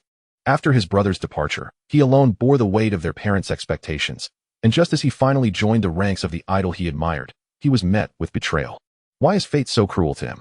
Lavender's tears flowed freely, merging with those of her friend Parvati. Even the ever-rational Hermione struggled to contain her surging emotions. Yet recognizing that someone else was in greater need of a handkerchief, she retrieved one from her beaded bag and handed it to Parvati. Ron scratched his head, uncovering a blind spot. Hey, do you think that Lee really didn't lie? What? Hermione inquired. You know, that line about the bravest person Harry has ever seen being a Slytherin. Perhaps he was referring to Regulus Black. Harry cast a glance at Sirius, a nagging sense of dissonance plaguing him, yet he could not articulate what felt amiss, and thus murmured in agreement, if it were him. He truly is the most courageous person I have encountered thus far. The younger generation fervently debated Regulus's valor, while only Sirius, the half-involved party, remained silent. Yet none doubted his sorrow over his brother's demise. Even in silence, the palpable aura of grief surrounding him spoke volumes of his pain. Sirius closed his eyes, unable to articulate the tumultuous emotions swirling within him. Was it regret? Regret for not having paid closer attention to Regulus's plight, for missing the chance to connect and reconcile, for misunderstanding him all these years, perceiving him as a mere child, a foolish coward? Was it anger? Anger at Regulus for risking death rather than seeking his assistance. Resentment towards their parents for their suffocating expectations. Bitterness that Regulus awakened to the truth too late, in frustration at himself for failing to defend his brother during his capture, allowing the true murderer to evade justice. He resented his own demise for being so easily achieved, for not having discovered everything sooner, and for failing to protect his friend's son from 13 years of torment at the hands of Muggle relatives. What if he had paid more attention to Regulus, not allowing his departure from the Black family to breed resentment that severed their communication? What if he had opened his heart to Regulus, fostering trust, so that in his final moments, Regulus might have remembered he had an older brother to rely on? If only he had not succumbed to despair in the face of his own errors, resisting the violent enforcement of Barty Crouch. Even if Harry had to remain with the Dursleys, he could have purchased the house next door to watch over him, though it had not come to pass. What if in the future, he had fought without underestimating his enemy, without meeting such a tragic end? Might he then have been able to stand before Harry without the need for the Resurrection Stone, to tell him not to fear, that his godfather was there to face every challenge alongside him? Sirius bitterly mused, confronted by a multitude of what-ifs, yet recognizing that only the last held the potential for redemption. Chapter 6, Part 2, Snape's Perspective. Who says only those in the light can be heroes? Cedric silently mulled over this lyric that resonated throughout the lives of the Black brothers, suddenly realizing, this song is an ode to all the nameless heroes. Yet, the melody had not yet concluded. How many more names and deeds of heroes would it reveal? Were there truly so many souls bearing the weight of a mission, quietly safeguarding the hard-won peace in obscurity? For the first time, the boy felt the fragility of peace and the heavy burden that the word hero carried. As this kind-hearted Hufflepuff grappled with the turmoil within, oblivious to the unexpected scene unfolding on the tapestry. Your mottled essence, unique in its own right. The Death Eaters unleashed the Cruciatus curse upon the fallen Harry. An unbearable agony surged through him, causing him to collapse onto the grass. The cacophony of screams intertwined with the rhythm of his heartbeat. The excruciating pain threatening his very life left him unable to discern the identity of his tormentor. In his mind, Harry was convinced that Snape intended to drive him to madness or death. No, to everyone's astonishment, it was Snape who intervened, bellowing to halt the Death Eaters' frenzied onslaught. The torment vanished as swiftly as it had arrived, and Harry lay curled on the darkened grass, clutching his wand and gasping for breath, only to hear Snape shouting from above him, "Have you forgotten the orders? Potter belongs to the Dark Lord. Do not touch him. Move, move." The Death Eater siblings and the hulking Death Eater complied with the command, rushing toward the exit, causing the ground beneath Harry to tremble. Gathering all his strength, he shouted in defiance, disregarding his own safety, and staggered to his feet, pursuing Snape, his hatred for him now nearly equaling that he felt for Voldemort. Expelliarmus. Snape waved his wand lightly, the spell repelled once more. But now, Harry stood just feet away from Snape, finally able to discern his features. No longer did Snape wear a mocking smile. The flickering flames illuminated a face etched with fury. Harry concentrated all his thoughts, intent on casting Levi Corpus. "No, Potter!" Snape screamed. With a deafening crack, Harry was blasted backward, crashing to the ground once more, his wand flying from his grasp. He heard Hagrid's shouts and Fong's frantic barking. Snape approached Harry, glaring down at him.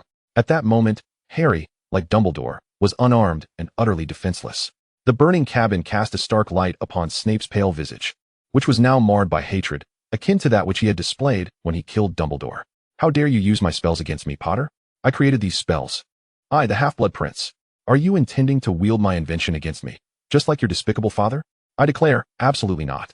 Slytherin was abruptly doused with cold water, stirred by Regulus's fervor, leaving them all speechless and hesitant. Indeed, they had rejoiced too soon. Their headmaster had yet to shake off the suspicion of murdering the most illustrious white wizard in history. What grounds did they have for celebration? "Snape, how dare you insult my father?" In a fit of rage, Harry, oblivious to the immense implications of their exchange, slammed his hand against the table, his piercing green eyes glaring at Snape. "He was the hero who had sacrificed his life to protect my mother and me. A being far too noble to be derided by a vile wretch like you." "Hero?" Snape seemed to find something profoundly amusing, his sallow face contorting into a sharp, sardonic smile. "What do you know, Potter? You have never laid eyes on him. How can you deem him a perfect saint based solely on the word of those who conspired with him?" Harry's lack of acquaintance with his parents was hardly his fault, was it? "Isn't that so, Snape?" Sirius interjected sarcastically. "Shut your mouth, foul mutt. Do you dare deny that your reckless obstinacy has not cost others their lives?" The two exchanged barbs, their words so cutting that Harry, as a mere youth, could scarcely interject. If Lupin were present, he would surely lament. "Here we go again." Harry lunged for his wand, but Snape cast a spell, sending it spiraling into the darkness. "Then kill me." Harry gasped, devoid of fear, only fury and disdain coursing through him. "If you must, Then do it, coward. Absolutely not. Snape screeched, his face suddenly contorting into a mask of madness, devoid of humanity, akin to the anguished dog barking furiously behind them. Call me a coward? To directly accuse Professor Snape of cowardice? How bold of you, Potter. Jessie silently saluted Harry, who was resolute behind the curtain. Wait, the lone warrior. The deeds of Potter are renowned. So does this lyric refer to. Jessie's pupils trembled. The fiery light engulfed the silhouettes of the two adversaries, leaving behind embers that reformed into a somber scene. Snape and Dumbledore engaged in a conversation within the headmaster's office. Unknown to all. Since you care not for death, Snape gruffly said, why not let Draco succeed? Draco's head jerked up, startled, pondering. What? How does this involve me? The boy's soul has not yet been entirely tarnished, Dumbledore replied. I refuse to shatter it due to my own circumstances. And what of my soul, Dumbledore? What of mine? Only you understand that aiding an old man in avoiding pain and humiliation will not harm your soul, Dumbledore stated. Severus, I implore you to fulfill this grave task for me, for death is an inescapable reality for me. His tone was light, yet his blue eyes bore into Snape with intensity. Whispers circulated, people murmured, eager to clarify Snape's alleged crimes. So, Professor Snape, was the assassination of Headmaster Dumbledore prearranged? Professor Snape is not a servant of the Dark Lord. He is Dumbledore's man. But it appears that the Dark Lord is entirely unaware of Snape's allegiance to Dumbledore, which leads to a profound trust in him. Therefore, Professor Snape must be innocent. He is a double agent on our side. Others were more concerned about Dumbledore's predicament. The headmaster is so formidable, so reliable. What circumstances could lead him to utter such words? If the headmaster is in such dire straits, what are we to do? The pervasive sense of helplessness among the students was a sensation Hermione had not encountered since her enrollment, causing her breath to slow. Her mind, which had never ceased its workings, swiftly began to churn. Their exchange was rife with information, seemingly chaotic, yet it was not devoid of the possibility for analysis. Hermione meticulously extracted the key details, piecing them together into a complete yet heart-wrenching causal chain. Draco may have been assigned the task of assassinating Headmaster Dumbledore, the reasons for which remained unclear, possibly linked to Lucius Malfoy's earlier failure. Dumbledore was evidently not unprepared. He knew Draco would attempt to kill him. And unbeknownst to what had transpired, Dumbledore's time was running short. To safeguard Draco's soul and maximize the benefits of his own demise, he chose to entrust this task to Severus Snape, thereby enhancing Snape's standing in Voldemort's eyes while preserving the integrity of the students' souls, passing away in the most natural manner possible to fulfill his mission. Yet, this was an unbearable truth. To ensure the successful execution of the task, only Dumbledore was privy to Snape's true identity. Should the headmaster perish, no one would be able to vindicate him. Snape displayed clear reluctance, but ultimately accepted this burden. Though it seemed futile, Hermione couldn't help but wonder, under what state of mind had he accepted this task? In the end, Snape gently nodded. Dumbledore appeared satisfied. Thank you. Severus. The scene shifted back to the familiar headmaster's office, with the same two figures, yet their dialogue was as shocking as an underwater explosion. So, that boy, Harry Potter, must die? And it must be at the hands of Voldemort himself? Severus. That is of utmost importance. George, pinch me, Ron suddenly said to his equally astonished brother. George. What's wrong? Pinch me to see if I feel pain.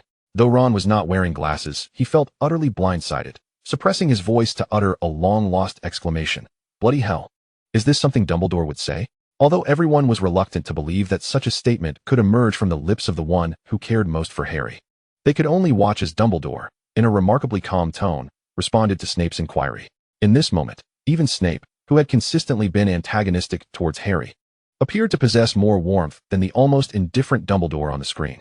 The younger generation dared not utter a word. Even the most boisterous Gryffindors recognized that this was not the moment for courage to shatter the silence.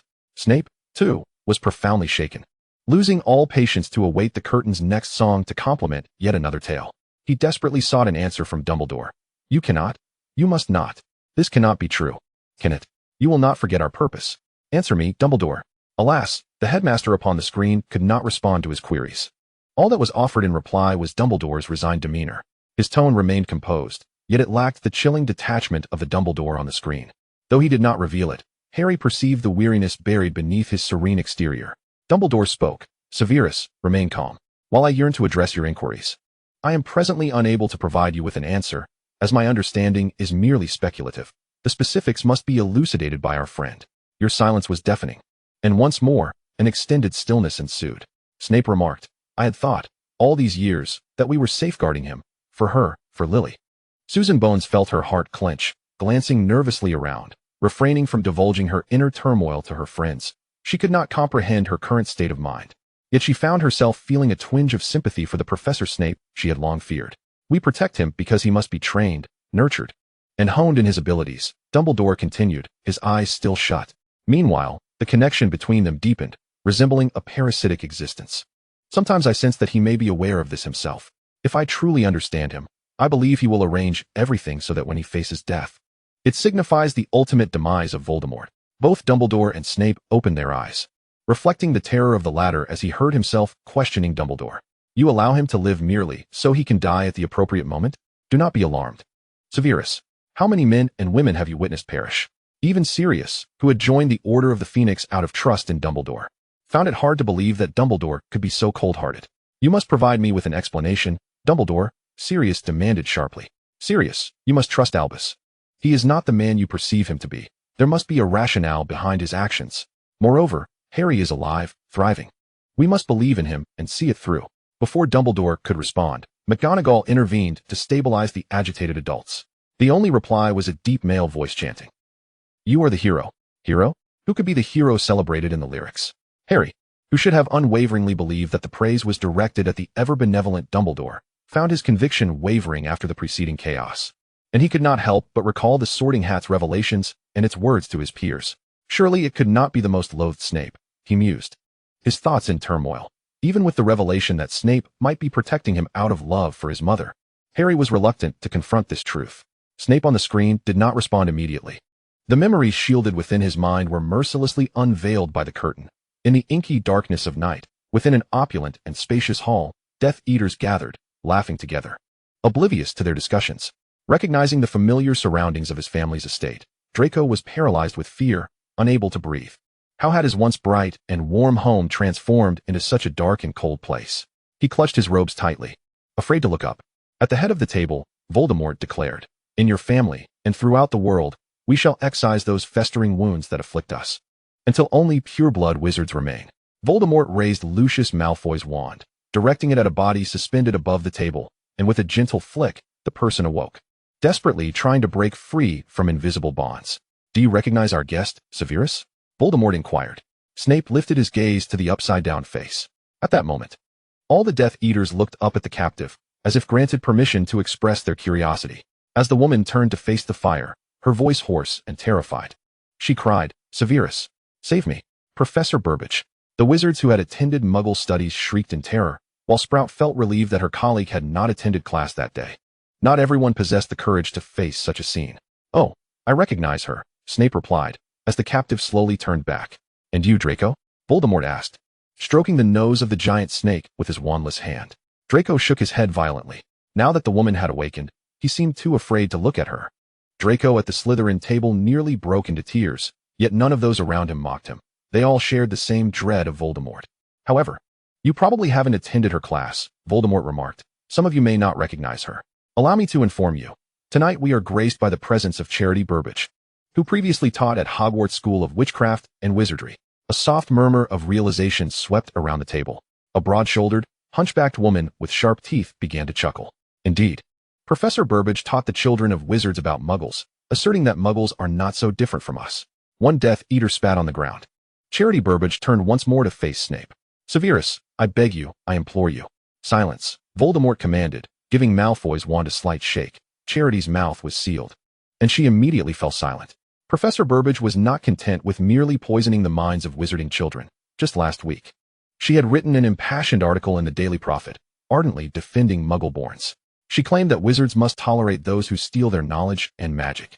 Professor Burbage stated that the dwindling number of pure-blood wizards was a most welcome phenomenon, expressing her hope that we would all intermarry with Muggles, undoubtedly, and with werewolves as well. This time, no one laughed. Voldemort's voice was laced with anger and disdain. Charity Burbage turned to Snape for the third time, tears streaming down her face, mingling with her hair. Snape regarded her with a cold indifference, and slowly, she turned away once more. Avada Kedavra! A flash of green light illuminated every corner of the room. With a resounding crash, Charity fell onto the table, causing it to shudder and creak. Several Death Eaters recoiled in shock. Draco slid from his seat to the floor. Feast, Nagini, Voldemort murmured. As the giant snake slithered from his shoulder, and began to crawl towards the smooth wooden table. Chapter 6, Part 2, Snape's Perspective, and How Resilient is a Single Life. Resilient as Harry, who survives multiple assaults from Voldemort unscathed. Yet how fragile is a life? Fragile as those who have just perished upon the screen. Dumbledore has fallen from the tower. Sirius has vanished into the veil. And Professor Burbage has been humiliated and met with a fate of utter annihilation at the hands of the Death Eaters. Even the most naive children now comprehend the weight of existence. They may not know James, Lily, or Sirius, nor can they relate to the savior Harry, who seldom interacts with the busy Dumbledore. They mourn the fallen heroes, yet their reflections yield little more.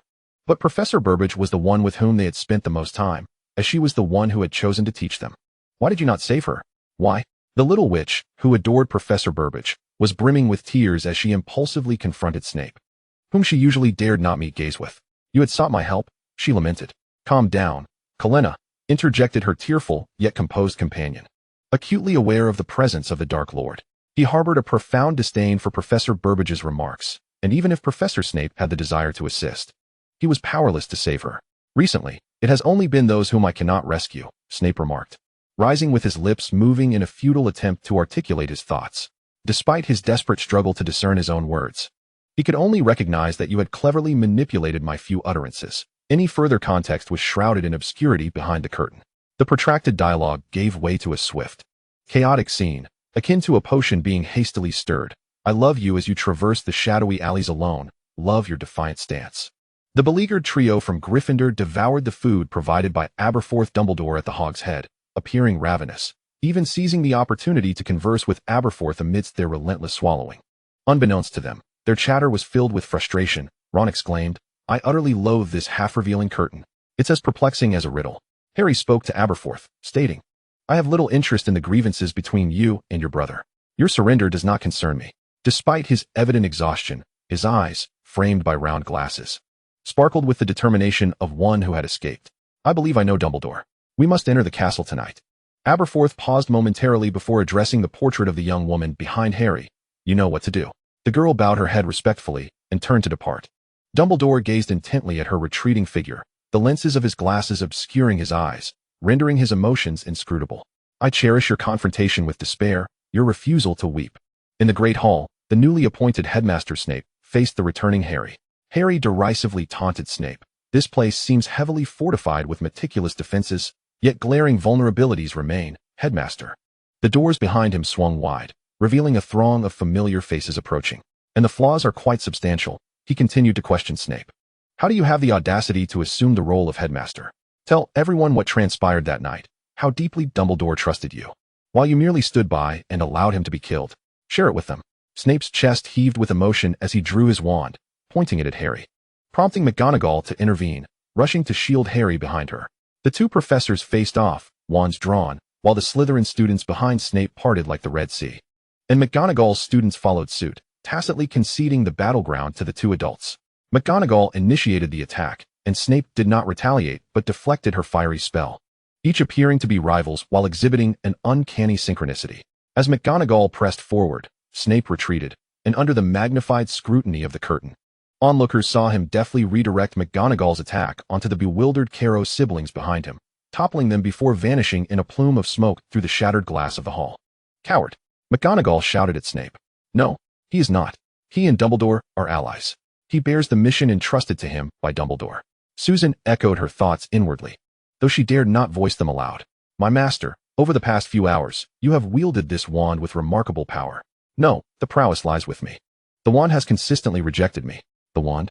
Snape cast a fleeting glance at the uniquely shaped wand resting beside Dumbledore, perfectly matching the one held by Voldemort. Yet, what purpose does this wand serve? Why is it of such significance to Voldemort? Only Dumbledore comprehended Voldemort's obsession, lowering his gaze, remaining silent. On the screen, the trio cloaked in invisibility slipped behind a glass window, eavesdropping on the conversation between Snape and Voldemort. The young witches and wizards pressed their hands tightly over their mouths, as if they were the perilous trio themselves, fearful that even the slightest breath might draw attention. The power of this wand is unparalleled. Lavender himself attested to it. When that boy arrives tonight, it will not disappoint you, I assure you. The distant flames of conflict illuminated Harry's profile as he intently observed the unfolding events within. Snape regarded Voldemort with trepidation, cautiously gauging his intent, stating, It only obeys your commands. It is loyal solely to you. Really? Voldemort feigned sincerity as he inquired of his loyal servant. Master, does this wand truly heed only my words? Voldemort circled Snape, an unspoken menace wafting through the air, infiltrating Snape's very being. You are a clever man, Severus. You must know. He halted, positioning himself just outside Harry's line of sight, facing Snape. Who does it truly serve? Snape's breath hitched as he instinctively followed Voldemort's lead to the window, inadvertently concealing the trio's presence. Of course, it serves you, Master. The Elder Wand cannot be wielded effectively by me because I am not its true master. Voldemort declared, it belongs to the wizard who killed its previous owner. Dumbledore furrowed his brow, aware of his own understanding. He did not believe Voldemort's assumption to be correct. If everything were part of his design, he would merely embrace death with the Elder Wand, becoming its final master, rendering it incapable of serving any wizard other than himself. Yet, he seldom rubbed his temples in contemplation. Who can claim to fully comprehend the changes of the future? Clutching the hard-won Elder Wand, he advanced toward Snape, his thin lips parting to utter the most ruthless of words. You killed Dumbledore, Severus. As long as you live, the Elder Wand cannot truly belong to me. You are indeed a devoted servant, Severus, but only I can attain immortality. Master? Voldemort struck the air with his wand, which had no effect on Snape, who for a moment believed he had been spared. However, Voldemort's intent became immediately clear. A cage containing a snake rolled through the air, enveloping Snape's head and shoulders before he could utter a single cry. Voldemort spoke in Parseltongue, kill. A horrific scream echoed through the hall. Harry witnessed the last vestiges of color drain from Snape's face, his black eyes widening in terror as the serpent's fangs pierced his neck. He futilely struggled against the magical cage constricting him, his knees buckling as he crumpled to the floor. I am sorry, Voldemort said coldly. The intangible sea of despair engulfed the entire warm hall, extinguishing the fervor of the wizards who had clung to their delusions of superiority due to their pure bloodline and their misplaced hopes regarding Voldemort's dominion. For the first time, they confronted the ruthless terror of Voldemort, an unambiguous cruelty and an overwhelming violence that invoked fear and menace beyond the capacity of their beliefs to assuage. Goyle cradled Crabbe for warmth, while Crabbe buried his head in Goyle's shoulder, paralyzed by fear. Pansy cowered behind Draco, her silent screams echoing in her mind. And the last vestige of color drained from Draco's pale face. The atmosphere in Slytherin was shrouded in gloom, contrasting sharply with the fervent indignation emanating from the Hufflepuffs seated nearby. Villain, how dare you treat him this way? Susan cried out, her upbringing preventing her from uttering a single curse, her words the most venomous curse she could conjure. You will be punished. We must defeat him. Ernie Macmillan, also of pure blood, clenched his fists in resolve. We cannot allow Hogwarts to fall into the hands of such a monster. The mood in Gryffindor was equally bleak. Though they had long been exasperated by Snape's repeated targeting, they despised his favoritism and his cruelty. Yet, they had never imagined that Snape might die. Professor Snape is a hero, one brave lion cub declared under pressure. The words were difficult to utter, but once spoken, nothing could quell Gryffindor's courage. He may not have been a perfect professor, but he was undeniably a true hero. That Val Serpent, it must be Nagini. See the Seamus. His eyes ablaze as he fixed his gaze on the massive python that clung to Snape. Thankfully, Neville ultimately slew it, avenging the professors. Named, Neville trembled, awakening from his fear of Voldemort. Gazing at the horrifying shape of the serpent, he confronted himself for the first time. Neville Longbottom, are you truly a worthy Gryffindor? Do you possess the courage to stand against evil? Can you do it? The boy tightened his fists, mimicking Harry's resolute strike against his own thigh, as if shattering all hesitation and cowardice with that blow. A fire ignited within him. What does it matter? Whenever they need him, he will undoubtedly rise to the challenge. He turned away, devoid of sorrow or guilt. With a wand that now fully obeyed him, it was time to exit this small room and seize control of the situation. He pointed toward the starry serpent cage, causing it to levitate and drift away from Snape. Snape collapsed, blood gushing from the wound on his neck. Voldemort, without a backward glance, floated out of the room, the enormous protective sphere of the serpent trailing behind him. Harry withdrew his hand, now bloodied from biting back a scream. Through the gap between the box and the wall, he spotted a foot clad in black boots trembling on the floor. Harry, Hermione whispered from behind him. But he had already directed his wand at the box obstructing his view, lifting it an inch and moving it aside silently. He climbed atop it, striving to maintain composure. He could not understand why he was drawn to approach a dying man, nor could he articulate the emotions stirred by witnessing Snape's pale face and the fingers attempting to staunch the blood flowing from his neck. Harry removed the invisibility cloak and looked down at the man he loathed. Snape's wide black eyes locked onto Harry's, and he attempted to speak. Harry leaned down, and Snape grasped the front of his robe, pulling him closer.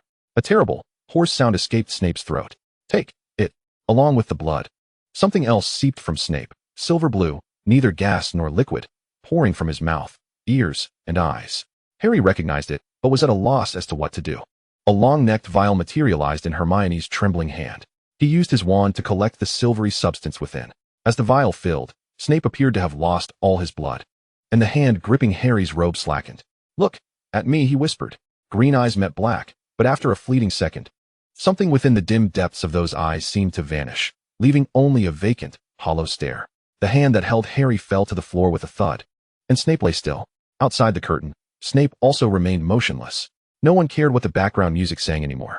Dumbledore gazed at the long silent youth, already feeling a pang of regret despite having done nothing yet. Sirius, too, surmised what Snape had gazed at in his final moments, unusually refraining from mocking his adversary. He was right. After all, Snape had redeemed himself with his life for his past sins. And what of him? What purpose did his own death serve? A sardonic smile crept across his face, yet it was directed at no one but himself, a reflection of his own arrogance. What is that? Harry, still unaware of the existence of the pensive, instinctively turned to Hermione, the most knowledgeable among them. Sirius was clearly not in a state to assist, and Harry did not wish to disturb him. He struggled to voice his question. Why did Snape give me this? Hermione, usually quick-witted, was also at a loss regarding the liquid's purpose, but boldly ventured a hypothesis. I don't know. I haven't seen this substance in any book from the library, but judging by its color, it seems similar to the effect of Lee's Patronus. Perhaps it relates to the Patronus charm. Harry and Ron hurried to the headmaster's office, pouring the liquid into the vast basin. Harry submerged his head. Snape was numb. He stared blankly at everything, his hollow black eyes devoid of life, as if he were a terminally ill patient indifferent to his fate. He had already deduced what he had given Potter and had no desire to know its contents. After all, he was dead.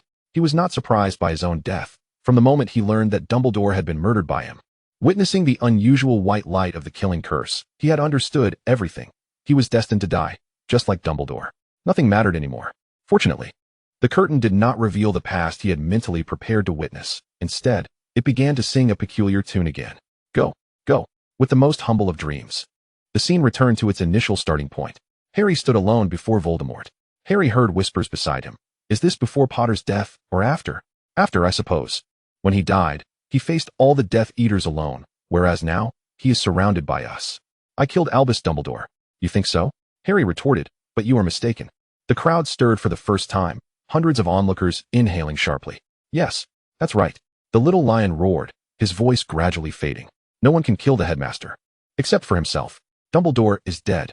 Voldemort hurled these words at Harry with such ferocity, as though they could inflict upon him unbearable anguish, proclaiming that his lifeless body was decaying within the marble tomb of this castle's desolate grounds.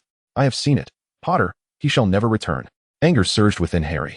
Yet he heard the voice of his future self respond. Yes, Dumbledore is dead, he stated calmly, but it was not by your design. He chose the manner of his death, having made that decision months prior, orchestrating everything alongside the individual you mistakenly believed to be your servant. What childish and absurd delusions. Voldemort retorted, though he refrained from striking, his crimson eyes fixed intently upon Harry's gaze. Severus Snape is not yours, Harry asserted. He was Dumbledore's man. From the very moment you began your pursuit of my mother, you have failed to recognize this, for such matters are beyond your comprehension. Voldemort remained silent as they continued to circle each other, akin to two wolves poised to rend one another to pieces. Green eyes met serpentine red, and Harry remarked. He loved her nearly all his life, beginning from their childhood. You should have discovered this. Snape, meanwhile, had gleaned the nature of the memories Potter had witnessed, and understood why he had shown Potter this recollection. Clearly, to allow someone who had always been at odds with him, who had misconstrued him as a Death Eater, to recognize and trust in his true identity. He had no choice but to reveal this difficult memory. Time was of the essence. The only viable solution was to exchange his unspeakable past for Potter's trust. However, you saw it, yet you did not truly perish. Why then speak of it? He glared menacingly at the dazed Harry. Ron hesitated, a thought lingering on his lips. Can I hear this? Will I be silenced? Lavender stared blankly, perceiving a profound rift in the cold, unyielding, and acerbic image that Professor Snape had cultivated. Was this truly the Snape they had known, capable of such deep affection, willing to turn against his own for love? If he loved Harry's mother so dearly, why does he target Harry? Ginny murmured quietly. Perhaps because Harry resembles his father more than his mother? Would you favor the child of your first love who resembles a rival? Parvati chimed in. The Gryffindor students shook their heads in disbelief. Even within Ravenclaw, some silently mused. If my first love were to marry and bear children to attend this school, I would flee to a world devoid of them. Who would have thought? Autumn sighed, whispering to her friend, that Professor Snape possessed such a facet. He has always struck me as an unyielding professor, offering no leniency to anyone but Slytherins. I never imagined he could be associated with the word love, yet here he is. A person, her thoughts faltering as she struggled to find an appropriate descriptor, unwavering in love. Luna's cerulean eyes locked onto Autumn's dark ones. Indeed, unwavering in love. Autumn thought for the first time, not through the words of others, but through her own interactions with this whimsical girl. Unlike the peers who labeled Luna a madwoman, Autumn found her to be imbued with spirit and poetic grace, her demeanor during adventures alongside the savior resonating with a sense of aesthetic that Autumn appreciated. Yet, she pondered why this fellow townsfolk only mentioned Luna when discussing Ravenclaw, wondering if there was something extraordinary about her. They exchanged names, astonished, and soon became good friends. Chapter 6, Part 2, Harry's Perspective, concluded. Harry fixed his furious gaze upon Voldemort, nostrils flaring, utterly unwilling to relent. Launching an aggressive counterattack. From the moment you threatened my mother, he became Dumbledore's spy, constantly working against you. It was only when Dumbledore lay on the brink of death that Snape ended his life. That matters not. Voldemort shrieked, fully engrossed in every word Harry uttered. Suddenly, he erupted into maniacal laughter. Whether Snape is mine or Dumbledore's, their feeble attempts to hinder me are inconsequential. I have obliterated them, just as I destroyed your mother and Snape's so-called great love. Ah, but this does reveal a truth, Potter, one you cannot fathom. Dumbledore sought to prevent me from acquiring the Elder Wand. He intended for Snape to be its true master. Yet I seized it before you had the chance, little boy. Before you could comprehend the truth. 3 hours ago, I killed Severus Snape, and now, the Elder Wand, the Wand of Death, the Wand of Destiny, rightfully belongs to me. Dumbledore's final plan has crumbled, Harry Potter. Everyone's hearts raced, even amidst the knowledge that they were the true victors. The audacity and confidence in Voldemort's proclamation instilled a sense of dread. Victory is never taken for granted. It is always accompanied by the blood-stained corpses and the unending tears of the living. The battles, fraught with sacrifice and hardship, how were they won? Regardless of their previous stances, in this moment, all silently yearned for hope. Indeed, Harry replied, you are correct. However, before you attempt to take my life, I advise you to contemplate your actions, reflect deeply, and perhaps consider some measure of repentance, Riddle. How dare you? Voldemort retorted. Yes, I dare, Harry proclaimed. Because Dumbledore's final plan bore no unforeseen consequences for me, yet it has for you, Riddle. Voldemort's grip on the Elder Wand trembled, while Harry clutched Draco's wand tightly. He sensed the moment was imminent. That wand, still, does not heed your command fully, for you have slain the wrong man. Severus Snape was never the true master of the Elder Wand. He never triumphed over Dumbledore. He killed him. Did you not hear me? Snape did not defeat Dumbledore. Dumbledore's death was a mutual arrangement. Dumbledore planned to die undefeated, becoming the final true master of the wand. Had everything proceeded as intended, the wand's power should have perished with him, for no one ever won it from his hand. Indeed, as Dumbledore's eyes fluttered half-closed, he reflected amidst the gasps that echoed from all directions. However, Potter, Dumbledore effectively bestowed the wand upon me. Voldemort's voice trembled with malicious delight. For I pilfered the wand from the grave of its last master. I have taken it against the will of its final owner. Its power now belongs to me. This scoundrel. The furious outcry roared, as no one could endure the dishonor inflicted upon their beloved mentor after his demise. As a newly enrolled Slytherin, Jessie, still unfamiliar with Headmaster Dumbledore, felt a surge of strength swell within amidst the collective outrage. Potter, my senior. Rise. Counter him. Defeat him. Do you still not comprehend, Riddle? Merely possessing the wand is insufficient. Holding it and wielding it does not render it truly yours. Did you not hear Ollivander's words? The wand chooses the wizard.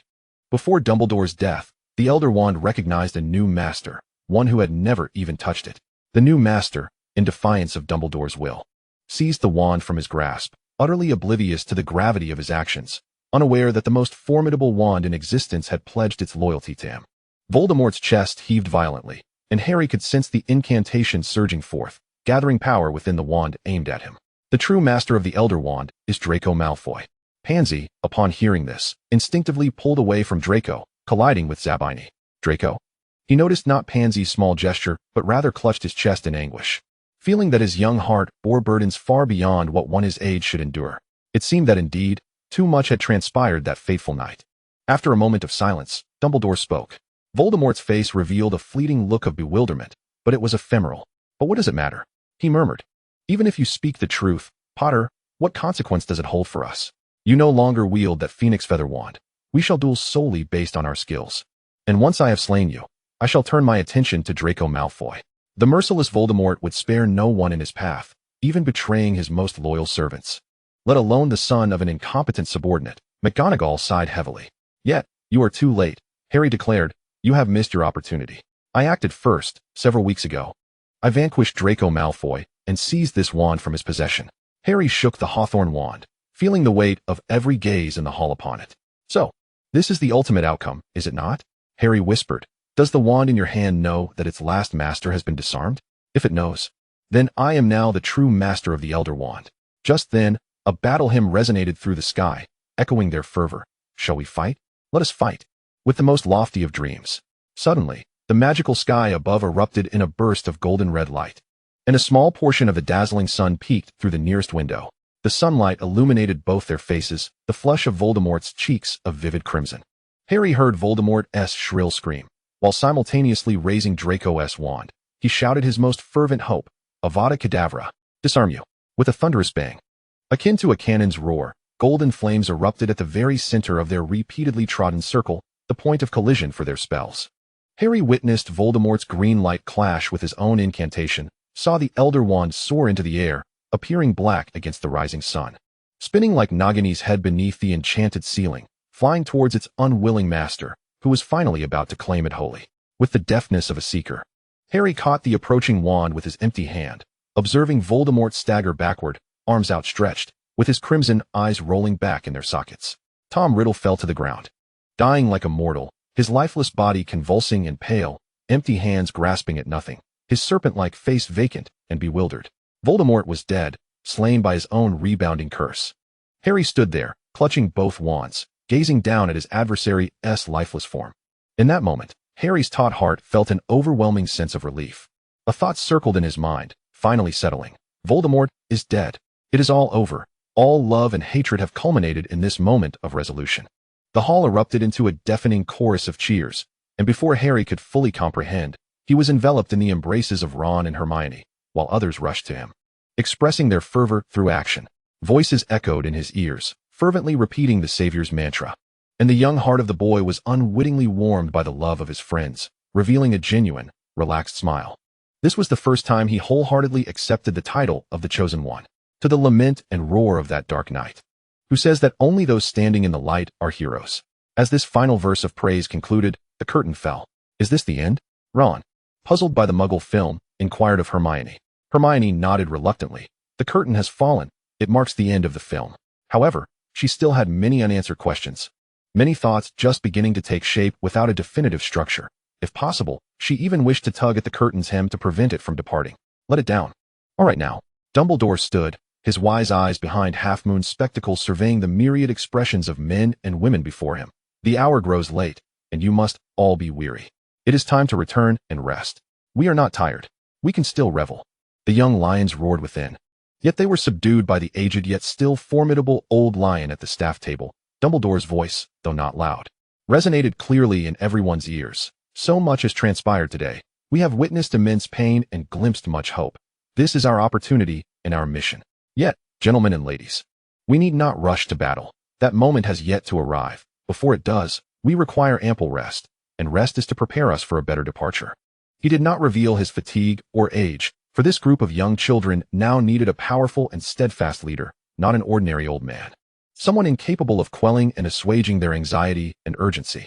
Headmaster, I wish to confirm something with you. Unexpectedly, Hannah from Hufflepuff spoke up to Dumbledore, prompting Hermione to turn in surprise toward the golden-hued table, where she saw the girl, having received Dumbledore's nod of approval, continue. Will we see this curtain again tomorrow? All eyes refocused on the ceiling, and Dumbledore too raised his gaze to observe, although the curtain had ceased its movement. It silently affirmed the girl's inquiry with its mere presence. Yet Dumbledore understood that this girl was not blind to the truth. She merely sought the headmaster's assurance. I believe so, Miss Abbott, Dumbledore replied gently. I think our friend has much more to share with us, but now is not the time. Hannah nodded, half understanding. And many young wizards, inspired by her courage, began to stir, eager to voice their thoughts. Children, in their innocence, may often be unaware, yet adults, too, can be equally perplexed. The heads of each house proactively descended to guide their students to safety amidst the chaos. Harry flowed with the throng, exiting the hall, casting a distant glance back at Sirius, who offered him a reassuring smile and mouthed the words, "Don't worry, see you next time." But how long would it be until that next encounter? Suppressing his concerns, Harry was enveloped by the comforting presence of his fellow Gryffindors as they departed the enchanting hall. "Perhaps it's time for you to leave?" As soon as the students had exited, Snape was eager to usher away the bothersome Sirius. "I trust you have not been foolish enough to forget that your own charges have yet to be formally absolved." "You needn't remind me, Snape," Sirius retorted, rolling his eyes at his nemesis before the gathered professors.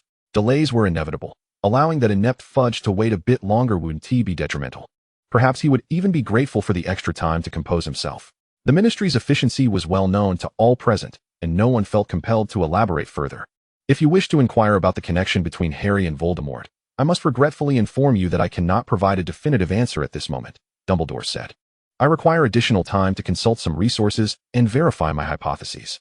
"I am his godfather," Sirius insisted, "but my time spent with him pales in comparison to yours. I have missed so much over these 13 years.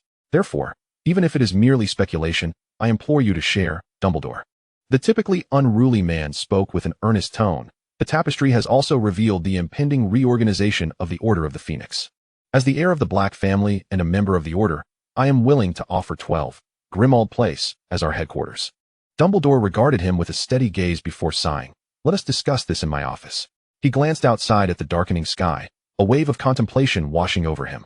This night, it seems, many will find it difficult to sleep, both people and owls alike. Chapter 7. As dusk fell, the sun sank in the west, casting a fiery hue across the sky that dominated the highlands of England. Pansy followed closely behind the brooding Draco. The crimson afterglow spilled into the castle corridors, stretching their shadows long. A day had passed. She had witnessed the turmoil within Slytherin. Even the typically composed snakes scrambled to pen letters to their parents, hastily releasing owls into the night sky. In their haste, they collided with equally eager Gryffindors, who sought to share their own tales, nearly sparking a confrontation. Meanwhile, the Hufflepuffs and Ravenclaws observed the spectacle quietly, prioritizing the assurance of safety. Hogwarts was abuzz that evening, a cacophony reminiscent only of the freshman feast when the boy who lived, Harry Potter, had joined their ranks. As a member of Slytherin, Pansy too had written to her parents, her handwriting nearly frantic as she recounted the day's events. She anxiously pondered whether her parents had received her letter and what their reaction might be. The future seemed uncertain for the Malfoy family, and she wondered what her own fate would be. With a sense of helplessness, she gazed toward the molten sunset, placing her hopes in the evening news that the tapestry would unveil. Speaking of the tapestry's new title, one must return to the morning of that very day. As dawn broke, all the young witches and wizards rose promptly, dressed and eager to return to the hall, anticipating the tapestry's continued revelations. Alas, the morning sun failed to rouse the dormant tapestry, which remained silent amid the students' discontent until a Muggle-born suggested it might be on a timer, only displaying its contents at the same hour as the previous day. This notion somewhat assuaged the restless crowd. "Doesn't that make it the evening news?" Autumn murmured. "What is evening news?" Marietta queried, perplexed. "It's the information broadcasted by Muggle television stations in the evening. You see, it airs at night and concerns future events." "That makes it news, doesn't it?" Autumn explained. And thus, the term evening news spread throughout the castle, officially replacing the notion of tapestry movie in common parlance. As Pansy's thoughts returned, she and Draco settled back at the Slytherin table. Their fellow classmates showed no signs of distancing themselves from Draco despite the tumultuous future he faced. They remained as polite as ever. After all, he was still the sole heir of the Malfoy lineage, and for the cautious Slytherins, while they may not wish to befriend him, they certainly did not want to offend him. Exquisite dishes appeared at their table, arranged silently and considerately by the house elves' magic as the young wizards took their seats. Yet Pansy found little appetite, mirroring Draco's demeanor as they both frequently glanced at the unmoving tapestry above, filled with anticipation for its revelations, yet fearful of the changes that lay ahead. At the Gryffindor table, Harry scanned the staff table and noticed that, apart from Dumbledore and Snape, the heads of houses had gathered, with a new addition, the enigmatic Professor Sybil Trelawney of Divination. I sense it, she exclaimed, "A profound power coalesces before me, and I wish to commune with its mysterious master." "Sybil, do calm yourself," Sprout interjected, gently restraining Trelawney's trembling hands. "It is merely a tapestry. It cannot converse with you. Where have Albus and Severus gone?" Flitwick inquired of McGonagall. McGonagall shook her head, recalling the shocking news she had heard the previous night, and sighed heavily. I do not know where Albus is, but Severus left last night to attend to the students' correspondence. He is likely in the dungeons brewing potions. As he has little interest in this matter. While they had not managed to intercept every owl, they were pleased to discover that any letters mentioning the tapestry were transformed into blank parchment, thus allowing the students to send their messages freely. Disappointed at not finding his godfather, Harry took his seat beside Ron and the others. Hermione, typically indifferent to divination, paid little attention to the professor's commotion. Instead, she solemnly addressed the spread of food before her, saying for the first time, "Thank you, house elves." Her words caught the surrounding young wizards off guard, for no one had ever expressed such gratitude before. Ron blinked in realization, following suit. Hey, regardless of whether you can hear me, I still want to thank you for the delicious chicken legs and pies. Not one to seek the spotlight, Harry also chimed in, specifically acknowledging, "Thank you, Dobby. Your fries are delightful." Lavender joined in, rallying her friends to express their thanks, the flavors so exquisite that they felt sweeter than 100 syrupy pies. Even without receiving a reply, the Gryffindor's enthusiasm for thanking the house elves inspired the Ravenclaws nearby, who, curious, joined in the chorus of gratitude.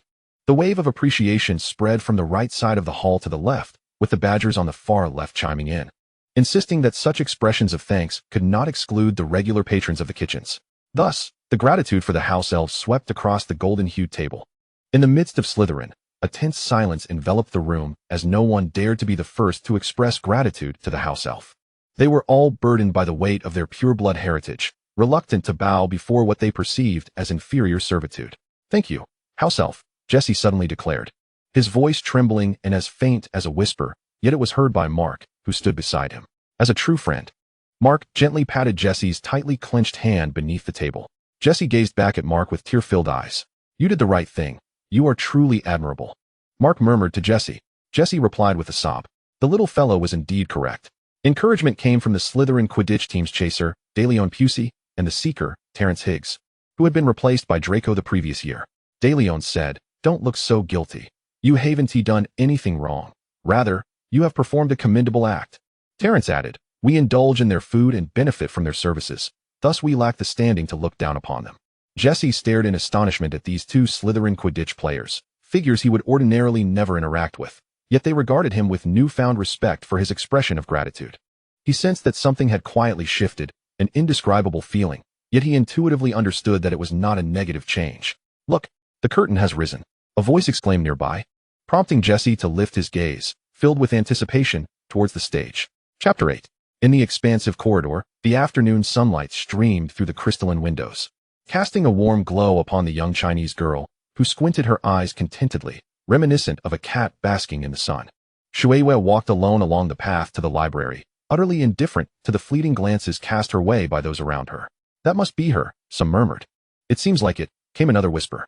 The hushed conversation surrounded her, yet she feigned ignorance, gracefully gliding past them until she reached the grand entrance of the library. At the start of the school year, the young wizards were not particularly inclined to visit the library for study, resulting in a relatively quiet atmosphere. Shueisha quickly spotted Madame Pants, who was seated at the center, overseeing the order of the library. "Good morning, Madame Pants," Shueisha greeted politely. The stern Madame Pants scrutinized the girl's youthful visage before nodding in acknowledgement. "Good morning, Miss Lee." Having exchanged pleasantries, Shueisha proceeded to a table, where she set down her textbooks and parchment before making her way to the history section. It appeared she was in search of research materials for her history paper. This fervor for learning was enough to make even the most scholarly Ravenclaw envious. Had it truly only been the first day of school? How could she already be embarking on writing a paper? Percy, the most studious among them, felt a sudden surge of anxiety. But this is only first year. Though everyone knew Shueisha was a reincarnated individual and should not be judged by ordinary standards, the studious nature of some compelled them to feel anxious when witnessing the efforts of others. Is it already time to delve into the library for research and papers on the very first day of school? Is the competition for the future this intense? Even reincarnation mandates such diligence? Percy fixated on Shueisha's actions, oblivious to the fact that the library was sparsely populated, and he began to fret internally. Now in 7th year himself, with the Newt's exams looming, he contemplated returning home to read a few more books after catching the evening news. Ron, however, bore no such pressure as Percy did. He was more concerned about Shueisha's experiences in the corridor. A freshly enrolled young girl, a fan of Harry, with a personality far less disagreeable than Malfoy's. Surely her Slytherin affiliation and unpredictable demeanor wouldn't attract such gossip? This familiar sensation reminded him of Hermione in her first year, who had endured similar whispers. This peculiar association prompted him to glance at Hermione, only to abruptly halt before she noticed him. Harry, sitting between them and engrossed in his meal, breathed a sigh of relief. That was close. I almost got caught. Ron, pretending to adjust his collar to cool off, felt a flush of embarrassment for his inexplicable reaction, yet he also harbored a flicker of sympathy and understanding for Shueisha.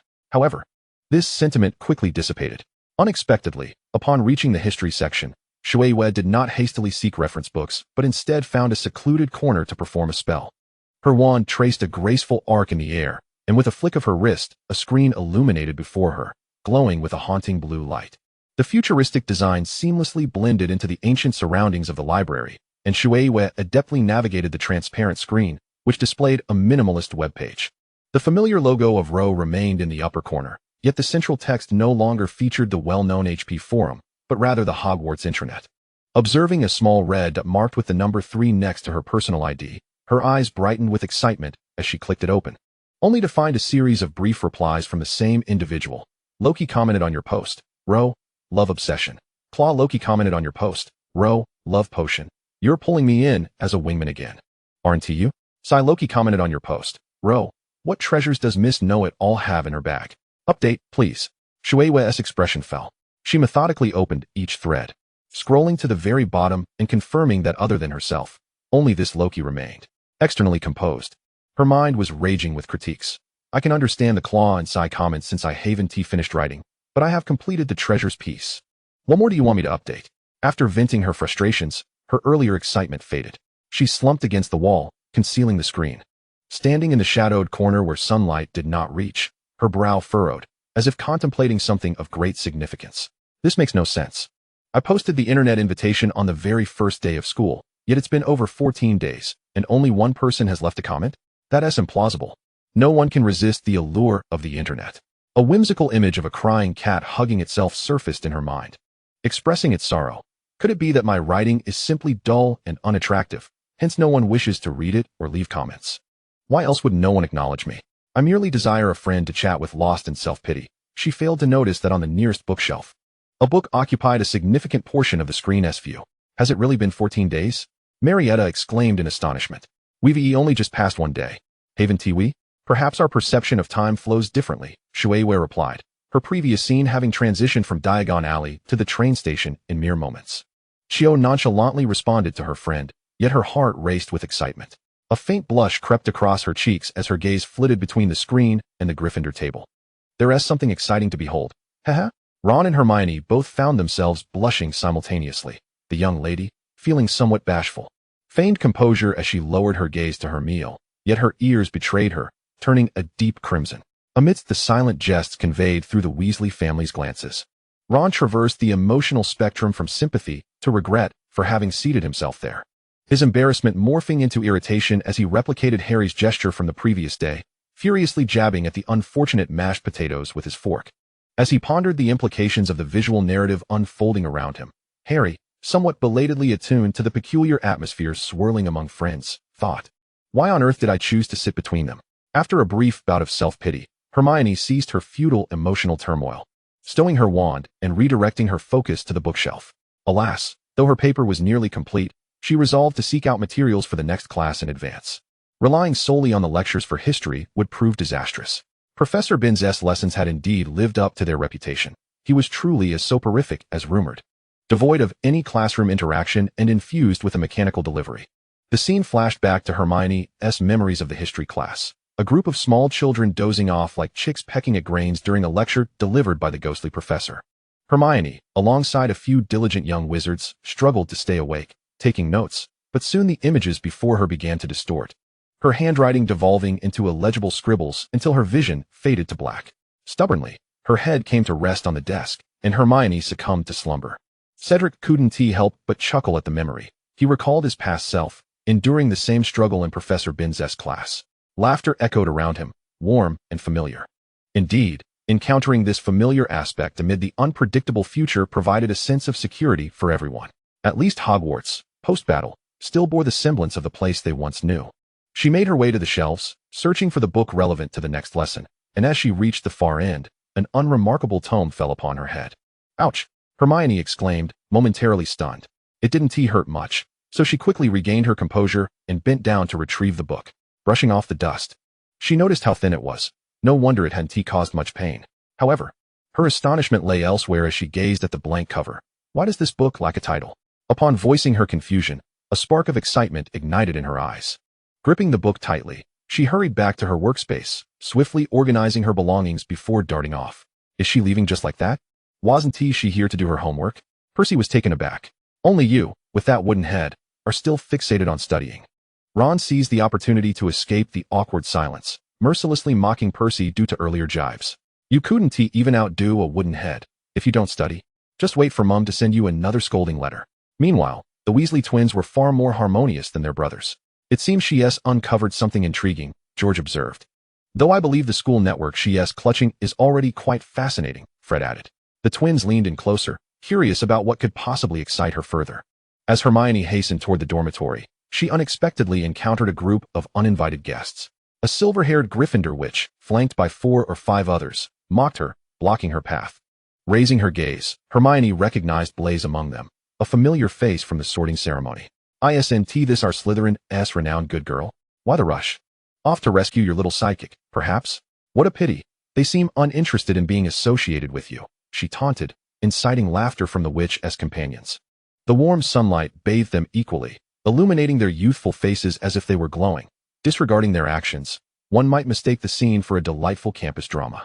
Yet, in truth, this was a grim instance of schoolyard bullying. Shut up, Lydamia. Don't block my way. Hermione finally displayed her impatience, her brows furrowing as an invisible tempest brewed in her eyes. This isn't your territory. I'm standing right here. What of it? Lydamia, undeterred by Hermione's warning, encircled her with her cohort. You're surrounded, declared a curly-haired wizard standing behind Lydamia, his genteel glasses failing to mask the malice glimmering in his eyes. Surrender, Lee. You have nowhere to flee. Repent for your slander against Gryffindor's heroes, Blaze added angrily. Hermione scoffed at the besieged Ravenclaw, undaunted by the towering figures surrounding her. Her assertive demeanor unyielding despite their height. Surrounded, you say? She feigned astonishment before promptly shaking her head in denial. Surely, no one genuinely believes a pack of mice can encircle a lion, right? What is the truth, then? Ignoring the furious responses from her adversaries, she continued to mock. The truth is you are all surrounded by me. As soon as her words hung in the air, wands were raised on both sides, signaling the impending clash. Chapter 9. Merlin, how dare they? Not Longbottom. How is it that he manages the students? How can they be so ignorant of the rule against dueling in the corridors? The current Gryffindor head, Professor McGonagall, felt her head pounding as she witnessed a Gryffindor-led group assaulting a solitary Slytherin wizard. Her mind racing back to the days of the marauders at Hogwarts. Neville, the future head of Gryffindor, trembled in fear, unable to utter a word. By Merlin's trousers. Are we truly mistaken about the house colors? Lee Jordan stared in disbelief, rubbing his eyes vigorously to confirm the scene before him. Ultimately compelled to acknowledge that this was indeed an incident instigated by Gryffindor. Is it possible we mistook the houses? Isn't this precisely the sort of behavior only Slytherins engage in? How could Gryffindor possibly act in such a manner? Katie scoffed. This is basically the reverse of Potter and Malfoy's little group. Even Draco, having endured relentless adversities, found no inclination to retort. At that moment, he possessed no desire to defend any hollow sense of house pride. He simply observed Hermione taking on 5 opponents, coldly contemplating that she had likely anticipated such an encounter. In truth, Hermione had indeed been prepared. Mandrake's curse. Blaze charged forward, launching a mildly harmful yet highly insulting curse, but regrettably, Hermione adeptly evaded the attack. Petrificus Totalis. Hermione swiftly retaliated, expertly hitting Blaze amidst the chaos on the other side. The boy, who had just moments ago been lively, instantly became immobile, crashing to the ground like a statue, his light brown eyes seething with fury as they glared at Hermione. Tarantaligra, standing silently behind Ridley. The girl seized a fleeting opportunity during Shuiwe's counterattack, decisively casting a spell, only to have her incantation nullified by Ridley's simultaneous exclamation of fire, roast hot and spicy. The two exchanged shocked glances, their exasperated expressions so delightful that Shuiwe felt she could easily consume 3 bowls of rice on the spot. Despite their numbers, they exhibited a complete lack of coordination, resulting in friendly fire incidents exceeding the damage inflicted upon Shuiwe herself. a rather simple-minded boy, Benjamin Bond, was utterly bewildered by the chaos, flailing his wand aimlessly like a headless fly, and unexpectedly cast a spell that struck Ridley, catching her off guard and eliciting a burst of laughter from the silver-haired girl. Ridley exclaimed, "Goose, goose, goose, goose, goose." Shui Wei, amused by their antics, had just begun to smile when she nearly fell victim to a stealthy attack from the silent Les. "Bat, bogey hexes," he shouted, his wand pointed firmly at Shui Wei. Reacting instinctively, she rolled away to evade the spell but did not pause for long. Instead, she sprang to her feet, adopting an offensive stance, her shoes screeching against the floor. "Disarm your weapon." Legs, stiff as a board, Shui Yue's spell struck Les in rapid succession, causing his wand to fly from his grasp towards her, while his legs seemed glued together, rendering him immobile. She glanced down to assess her own condition, only to discover that the hem of her cloak had been grazed by Les's spell. Fortunately, the enchantment had failed to affect her body, leaving only a faint shadow on her cloak. A flicker of disdain crossed Shui Yue's eyes as she lost interest in indulging the childish antics and decisively cast binding spells on the remaining 3 attackers, summoning chains to restrict their movements, followed by leg-locking curses to ensure they could not retaliate. How dull, a bunch of weaklings with combat power of merely 5. Given that it was afternoon and their location was devoid of onlookers, with the courtyard nearby, Shui Wei felt no need to conceal her actions. Pointing her wand at them, she incanted zombie levitation. The incapacitated Gryffindor team could only watch in dismay as an invisible force lifted their bodies, carrying them towards an uncertain fate under Shui Yue's control. "What do you intend to do?" Ridley, struggling to maintain her dignity, warned Shui Yue, "I caution you. The era of Death Eaters has passed. Taking a life comes with a price." Shui Yue rolled her eyes, responding, "Isn't that exactly what I'm trying to say? Who is laughing now? When did I become a Death Eater? Defamation is illegal, and with your unfounded malice, I could sue you and hold you legally accountable at any moment." Though her words flowed freely, her grip on the spell remained steady, unwavering, allowing her captives to feel a flicker of hope for rebuttal. "Don't play the victim first. You were the one who slandered us." Aurora Greco, tied to Ridley, retorted vehemently, "You were the one spreading the ridiculous lie that there are many heroes among Slytherins, and that the bravest person Harry Potter ever met was a Slytherin. Some actually believed your nonsense and tarnished the Savior's image, prompting us to warn you." Laughable. How do you know what I said was a lie and not the truth? The Daily Prophet's War Special didn't publish an interview with Potter. If it's not published, it's false. "Sister," Shui Wei replied with a tone of pity, "I suggest you read some newspapers other than the Daily Prophet. Even if you do, it won't save your intellect, but broadening your horizons is always beneficial. Stop deceiving yourself with such self-righteousness." You, Aurora, unable to comprehend Shui Yue's example, sensed her mockery through her tone, her hazel eyes widening in fury, as if she could cast a curse with her gaze alone, attempting to eliminate the shameless little fiend. "If you don't intend to kill us, then what do you want?" The only calm Ravenclaw among the Red Lions inquired. "Are you going to turn us over to the professors?" "If the procedure were correct, that's indeed what should happen," Shui Yue replied, "but alas, that would only result in mutual slaps on the wrist, a lose-lose outcome with our house points plummeting, which I would rather avoid." Thinking of the nearly empty hourglass for Slytherin, Shui Yue lamented, "It's easy to lose points, but difficult to gain them back. Don't think you can bully us just because we Slytherins are fewer in number. We can't afford another deduction. So will you let us go?" "Of course not. Am I so shameless that I wouldn't demand a price for my troubles? Just because I'm not pursuing procedural justice doesn't mean I won't penalize you." Having finished her tirade, Shui Yue found a suitable spot. She surveyed the sun, then placed them under a large tree for shade, setting them down on the ground before casting petrification spells on each of them. "Hey, don't look at me like that. Caution is our house motto, isn't it?" Unfazed by their incredulous looks, she continued, "Don't be anxious. The effects of the spell will wear off 40 minutes after I leave. Until then, I suggest you reflect on your actions while standing here." She should have trusted the professors to handle things rather than taking it upon herself.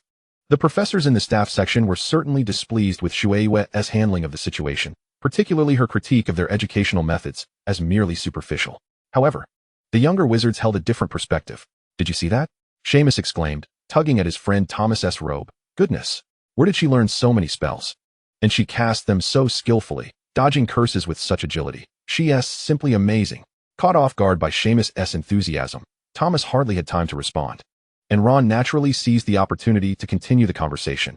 "Indeed, even though she is a Slytherin and has her issues with me and Hermione, I must admit her disarming spell was incredibly impressive." Seeing Shui Yue escape, Hermione sighed with relief, and she wasn't lying.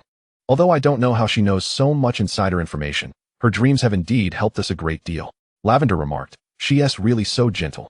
Even considering the problem of the sun being too bright, specifically finding a shady spot for them to stand in punishment. What kind of punishment is that? Even Filch is harsher. Harry felt no joy regarding the ongoing bullying behavior demonstrated by the Gryffindors in his name. Instead, he was filled with distaste. He vaguely realized a truth. School bullying, a term coined by Shui, was not confined to houses. Malicious individuals were equally vile regardless of their affiliation. Furthermore, it was inherently wrong to wield his banner to cast dark curses upon fellow students. Chapter 10. In my opinion, Lee should definitely be in Ravenclaw. Terry Boot exclaimed. Watching Shui as adept in diverse spellcasting, she's only a first year. How can she know so many spells, and she's a Chinese student to boot? Ravenclaw, with its pursuit of knowledge, should have been her first choice. It's such a shame she gave it up just because of a poor dormitory location. Exactly. Sure, she's good with spells, but she's still too immature and impulsive. Given Slytherin's already tarnished reputation, why would she give up the coolest, wisest house, Ravenclaw? Ignorance is truly frightening. Michael Connor, a devoted Ravenclaw fan, nodded vigorously in agreement, listening to such a confidently ordinary speech. Regardless of whether the speaker was her senior or not, Ginny was rendered speechless. By your reasoning, wouldn't those Gryffindors who bully Lee be better suited for Ravenclaw? After all, their malevolent spells are no fewer than Lee's. Yet, it is true that the perpetrators of bullying are not solely Gryffindors. There is indeed a Ravenclaw among them. Marietta, unable to tolerate the Gryffindor Academy, the instigator of future bullying, mockingly interjected, "Oh, we Ravenclaws would never dare to compete for talent with the illustrious Gryffindor. Such rare individuals, who have mastered the art of gang bullying from a young age, surely deserve to remain in the place that needs them most, don't you think?" The two young women locked eyes, their gazes clashing with palpable tension. In the autumn breeze, Lynn was bewildered. How did this gossip escalate from the lion-snake skirmish to our doorstep? She could not ignore the impending clash between the two and furrowed her brow, saying, "Let us all tone it down. There's really no need for such quarrels over trivial matters. Regardless, Shui will not alter her choice. She favors Slytherin. And that's the end of it. We must respect her decision." Lavender added, yes, let us not bicker for now. Let us see what Lee intends to do next. I'm genuinely curious why she left in such a hurry after acquiring that book. Shui, having dismissed them, strode away without a backward glance, as she had pressing matters to attend to. After all, Hogwarts was quite safe. With the most bothersome aspect being their own antics, she had no need to fret over their safety.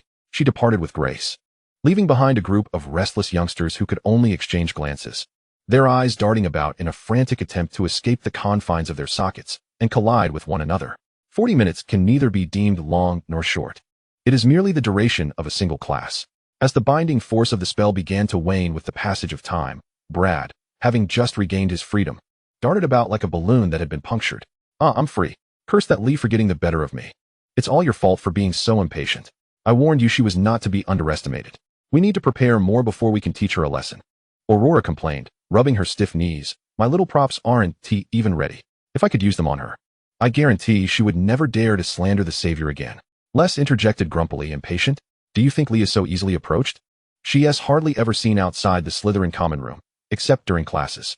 No outsiders have breached Slytherin's territory for centuries, and with professors monitoring the classrooms, opportunities like this are rare. But an unprepared ambush like ours won't yield any results, Benjamin timidly remarked. It even cut into my limited time for playing magical plants versus garden gnomes. I still need to test the damage value of Mandrake. This thought remained unspoken, as he merely grumbled internally. Let us head back. We've failed. Ridley did not linger on the matter for long, her expression darkening. Let us return and regroup. I refuse to believe that Shui Lee can remain so arrogant for much longer. Thus, Les and the others could only return in dejection. The scene shifts back to Shui, whose Slytherin common room, nestled beneath the lake, was never as bright as the outside world. The predominantly green dormitory lacked the warmth of other houses. However, as it was a residence for students, one could grow accustomed to it, especially since Shui had adorned her surroundings with vibrant Gryffindor elements. Seeing this striking contrast of red and green, Harry oddly associated the absent Sirius with Shui Lee. After all, both had brazenly introduced Gryffindor elements into the dark green territory of Slytherin, rebelliously opting for the uninterested house. As this thought emerged, Harry was taken aback by his own absurd comparison. Am I losing my mind? How could I even compare Sirius with Lee? They are clearly two unrelated individuals. It must be that I miss Sirius too much to have such a delusion. Yes, that must be it. Upon entering the dormitory, Shui shed her outerwear and headed to the washroom. Upon emerging, she seemingly cast off a heavy burden and flung herself onto the bed, causing the plush toys upon it to tremble. The nameless book, the nameless book, the nameless book, I have arrived. She clearly intended to open the book and read. Yet her right hand gripped her wand tightly, poised for battle. I am ready. I am ready. I am ready. As the enchanting melody of a long-nosed sponge in a suit echoed in her mind, the plain cover was opened, and Shui's dark eyes momentarily sparkled with illumination before becoming vacant, as if her very essence had been drained. Ron exclaimed, What is happening? Why does she look as if a dementor has sucked out her soul? Jessie remarked, Why did she even bring such a mysterious book back to the dorm? Is she so reckless? Is she really a Slytherin? Hermione furrowed her brow, sensing that things were more complicated than they appeared. This book, I've never seen it in the library. Could it be problematic? But generally, books from the division aren't as perilous as those in the restricted section. Eager to investigate, she resolved to visit the library once the curtain fell. The scene of Shui gradually magnified, transitioning from a full-body reflection to a mere profile, before slowly focusing on the open book before her, the imagery descending, signifying her consciousness entering this unwritten tome. The yellowed pages vanished, and the world turned to blinding white. Once the glaring light fully dissipated, the petite Shui materialized quietly in a serene corridor, seemingly unnoticed. Realizing something was amiss, Shui hastily opened her eyes, astonished by her surroundings. Gasping in disbelief, not only was Shui astonished, but the wizards in the Great Hall were equally taken aback. I'm up there. Good heavens. Isn't that Potter and Weasley? Bloody hell, how did I end up there? Ron nearly spewed his pumpkin juice upon witnessing his own image alongside Harry on the screen, unable to restrain his exclamation. Harry felt an ominous premonition. Yet, having experienced too many such feelings in recent days, he could no longer muster anxiety. Whatever, I'm a bit tired anyway. Shui, not having the luxury to ponder further, sprinted to catch up with the flustered Ron and Harry as they hurried into a classroom, where a tabby cat sat quietly on the podium, observing them. Made it. Ron panted, addressing Harry. If we were late, McGonagall's face would be terrifying. Hermione scolded Ron. How can you speak of the professor like that? And it's Professor McGonagall, Ronald. Ron, too occupied to notice his own folly, replied, I know. I wasn't that mature back then. Only Harry, who understood this was a first-year affair, waited with trepidation for McGonagall to scold him again. Oh dear, how awkward. Shui internally mourned for them as they spoke ill of someone in their presence, then contentedly took a seat, enjoying the spectacle of Ron and Harry while admiring McGonagall's feline beauty. Ah, how delightful. With its fluffy form and utterly charming feline visage, adorned with distinctive eyeglass patterns, and ears that are both pointed and playfully tufted, Professor McGonagall, you are indeed the cat of my dreams. A diminutive figure donned in a lion's hat fervently brandishes a glow stick within her mental theater, rallying with fervor. Gryffindor, courage supreme, our headmistress can transform into a cat. Professor McGonagall publicly confessed to Shui. This is her first experience of being the center of attention outside the classroom. Under the teasing yet benevolent gazes of Flitwick and Pomona, McGonagall feels an inexplicable blend of subtle embarrassment and a desire to escape the limelight. No wonder Severus refuses to attend, given Pomona's presence. I should have stayed away as well. Maintaining an exterior calm, she internally laments her predicament. Gryffindor, courage supreme, Angelina repeats Shui's slogan. Amused. I've studied in Gryffindor for so many years and never heard that phrase before, but it's quite catchy. I like it. It indeed sounds like a series of slogans. Luna curiously inquires, will there be a Ravenclaw slogan? Given the eccentricity of the one behind the curtain, I wouldn't hold my breath, Julie thinks to herself. As expected, the tabby cat on the podium does not indulge them. It leaps gracefully down, transforming into a poised and serious woman. Ron exclaims, wow, that's incredible. Shui chuckles. You're not worried about being penalized by the professor, but rather marveling at her prowess. That's quintessentially brave of you, Weasley. She supports her chin with her hand, savoring the unfolding spectacle. Professor McGonagall strides briskly to Ron's side, her gaze through her glasses imbued with an aura of authority. Thank you for your assessment, Mr. Weasley. She pauses, then turns to Harry. Perhaps I should transform you and Mr. Potter into a timepiece. At least one of you would then be able to keep to the schedule. Harry. He snaps his mouth shut, which had unknowingly dropped open, nervously swallowing as he attempts to reason with the stern professor. We got lost. Then perhaps I should transform you into a map? You won't need a map to find your seats. The little wizards who were not tardy to Professor McGonagall's class gasp at the strictness of their Gryffindor headmistress. Even Flitwick teasingly remarks about McGonagall, a competent transfiguration master. McGonagall, this is merely a warning. I will not employ transfiguration spells against my students. Shui watches as Ron and Harry are herded back to their seats like two little chicks by McGonagall's formidable demeanor, her smile growing ever wider. However, her amusement is not at Harry's plight, but rather at McGonagall's commanding presence. A memory surfaces in her mind. McGonagall stands defiantly against the Mad-Eye Moody from yesterday, surrounded by numerous students, the atmosphere palpably tense. Everyone is keenly observing Shui's recollection, as anything recalled by her must be significant. Draco realizes this is a courtyard within Hogwarts Castle, identifiable by a large tree he had often climbed to enjoy the view. Yet, at this moment, Crabbe and Goyle are present, but he is conspicuously absent from the crowd. This is illogical. Those two always follow him, so where could he be? He subconsciously overlooks a timid, humble white ferret hiding behind Crabbe, mistaking it for a pet belonging to his entourage. McGonagall, how did I end up facing Moody? No. As an Auror, what is he doing at Hogwarts? McGonagall gazes with uncertainty at her own image on the curtain, the one who had confronted Moody, wand pointed at Crabbe. The hall buzzes with thoughts, but Shui is lost in her own joy. Her youthful voice mimics Professor McGonagall perfectly, playfully dubbing her with a childlike tone. We never use transfiguration spells to punish students. Quack, quack, quack. The incongruity of her playful voice juxtaposed against McGonagall's serious, mature face is utterly amusing. Some quick-witted young wizards, recalling McGonagall's warning to Potter and the others, cannot help but stifle their laughter. Soft chuckles ripple through the room.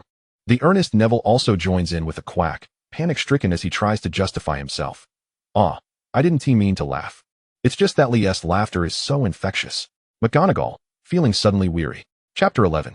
Though it differed from her expectations, Shui eagerly accompanied Harry and the others through Professor McGonagall's lesson, treating it as a review.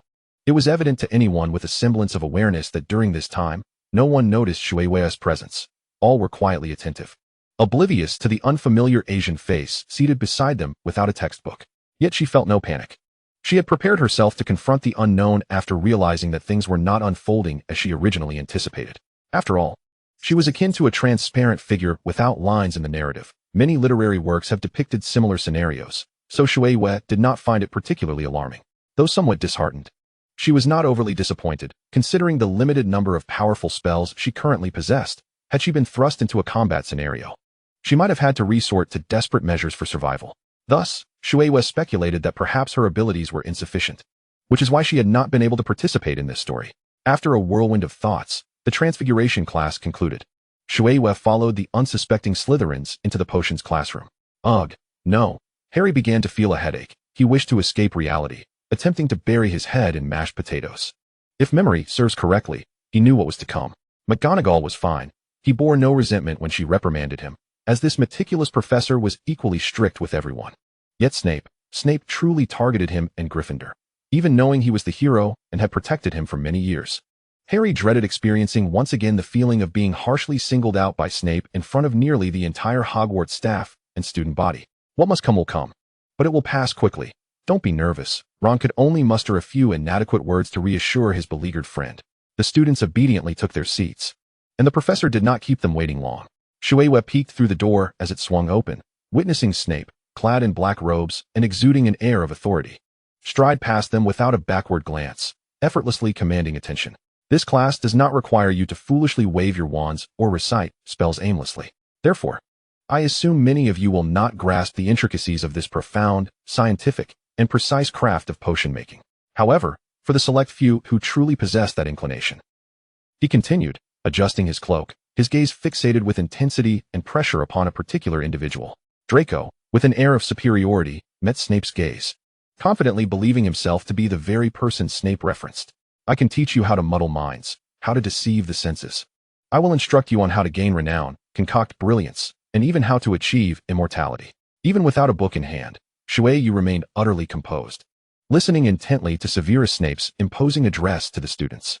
She cast a sympathetic glance towards Harry, who was diligently scribbling notes with his head bowed. Poor thing. This introductory speech hardly requires note-taking. Alas, he is bound to be singled out once more. On another note, perhaps some of you arrived at Hogwarts already endowed with extraordinary abilities, possessing enough confidence to believe that you can afford to disregard my lectures. Harry, engrossed in his note-taking, was oblivious to Snape's deathly glare and the slow, menacing cadence that accompanied it, until Hermione, unable to bear it any longer, nudged him, prompting him to lift his gaze and meet Snape's eyes. Harry averted his eyes from the screen, where his oblivious self awaited an impending fate. How foolish, indeed. The very thought of what was to come left even Hermione momentarily vacant in her expression. Snape descended from the podium, approaching Harry with a predatory stance. Leaning against a pillar as he interrogated him. "Mr. Potter, our new celebrity of the younger generation," Shui perked up, sitting upright. Her eyes sparkling as she observed the two figures, one seated, the other standing, her mind buzzing with mischief. Here it comes, Snape's infamous three-question routine. "Tell me, what would happen if I were to add powdered daffodil root to a mugwort infusion?" Shui thought, "I know this one. The draft of the living death." Hermione, upon hearing the professor's inquiry, became even more animated than Shui, her face aglow with excitement and eagerness, her small hand raised high, desperate for Snape to notice her. Yet Harry truly had no answer, shaking his head in resignation. "You don't know? Then let me pose another question, Mr. Potter." From the back row, the transparent Shui interjected, "Don't bother asking. I know this one. Dung is harvested from a goat's stomach, and it possesses potent detoxifying properties." She didn't even wait for Snape to finish his question, bravely answering on her own, while poor Hermione once again found herself overlooked by the professor. And the innocent Harry could only shake his head in dismay. "I don't know, Professor. What is the difference between aconite and wolfsbane?" Before Shui could respond, someone in the hall mimicked her contrarian spirit, answering regardless of whether the question was directed at them. "There is no difference." Cedric felt deep sympathy for Harry. These were advanced topics, and Potter had only just begun his studies, having grown up in the Muggle world. How could he possibly understand these concepts? The lesser-known contrarian, Zachariah Smith from Hufflepuff, seized the moment. "That is not necessarily true. Let us not forget Lee. She is a time traveler, so it's unsurprising she knows these things." However, sitting beside Harry, the first-year Granger clearly knew all the answers, but Professor Snape chose to disregard her. Cedric pursed his lips but did not take issue with him. As the kind-hearted Hannah stepped in to mediate, "Everyone has their own strengths. Not everyone can be as knowledgeable as Granger. It's perfectly normal for some not to know." Shui, taking an unconventional approach herself, refrained from answering this time, and instead rallied for Hermione. "Let her answer. Let her answer." Her provocative cheer coincided with Hermione's anxious attempt to rise and wave her hand, creating quite the spectacle, though no one save Shui seemed to comprehend the moment. The hall was filled with a chorus of "goose, goose, goose," as Hermione, feeling the weight of her own embarrassment, realized that her threshold for shyness had been raised in these past few days. With the likes of Ron and Harry around, such trivial black histories no longer fazed her. "What is the big deal about drama?" she thought. "Who doesn't he have a few regrettable moments in their past? A mere black history, I don't care." However, Hermione would not speak without the professor's consent, and Harry, having caught a glimpse of Hermione's hesitant expression, could only repeat, "I don't know, Professor." "Such a pity." Snape gazed down at him, clearly implying that mere fame was insufficient. "Isn't that right, Mr. Potter?" Draco glanced between Snape and Potter, eagerly observing the duel between the two, a smirk of amusement dancing on his pale face. Malfoy was as insufferable now as he had ever been. Ron muttered an annoyed curse. Harry retorted, "Clearly, Hermione knows the answer. Not allowing her to respond is the real pity." The whispers of Gryffindor's Seamus and Dean, along with the Slytherin clique surrounding Malfoy, filled the potions classroom as they chuckled over Harry's audacious defiance of the professor, forcing Snape to restore order. Silence. Snape surveyed the classroom with his brooding gaze, finally locking eyes with Harry's defiant stare. His dark robe billowed like bat wings as he moved. The old bat landing before his desk. "Put your hand down, you foolish girl." He commanded Hermione to cease her foolishness, directing his earlier question towards Harry. "For your reference, Potter, daffodil." While Snape sought to clarify matters for Harry at the front, Shui continued her commentary in the back. Like Draco in the front row, her eyes sparkled with mischief, flitting between Snape and Harry, though her amusement was directed at Snape. Here he comes, the man of the hour. Finally, an opportunity to closely observe Lily's eyes. How lovely they are. His eyes indeed resembled what Dumbledore had described, bearing a striking resemblance to Lily's. Yet, he had not inherited her exceptional prowess in potions. One could not be too harsh, as the child was still young, and his potential for growth should not be dismissed. Alas, while Professor Snape's expertise in potions was unquestionable, he was truly ill-suited to the role of an educator. To stifle a child's enthusiasm for learning on the very first day of school is not the hallmark of a true teacher. A proper educator should tailor their approach to the individual needs of each student, selecting methods that resonate with them to achieve optimal educational outcomes. In a crowded classroom, one might struggle to maintain control, but Hogwarts has a manageable number of students, akin to a small class setting. This method could work. It is unacceptable to extinguish a child's hope for advancement from the outset. The belief that knowledge is innate is a myth. The essence of education lies in dispelling ignorance and disseminating knowledge. Teachers must not overlook the wealth of experience that accompanies adulthood, nor should they deride the ignorance of youth. Yet, it is also true that Hogwarts has always had a patchy faculty, with numerous shortcomings in educational management. Bullying on campus has persisted intermittently for decades, let alone the examination of educational psychology. Although this does not detract from the fact that it is the place where my dreams began. I genuinely doubt that Snape would even qualify for a teaching certificate 20 years hence, if it were up to me. She rambled on, her thoughts wandering like a wild stallion. The curtain kindly provided a note for the assembly. A teaching certificate is a qualification for educators in the education sector. Those who fail to pass the assessment are ineligible for teaching certification. Educational psychology is the study of human learning in educational environments, the effects of educational interventions, teaching psychology, and the social psychology of school organizations. The hall fell into a hushed silence, though furtive glances exchanged among the attendees continued unabated. Faculty seating, Sprout queried, educational psychology? Teacher certification exam? I had no idea that being a professor required testing. Isn't it enough to simply conduct an interview? However, I wholeheartedly agree on the importance of treating students well. Flitwick, intrigued, inquired, a teaching qualification? I have never heard of such a thing. Is it perhaps something unique to the Muggle realm? How does their educational approach differ from ours? Perhaps I should consult my Muggle friends. McGonagall sighed. I anticipated Severus would target Potter, but I did not expect such a focused attack. This knowledge exceeds what is typically expected at Potter's grade level. Is this the arrogance of adulthood that I, too, possess? Contemplating this, McGonagall lowered her gaze, delving deeper into the implications of the direction proposed by Shueisha. The vice principal of Hogwarts furrowed her brow, pondering the future trajectory of the institution. Is there truly a peril in being excessively harsh with students? So, the disputes among students are labeled as bullying. Indeed, the pranks stemming from the rivalry between the houses of Hogwarts have been incessant. Previously, they believed this fostered competitive growth among students, and it was a historical issue they were unsure how to address.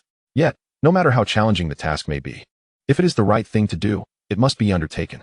The teacher qualification exams and educational psychology were entirely foreign concepts, yet Miss Lee's words carried weight. Perhaps we ought to relinquish our arrogance. The methodology of magical education indeed requires modernization. Trelawney, lost in thought, could not comprehend. In Gryffindor, Hermione's eyes sparkled. A teaching qualification? Educational psychology? What are those? They sound fascinating. I am astonished I did not know about them. Lavender exclaimed, by Merlin's beard, she is audacious. Does she think she can freely critique Professor Snape's teaching methods simply because she believes no one is watching? She even aspires to take his place. Parvati fretted. She is reveling in this. But what should we do? Pretend nothing has happened? I cannot contain such significant news. What if I inadvertently reveal our amusement in front of Professor Snape? Seamus stared blankly. OMG, knowing all this, will I survive Professor Snape's potions class tomorrow? Ginny, overwhelmed by confusion, vacantly stared into space, while Ron feigned ignorance, bowing his head to appear oblivious. The Weasley twins refrained from making fun of Harry. Harry interjected. I am fine, so do not concern yourselves with me. In Hufflepuff, Zacharias remarked, I do not understand. I cannot engage. Hannah added, I feel dizzy from all this. Susan mused, I seem to be in a daze, and yet I feel I should not be. So, why do you not take notes on this? Snape, casting a cold glance at Potter, instructed the other students to write. Shueisha chuckled. Ah, the quintessential contradiction of a professor. She mimicked the teacher's classic line. What are you looking at? Look at the blackboard. Why look at the blackboard? Look at me. Students, chuckle. Regrettably, or perhaps joyfully, the Snape in the book could not hear her splendid imitation.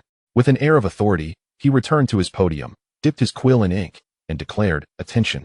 Gryffindor students, due to your classmates' disrespect towards the teacher, 5 points will be deducted from your house. The laughter from Slytherin erupted in a chorus of mockery. Before the Gryffindor students could express their indignation, they heard Shueisha's witty commentary.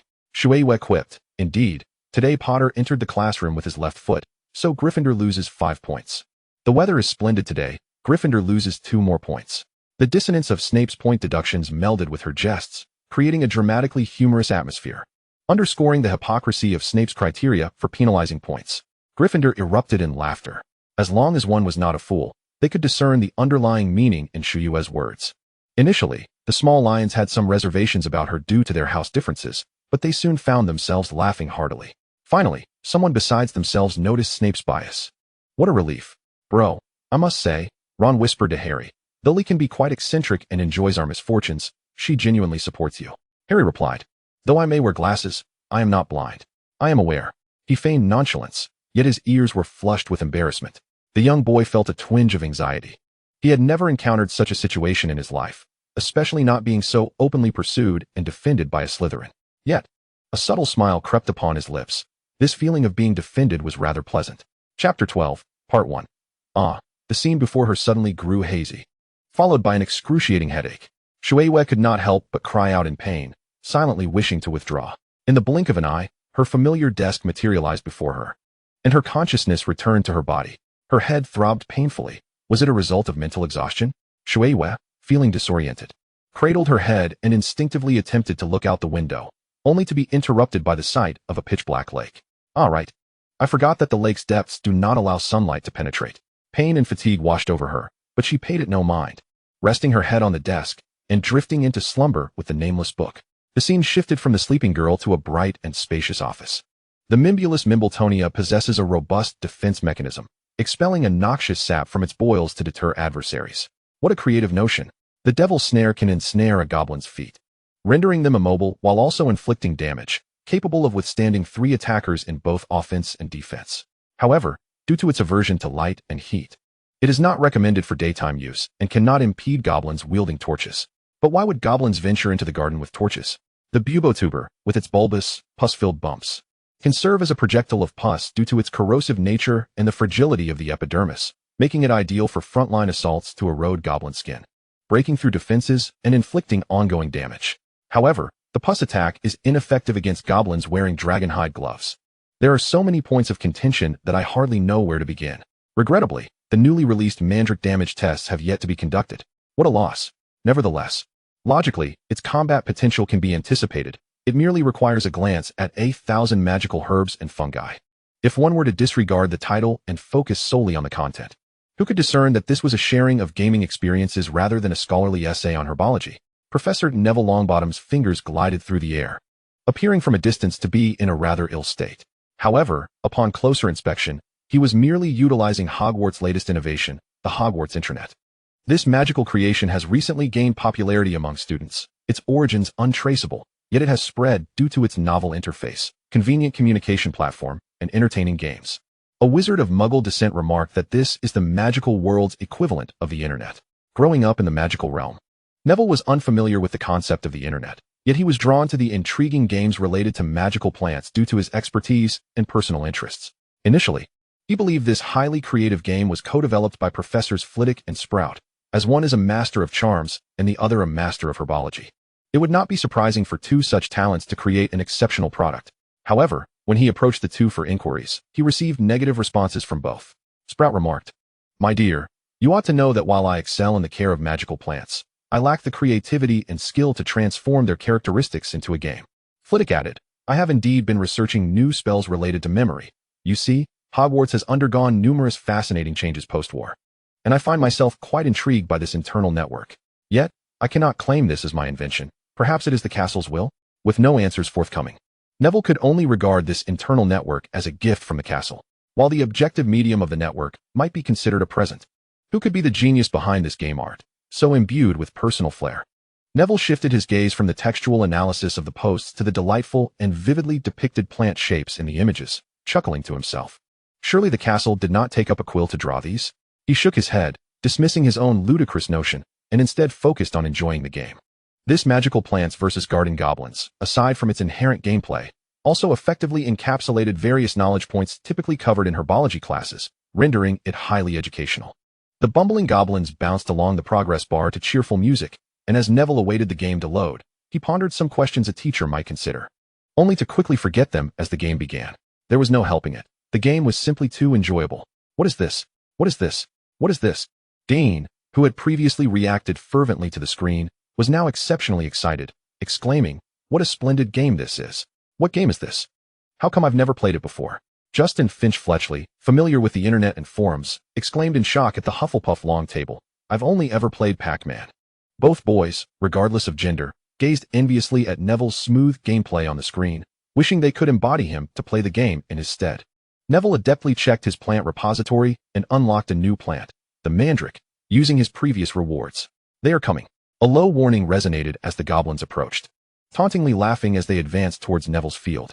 Without the natural sunlight of the evening, Neville could only plant sunflowers or sunshrooms to gather light. Calmly, he planted sunflowers to generate sufficient sunlight to unlock the seed slot for the puffskein, positioning it in front of the sunflowers. The puffskein's extensive attack range allowed it to spray foul juice before the goblins could reach it, pushing them out of its attack range. Then, Neville placed a devil's snare between the goblins and the puffskein. Oh dear, what a blunder. The puffskein should not be in the back row. It ought to be in the front to absorb damage. Dean, captivated by the game, remarked to Neville. It can deter enemies and maintain a buffer zone in the front line. How could you place it behind the devil's snare? Neville, sweating, replied, I don't know. There was nothing wrong with Neville's placement. While positioning the puffskein in the front was indeed a good choice, placing it in the back could also work. Combined with the devil's snare's entangling ability, it could consistently reduce damage from the rear. Ron stated, I believe as long as you arrange positions based on the plant's characteristics, there are no fixed strategies in this game. Ron was right. No wonder he was a master at wizard's chess. And Dean, don't you find it amusing that the goblins are repelled by the puffskein's stench and ensnared by the devil's snare? Simon laughed heartily. Well, you have a point. Dean conceded. The boys erupted into a fit of giggles. I had no idea Mr. Weasley possessed such a unique understanding of herbology. Sprout observed with warmth as she looked at the lively group of children. This game could serve as a wonderful teaching tool, sparking their interest in learning. Yet, it remains merely a game and cannot replace traditional teaching, McGonagall countered, emphasizing the need for moderation in their enthusiasm. You are quite strict, McGonagall. Chapter 12 continued. The amicable atmosphere soon shattered as a horde of torch-wielding goblins approached slowly, their torches emanating a light and heat that instilled fear in the devil's snare. Neville noted the reminder that popped up at the top of the screen. Torch goblins are the natural nemesis of the devil's snare. Number of goblins obstructing, 1. If approached by a torch goblin, the devil's snare will wither and be removed. Please protect the devil's snare. Pondering this, Neville promptly placed a mandrake in front of the devil's snare. As soon as the mandrake landed, it writhed and emitted a high-pitched scream. The game's adaptation rendered its lethality far less potent than in reality, merely depicting sound waves beside it to represent the scream, which players could hardly perceive. However, the goblins were a different story. Ugh, ugh, ugh. The goblin holding the torch dropped it and covered its ears, appearing as if it had been utterly defeated.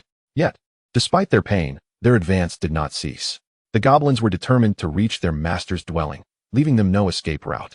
Neville steadfastly battled against the relentless waves of goblins, watching the number of goblins in the upper right corner dwindle while maintaining a stable situation. His mind wandered. Since there were torch goblins targeting the devil's snare, and goblins wearing dragonhide gloves to guard against the bubotuber, surely there would be goblins donning earmuffs to protect against the mandrake in the future? This way, students could not only learn about the pharmacology of the plants through combat, but also observe the goblins to learn how to protect themselves against these magical creatures. This game was indeed intricate, but I have seen through your strategies, Neville thought to himself, chuckling with delight, unaware of the fireplace in the office exploding in a cloud of smoke. Neville, is Ted there with you? The adult version of Harry Potter coughed as he emerged from Neville's fireplace, covered in soot. Oh, grown-up Harry. Long time no see. Ron greeted enthusiastically. Not too long. Was it? We only saw each other yesterday. Harry replied. Neville was taken aback. Ted, I've never seen him. Wait, why is he here?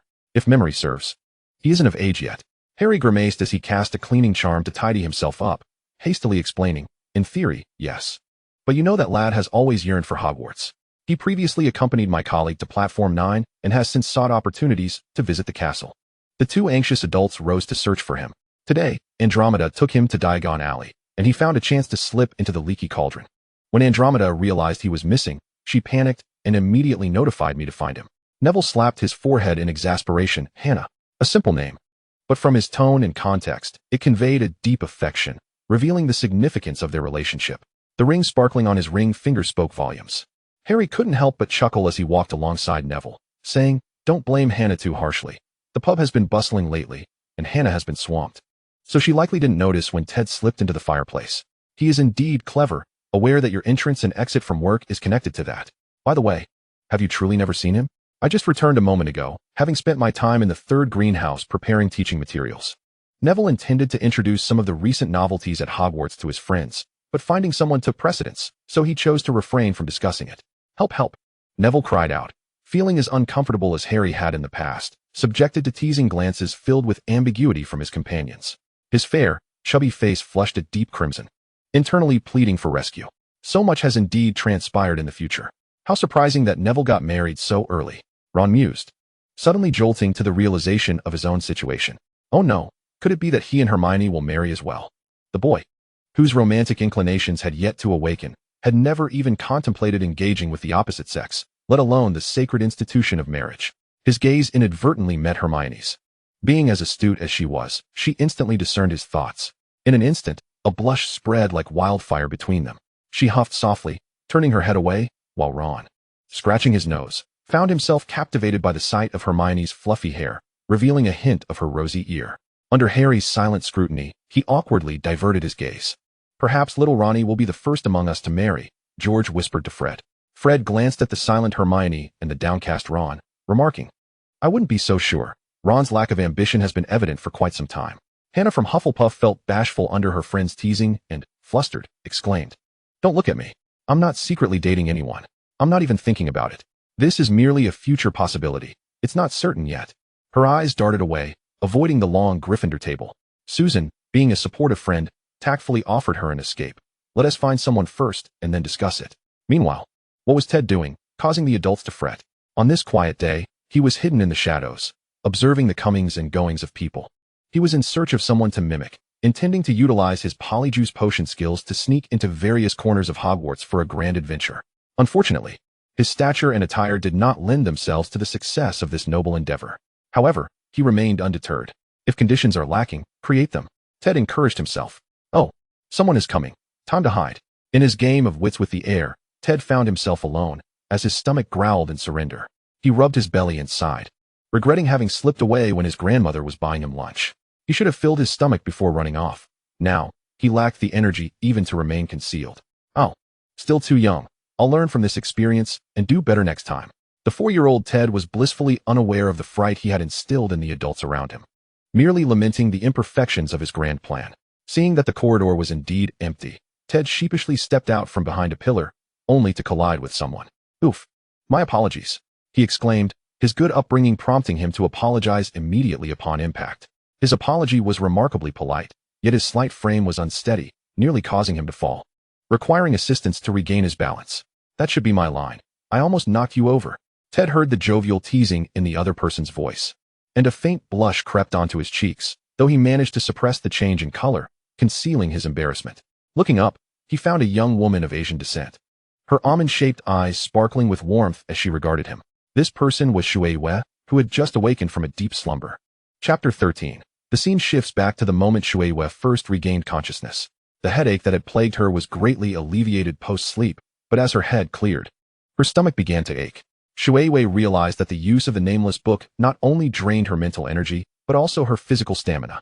She had done little but attend 2 lectures, yet she felt as though she had just completed an 800-meter dash. How infuriating. Am I still so weak? She lamented, clutching her belly in discomfort, her mind fixated on one thought. Oh, Hogwarts kitchen, I have returned. After downing a glass of water and stowing away the nameless book, she set off. What was supposed to be an uneventful and familiar journey for food took an unexpected turn. As Ted scrutinized Shui Wei, she too assessed him. His overly youthful visage was a rarity at Hogwarts, and his clothing was not a uniform but casual wear. Encountering a stranger, he bore a hint of nervousness but no fear. Could he be a family member of a professor? You don't appear to be a Hogwarts student. How did you end up here? Did you get separated from your family? She inquired. Not quite. In a few years, I'll be able to attend school as well. Ted replied confidently, though his tone softened. I didn't get separated.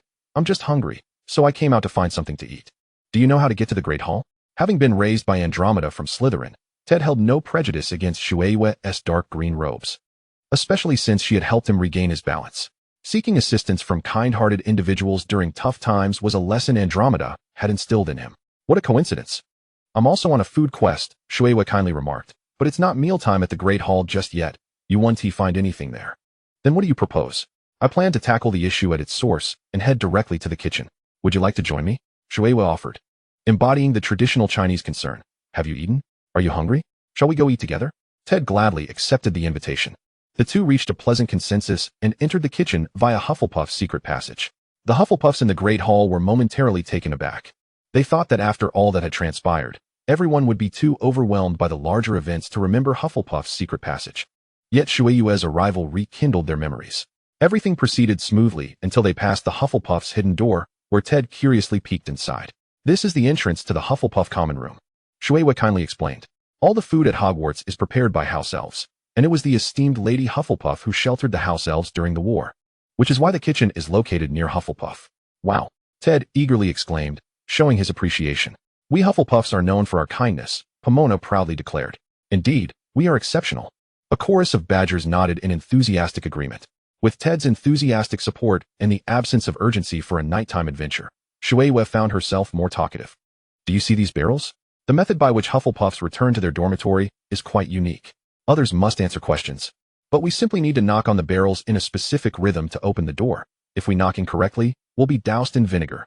Ted, wow! How cool. I must say, Hufflepuff is truly suited for rhythm games. Even if they weren't initially inclined, 7 years of training has undoubtedly nurtured a multitude of rhythm masters. Shueiyue couldn't help but interject, remarking that the ingenious idea of tapping on a wooden barrel is perfectly aligned with HP style gaming. She hesitated, mumbling Taiko no Tatsujin, yet lamented that she had never encountered anyone who successfully merged the two concepts. It's undeniably a pity. The plethora of unfamiliar terminology spilling from Shueiyue's lips left Ted bewildered, his curious eyes blinking as he keenly grasped the words that piqued his interest. Rhythm game? Taiko no Tatsujin. It's a game where you strike in time with the melody.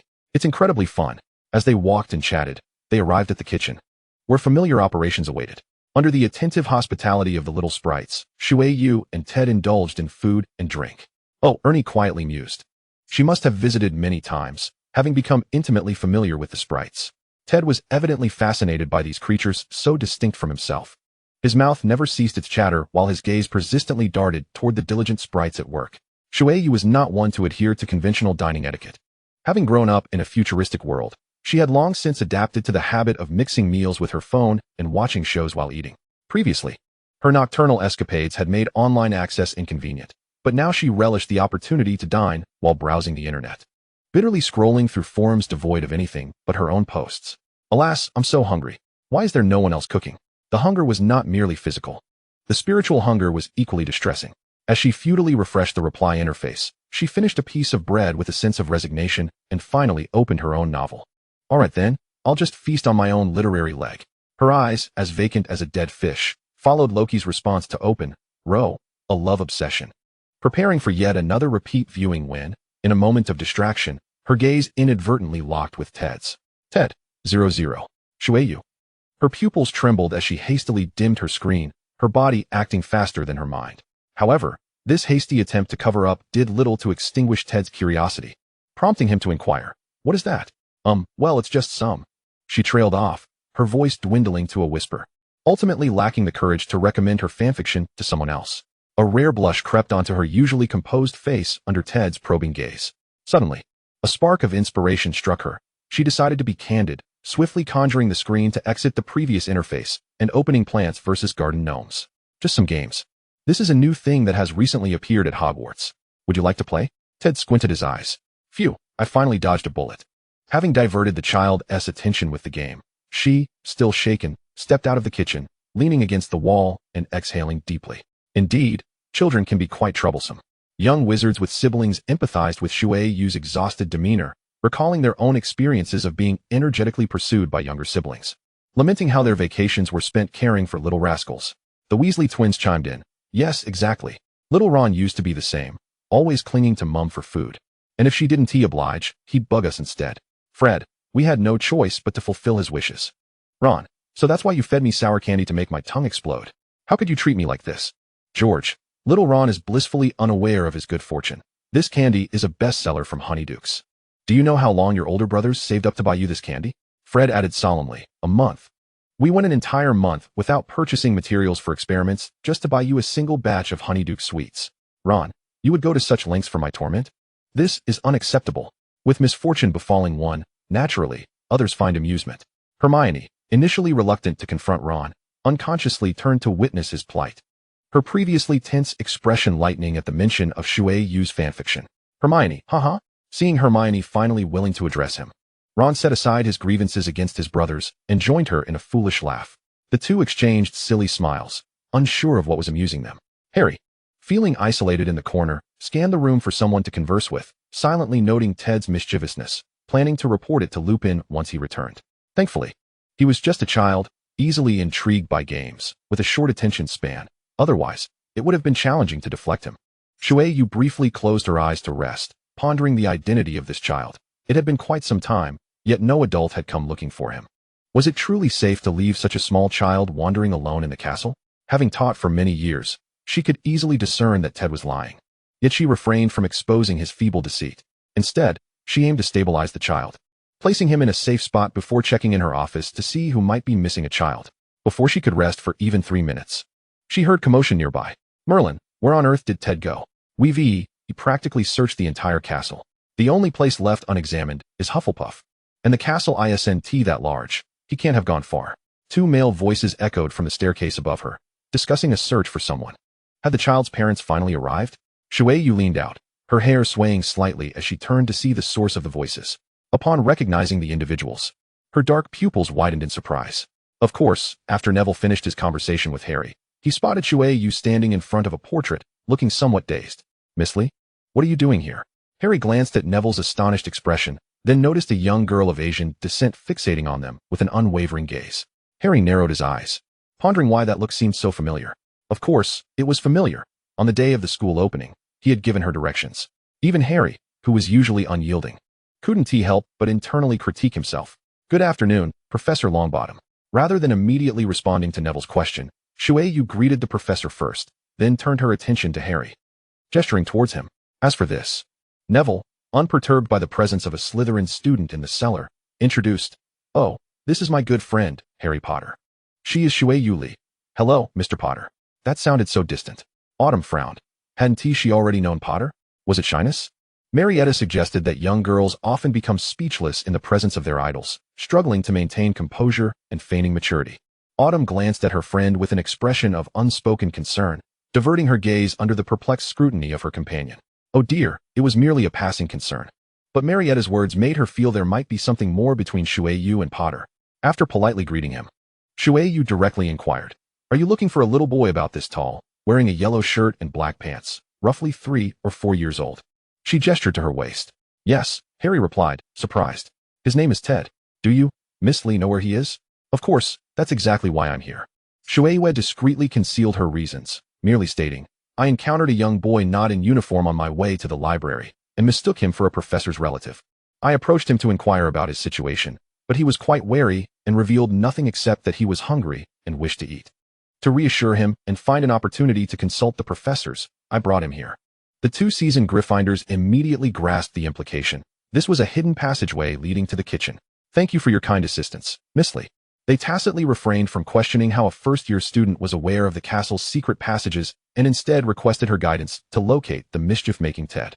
Shui Yu playfully scratched the pear in the portrait, eliciting a fit of giggles from it, which then obediently moved aside, revealing a small figure, back turned to them, engrossed in a battle against a floating screen, surrounded by house elves. "Charge, charge, well done, devil-esque snare, ensnare him. Oh dear, how did you get caught by Mandrick? You inept creature, Mibumi, quickly rectify this." Wigby emitted a croaking yet sincere cheer. "Little wizard, splendid job. That's it, defeat him. Protect our home." The house elves echoed. Defeat him, defeat him." The adults could only chuckle in exasperation.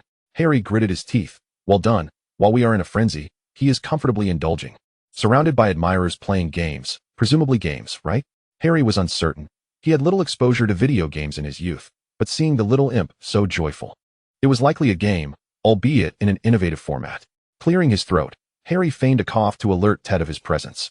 Yet, Ted, engrossed in the game, was oblivious to his godfather's gentle warning, appearing just like a typical gaming addict. Shui Yu awkwardly approached and patted Ted on the shoulder. Upon turning to see his kind sister, he finally paused the game and asked with concern, "Why are you back so early? Didn't you have things to do?" "Well, I have completed my tasks. Perhaps you should take a look behind you." Ted turned around, only to be met by the startled expressions of 2 adults, causing him to lose his composure. "Merlin, how did Uncle Harry and Uncle Neville get here?" "Calling Merlin for rescue 1T help. Come home with me. Andromeda is quite distressed because of you, you know." A smile crept onto Harry's face, yet his fists clenched slowly under Ted's gaze. Ted whimpered, "QAQ." Harry approached to reprimand the troublesome child, while Neville once again expressed his gratitude to Shui Yu. "Thank you for your assistance, Miss Lee." Your kindness compels me to award 5 points to Slytherin. Shui Wei was elated.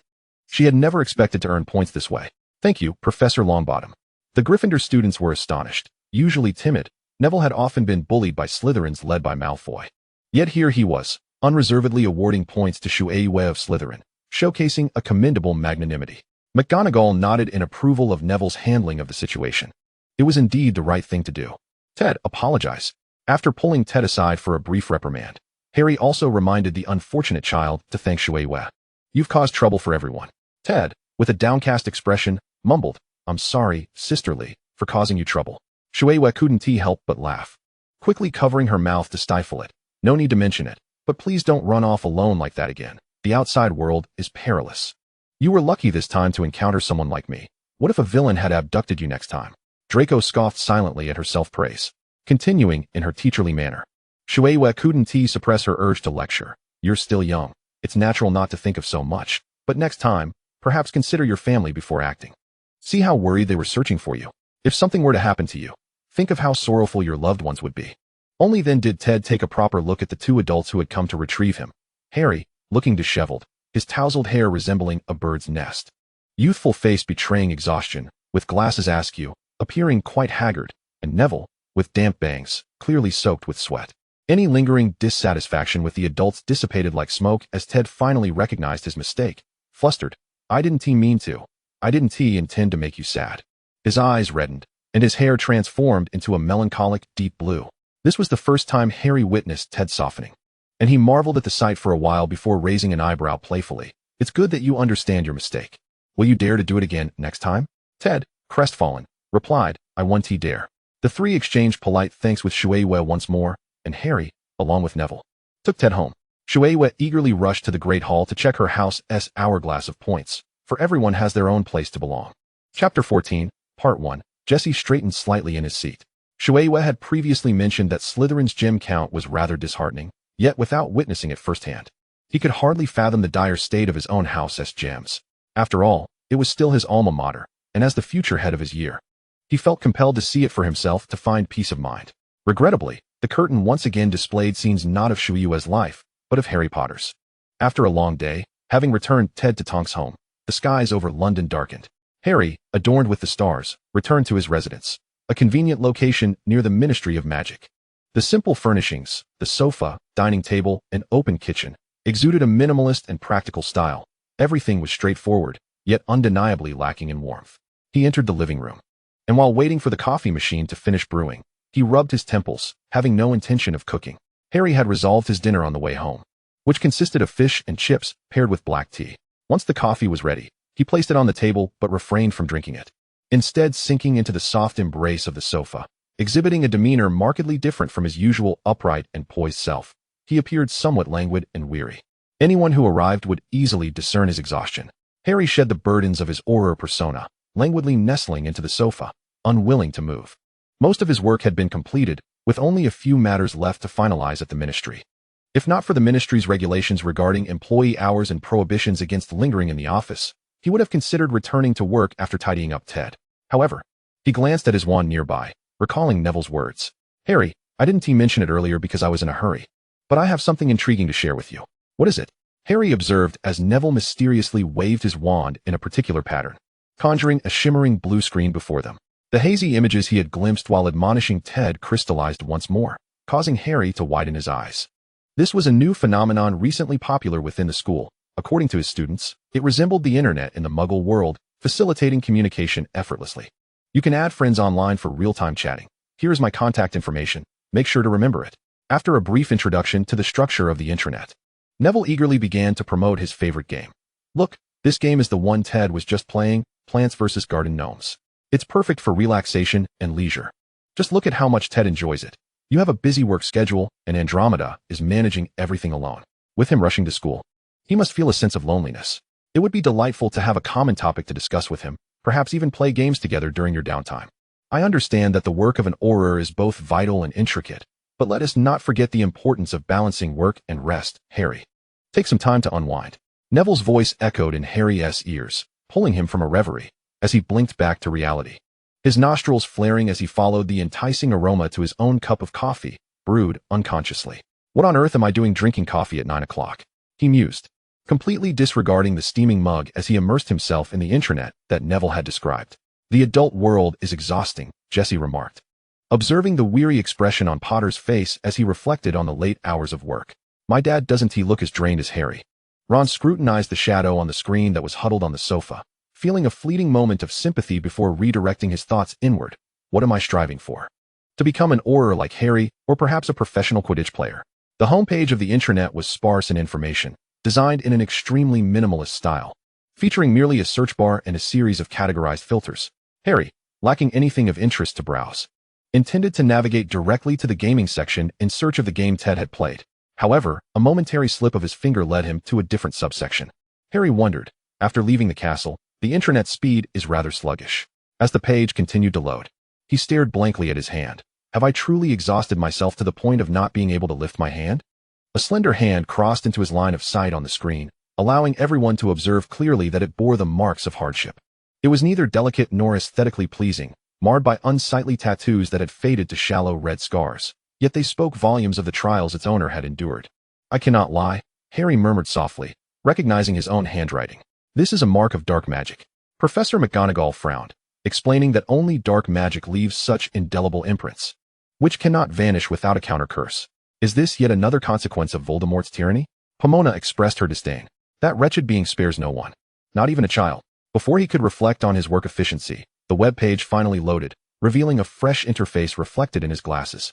But instead of the game Neville mentioned, it was a forum. The posts were few, predominantly beginning with row, followed by some incomprehensible text. Hermione paused momentarily, her movements stiff as if she were an ungreased machine, turning to face Harry, her complexion an unsettling mix of red and black. Harry, tell me you didn't click on that, right? Harry, feeling cornered, replied, at least, I can't access it right now. Ron maintained a suspicious silence. Love potion options? Infatuation elixirs? What are these things? Harry mumbled, driven by curiosity, believing that engaging with games and posts was akin to leisure. And thus he instinctively selected the familiar infatuation elixir to delve deeper. Chapter 14, Cont D. Those who dismantle my row shall face GTH. 1L. The content of this article is purely fictional. Any resemblance to actual persons or events is purely coincidental. Friendly discussion is welcome, but trolls and antagonists are not tolerated. 2L. Main text. Classmates, has anyone successfully brewed an infatuation elixir? It releases the scent of your desires. Share what aromas you have detected. I caught a whiff of fresh parchment, the scent of grass, and, as I regained consciousness, I became aware of a voice resonating above me. A girl as soft. Flowing hair brushed against my body with each breath, and I could sense her drawing closer, her nose slightly twitching as she inhaled my essence. What else? My thoughts scattered as I awaited her further assessment, but disappointment awaited me as she halted, leaving me in silence. After potions class, my companions and I were handed over to the professor. The expansive view was obstructed by the cabinet door, and I idly swayed my bottle, provoking a low curse from a nearby peer. A potion must embody the essence of potions. It must be poised. Serious. What kind of chaotic concoction is this? Such a potion lacks the merit to be consumed. Indeed, as you can see, I am not a person, but rather a bottle that has recently emerged from a classroom project, an infatuation elixir. It is a mystery how a potion has gained self-awareness, yet here I am. With no choice in the matter, our sole purpose as potions is to be utilized by others, and our worth is thus defined. But is it truly right for us infatuation elixirs to be consumed? Newly born and somewhat bewildered, I possess a slight understanding of my effects. Having sensed the creator's aversion towards me, the infatuation elixir cannot facilitate genuine love. Instead, it offers fleeting infatuation, leading many who yearn for love to recklessly pursue it like moths to a flame. Perhaps the professor is aware of our perilous nature, which is why we are all confined. You are merely a potion, why ponder so deeply? A voice rebutting me belonged to an aged predecessor of infatuation elixirs. I surmised its creator must have been a rather obstinate wizard, for how else could it have remained so stubbornly unaware of its role for so long? Still yearning to be consumed by some unfortunate soul? Alas, the wise potion is always solitary, and it appears I have no kindred spirits to comprehend my plight.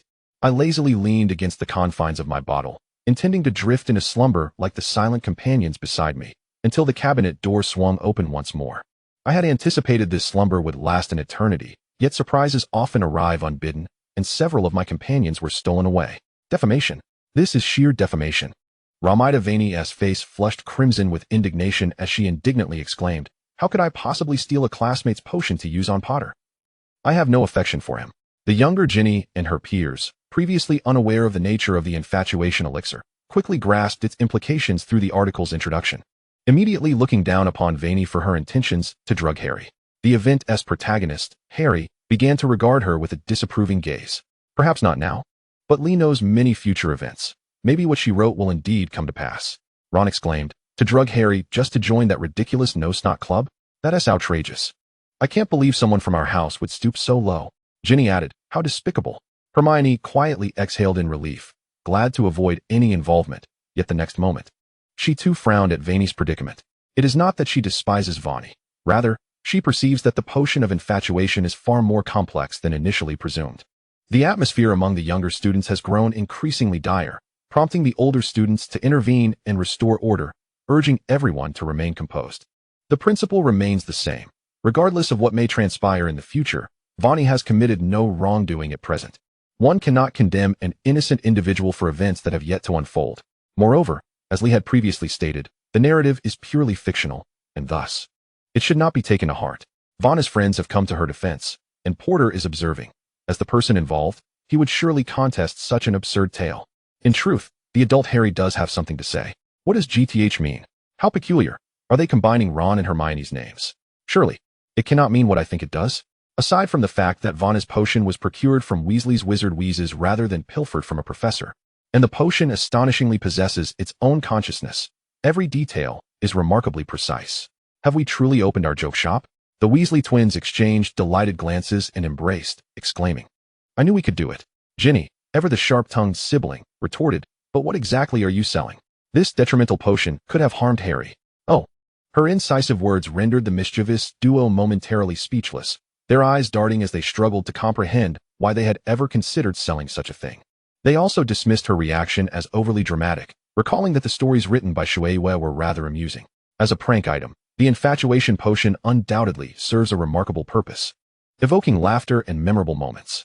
The deputy headmistress of Hogwarts was equally incensed.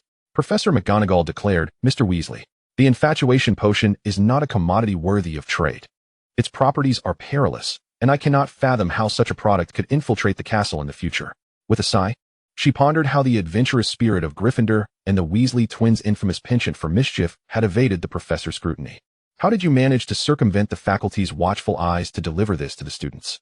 The two Weasleys blinked their earnest blue eyes and replied in unison, "Professor, we have no idea." Harry's initially indifferent demeanor began to dissipate as he delved deeper into the narrative, his gaze sharpening on the vivid lines that seemed to have been penned by someone who had lived alongside them. Could it be that a familiar hand was responsible for this tale? After all, it was Neville who had recommended it to him. Could it be? "Neville, I'm not. I didn't teach. Simon, that's true. His writing skills are well known. Thomas, it's terrible, truly terrible." His brows furrowed, shifting from a curious nonchalance to a serious contemplation, an expression of weightiness and inquisitiveness filling his face. Upon reading about Ron inadvertently consuming the chocolate Vani had sent to Harry, only to subsequently confess his feelings to Hermione, he could no longer contain his amusement. This is unexpected. It turns out that Vani had made an error in her ingredient preparation. The potion, originally part of the Magical Witch series, was intended to make the consumer infatuated with its creator. However, the potion produced by the Weasleys could bypass the manufacturing process simply by adding one's own item to the potion. One could induce infatuation for the person who added the ingredient rather than the original creator, greatly facilitating the needs of wizards in pursuit of such desires. Given this notion, why not publish a potion thesis instead of concocting some Magical Witch series? Fred lamented. This could be a groundbreaking discovery. It would garner academic attention and lead to numerous citations requiring payment and sickles. Everything seemed to be proceeding smoothly.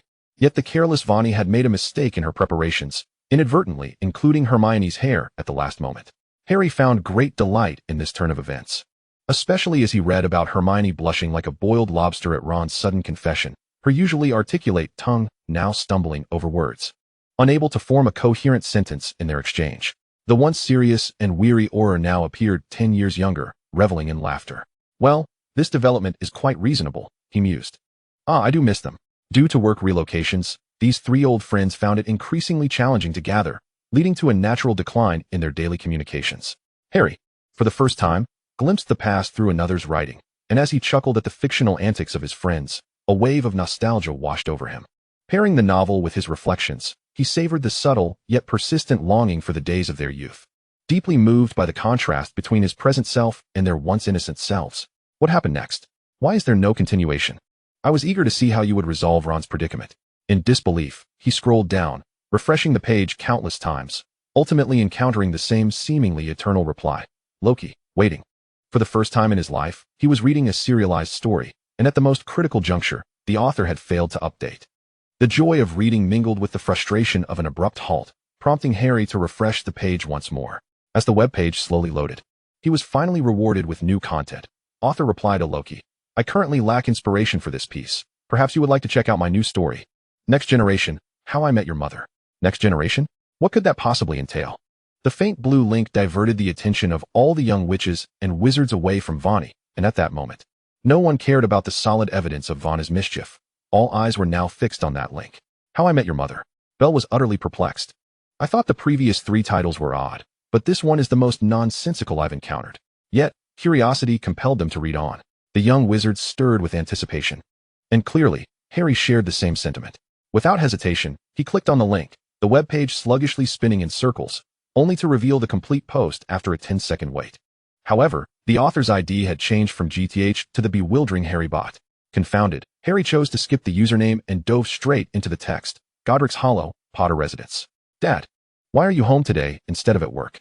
On a delightful morning, warm sunlight streamed through the window, illuminating the 2 father and son who were sprawled on the sofa. Young Harry stubbornly pushed away his father James, who was playfully rubbing his stubbled face against his son's smooth, chubby cheeks, and asked with mild disdain, Isn't it okay for you to stay home and play with me since Mom is out for the day? James, unfazed by his son's minuscule efforts, continued to playfully rub his rough stubble against Harry's soft, baby face, even ruffling his already unruly hair further.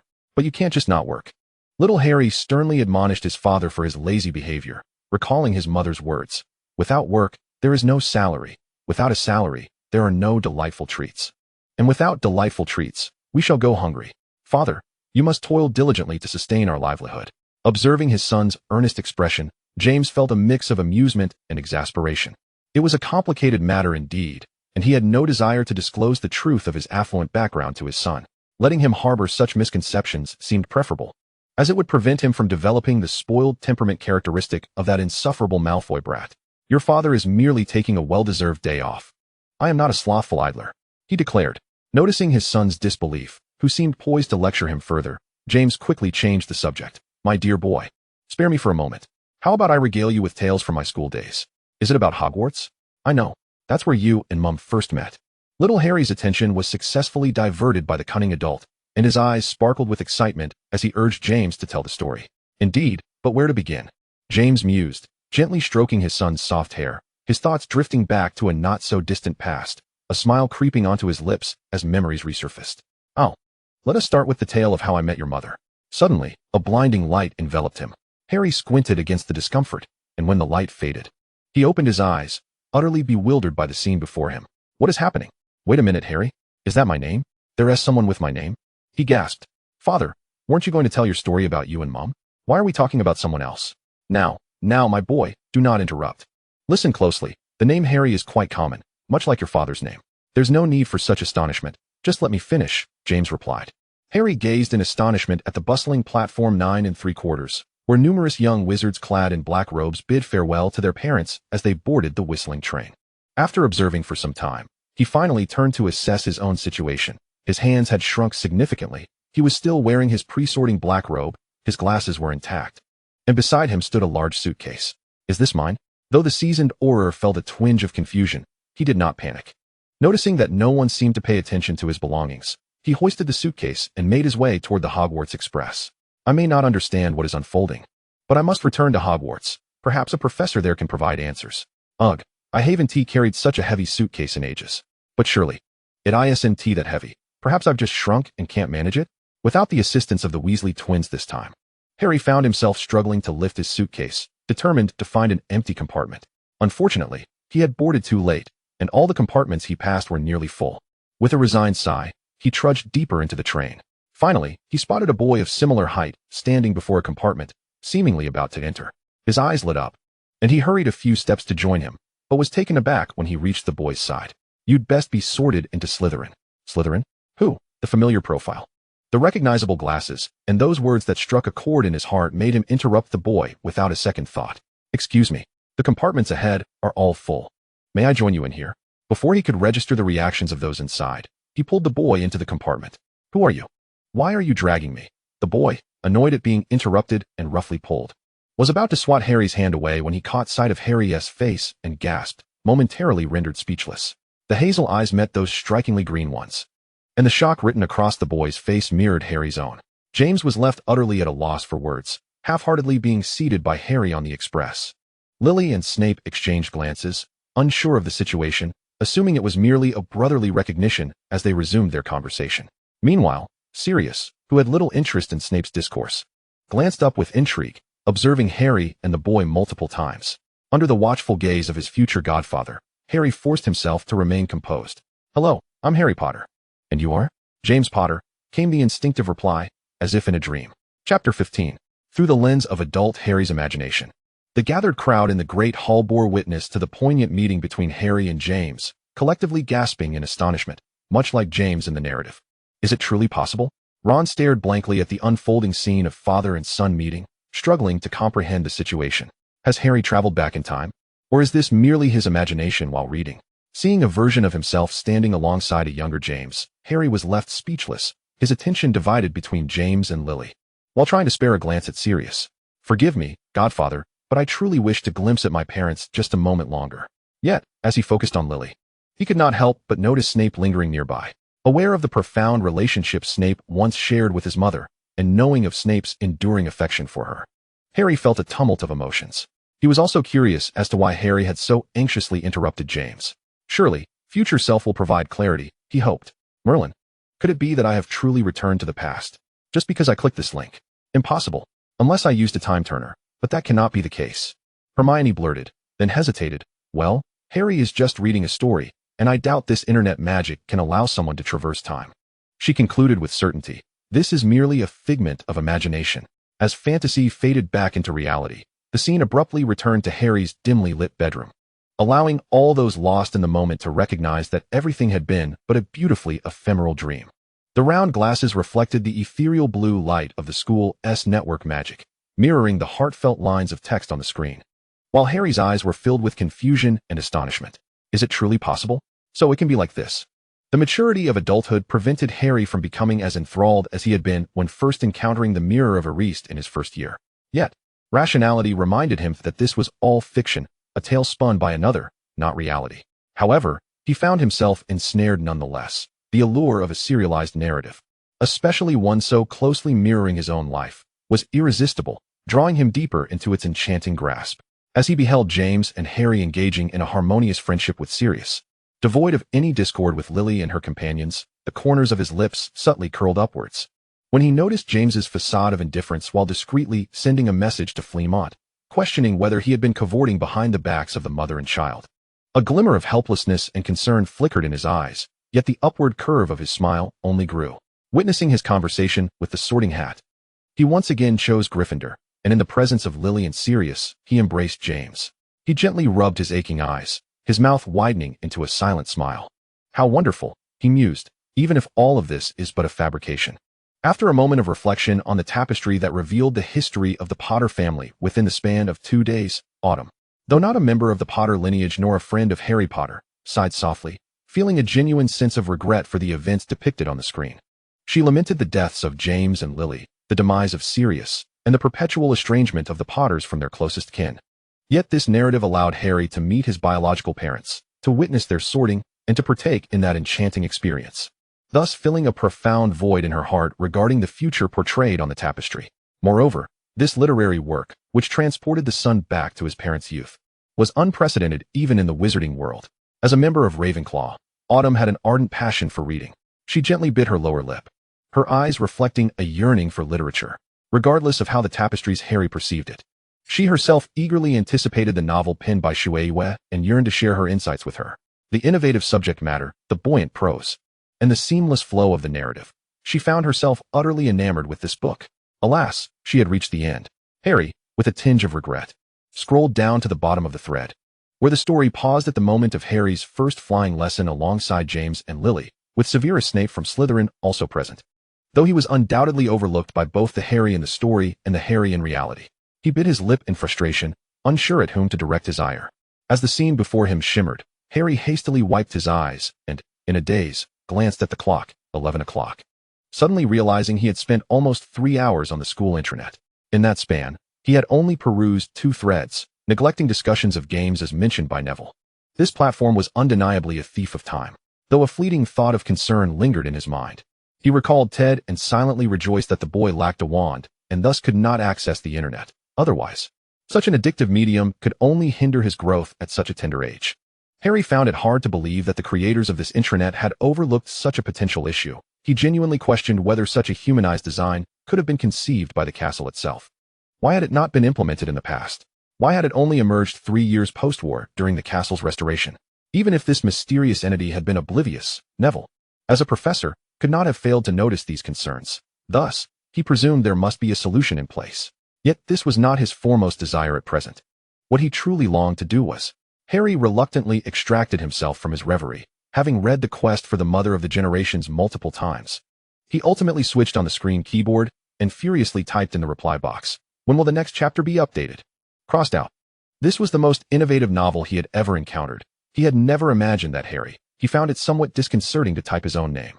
Feeling a sense of identity dislocation, yet for the sake of expression, he proceeded, could reunite with his youthful parents. It was utterly astonishing, yet he found it delightful.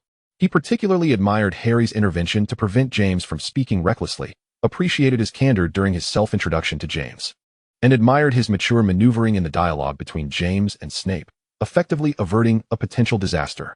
He clearly understood the weight of his actions and, as a result, felt an overwhelming sense of relief. He cherished the depiction of Harry forging bonds with James and Sirius, relished his unwavering decision to select Gryffindor during the sorting, and found delight in his spontaneous embrace of James. Prior to this, Harry had portrayed himself as a composed and mature young adult. But upon receiving the Sorting Hat's affirmation of his Gryffindor qualities, he rushed to embrace his father, even though James remained unaware that he was embracing his future son. A gesture that revealed his yearning for paternal connection and familial affection. The invisible barrier shaped by time was torn asunder by this embrace, allowing him to tangibly connect with his father, the vibrant and authentic James of this era. He envied him. Harry hesitated for a moment, but ultimately deleted this unintentional confession that had slipped from his fingertips, continuing to type nonchalantly. "I have a question, and I hope the author can provide clarification. Did Harry truly traverse time in the blink of an eye, or was there a means, such as a time turner?" However, the time turners had been completely destroyed not long ago by Hermione Granger and her peers, and the requirements for obtaining one were exceedingly stringent. The actions described, where Harry travels back to the 1960s for an extended duration and directly engages with James, would be deemed historically altering and thus prohibited. As an Auror, Harry could not possibly be unaware of these constraints. How, then, did he manage such a feat? Additionally, I wish to pose a somewhat trivial query. Could the author divulge how many years Harry served as an Auror in the narrative? He struck me as exceedingly mature and seasoned, perhaps even a bit indecisive. His demeanor towards Snape appeared overly amicable. Harry pursed his lips, stubbornly continuing to type, "Snape." Due to Harry's revelation to Lily regarding Slytherin's rejection of Muggle-born witches and wizards, caused Lily to fret over her future and treated James poorly, even begrudging her for ultimately being sorted into Gryffindor, which led him to harbor resentment towards her. How, then, could Harry still maintain a cordial attitude towards Snape during class? At this point, Harry felt resolute, and though his typing was slow, having rarely interacted with electronic devices, he found the virtual keyboard quite foreign. His conviction was unwavering. If this portrayal depicts Harry as a newly appointed Auror, I must voice my dissent. He is certainly not a character devoid of temper. These were all my thoughts, and I hope to receive a response. This, of course, did not encompass the entirety of Harry's musings. Many more questions lingered, such as how the author came to know that James had once encountered Lily and Snape in the same train compartment, and how they had obtained so many intricate details about Snape. Following Snape's wishes, he had never disclosed anything about his past to any newspaper outside the context of the battle, except when he had insisted on hanging Snape's portrait in the headmaster's office against the tide of opposition. To all inquiries, he had remained tight-lipped, making it even less feasible to voice such queries in a public forum. Unsure of who this Harry imposter was, he resolved to begin with some less significant questions to gauge the situation before formulating a longer-term approach. With a plan forming in his mind, Harry remained unperturbed, yet encountered a minor issue as he clicked send. You have yet to create a forum account, thus you are unable to reply to posts. Please follow the steps below to establish an account, after which you may respond. Harry, how could this be? Justin chuckled, finding immense joy in browsing the posts. Having completely forgotten to create an account. How amusing, Potter. You, a proud Auror, can't navigate the internet? With newfound determination, Harry clicked on the link to create an account. Everything was in place, yet he was swiftly deflated at the first hurdle of naming. The golden snitch has already been taken, please choose another name. The butterbeer has already been taken, please choose another name. The syrup pie has already been taken, please choose another name. The seekers has already been taken, please choose another name. Harry, a plethora of names had been snatched away by others, and in a fit of frustration, he hastily typed in his real name. This is my personal name. I refuse to believe it can be claimed by anyone else. Indeed, no one contested his name this time, but it still did not pass the system's scrutiny. Harry Potter involves a real name. Identity verification is required. System denies access. Harry Merlin's pants. I am indeed myself. How on earth am I to prove my identity? Anger surged within him, and with a sudden flash of inspiration, he recalled Harry's words from the novel Harry's Journey to Find His Mother. In the story, Harry stood in line with other young wizards awaiting their sorting. Listening to a little wizard beside him lamenting the desire to graduate early to work and travel, he internally scoffed. When you truly grow up, you won't think that way. Who would want to be an overworked cog in the machine, devoid of personal time, unable to even watch Quidditch? How astute that remark was. Though he did not fully grasp the term corporate slave, Harry, having been hastily recruited right after graduation to become an Auror, felt a deep kinship with the sentiment of being perpetually on the go, chasing dark wizards without a moment's respite. A name born from the heart. He entered, working at Quidditch beats working at a job. Account creation successful. Enjoy your online surfing. A flood of thoughts surged through him, and Harry inhaled deeply. Fixating on a singular notion, was he truly going to use this name online henceforth? Chapter 16. How wonderfully comfortable it feels to sleep in. Today is the weekend.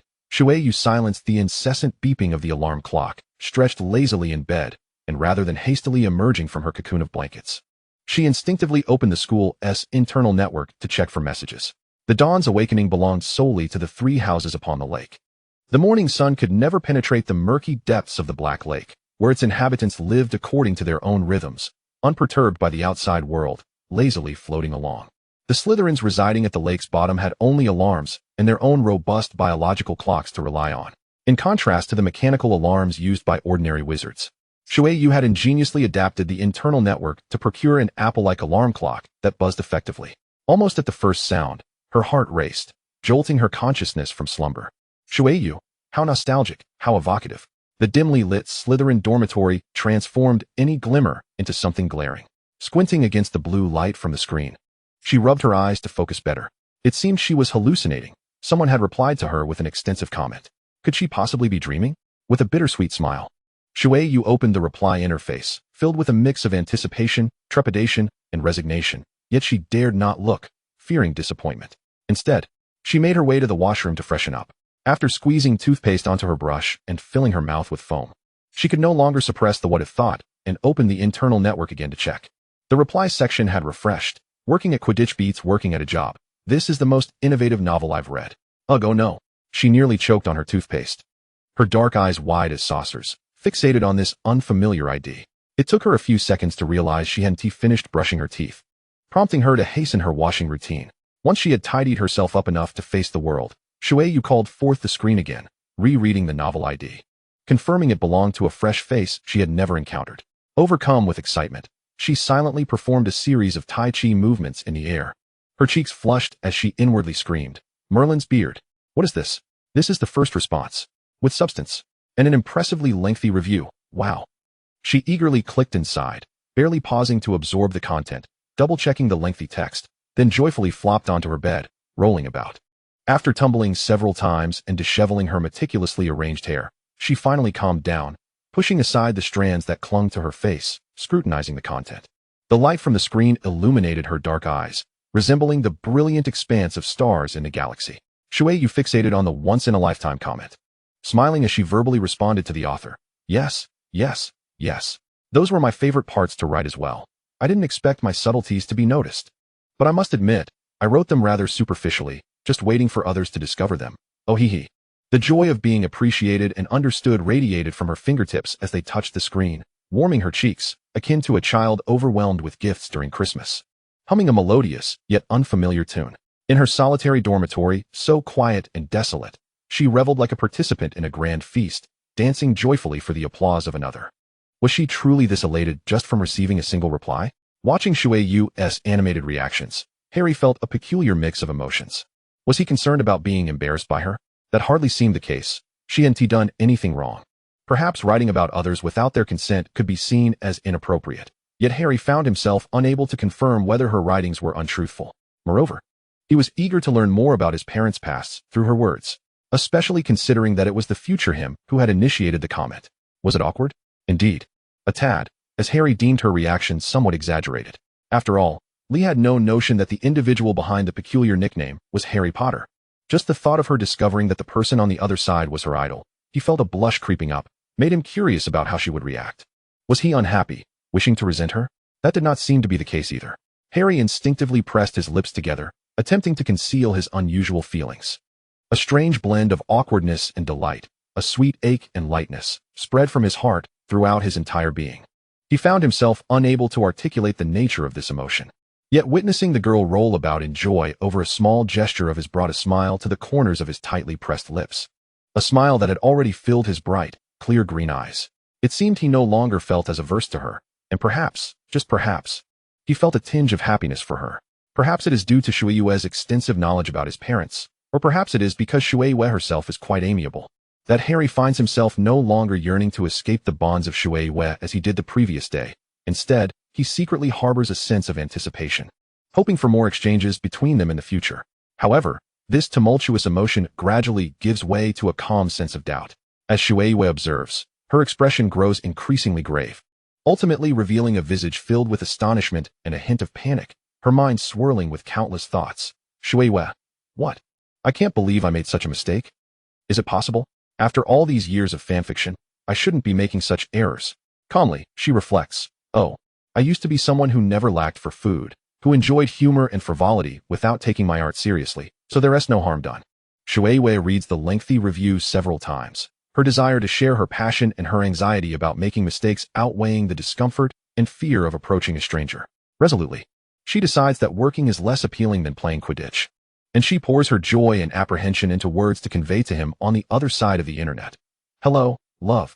I am truly delighted to receive your feedback. I adore the Potter family and Harry, which is why I penned this piece. Initially, it was for my own amusement, but I also eagerly anticipate the responses of others. Therefore, I genuinely appreciate your sincere reaction. Thank you for enjoying my writing. XD. Regarding your doubts, I think this way. Having composed a response that was even longer than the original comment, Shui Yu successfully sends it off. Satisfied, she picks up her Harry plushie from the bedside and sprawls on her bed, blissfully waiting for his reply. The feeling of anticipation is truly delightful. However, waiting idly is unproductive, and she has immediate tasks at hand. Unconsciously, Shui Yu rubs her face against the plushie's soft cheeks, savoring its fluffy texture, and then revisits the post containing his response. This time, she does not merely glance at the comments. Rather, she follows the plot points he mentioned and returns to her own novel, revisiting her work through his insights, experiencing it anew. A fresh perspective and sensation blossom within her heart, prompting Shui Yu to reassess her creation, recalling the reasons behind her initial choices. Eventually, her gaze settles on the contentious part he noted. Love? She refers to him as love, and even confesses her feelings in front of him. Behind the curtain, Shui Yu maintains her composure, while outside, Chio is overwhelmed with excitement. Sharing the same ethnicity, she naturally feels a fondness for this familiar yet enigmatic peer. Witnessing Shui Yu's lively demeanor makes her feel closer and endears her even more. The beginning of Shui Yu's response triggers Chio's romantic radar. The implicit reliance Shui Yu displays while cuddling the hairy plushie sends Chio's radar into a frenzy. Chio's eyes, mirroring Shui Yu's, flit between the girl nestled with the plushie and Harry, who stands stiffly nearby, his cheeks slightly flushed. She feels her own face heat up, and suddenly, she realizes something. A couple, a beautiful love, is about to blossom before her eyes. Though Hogwarts does not view romance with the same trepidation as her hometown, Chio has never witnessed such a direct confession during her 4 years of study. She can candidly admit that she is the kind of person who, if someone publicly declares their feelings, will inevitably feel compelled to watch, provided the object of affection is not herself. Yet even so, such public declarations are exceedingly rare at Hogwarts. None can rival the grand spectacle unfolding before them, visible to nearly the entire student body and faculty. Even if the adult Harry might not be online, and even if Shui may not genuinely mean it, Chio's mind echoes with the words, say yes to her. Agree to her. The typical encouragement for confession spills forth, as if on cue. Sweetheart, calm down, said Marietta, Chio's friend, a local witch, who instantly recognizes Chio's peculiar excitement. Amused, she explains, love is a term of endearment used by women from northern England, akin to sweetheart, just a common expression. But sweetheart is quite something. She said she likes him. I think that's not quite a confession. How long have they even known each other? Lee is also unaware that the other party is Potter. Isn't that even more interesting? Marietta refrains from further explanation, knowing that her words would be futile. Chio has already decided to root for this pair and is reveling in the unfolding drama. Moreover, she steals a glance at Potter, who has been visibly uncomfortable since earlier, then looks back at the Slytherin enveloped by the golden-red plushie, her eyes narrowing as a mischievous grin spreads across her face. The lion and the snake. The savior and the reborn, such disparate individuals. It indeed seems quite intriguing. Chapter 17, the scene shifts back to Harry's perspective. A new day dawns, and the demands of work cause Harry to completely forget about the previous night's events on the school network. Although nearly 3 years have passed since the battle's conclusion, the remnants of defeated dark wizards still lurk in various corners of Britain, elusive and cunning as sewer rats, their malevolence veiled beneath the guise of light. At that time, the Aurus work is perpetually burdensome, for the world still requires their presence. They do not adhere to conventional holiday schedules, but rather adjust their time off based on individual work hours. Paper airplanes conveying information about dark wizard sightings dart around the sprawling office, overwhelming the senses. Within 10 minutes, as Harry exits the restroom, he encounters several colleagues who take advantage of coffee breaks to step outside for fresh air. Among those Auror students who were exceptionally admitted by Kingsley Shacklebolt, Ron and Hermione are both on external assignments, while Neville has returned to the castle to teach. With everyone else having company when they step out for air, Harry finds himself devoid of a single peer to converse with, only managing an awkward smile when he inadvertently locks eyes with Charles, a colleague returning from a break. Potter is quite busy, Jessie muses, having lost count of how many times he has remarked on the Auror's hectic schedules. Ron and Hermione draw closer to Harry, assuring him, "We're still here. No matter how much time passes, we will always be by your side." I am too," Neville adds, "so you needn't feel lonely." Harry understands their unspoken sentiments and is instantly touched. He offers a relaxed smile. "Thank you, all of you." In the distance, Big Ben tolls at noon, its melodious chimes resonating throughout the Auror office at the Ministry of Magic. Harry sets down the materials he has organized, stretches luxuriously to relieve himself, and plans to grab a casual sandwich for lunch before returning to work. Just then, a knock sounds at his office door. "Come in. Harry, would you like to join me for lunch?" A new restaurant has opened at the street corner, and their fish and chips and tea are quite delightful. Charles, now a family man, exudes a mature and conversational demeanor, and with 2 daughters, he stands out even more, as evidenced by his slightly balding head. He appears unbothered by the discomfort of being caught slacking off, and casually invites Harry to lunch. Harry, who is indifferent about lunch, naturally accepts Charles's invitation, obediently following his lead out of the Ministry of Magic. Harry and Charles seem to have a good relationship, Ron mutters. Do not misunderstand. Harry is not someone who simply follows anyone. Charles, a warm-hearted individual and a proud graduate of Hufflepuff House, has been exceptionally supportive of his junior, Harry, who sits beside him. In fact, he even assisted Harry in finding his residence in London, conveniently located next door to his own home, as Harry's previous neighbor was relocating, thus offering a fortuitous opportunity. Charles has often taken the initiative to invite Harry out for meals. After visiting Harry's new house, which can only be described as a home, and witnessing the desolation of his empty refrigerator, Charles became concerned about Harry's eating habits. From his observations, Harry's dietary practices were rather poor, and he seemed to lack appetite, often forgetting to eat amidst his busy work schedule. This simply would not do. Charles seized Harry's arm and led him to the street, where the enticing aroma of fried delicacies wafted from a nearby restaurant. Resisting the urge to drool, he earnestly imparted his health philosophies. "My wife often says, a person is iron, and food is steel. Going without a meal leaves one feeling quite uncomfortable. You are still young. If you do not cherish your health now, you will certainly suffer later." His words were quite reasonable.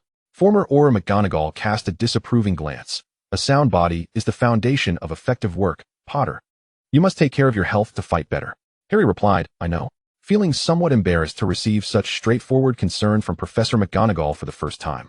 Harry obediently scooped a spoonful of mashed potatoes for himself. He had grown accustomed to Charles's spontaneous use of Chinese idioms and recognized that his intentions were benevolent, thus refraining from contradicting him.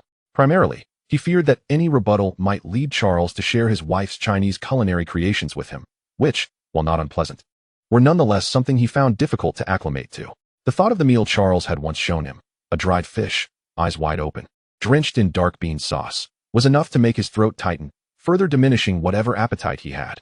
The assembly of British individuals in the hall were momentarily startled by Harry's recollection of that fish, with only Autumn unable to contain her laughter, thoroughly amused by the reactions of the others as she erupted into a hearty, unladylike laugh. Marietta interjected, "Autumn, stop laughing. Do you know what that is? Come explain it to us." With her friend's prompt and the curious gazes surrounding her, Autumn cleared her throat theatrically and began to elucidate. "That is called fermented black bean fish, a type of canned delicacy, and it is quite delicious. Potter simply lacks appreciation for the exquisite taste of this fish." The presentation was indeed off-putting. Were it up to him, Malfoy would have agreed with Harry's choice for once. While Charles was a wonderful person, his excessive enthusiasm and penchant for lecturing were wearing on Harry. He felt compelled to redirect the conversation away from the topic of food. Mimicking Neville's approach from the previous day, "Let us not dwell on that for now. Have you heard of Hogwarts Internet? Its format is somewhat similar to that of Muggles, but it operates on magic instead of electricity. An internet? How intriguing." Charles and Harry settled into a secluded spot. "Speaking of the internet, my wife is quite fascinated by it. We have a computer at home, but we must use it carefully, as we wizards tend to break Muggle machines quite easily, leaving me little opportunity to use the keyboard." Harry was aware that Charles's wife was a Muggle from China, while the rest of their family, including their 2 daughters, were all wizards. Charles lamented, "If it weren't for that, I would certainly fight her for some time on the internet. There are so many fascinating things online. Why shouldn't I be able to explore them?" Justin chimed in with a sigh. "Ever since I displayed my magical talent, I can no longer visit my father's study to use the computer. If I so much as touch it, it glitches. And my father has even changed the lock on the study door to prevent me from using it." Ernie consoled him, "No worries. There's always the internet. This one cannot be used by those without magic. Non-wands cannot access it, so you have returned to the fold." Justin's expression fell, but it hasn't arrived yet. Although he voiced his complaints, he was pragmatic about it. In this day and age, computers were quite rare luxuries. If one were to be damaged by magic, he wouldn't know where to repair it, and could only watch as his wife surfed the web while he accompanied their daughter. "Isn't that perfect? We can't use Muggle computers, but we can access the internet." Oh, Charles's interest piqued. He wanted Harry to demonstrate, but recalled the principle that wizards must not reveal magic to Muggles. So he suppressed his excitement and suggested they eat first, to discuss it later. "What a brilliant idea. What is this marvelous thing? How have I never discovered it before?" A screen filled with an ethereal beauty materialized in the corridor of the Ministry of Magic, casting a blue light of wisdom upon Charles's face, igniting his hopes for this new world. Eagerly, Charles began to tap and click, reminiscent of a child who has just unwrapped a Christmas gift, entirely shedding his previous air of maturity. "It's perfectly understandable that you didn't know. This magic has only recently appeared in the castle. Had Neville not mentioned it, I would have been oblivious as well," Charles exclaimed, quickly inquiring, "Can I have one?" "You should be able to. Let me show you how." Harry generously instructed him on the wand movement, which was quite simple and required no incantation. Charles confidently attempted it, but was met with no results. "Is it that I am unworthy?" Charles questioned, bewildered. Perhaps certain conditions were not met. Harry pondered, glancing around before realizing. "Neville told me that this is castle magic. You might need to visit Hogwarts to activate it." Charles sighed. It seems that is the only way." He did not appear too disheartened by this outcome. Instead, he perked up and reminded Harry, "By the way, I think I saw someone reply to you just now. Would you like to take a look?" "A reply?" "In the window at the top right." Harry opened the pop-up window and, upon seeing the familiar ID, recalled what he had forgotten that morning. He had forgotten about Shueihua. As Hermione quietly explained, Ron added, "Didn't Neville say to have Harry add him as a friend?" It seems he was also forgotten by Harry. "Neville, QAQ. Harry, I will definitely remember. My apologies." He excused himself to Charles before heading to the lavatory stall to check the detailed content. "Hello, love. I am delighted to receive your feedback. I also adore the Potter family and have a fondness for Harry." Upon reading this, Harry's eyes widened involuntarily. "Love? Did they just call me love?" Never before had Harry been addressed in such a manner, leaving him somewhat flustered. While there were many who admired and pursued him, the directness of this ambiguous declaration was a first for him. Harry felt a wave of embarrassment wash over him. "Moreover, he is even conversing with my name." Harry awkwardly scratched the back of his head before continuing to read on. Here is my perspective. Time travel is merely a narrative device, a catalyst for the unfolding of the story, a necessity of the predetermined plot. One might interpret it as a coincidence or perhaps as a mysterious temporal magic. In any case, such phenomena are unlikely to manifest in reality. Thus, we need not dwell on this detail. As I mentioned earlier, this tale is entirely fictional, a commonplace piece of fan fiction, a work of imagination. So please do not hold me accountable for its feasibility. Upon reading this, Harry felt somewhat embarrassed, acknowledging that he had indeed taken things too seriously. In my narrative, Harry is portrayed as having only recently become an Auror within the last few years. Compared to the past version of Harry, I find myself somewhat unfamiliar with his character during this particular period, as all development stems solely from my imagination. However, I surmise that, at this juncture, he would likely still empathize with Severus Snape during this time, thus demonstrating a degree of understanding towards him. After all, he is inherently a kind-hearted individual, brimming with empathy and goodness. Moreover, unlike the genuine youngsters surrounding him, the Harry who has traversed time has merely experienced a physical regression to the age of 11. His mental acuity and life experiences remain untouched by the turbulence of time. Undoubtedly, he embodies the qualities of a reliable and composed adult. As the sole adult among this group, I believe Harry would exhibit greater patience and tolerance, witnessing and participating in their growth. For instance, when confronted with Lily, who is newly introduced to the magical world and knows nothing of it, Harry, as a seasoned individual, could provide her with a comprehensive and professional explanation of the authentic Hogwarts admission requirements. This would enable her to have a more accurate understanding of the four houses' distinctive characteristics, allowing her to clarify her aspirations and make a more informed choice regarding the house she genuinely desires, rather than entering Hogwarts in a state of confusion and subsequently grappling with feelings of inadequacy and discontent. Although Lily would not be prone to the same hasty regrets as those reckless individuals who later resent the influences upon their choices, it remains imperative for Harry to address the matter up front. Slytherin does not admit wizards of Muggle descent. Thus, Lily's inability to share a house with her close friends is not her fault, and there is no reason for her to feel guilt. Instead of becoming entangled in such dilemmas, it is far more critical for Lily to feel secure in her chosen house and to focus on her studies, ultimately savoring the wondrous experiences that a magical school offers. Harry is acutely aware that, at this moment, Lily and Severus remain the best of friends. It was Severus who introduced Lily to the world of magic and helped her recognize her identity as a witch. He is undeniably her guide in the magical realm. Therefore, Harry opts to treat Severus kindly and mediates any impending conflicts with James, as he wishes to avoid exacerbating tensions that would place Lily in a difficult position, forcing her to choose between her understanding Gryffindor friends and her Slytherin confidant. After all, Lily still has 7 years of schooling ahead at Gryffindor, and it would be unfortunate if she were to face isolation over such matters. Although the likelihood of this occurring is minimal, I believe Harry would prefer to prevent any such occurrences, even if only slightly. However, you are correct. Perhaps I have overemphasized Harry's maturity and gentleness, inadvertently neglecting to portray his more tempestuous nature, and I have not adequately clarified his intentions, resulting in my depiction of Harry appearing somewhat devoid of temperament. Thank you for your reminder, which has helped me avoid slipping into the pitfalls of a one-dimensional character. Once again, I am immensely grateful for your feedback on this piece. I also appreciate your affirmation. I have read your comments several times and truly cherish the insights you have shared with me. I have earnestly considered the issues you raised and have endeavored to revise and enhance the narrative. Would it be possible for me to share my revisions with you once completed? I feel that you possess a deep familiarity with this version of Harry and could assist me in ensuring its fidelity. I thoroughly enjoy our exchanges and aspire to elevate this story further. I understand that real-time discussions on the forum can be cumbersome, so I hope you'll forgive my abruptness. May I add you as a contact? I will privately message you my contact number and eagerly await your response. Harry's pupils widened as a whirlwind of thoughts tangled in his mind, forming an indecipherable knot that he could not unravel in a short span. The sheer volume of information in this response overwhelmed him. He could only follow the lead of this individual, opening the private message window and copying their number, only to realize upon opening the communication software that he had yet to register an account. He smacked his forehead in frustration, lamenting how he had completely forgotten about this task. Neville had mentioned the communication software to him and even provided his number, but yesterday, fatigue had overwhelmed him, and after responding to his post, he had collapsed into bed, only managing to wash up in the morning. By the time he had composed himself, it was already time for work. It was only now that Harry recalled he had yet to create a communication account to add Neville as a friend. Unlike the forum, the communication account was less stringent. Aside from the randomly generated number, it did not concern itself with the issue of duplicate names. Harry smoothly established an account named Golden Snitch, and promptly added both the Harry bot and Neville. Neville was likely busy and did not immediately accept his request. But the Harry bot approved his application almost instantaneously. Harry bot, hello? The rapid response from the other side caught Harry off guard. He was still clumsily typing out hello letter by letter when another message arrived.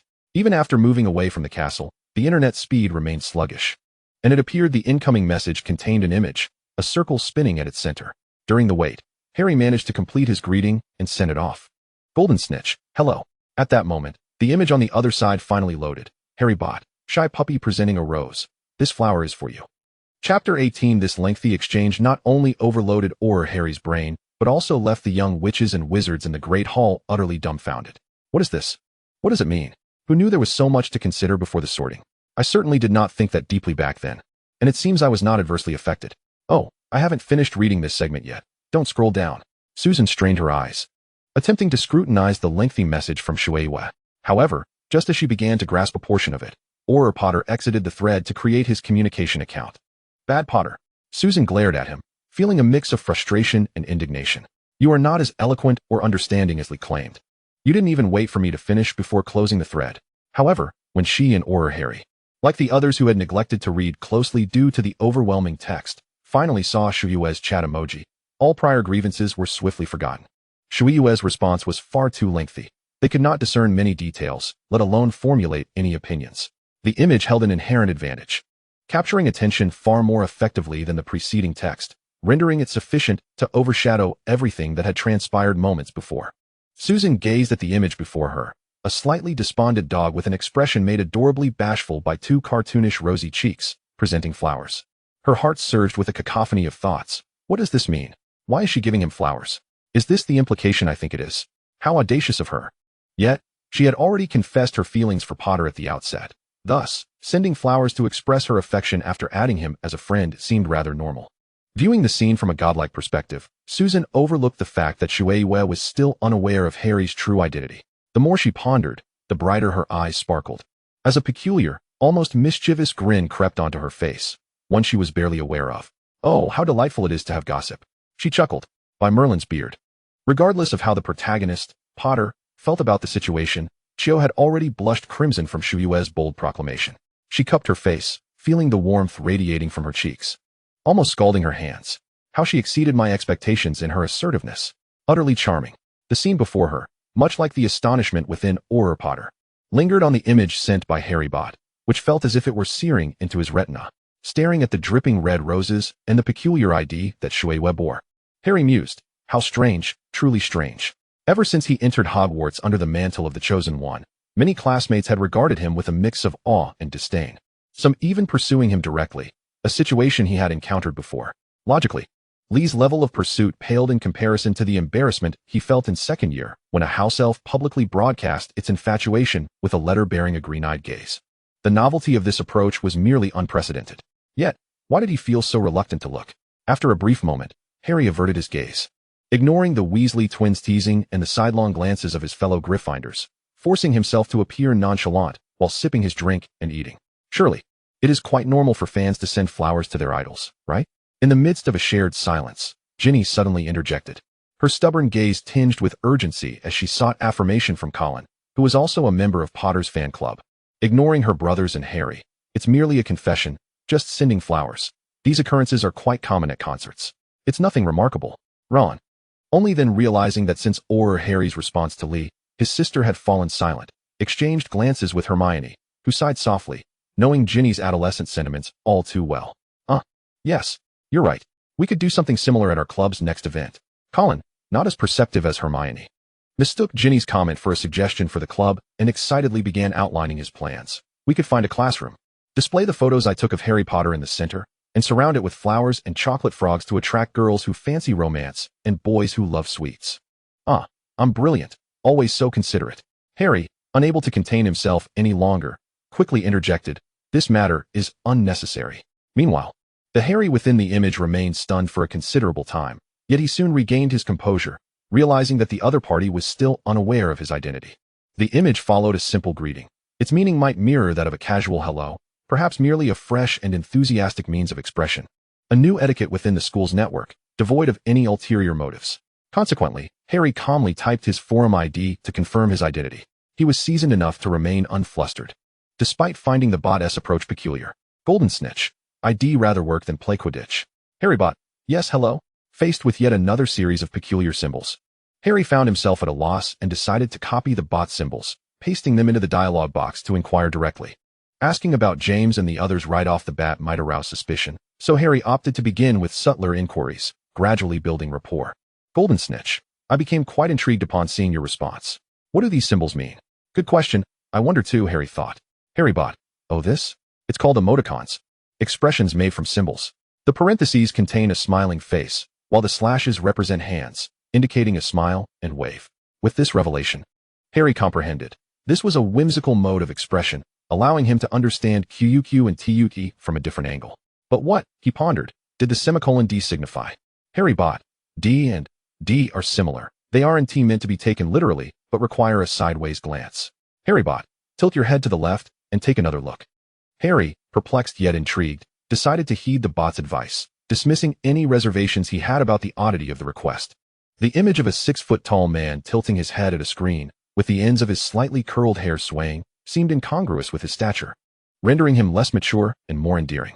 Harry watched as the symbols that had once puzzled him transformed into a winking, smiling face. Having never tilted his head at anything before, this moment felt akin to opening the door to a new world, a sensation both wondrous and novel. Nonchalantly, Harry straightened his head, casting a casual glance around the room, only to find that nearly all his classmates, mirroring his earlier action, had also adjusted their heads. Harry chuckled. The entire faculty and student body singing the school song on the first day didn't have this level of synchronization. It's quite amusing. A fresh perspective can unveil new discoveries, Luna remarked. Just like a pesky bug, without wearing protective glasses, you wouldn't even see them. Is that really comparable? Regardless, Julie remained skeptical of Luna's peculiar methods, though she refrained from voicing her disapproval out of consideration for Chio. Protective glasses? What are those? Chio inquired. Luna replied. A gift from my father's publication, The Quibbler. You could purchase one to see for yourself. See, she's just trying to advertise. Julie retorted. Harry bot. Did you grasp it? Harry bot.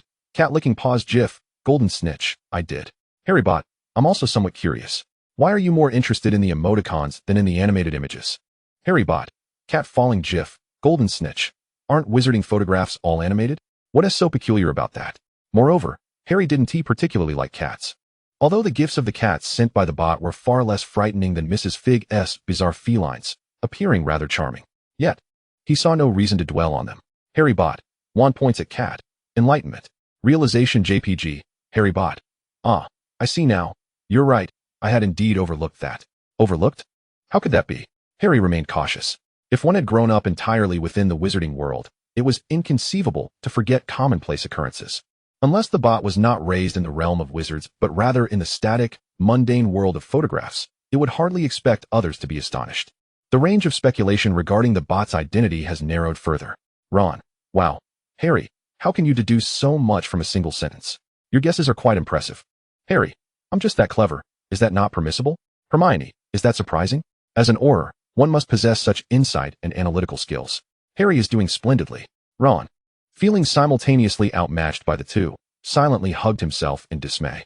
Ron, whose wife are you destined to be in the future that you offer me no consideration?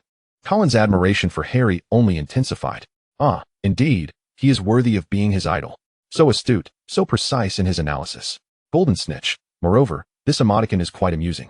It cannot be understood through conventional means. Otherwise, its essence remains elusive. Harry bot. Haha, indeed. Your perspective presents a novel angle for me. Sometimes, a shift in viewpoint leads to new and extraordinary insights. Harry bot. Cat raising an eyebrow, smiling gif. What a bizarre image. Harry had never witnessed such a humanized expression on a blue cat, rendering him momentarily speechless. He had many questions to pose to the bot. Yet time denied him the opportunity. As the clock struck 2 in the afternoon, Harry regrettably concluded the conversation. Golden Snitch. I apologize, but I can no longer continue our chat. I must return to work. Harry bot. Isn't today Sunday? You still have to work? Being a corporate drone is quite arduous. Prioritize your work. Do take care. Harry bot. It has been delightful chatting with you. Bye-bye. Was it truly joyous? They had conversed merely for a brief moment. Strangely, Harry felt a warm sensation welling up within him. And he slowly typed, Golden Snitch. Conversing with you has also been delightful. Farewell. Chapter 19. It is indeed a rarity to meet someone with whom one can converse, only to have the interaction cut short in less than 5 minutes. Alas, I had even intended to share the revised text with her. After bidding farewell to the Golden Snitch, Shuei returned to her state of ennui. On her day off, she found herself utterly devoid of activities. Her assignments had been completed by Saturday. No one was interested in the fanfiction. Inspiration for her original writing eluded her, and food supplies were scant. Oh, she truly wished to refrain from cutting her own flesh. Was there not some other source of sustenance she could indulge in?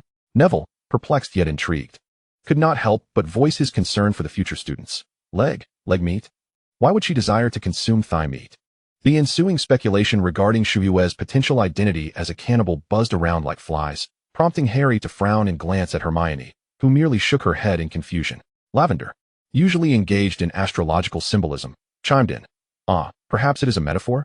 Like the saying about cats and dogs falling from the sky, which does not literally refer to cats and dogs, but indicates heavy rain. She was correct. The curtain seemed to sense the bewilderment of the young wizards and provided its own elucidation beneath the rolling Shuei. Grain, as the name implies, it refers to spiritual nourishment. The form is not limited to novels, but also encompasses paintings, editing, and other fan creations. Leg meat. This refers to fan works created by oneself. When no fellow enthusiasts produce content, one must resort to cutting their own flesh to satisfy cravings, expressing the author's frustration of having nothing to read and the pain of creation. Hermione, playfully teased by the fans' artistic creations. If it is so painful, perhaps you ought not to write.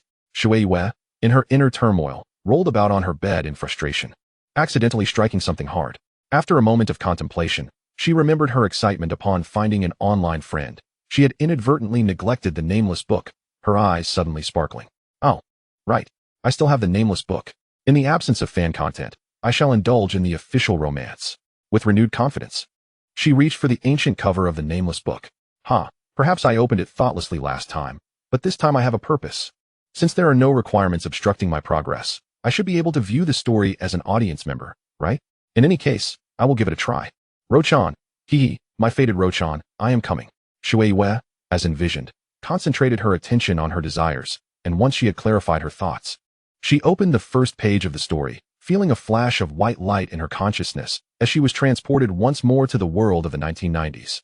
The clamor of the train car and the crowded aisle unmistakably signified familiarity, the Hogwarts Express. Phew. As Shuei opened her eyes, she was startled. She found herself seated in a relatively quiet compartment, right beside Harry.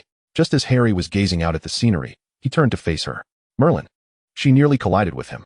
They were too close. The scar hidden beneath Harry's fringe was faintly visible to her, causing her breath to hitch. Startled, she instinctively leaned back.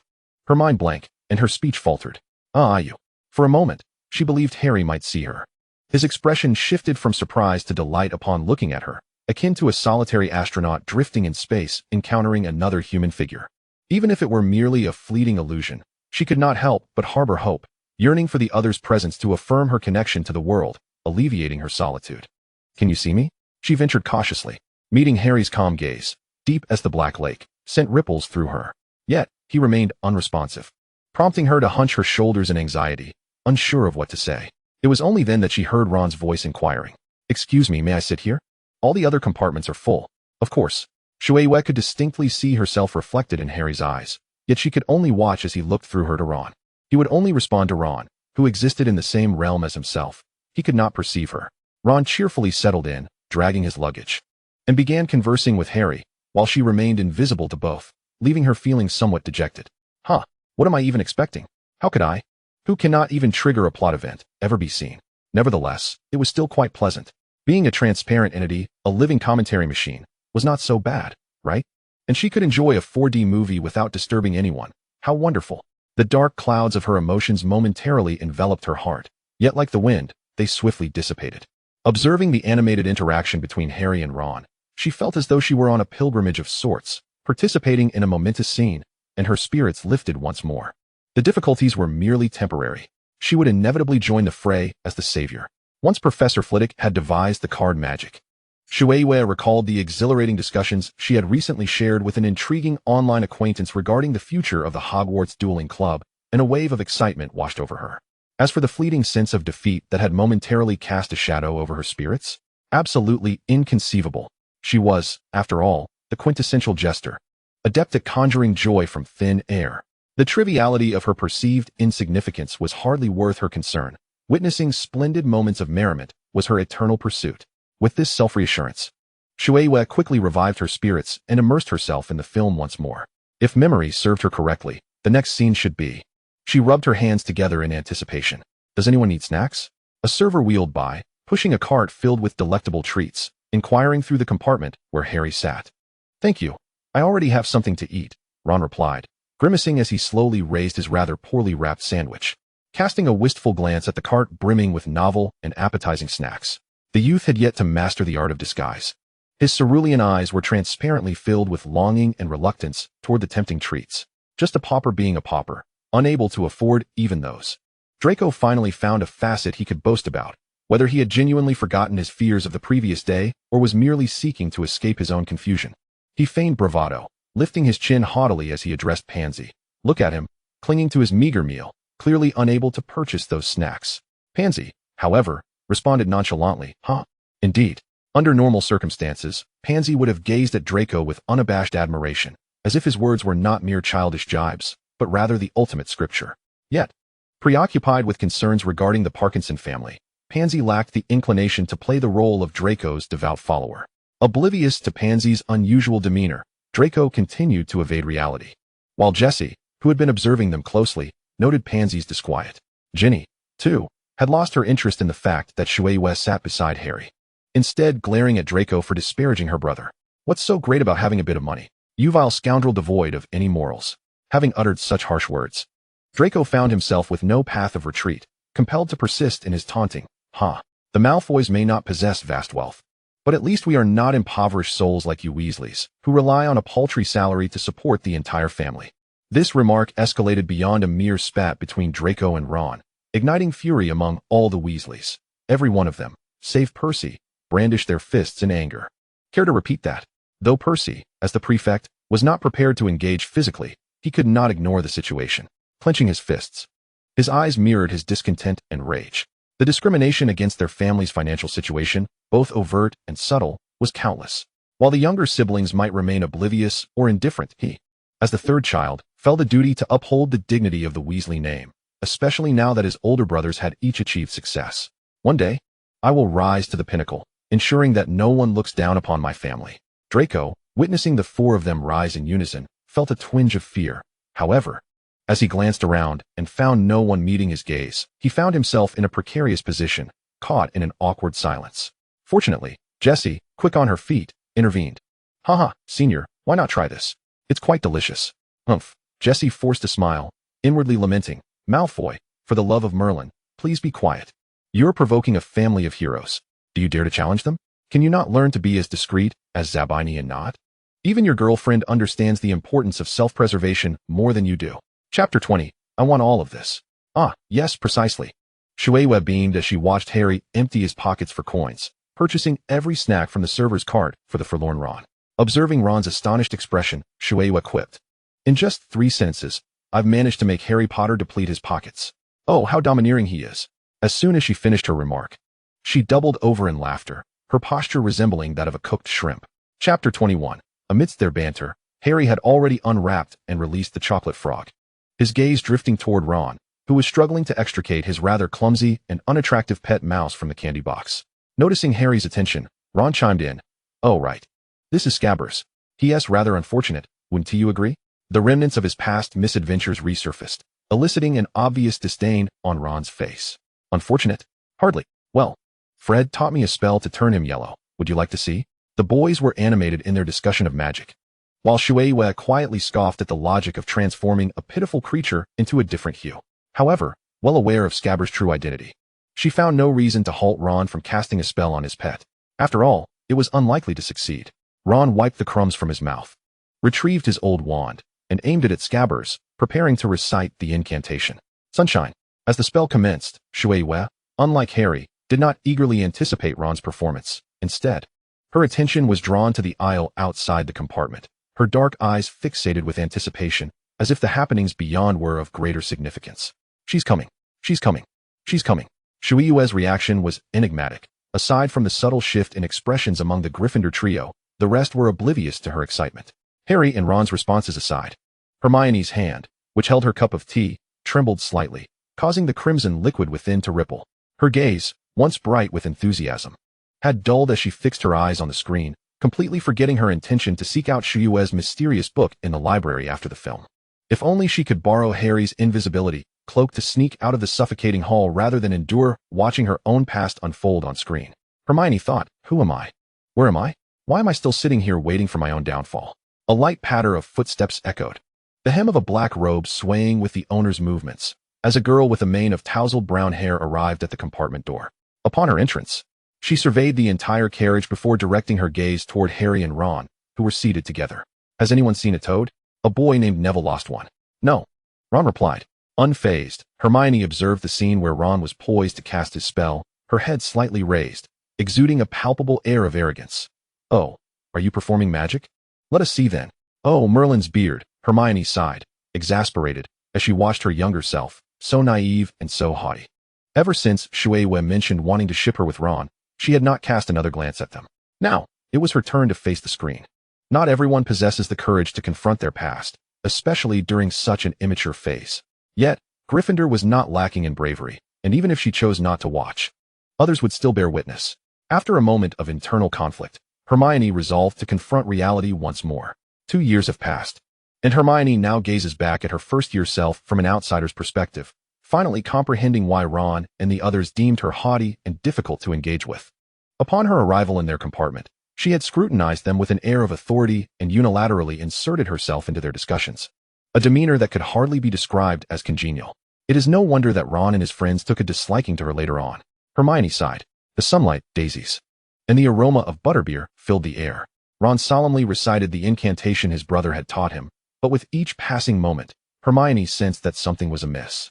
Her brow furrowed as she realized the situation was not quite right. Quickly turn that fat rat yellow. The tip of Ron's wand sparkled with the incantation, and as he lightly tapped Scabbers, a burst of yellow light erupted, startling the rat, which shook its head in a bid to extricate itself from the snack box. However, the effect of the color-changing charm could not be deemed wholly ineffective. It was more accurate to say that nothing significant transpired. Ron shrugged at Harry. The innovative spirit of Mr. Fred Weasley is commendable, but this does not constitute a proper spell in the strictest sense. We must adopt a more rigorous approach to the use of spells, such as adhering to the prescribed format for incantations. Professor Flitwick generously praised Fred before seamlessly transitioning into a lesson on the intricacies of spellcasting. Professor Sprout marveled at Flitwick's professional demeanor, only to turn and find Trelawney astonished by the revelations regarding the nameless book. Time-reversing magic, a remarkable ability to recreate records. No, there is even more to it. I cannot fathom its essence. Its power extends beyond my comprehension. Who is this girl? I have never encountered such force within the castle. Trelawney appeared utterly unperturbed by the peculiar actions of Shui, instead directing her focus toward questioning the fundamental nature of the nameless book. Although the curtain revealed that Shui had acquired this tome from the castle library, Trelawney, with her prophetic lineage, did not believe this to be the castle's might. Is there truly nothing within the castle? Does that imply that even a visit to the library would yield no results in locating this nameless book? Hermione longed to join the professor's discussion, even if it meant engaging with the eccentric divination professor, which was certainly preferable to observing Shui mock her. Shui had already ridiculed Harry and Ron. Hermione was certain she would not be spared. Are you certain that is a genuine spell? Hermione quirked a smile, her cleverness and desire for attention evident as she leaned against the doorframe, tilting her head slightly. It seems this incantation might not be particularly effective. Ron fell silent, casting frantic glances at Harry, who met his gaze in silent agreement, both feeling somewhat awkward in front of the girl, tacitly allowing her to join their conversation.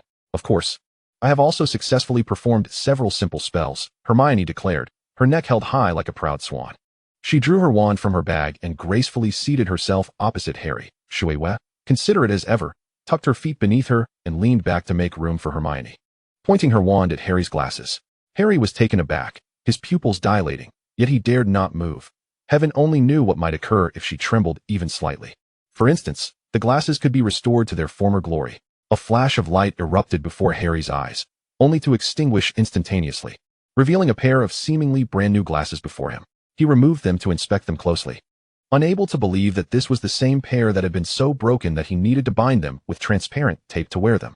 There, all fixed in an instant, isn't it? Hermione said triumphantly.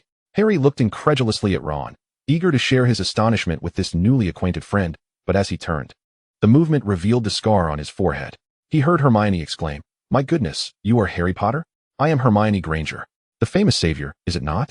Draco sneered, his resentment palpable. Such notoriety that even Muggleborns were aware of his name, and here he was, desperately trying to ingratiate himself.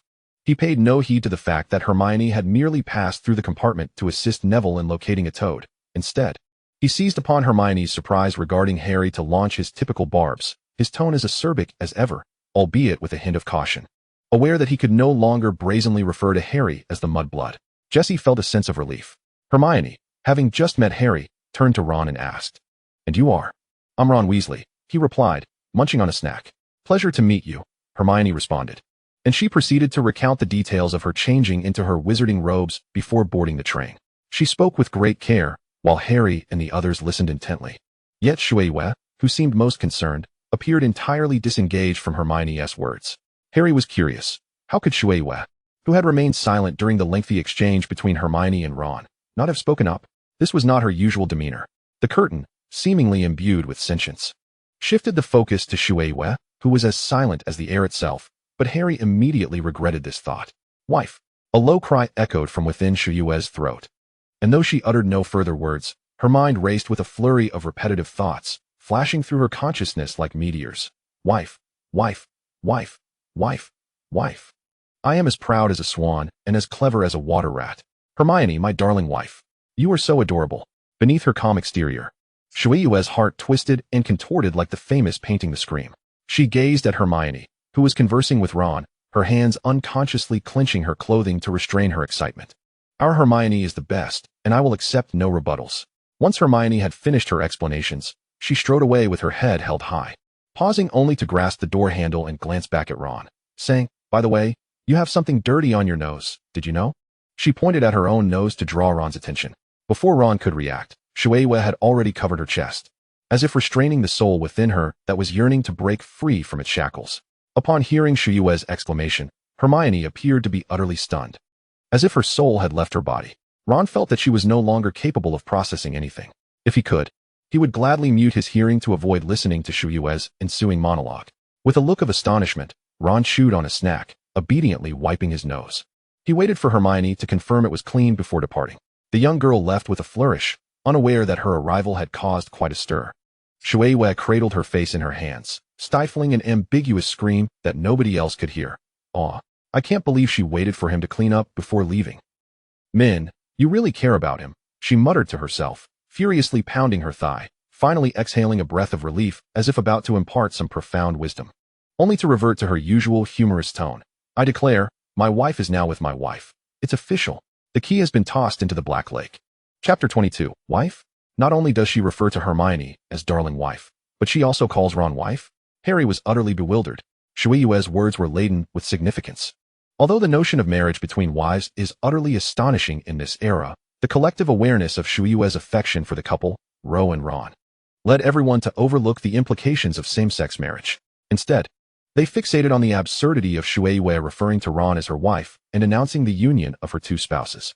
Her nonsensical and humorous remarks rendered them nearly unbelievable. Even the ever-jovial Weasley twins could only support each other in laughter, doubled over in mirth. "Ha! Little Ronnie, when did you become a girl?" George teased, and Fred, not satisfied with merely that, promptly bestowed upon Ron a name fitting for a gender swap and concocted a duet name for him and Ginny, spontaneously composing a jingle. "It turns out we have two sisters. Mother will be so pleased. Little Ronnie and little Ginny, the two blossoms of the Weasley family." "I thank you, George, Fred," Ron seethed, his face aflame, unsure whether it was from anger or embarrassment. "I have always been a man." Ginny, exasperated by her brother's antics, retorted, "What nonsense are you spouting? Can't you tone it down a bit? Aren't you afraid of drawing attention?" Meanwhile, Shui's other wife, Hermione, was in a daze, barely tethered to reality by Ginny's support. Her cheeks flushed, her gaze unfocused. She appeared even more ethereal than Luna, Ravenclaw's famous eccentric. She felt as if she were a melting ice cream under the scorching sun, exhausted by the absurdity of her new identity as Shui Li's spouse. As the revelatory scene of the unnamed book faded, the curtain rose once again, revealing a new protagonist. "Professor Flitwick," the Ravenclaw students exclaimed. "ISNT he our head of house. Finally, it's our turn." The excitement among the Ravenclaws rose to a crescendo, momentarily drowning out the usual raucousness of Gryffindor. Flitwick turned to see himself, more accurately, his future self, on the screen. Oh, he marveled at the disheveled state of his office, awkwardly querying himself before the students. How can my office be in such disarray? With spells like Levitation Charm, Expansion Charm, and Snowball Charm. He reflected on the culmination of his days spent experimenting in the Forbidden Forest. Cards inscribed with spell information and illustrations swirled around the esteemed charm's master. Enveloping the diminutive Flitwick like a cocoon, he deftly collected the cards and placed them into a box, his demeanor radiating satisfaction with his creations. Skillfully avoiding the scattered papers from his research, he disregarded the chaos of his office, finally allowing himself to sink into the comfort of the sofa. The teapot, with a mind of its own, poured a steaming cup of tea for the professor, who savored the aromatic brew, reminiscing about his arduous endeavors. Why would Professor Flitwick venture into the Forbidden Forest? Isn't that a perilous place? The professors forbid us from approaching it. Only Hagrid, as the keeper of keys and grounds, is allowed to enter, a student pondered. Who knows? Perhaps something has changed in the Forbidden Forest post-war, drawing Professor Flitwick to explore? After all, the pursuit of the unknown is in Ravenclaw's nature. Besides, the professors only prohibit students from entering. They do not restrict themselves. The murmurs of the Ravenclaws did not interrupt the screening. The curtain flashed back to Flitwick's memories during his time in the Forbidden Forest. Astonishing even the present Flitwick with the paths he had traversed. Whether you believe it or not, Minerva, he mused. Observing the scene of himself bravely entering the forest with a lantern in hand, I believe that in the future, even Hagrid will not rival my familiarity with the Forbidden Forest. The dim sky and the eerie silence of the forest were punctuated by the faint, fragmented chirps of insects, instilling a sense of dread. Even the branches overhead seemed to transform into terrifying claws, looming ominously above the professor. In the setting, the once unassuming professor appeared more reliable than a giant. The warm glow of the lantern illuminated his weary face and the robe, dusted with remnants of the forest. The professor seems to have endured many battles, Autumn worried aloud. When have we seen him looking so disheveled? It's almost there, he murmured, pressing forward. And soon his eyes sparkled as if he had discovered a rare treasure. The crowd followed Flitwick's gaze to a shallow pool that appeared unremarkable, easily overlooked elsewhere. Yet within the confines of the Forbidden Forest, it was anything but ordinary. In the dim light, the water's surface shimmered with silver ripples, akin to a diamond abandoned in the shadows. The allure of the unknown often conceals significant risks for those daring enough to explore. Nature's creations are as splendid as they are mysterious. Who knows what dangers lie beneath the enchanting surface of that moonlit pool? This pool looks peculiar, Lavender remarked anxiously. Merlin, please don't tell me the professor intends to touch it. Of course, the Flitwick on screen was oblivious to the students' exclamations. He took a few steps closer. His wrinkled visage reflected in the still waters. Without a hint of hesitation, Flitwick inhaled deeply and resolutely leaned forward, submerging his face entirely in the mysterious pool. Whem! A few Muggle-born wizards instinctively exclaimed, recalling the habits formed over 11 years in the Muggle world. The professor is even more reckless than the Gryffindor lions. A deluge of unfamiliar memories flooded Flitwick's mind. Fuzzy phrases surfaced in his consciousness, and just as he began to grasp something profound, the scene before him twisted and darkened. Like a deep lake tainted by ink, coalescing into a few words, courage, sword. With a gasp, the fantastical image of Flitwick re-emerged on the screen. His head still dry despite having just emerged from the water, though a fine sheen of nervous sweat adorned his brow. This time, he confidently reached into the small pool and effortlessly grasped a peculiar object resembling a chocolate frog trading card. It was a star-shaped stone, smaller than Flitwick's palm. Radiating a sacred golden light, its center etched with a figure. Hey, that man looks a bit like me, just with a longer face. No, it's definitely me, Neville whispered, squinting to examine it closely. The golden resonance of Neville Longbottom, Frivy murmured as he gazed at the object in his hand, indeed aligns with what that individual described. The Forbidden Forest, post-battle, has undergone significant transformations, the emergence of memory fragments, and the echoing pools in fixed areas, alongside the concealed memories that can only be accessed through mutual recollection akin to the pensive. However, the appearance of these memories is capricious, as is the corresponding resonance. The deeper one ventures into the forest, the higher the quality of the resonance obtained, while the menacing creatures that once roamed have been expelled, leaving behind only the remnants of memories from their hasty retreat. With the assistance of my simplified magical cards, even students can navigate the trials of this forest independently. Indeed, it seems the Forbidden Forest is an ideal setting for students to hone their skills. If these resonances mirror what he described, and share an essence with the memory-etched card magic that Frivy himself is exploring. Knock, knock. The sound of a knock at the door jolted Frivy from his reverie. Upon realizing who had arrived, his smile brightened even further. Harry, it has been quite some time. Professor Frivy, it has indeed been a while, Harry replied with a smile, effortlessly hanging his cloak on the professor's rack. He took a seat at the professor's invitation, and while waiting for a cup of tea to be poured for him, he straightforwardly inquired, "Did you summon me for assistance with something?"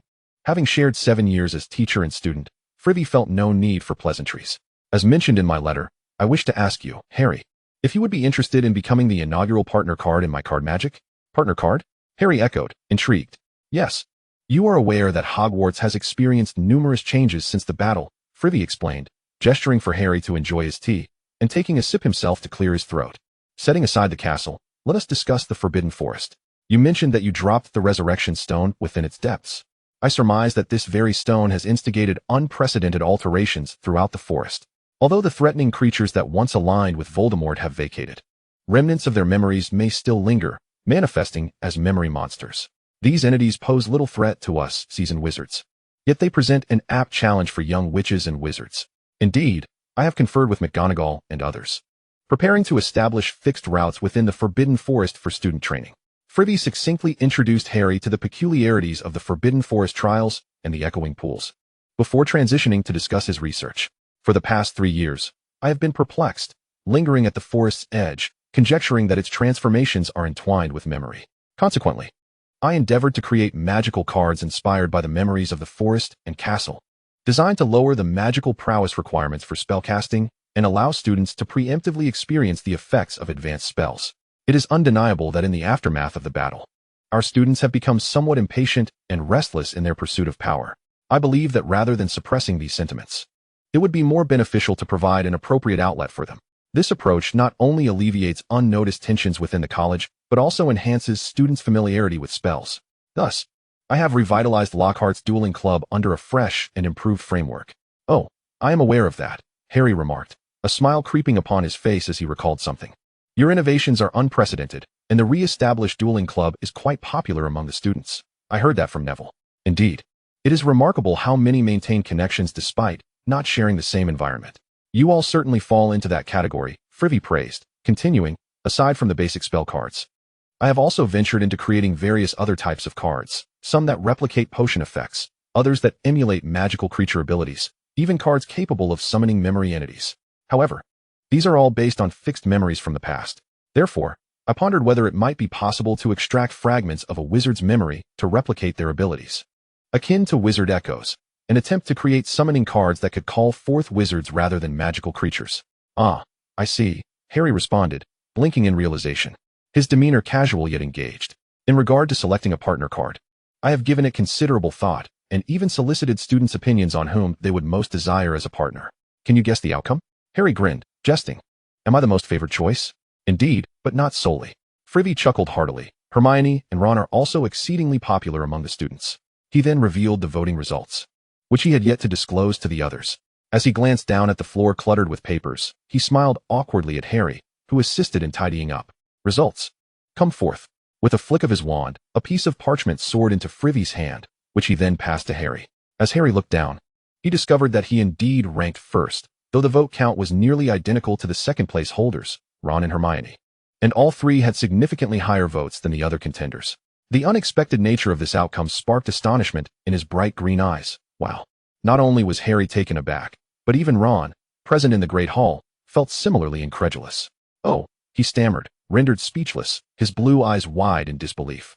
Even as his brothers enveloped him in celebration, he remained in a daze, seemingly lost in another realm. Hermione's position behind Harry was expected, given her renowned intellect. But Ron couldn't fathom how he, despite always being in the shadow of the savior and top students, could rank so closely alongside Hermione, outshining numerous esteemed predecessors, including Professor McGonagall. This newfound recognition from their peers filled Ron with a sense of elation, yet it also left him feeling somewhat disoriented. A sensation only grounded by Harry and Hermione's embrace. He looked at his closest friends, and though no words were exchanged, Hermione and Harry understood his feelings. You must realize, Hermione said sincerely, dismissing any earlier jests, that regardless of how others perceive you, you are always valued in our hearts. And so am I, Harry added. Though he felt a bit shy expressing such sentiments before so many, he still leaned close to whisper in Ron's ear, surprised, aren't you? So am I. This time, people are finally recognizing the contributions of others, not just the savior. Frivy, observing the nearly equal distribution of votes, beamed at Harry. How splendid it is that the three of you are once again united. As he reminisced about his proud protege, Frivy indulged in fond memories from Harry's student days. As Harry observed the table with such intense concentration, he mistakenly believed that he too was fervently reminiscing about the past shared with his friends, becoming increasingly animated in his discourse, unaware that Harry had long since drifted into a reverie the moment he received the ballot. This astonishing tally, could it be the result of her doing? This somewhat jarring thought flitted through Harry's mind, spiraling into an uncontrollable whirlwind of speculation. His gaze remained fixed on the figures of Ro and himself on the form, yet his mind conjured the interface of his conversations with the bot. Wasn't Potter just pondering that the bot was male? How could he now ascertain that it was, in fact, female? Autumn, in her surprise, felt an overwhelming sense of frustration at having missed the opportunity to indulge in the sweet joys of shipping. Merlin, why do I feel like we've missed so much? It was only a brief moment. Hermione furrowed her brow, evidently displeased with Harry's conjecture. If one were to guess accurately, Hermione, known for her sense of fairness, would not approve of Lee's methods. Casting a sidelong glance at Hermione's expression, Ron leaned in to whisper to Harry. By the way, she had already informed me about Professor Flitwick's intention to conduct an online vote for selecting a few partners for the character cards, even rallying votes from Ron and Hermione. Only she knew that I preferred to be with my friends rather than seeking the limelight for myself. Yet I had not had the chance to inquire whom she had voted for. Given my high vote count, there was no need for any special campaigning. She must have voted for Ron or Hermione, right? As Harry pondered this, a smile crept to his lips, but mindful of the professor sitting across from him, he stifled his mirth, striving to maintain a neutral expression. Such a complex array of emotions played across his face that Flitwick perceived him as a figure steeped in profound turmoil. Flitwick gazed at Harry, utterly perplexed. Harry? Harry finally snapped back to reality. Oh, sorry, Professor. I understand your intention now. You wish to invite Hermione and the others to be candidates for the character cards, correct? Currently, the most popular choices are the three of you, and I believe we should fulfill these children's wishes if the opportunity arises, shall we? Of course, why not? I am certain they would be delighted. Harry readily agreed. Although he noted the slight inconvenience that Ron and the others were still on their duty and could not accompany him. However, he assumed they were likely on their way back now. Very well, let us proceed with your part first. After all, the work of the ministry is of utmost importance. Flitwick accepted the outcome with enthusiasm, leaving the rest to chance. There would always be opportunities. He guided Harry to a more spacious area, and as Harry surveyed his surroundings, he felt certain this was the professor's research chamber for spell work. Upon stopping, he asked, "What would you like me to do?" Flitwick retrieved a blank card from a drawer and handed it to Harry. "Hold it against your forehead." "Yes, just like that. Now, relax and think of something. Anything that brings you joy." Everyone was raptly attentive to Professor Flitwick's instructions to Harry behind the curtain, especially Flitwick himself, who even craned his neck as if wanting to dive through the curtain to take Harry's place in testing the card. This was an unprecedented form of magic. No one had ever attempted to stabilize a spell's effect on such a small card, and yet it had succeeded. Such uniqueness alone was groundbreaking. Let alone the challenge of inscribing a person's memories and abilities onto the card. This partner card would undoubtedly be even more complex than the aforementioned magic.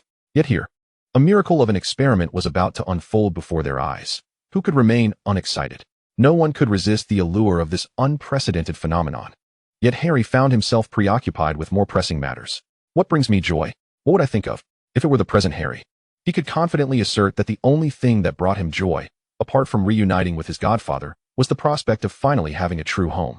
Compared to the bewildering prophecies that Watermoon had conjured, which seemed to emerge from nowhere and were as elusive as they were overwhelming, this might as well be broadcasted. But the future Harry, although Harry was reluctant to admit it, that was indeed the future version of himself, coupled with his earlier daydreams. He could easily predict what the curtain Harry was most likely contemplating at this moment. But for heaven's sake, please don't let it be what I'm thinking.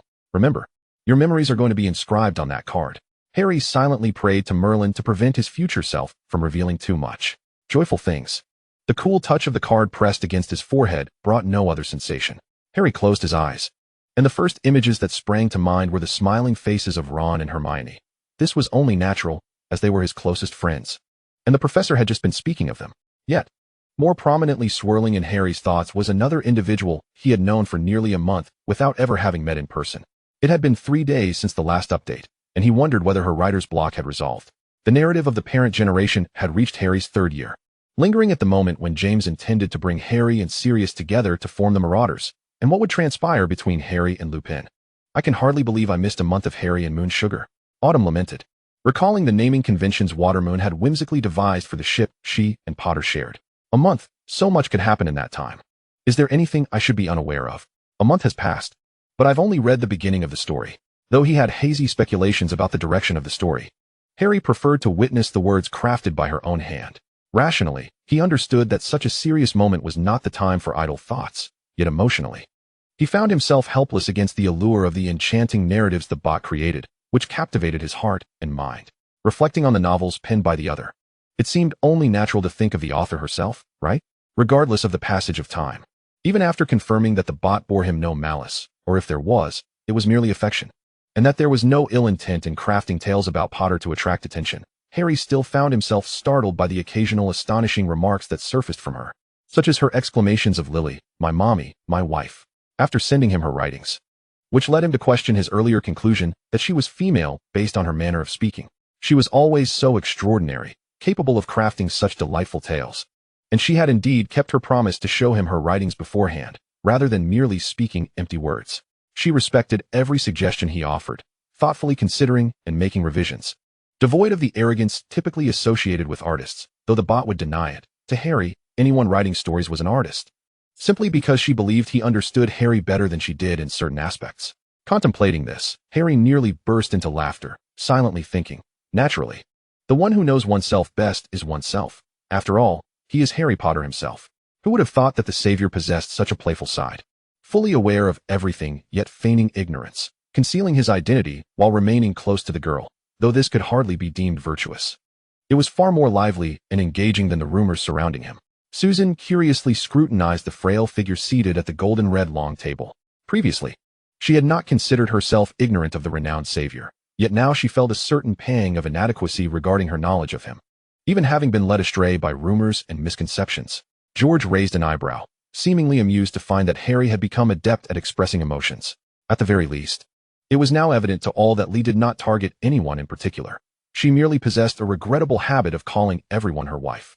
Ron attempted to salvage his dignity. This individual, much like her novels, constantly surprised him with her unpredictable nature. Harry had even grown accustomed to her habit of addressing everyone as wife, and since he was her favorite, he was frequently the prime target.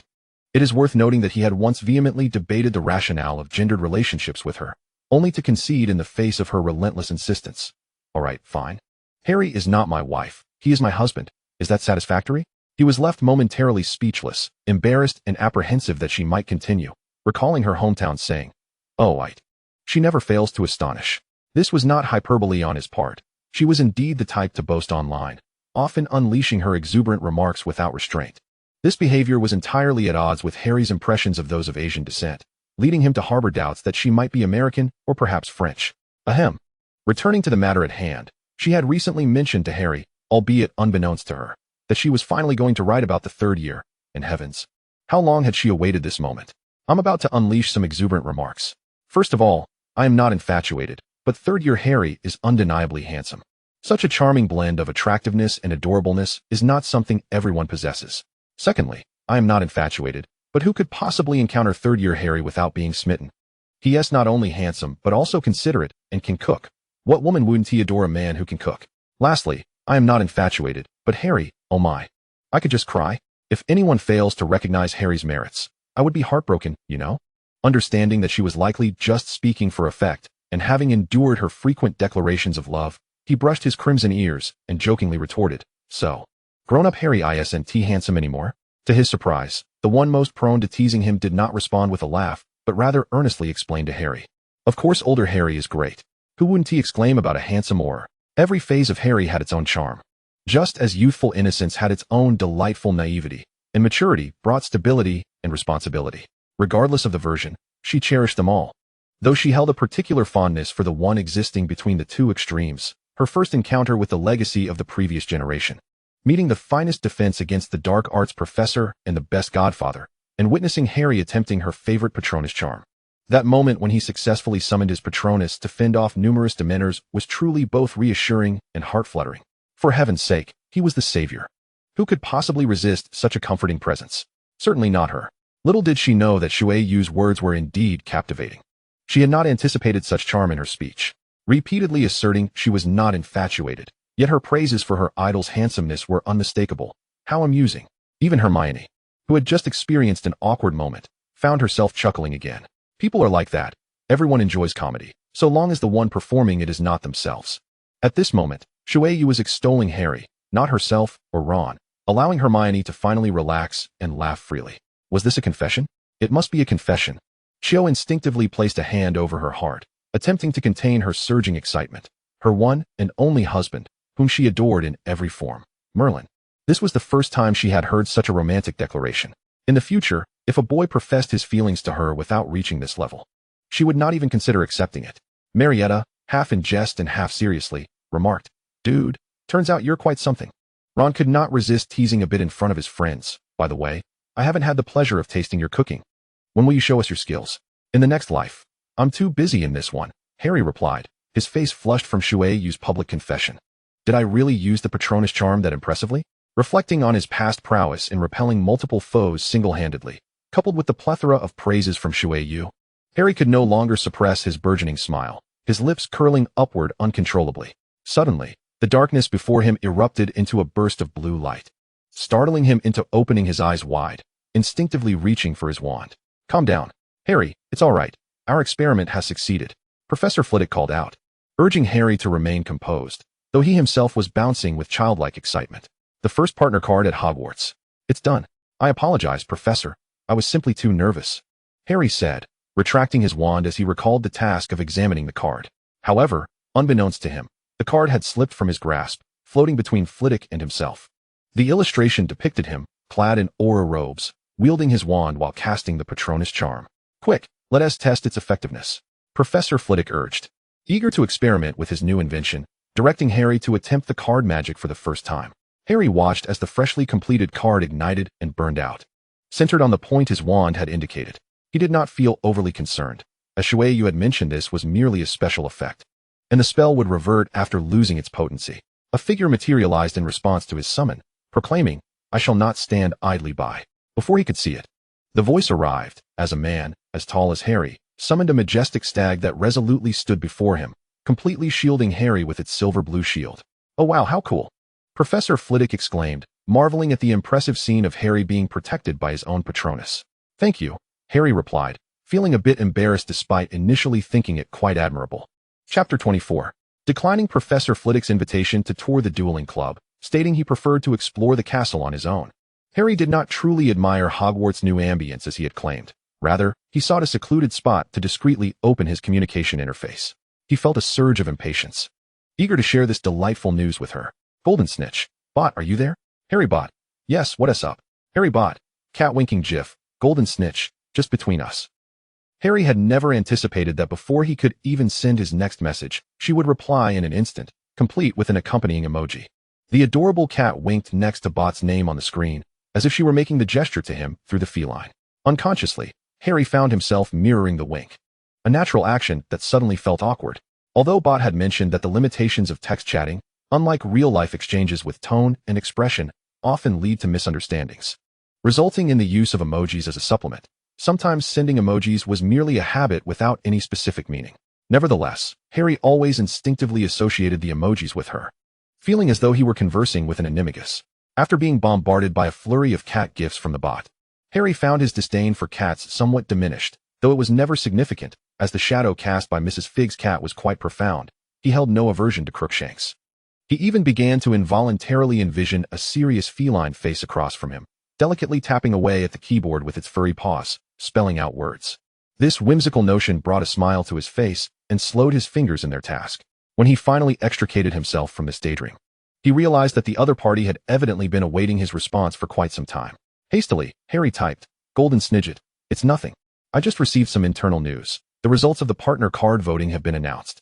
I wanted to tell you that you can genuinely anticipate the partner card for the Gryffindor trio. Harry ranks first, and Ron ties for second."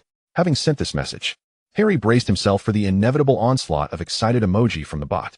Alas, for her, who had eagerly awaited the partner card for far too long, this news was monumental. It was entirely reasonable for her to express surprise, and once the initial shock wore off, it was even more natural for her to bombard him with question marks and emojis. Young people, he mused, simply cannot contain their excitement and tend to express their emotions in such exaggerated manners. Oh, Shui squinted.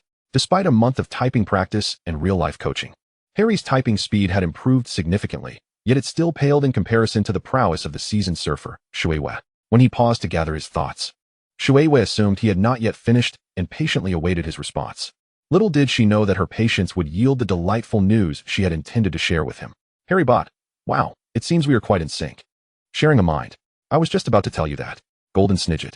Now it was Harry's turn to be perplexed. Setting aside the curious connection between in sync and sharing a rhinoceros horn, he resolved to inquire about this phrase with Charles at work. He was certain that he had just left the event organizer, who had only disclosed the results to him. How, then, did she come to know? Harry bot. Do you remember the online friend I mentioned who revealed the card magic to me? The one who was so curious about my proposal? He just shared with me the voting results he supposedly obtained from Professor Flitwick. I am quite pleased. My efforts in rallying support were not in vain. Harry is a top-tier favorite. No need to worry about him. However, to ensure fairness for Ron and Hermione, I practically lived in the voting booth, mobilizing votes whenever someone was trailing. It nearly exhausted me. Harry bot. Cat exhausted JPG. Golden snidget. Haha, you've truly worked hard. Harry bot. Hee. It was no trouble at all, merely serving the love of the ship. I honestly hadn't anticipated that they would truly end up together, choked up. This must be the link of destiny. Oh my ship is so real. Even our rankings are intertwined. Isn't this outcome simply the result of your votes? Can this even be considered sweet? Without needing any prompting, Harry had already become adept at utilizing the CP jargon the bot had taught him to sarcastically poke fun at her. Harry bot. Moreover, both Ron and Hermione's partner cards are incredibly useful. I genuinely desire to possess them. Just as this message was formed and dispatched, the scene shifted to Shui's recollections. The adult Hermione, yet to grace the stage, stood behind Harry, who was casting the Patronus charm to fend off the enemy forces. Alongside Shui, confronted by a flurry of magical creatures, they simultaneously raised their wands, unleashing a lightning storm. A shroud of dark clouds loomed over the arena, with mighty bolts of lightning flickering within, resembling silver serpents poised to strike at their foes. Amidst this tempestuous battlefield, a fourth ally made a dazzling entrance. All right, we're all in the same boat now. First-year Ron, riding a stone horse transformed into a knight, thunderously landed, causing the magical creatures before him to collapse, all reduced to mere pawns beneath his feet as they were bound by his charge. Shui and Hermione pressed the advantage, successfully clearing the last wave of neasels and small spiders, while their unseen opponent fell to the ground, defeated and disheartened, no longer able to retaliate. The referee proclaimed Shui's victory. Hooray! Alas, as the memory faded, Shui returned from the lively duel to the stark reality, her student-exclusive spellbook resting by her bedside, its empty partner card page rendering her more despondent than the defeated adversary in her recollection. She buried her head in the book. My Remus, my baby bus, my complete Pokédex. Sob, how will you repay me for what you owe? Gryffindor and Ravenclaw. Wow, is that the grown-up Hermione? She looks so striking and beautiful.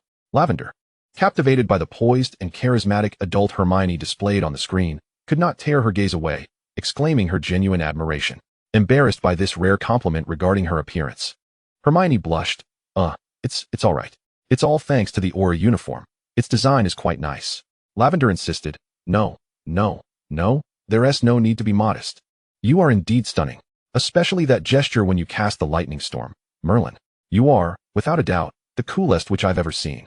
Hermione and Lavender raced along the discussion of Hermione's attractiveness, oblivious to the red-haired boy beside them, who, like Lavender, was equally transfixed by the adult Hermione. Fred, having observed the commotion for a while, chuckled. Our little Ronnie is quite handsome too, but why do Harry and Hermione appear as adults while Ron looks like a first year? George replied, who knows? Just like no one knows why Lee calls Ron baby bus. Ron, with a huff, let it slide. After all, he was older than her and chose not to hold it against her. Autumn, you all are only concerned with whether Ron and Hermione are handsome, while I'm the only one who cares about how adorably small and cute Shui looks standing behind Potter, Hufflepuff, and Slytherin. I can't be mistaken, can I? A Slytherin alongside 3 Gryffindors, standing united in battle? Such harmony. A masterpiece worthy of being hailed as a world-renowned painting. This is certainly a scene that will not be witnessed on our side. Indeed, who doesn't know that our relations with them are the worst?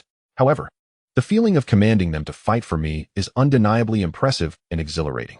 Quite so. Draco not only agreed, but yearned to experience that sensation of summoning the savior himself. Currently, the only partner card completed was Harry's, and its effects had yet to be revealed. After concluding the debate with Lavender, Hermione pondered. Why did it seem as if she already knew about, or had even used other people's partner cards? As if sensing her student's curiosity, Trelawney muttered to herself. An eccentric girl. She must be referencing the phenomena that should belong to the wondrous era of magical awakenings. Yes, she must have come from there. What? Hermione, initially disinclined to heed Trelawney's disjointed ramblings, found the professor's surprisingly reliable commentary on Shueiyue to be compelling. Naturally, the meticulous Hermione would not dismiss all possibilities outright. This may very well be a novel perspective, considering the evidently transcendent magical internet brought forth by Shueiyue, along with the profound information subtly revealed in her words. It is conceivable that she possesses knowledge not only of events that will transpire in our current era, but perhaps even of occurrences in her own time. If this is indeed the case, Hermione mused, gently pinching her chin, completely absorbed in her own deductions. Harry Bott interjected, however, on a different note. I find myself questioning whether he is truly Professor Flitwick. If he is not, then why did Professor Flitwick so swiftly implement the suggestions I had shared solely with him? Surely, it cannot be that our thought processes are so strikingly aligned. Shueiyue stealthily shared her conjectures with the golden snitch, her fingers dancing across the keyboard to voice her frustrations regarding the sluggish updates of the professor's card system, lamenting that it scarcely allowed her to showcase even half of her potential. Yet, her thoughts meandered towards the sentiment of, what more could one desire? At the very least, there is a semblance of magical awakening. Let us await the unfolding of events. With the establishment of the dueling club, various school activities, evening fireworks, forbidden forest expeditions, and the prospect of a ball, all that she cherished was surely not far off.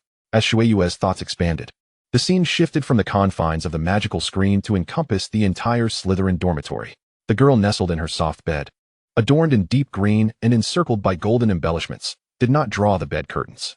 As she awaited a response from the golden snitch, she gazed out the window at the seemingly eternal landscape, her lips curled in a faint smile, yet her eyes remained as tranquil as a still lake. What are these school activities? Are they akin to our house cup? A ball? It has been ages since we held one. Did they not say that only grand events would warrant such gatherings? Why does it seem so commonplace in her discourse? Will there truly be so many activities in the future? Professor, I mean no offense, but I simply wish to inquire if we might also partake in such events. What exactly is this magical awakening? Has anyone ventured a guess? As per usual, the students spontaneously engaged in discussions based on the information revealed by Shueiyue. Each individual focused on different aspects, leading to varied exchanges.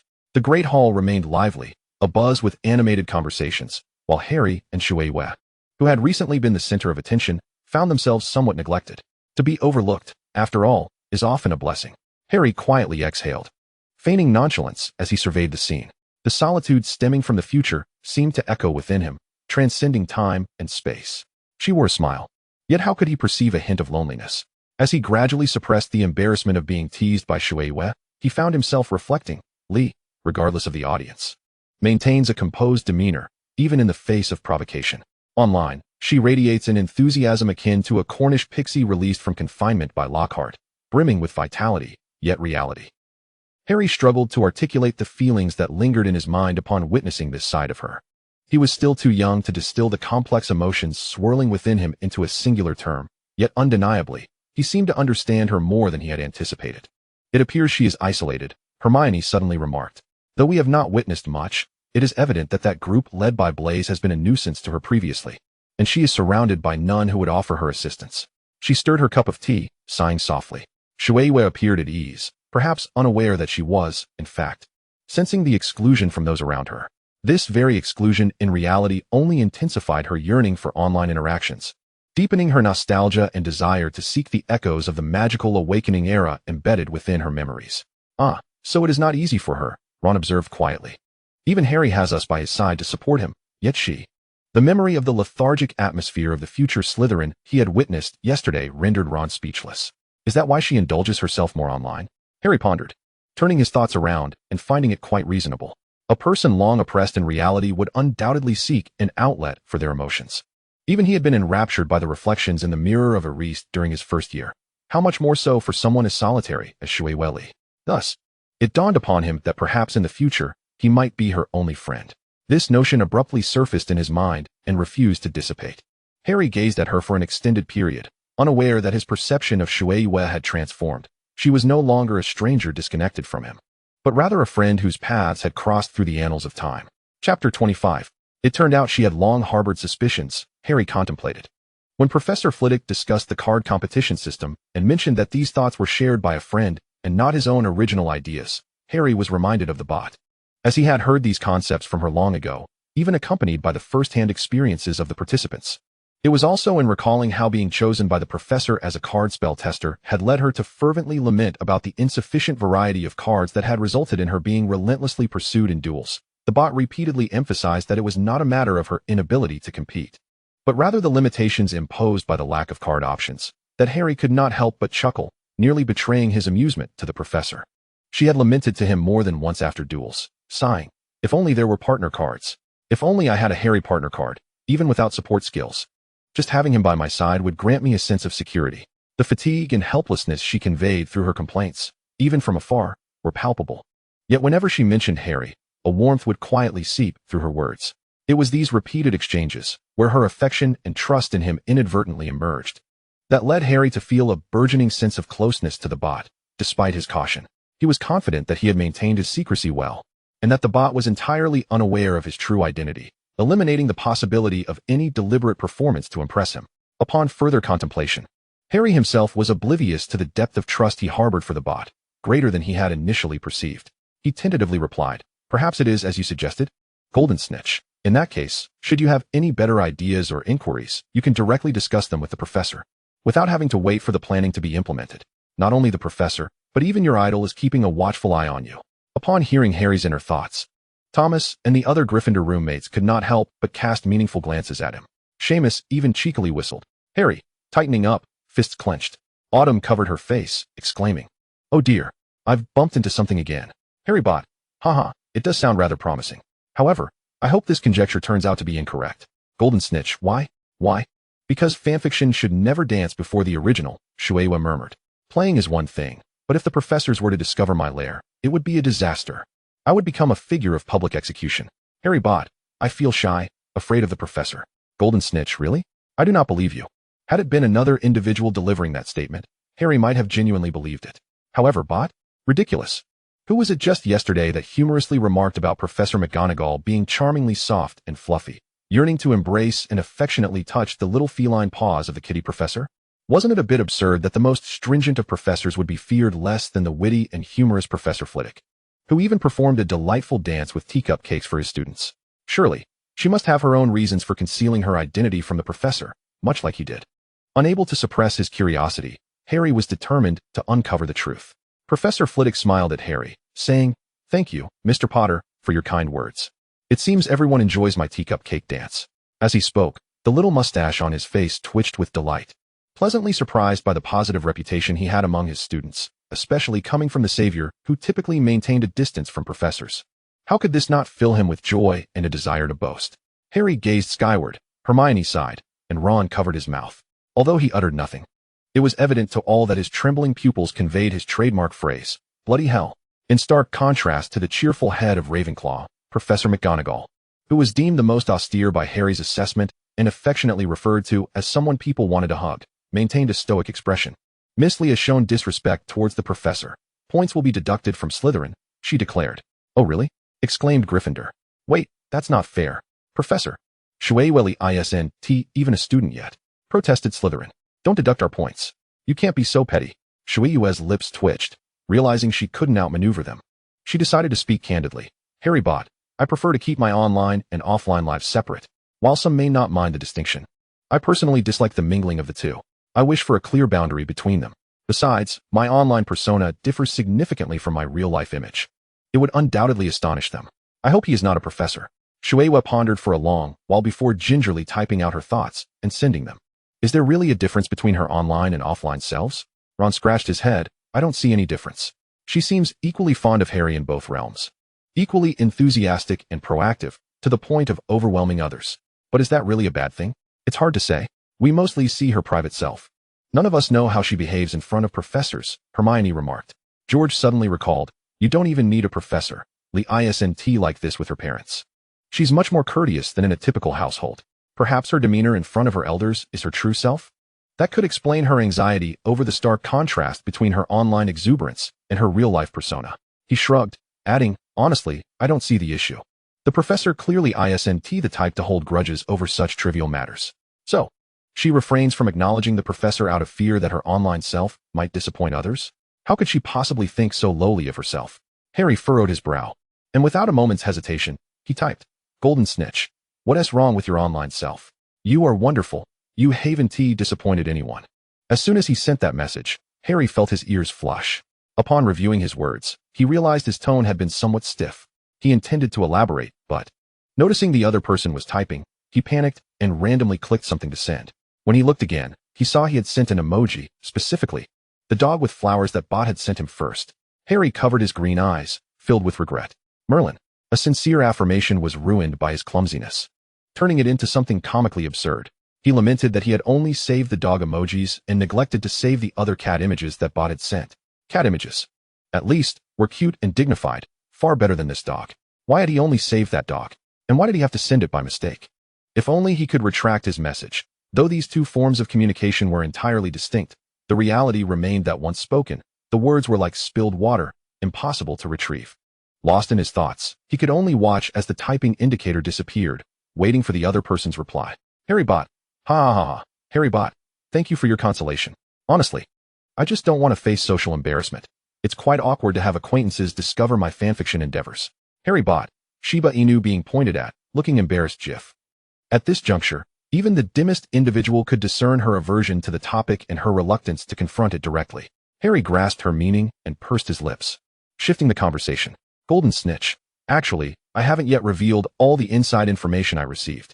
From what I understand, it seems Harry has been invited to participate in Professor Flitwick's project and may soon find himself on the library selection list. Harry Bot. Harry Bot. Is that information reliable? Golden Snitch. Absolutely. Harry Bot. Oh my god. Harry Bot. A lifeless beagle awakened by the sound of dog food. Suddenly diving in to eat gif. Harry Bot. SpongeBob holding a spatula. I'm ready x3 gif. Harry Bot. Cat cuddles gif. Harry Bot. Thank you, family. I'm going to start saving up tickets to draw cards. From now on, my library borrowing card is solely reserved for Harry. Harry was amused by the late barrage of emojis and familiar chaotic prose from Bot. He couldn't help but smile, though that fleeting joy quickly faded. He had initially thought she might harbor doubts about his identity due to the specificity of his message, if not directly asking, at least hinting at it.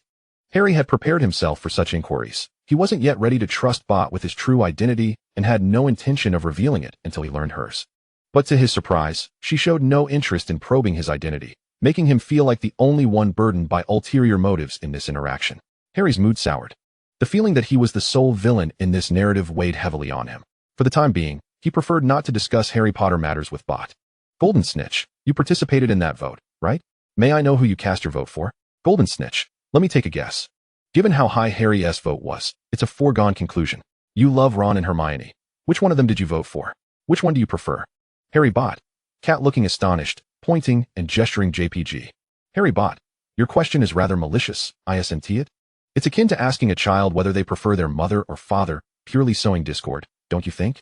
Golden Snitch. Is it really that serious? Harry Bot. Absolutely. I am burdened with dual loyalties. I would never favor one side over the other. If I could only choose one from the two, I would rather abstain entirely. Harry Bot. GIF of a dog holding back tears. This expression appears so pitiful, as if genuinely wounded. Harry gazes upon it, unable to suppress his murmurs. Golden Snitch. Then, you cast your vote for Harry, I presume? Harry Bot. Not quite.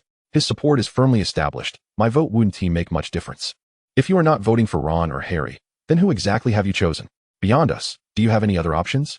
What began as a casual diversion has transformed into an enigma that weighs heavily on Harry's mind, compelling him to ponder her choice. Golden Snitch. Whom did you ultimately vote for? Harry Bot. Oh that? I voted for Draco. Harry Bot. GIF of a dog wearing a sunflower crown, tongue out. Grinning foolishly, Harry slowly types out a question mark. Chapter 26.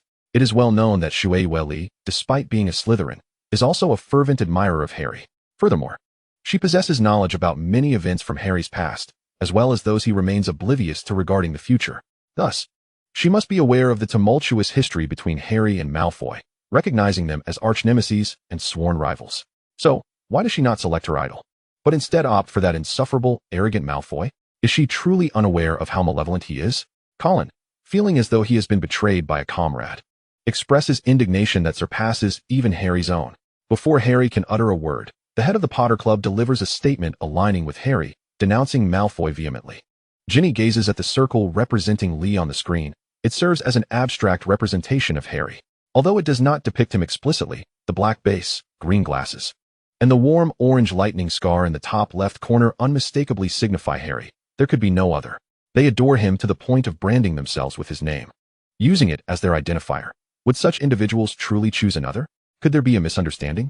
She steals a glance at Harry, who has remained silent since Lee's response. Her heart stirred by a tumult of emotions. She possesses a keen insight, recognizing who truly resonates with her soul and who represents the most prudent choice. Draco, witnessing Harry's discomfort, instinctively disregards how he once scorned Shueisha, feeling a sense of delight in her choice. He raises his chin, his light gray eyes surveying the awkward Gryffindor assembly with a hint of disdain, a smirk curling at the corners of his mouth. She is, after all, a Slytherin. A Slytherin choosing a Slytherin. What could be more natural? I advise certain individuals not to overestimate their own importance. While he speaks, he instinctively hides behind Crabbe's robust frame, presenting a rather comical and cowardly image. Crabbe, you speak with great bravado, yet it would be far more impressive if you didn't cower behind me when making threats. Jesse stares blankly, pretending to be invisible. He harbors a suspicion that Malfoy is celebrating prematurely. It is those who, like Lee, defy expectations who are least likely to act as he predicts. However, the individual involved is absent, and when the tide turns, the young master will undoubtedly seek someone to blame. Jesse merely hopes that when the time comes, Malfoy's ire does not fall upon him, but rather upon his minions or others, as they surely possess more experience in dealing with Malfoy than he does.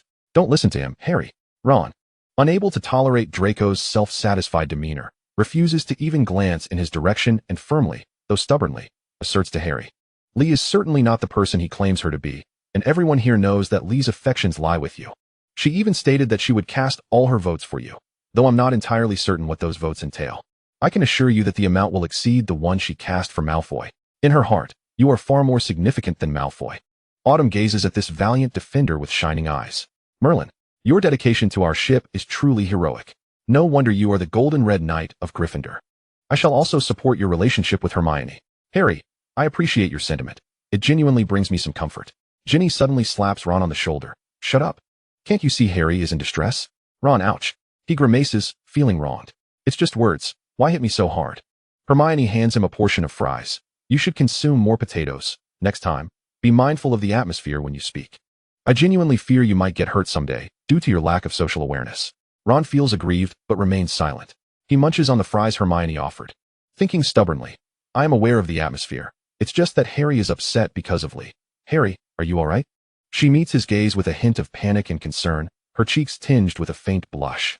Though these girlish sentiments go unnoticed by the one who ought to pay attention. Calmly, Harry cuts into his steak, stating, I'm fine.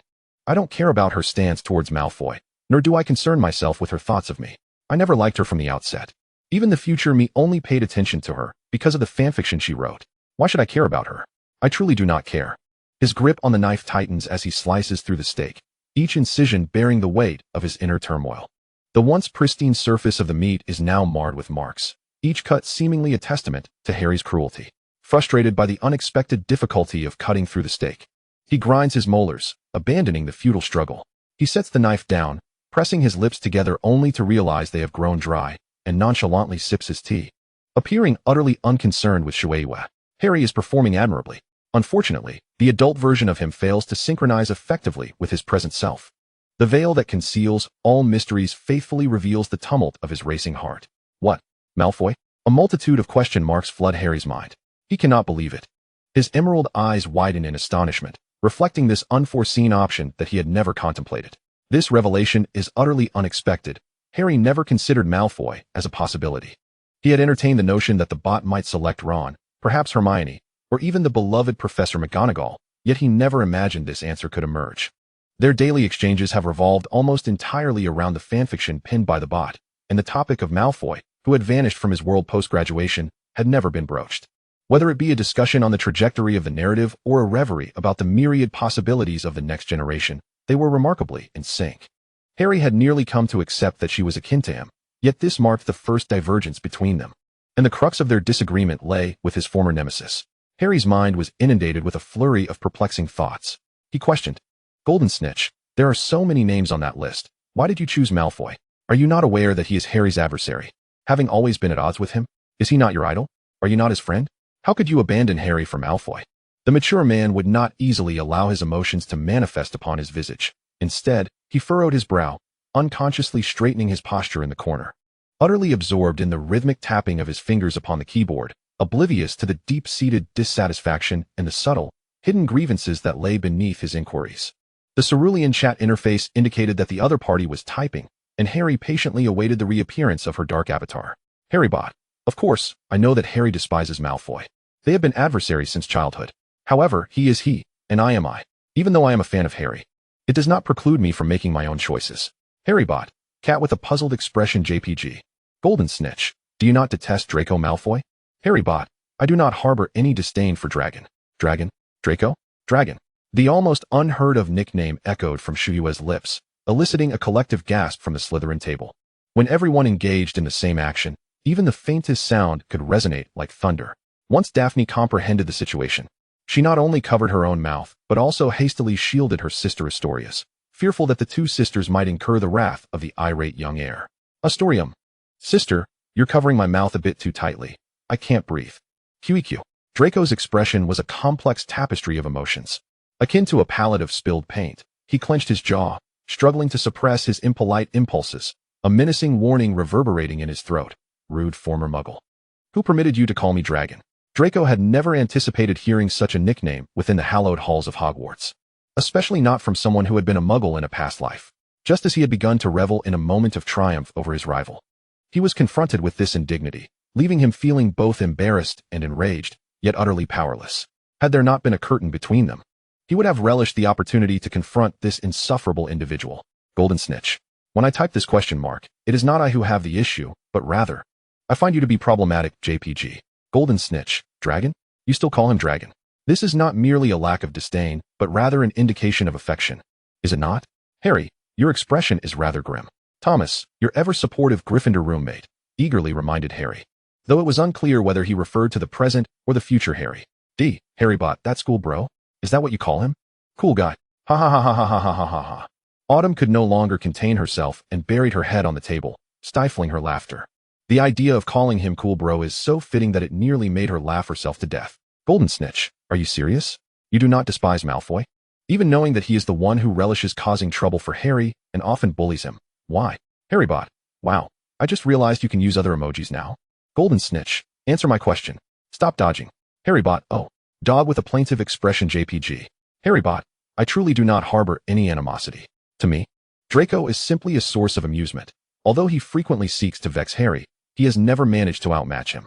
Over 6 years in the Quidditch team, he has never snatched the Golden Snitch from Harry. He is no match for him. Oh, how I delight in watching this arrogant child get schooled for his provocations. Harry bot. Moreover, even arrogant children can mature. He has accepted the consequences he deserves. If possible, I would rather not dislike him. Compared to affection, dislike is a heavy, negative emotion. To put it selfishly, I am merely a joyful bystander in the world of fan fiction. I do not wish to bear such a burden. Thus, it was revealed. Harry's brow relaxed somewhat as he lowered his gaze. Indeed, not everyone is inclined to unreservedly shoulder the burdens of negative emotions, whether those of others or their own, especially those who have suffered the traumas brought forth by war. Harry could comprehend this, although the bot did not express it. They were likely of the same age, having experienced the agonies of battle. Thus, she must have endured similar tribulations. Before he could indulge in further reflections on the past, Harry was abruptly drawn back by the next message that popped up from the bot. Harry bot. Moreover, I cannot elaborate much, but Malfoy's card is genuinely quite useful. Those who use it know. Plus, Derry is quite popular. Who does not ship the delightful enemies? The works produced by the fans are plentiful and delightful. One need not be overly concerned with details. Aside from the locked pairing of Row, I can ship Harry with anyone. I am merely a chaotic, mischievous fan, delighting in the pleasures of fandom. Harry bot. Cat burying its head in food gif. Family, you are quite audacious, Autumn mused internally, glancing around at the stunned faces of those who were rendered speechless by Shuyue's astonishing remarks. She could not help but admire her ability to provoke ire from all. Thankfully, she was not present. Had she been, she would likely have faced a barrage of criticism, for, as the saying goes, 2 fists cannot contend against 4 hands. and Autumn would be powerless to intervene. Derry? Derry, what? Why would anyone think they are delightful enemies? Clearly, there is only enmity, with no delight whatsoever. Moreover, they are both male. How can two males form a pairing? Golden Snitch, I still do not understand how you came to ship them. They are both male.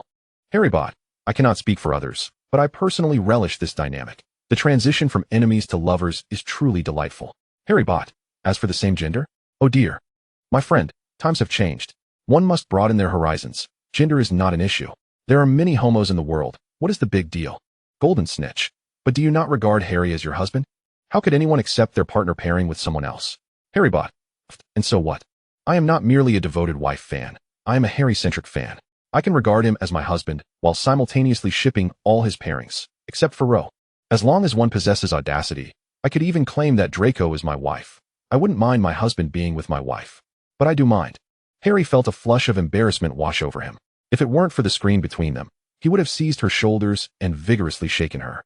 Curious to see how much sense could be rattled into her head. Golden Snitch. No, I must clarify, regardless of what other countries may do. The marriage laws in Britain adhere strictly to monogamy. Harrybot, then I have one wife and one husband. Monogamy is not an issue. Harrybot, once I accept my own weaknesses, I become invincible. White Cat lounging JPG. Golden Snitch. One cannot, or at the very least, should not. Harrybot, fanfiction is free. People can, and at least should. Doge. Golden Snitch. That seems excessively free. Harrybot, a sly glance accompanied by a sheepish whistle JPG. With that diversion from Bot, the negative emotions that had been swirling in Harry's mind suddenly evaporated. He found himself both amused and exasperated.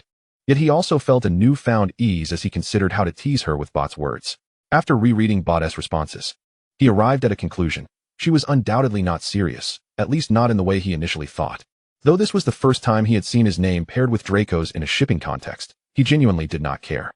He understood that Bot's nature was one of mischief and revelry. If he were to truly care, he would be playing right into her hands. Harry's mood lightened considerably. Dispelling the earlier urgency he felt regarding Bot's potential feelings for Draco. Chapter 27. A spectacle awaits. This phrase echoed simultaneously in the minds of several onlookers relishing the drama. Although Shueyue's demeanor and Daha's sentiments indicated that Li did not genuinely harbor affections for anyone. Her flamboyant behavior clearly irked some individuals. Unlike Ginny, who breathed a sigh of relief upon discerning Shueyue's intentions, Pansy, Draco's current girlfriend, appeared as if she had consumed a potion of exceedingly unpleasant flavor, her expression darkening. She seemed profoundly dissatisfied with Li's flippant attitude, yet, due to the latter's status as a seer, she dared not act. To claim indifference would be disingenuous. Yet, if one were to take it seriously, hadn't Professor Trelawney spoken of great beings and mysterious guides? As a fellow Slytherin, Pansy internalized her concerns, fearing that she might inadvertently offend Li, who could potentially retaliate with some arcane dark magic. What then would she do? Unlike Draco, who had a formidable family backing him, she did not possess such security. She was still young, with her own family to consider, and she had no desire for her life to be threatened. In stark contrast to Pansy's hesitance, Draco erupted like a firecracker, his pale lips moving in agitation while his furious eyes widened, resembling a goldfish breaching the surface of the water. He chastised Shueyueli. How dare you? You foolish wretch. How dare you associate me with that scarred fool? And to curse me with the inability to catch the Golden Snitch for 6 years? What? Flint, the captain of the Slytherin Quidditch team, alert with only a year left until graduation, observed this display. Draco exhibited none of the decorum expected of a Slytherin, in my opinion. The Sorting Hat must have been deranged to believe she possessed Slytherin traits enough to place her here.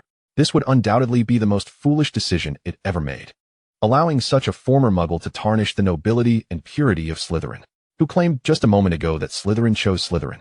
Setting aside the question of nobility, I see your shifting attitudes are more variable than a chameleon, hardly indicative of steadfastness or purity. Feeling the weight of Malfoy's disdain for Muggles, Justin, who hailed from a Muggle background, rolled his eyes in irritation. Everything happening here, my father will know. At least he refrained from uttering the offensive term mudblood in front of an audience. Jessie, having heard tales of Malfoy's illustrious exploits, silently scoffed. Yet, it must be noted that Shueyueli was not a conventional Muggle. She could not be described with such derogatory terms, although she was a Muggle in her past life. This time she embodied a quintessential pure blood, precisely the kind of individual Slytherin adored. She had not aligned herself with the more inclusive Hufflepuff nor the traditionally pro-Muggle Gryffindor, but rather boldly joined them. This girl favored by the fates. What transformations might she bring to the future of Slytherin? Such a restless, ambitious soul would not be as innocuous as she appeared.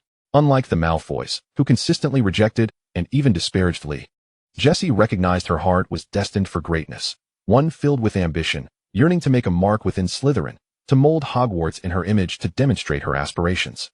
This undeniably confirmed her possession of Slytherin traits, yet it also raised concerns about whether she might further complicate the already tumultuous future.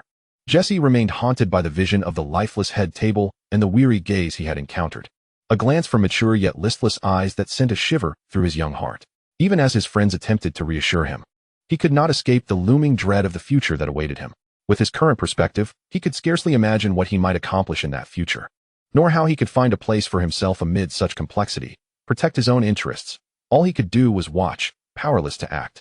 An array of emotions surged within Jessie, and he could not prevent his thoughts from spiraling. He was both curious and apprehensive about these unpredictable changes, his inner turmoil gradually betraying his facade of maturity. Alas, Mark, as Jessie's friend, could only watch helplessly as his mood dipped once more. Since the appearance of the curtain, which had only been 2 days, the atmosphere in Slytherin had hardly been lively, save for Malfoy, who still seemed vibrant. He was disinclined to dwell on this, so he aimlessly scanned the surroundings. In a moment of turning his head, he noticed the renowned savior of the magical world, adored by Lee. Though Gryffindor was expected to be more boisterous than Slytherin, compared to the incessant chatter of Malfoy, Potter, surrounded by a gaggle of red-haired Weasleys, appeared notably subdued and composed. He slightly inclined his head towards the curtain, quietly observing the happenings within.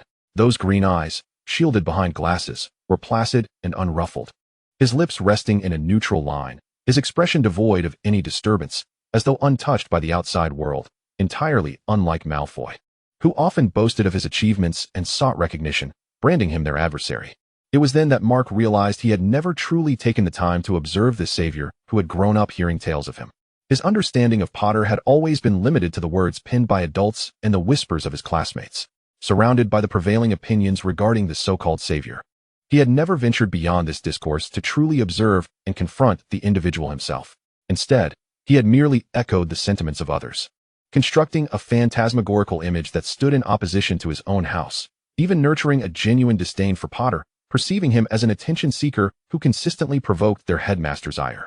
Despite his youth, he recognized that such feelings were unjust, yet he had never engaged in independent thought before. Reflecting on this, Mark, who had been observing openly just moments ago, felt a wave of guilt wash over him.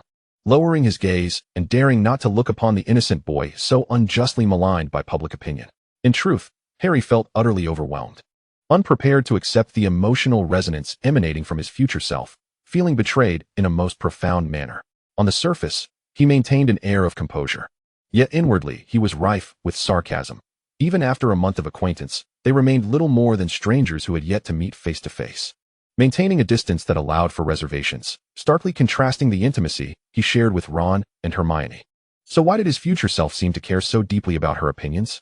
Had their relationship evolved to a level he had never anticipated? What had he missed in this month? Meanwhile, Chio, who was blissfully unaware of the emotional turmoil consuming the very subject of her musings, was caught up in her own excitement, exclaiming, "By Merlin's heart, he truly cares for her. He is so earnest in his affections. How I adore him." After a light-hearted conversation with the Golden Snitch, Shueyu quickly bid her farewell, as her counterpart was returning to work. She watched sympathetically as her friend's avatar faded away, reflecting on the grueling nature of her friend's labor, feeling a twinge of pity for her plight. Muttering to herself, Shueyu felt relieved that her friend's heavy workload meant she had not focused on her slip of the tongue regarding Draco's companion card's effects. Had her friend pried into her knowledge as she did concerning her feelings towards Draco, it could have become a far more complicated matter. Now that the potential conflict had been averted, a genuine smile of relief graced Shueyu's face as she playfully poked at her friend's default gray avatar, which trembled like a startled rabbit, eliciting a mischievous smile from her. Despite the Golden Snitch's incessant inquiries that often left Shueyu exasperated, after all, why should she be expected to explain fan culture as a mere fanfiction writer? There was an undeniable charm in her earnestness. Although she often struggled to grasp the nuances of fan culture, stubbornly attempting to apply wizarding logic to the development of fanfiction stories, her tenacity sparked inspiration within Shueyu. Moreover, it was this very person who alleviated Shueyu's loneliness in the familiar yet strange halls of Hogwarts, providing her with a conversational companion. A soft, Buoyant joy spread from the core of her being, enveloping her heart and spurring her into action. She began by joyfully tumbling across her bed several times, still feeling unsatisfied, and then contemplated joining the dueling club to engage in sparring with her fellow spell researchers. Chapter 28. The girl departed from the underwater dormitory, making her way toward a structure in the castle courtyard. There, she arrived at a massive stone door, above which magical inscriptions read, Dueling Club. The entrance was not locked. Rather, a shimmering veil resembling rippling water obscured the view within and muffled the sounds emanating from inside. As Shueyu stepped through, the mysteries of the club revealed themselves to the onlookers outside. The expansive room was lined with dueling platforms, each buzzing with excitement. Thousands of floating candles illuminated the space. But the true spectacle came from the myriad spells cast during the duels. Stupefy, disarm, all spells unleashed. Colorful enchantments erupted from the wands of young wizards, with purple streaks striking opponents, causing them to stagger momentarily before retaliating with vibrant counterspells. Professor McGonagall felt a jolt, sensing she was in an Auror training room rather than Hogwarts. Was this the future of Hogwarts?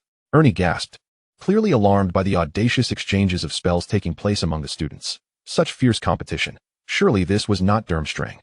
While the potency of the spells appeared somewhat diminished, one couldn't help but wonder how severe the Hogwarts battles had been for the professors to sanction such extensive dueling training. Hermione furrowed her brow, deep in thought.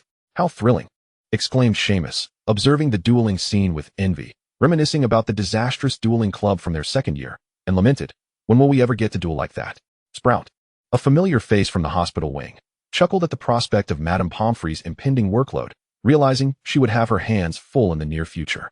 The astonishing displays that would leave the wizards of 1993 in awe did not seem to faze the girl leading them through this glimpse of the future. Shueyu walked past her peers of similar height and approached a group visibly taller than herself, presenting her spell researcher badge to the judge standing nearby. There she is again, how tenacious of her to challenge after so many defeats, someone murmured. If it were me, I wouldn't dare show my face again. How embarrassing. Behind Shueyu, within the cacophony of the club, fragments of disjointed conversations floated like drops of ink in an ocean, failing to make waves, yet catching the attention of certain observant individuals. Blaise, following the sound of those voices, spotted the petite figure amidst the bustling crowd. He turned to Benjamin, whom he had dragged from the dormitory, and said, "Look who's here." Who? Benjamin. Noticeably uncomfortable in the lively atmosphere that felt daunting compared to his slightly plumper frame, was jostled around like a small meatball among the throngs of students. He panted heavily, struggling to calm his racing heart after being pulled along by Blaise. Shueyu, Blaise declared, his finger pointed firmly at the girl's slender back, enunciating her name with precision. Having endured a month of rivalry to commit the pronunciation of this notoriously difficult name to memory, though his pronunciation cannot yet be deemed perfectly standard, Bradley has nonetheless emerged as the foremost individual in all of Hogwarts capable of articulately enunciating the name of Shueyu. Hermione, that's debatable. Benjamin wiped the sweat from his brow, gazing at him incredulously, reaching out to touch Bradley's forehead, as if to ascertain whether he had lost his senses. Merlin, pray tell. You interrupted my train of thought while drafting a game strategy and forcibly dragged me to the dueling club, merely to continue provoking her in front of so many people? This is absurd. He sighed. But now even Senior Mia has ceased her antics against her. Why are you still so fixated? You truly are idle. Game after game. All you do is fiddle with that campus network game. Just look at yourself. You can barely walk a few steps without gasping for breath, with such poor physical condition. How do you expect to keep up with Senior Mia and learn anything? Bradley, disdainfully feigning to evade his roommate's clammy hand, chided him with exasperation. What do you understand? Senior Mia has just been selected for the Gryffindor Quidditch team. Now is the critical time for intensive training, as she strives to secure the Quidditch Cup for our house. She simply lacks the time to reprimand Lee. It does not mean she has abandoned the idea. Once she is finished, she will undoubtedly and surely feels our prowess. But look at yourself. You've been preoccupied with gaming lately, even skipping our activities multiple times. Do you truly wish to achieve something grand in Gryffindor? Bradley spoke bluntly. Yet his hand honestly retrieved a handkerchief from his pocket and offered it to Benjamin, accustomed to Bradley's tough exterior masking a soft heart. Benjamin rolled his eyes and accepted it to wipe his sweat. He understood that Bradley was concerned he might fall out of favor with Senior Mia, but honestly, his agreement to join them at the beginning of the term was merely a whim to accompany Bradley. He had never genuinely been interested in Mia's pursuits, let alone the fact that following Mia had led him to endure several scoldings from Shueyu. He was exhausted. Now that he had discovered something he truly enjoyed, he simply no longer wished to engage with Mia. How could that be construed as neglecting his duties? However, He could not be bothered to explain this to the steadfast fellow. He quickly asserted, "Aren't we supposed to be watching Lee? Come on, let us go. If we delay, who knows where she'll slip off to next? Stop lecturing me and go find your beloved Lee." Benjamin's words successfully diverted Bradley's attention. He no longer clung to his roommate's negligence, but instead hurried after Shueihua, reaching the dueling platform just below her. Benjamin, oblivious to the significance of the glittering emblem embedded in the ground, focused solely on the two duelists preparing for battle, sensing something unusual. "Is it you again, little snake?" The brown-haired witch in a ginger-colored hooded robe raised an eyebrow at her. This third-year Hufflepuff, Alina Meta, greeting Shueihua before the duel commenced. "Hufflepuff, one of our Hufflepuffs." Finally, they spotted a little witch from their own house on the stage, igniting a slight stir at the Hufflepuff table. Even Cedric, usually the epitome of composure, could not suppress a flutter of excitement upon seeing Alina on the dueling platform, as if he were witnessing his own reflection. It is said that Hufflepuff is the most amiable of houses, differing from others that fiercely compete for the House Cup. The Badgers seem to live in harmony, caring little for rivalry and maintaining amicable relations with all three other houses. Yet Cedric, immersed in this camaraderie, harbored a different yearning. He craved battle, he yearned for glory. In the brief stint of the dueling club held in 1992, he had been a standout within Hufflepuff. However, before he could further challenge other houses, the club was disbanded due to Professor Lockhart's resignation, leaving him bereft of opportunities to practice with his peers. Thus, he eagerly anticipated the future performances of other Hufflepuffs in the dueling arena. Yet, a third year against a first year? Isn't that a bit unfair? He overheard a voice from the nearby Slytherin whisper. Daphne and her sister murmured, discontented at seeing their own struggle before the match had even begun. "I can't fathom how they arrange these duels. The years are mismatched. Do they not fear one side overpowering the other? This is utterly unjust." Indeed, Cedric sighed silently. Despite the first-year students having the assistance of card magic to experience different spells, their spellcasting skills and magical prowess paled in comparison to their older counterparts. This arrangement was decidedly unfavorable for Lee. The word fairness was a curious concept to hear from them, especially considering their own Quidditch team's notorious rough play. Justin's mouth twitched at this thought, and he turned to see Senior Diggory casting him a disapproving glance. "Justin, please, don't look at me like that. I haven't said anything wrong. Their chasers are always playing dirty. In the last match, they failed to protect their own players, targeting Senior Diggory instead, nearly causing him to fall off his broom from a great height." Observing his junior's indignant yet stubborn demeanor, Cedric felt a sense of resignation. Yet he bore no intention to rebuke him. He understood that Justin was merely standing up for him, while their Quidditch team style leaves much to be desired. "To be fair, I too find this arrangement rather questionable." With that, Cedric furrowed his brows, his concern shifting to the seemingly fragile and helpless Shueihua across the arena. Being inherently reticent, he chose to remain silent, focusing intently on the duel. "Hello, Meta." Shueihua responded naturally to the warm greeting from the enthusiastic Badger.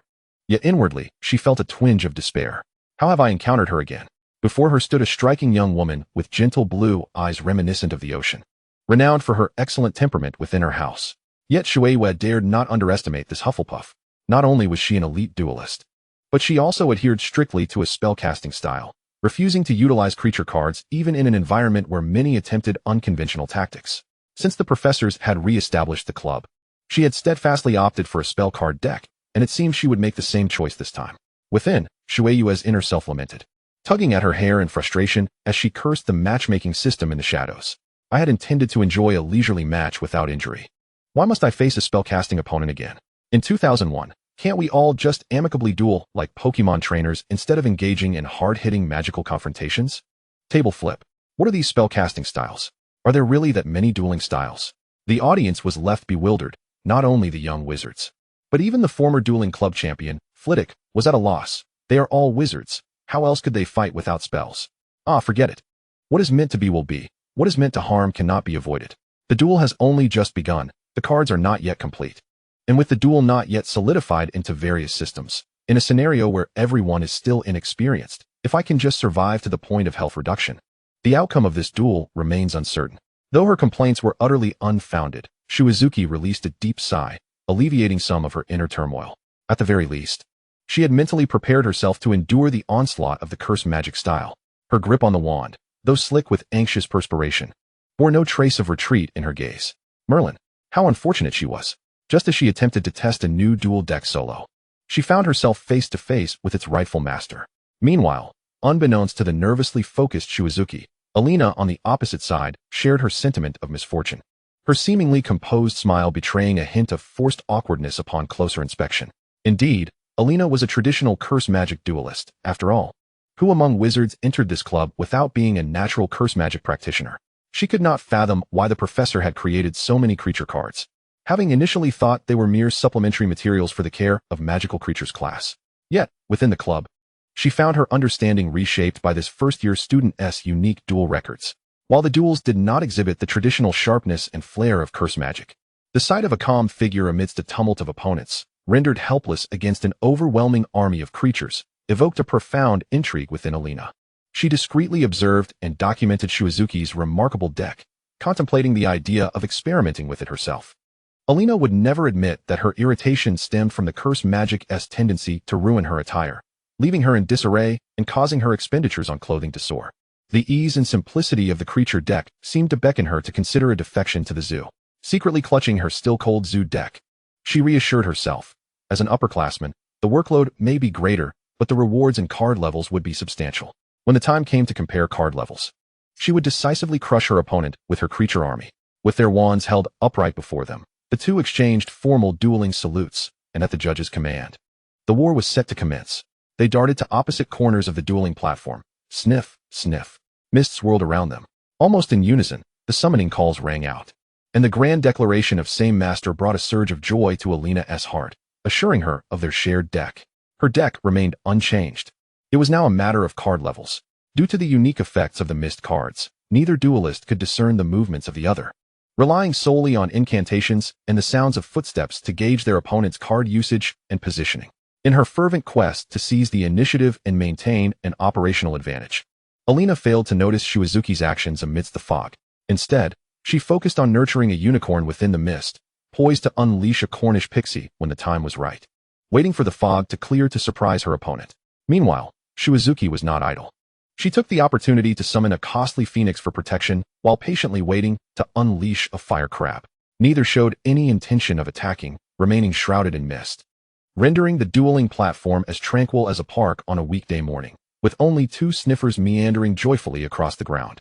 Cedric fell silent for a moment, genuinely puzzled as he voiced his query. Is this really a duel? He had never witnessed such a serene dueling platform, nor a scenario where a phoenix was summoned to fight. What sort of duel was this if neither participant was engaging? Cedric was bewildered, yet profoundly impressed. Professor Flitwick, well-versed in various magical disciplines, found himself momentarily at a loss, but soon recognized the potential for diverse and innovative duel styles. An interest kindling within him, Flitwick remarked, "This truly appears fascinating. Truly a testament to the dueling club I established." Ron stroked his chin, finally piecing together the familiar sensation. I knew this felt familiar. It's akin to playing chess. He had sensed a sense of déjà vu during Alina's description of the zoo, recruiting and positioning pieces, commanding them to charge forth, and engaging in decisive battles against the opponent's forces. Wasn't he this merely a variant of wizard chess? Brilliant. This was something he could grasp. Ron felt a warm familiarity with the future of the dueling club, eager to join in the fray himself. Draco Malfoy scoffed derisively, turning away with a huff. The scene shifted from the stalemate between the two duelists to that of a green-haired girl and a black-haired girl. Look, Alina's elite duel has commenced. Lin Zhao, who had just entered the dueling club, had yet to acclimate to the atmosphere when she was unexpectedly drawn in by the cheers of her friend, following her gaze to the unusual duel taking place on a platform distinct from the others. It was said to be unusual because their duel was exceedingly quiet. Apart from their incantations, there was hardly any other sound, contrasting sharply with the tense, lively duels where participants moved and cast spells in a flurry. Even the duelists themselves were obscured from view by the mist cards they had deployed. Of course, this invisibility only applied to the duelists themselves. The audience below observed everything clearly, noting how the two unconventional duelists were stealthily hiding in the corners, tending to their creatures, seemingly oblivious to their opponent, wholly focused on managing their little domains. Moreover, the spectators could monitor their status bars and even their magical recovery values, offering a more immersive viewing experience of the duel. It could be said that, aside from their inability to affect the duelists protected by magic, the audience possessed an omniscient perspective. What was happening? Not only were the onlookers baffled, but Lin Zhao's friend, Ivy Vivian, blinked in disbelief, questioning whether she had wandered into the wrong place. I must be mistaken. This isn't the Forbidden Forest, but the dueling club, right? Unless you've led me astray, Lin Zhao humorously countered her friend's confused inquiry. What is wrong with this kind of duel? Everything is wrong. Ivy, a staunch advocate for curse magic, retorted indignantly. Alina has always only played curse magic. When has she ever used creature cards? She must have been corrupted by that Lee girl across from her. Curse magic is the best.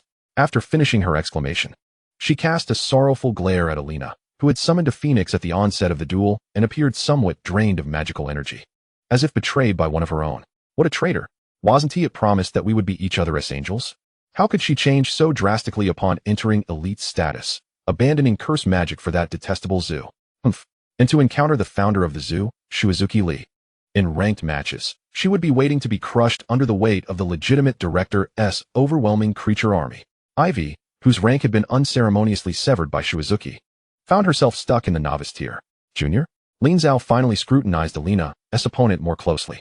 With black hair and dark eyes, her features bore a resemblance to her own Asian heritage. She was a head shorter than Alina, appearing somewhat frail, yet showed no signs of trepidation when facing an opponent 2 years her senior.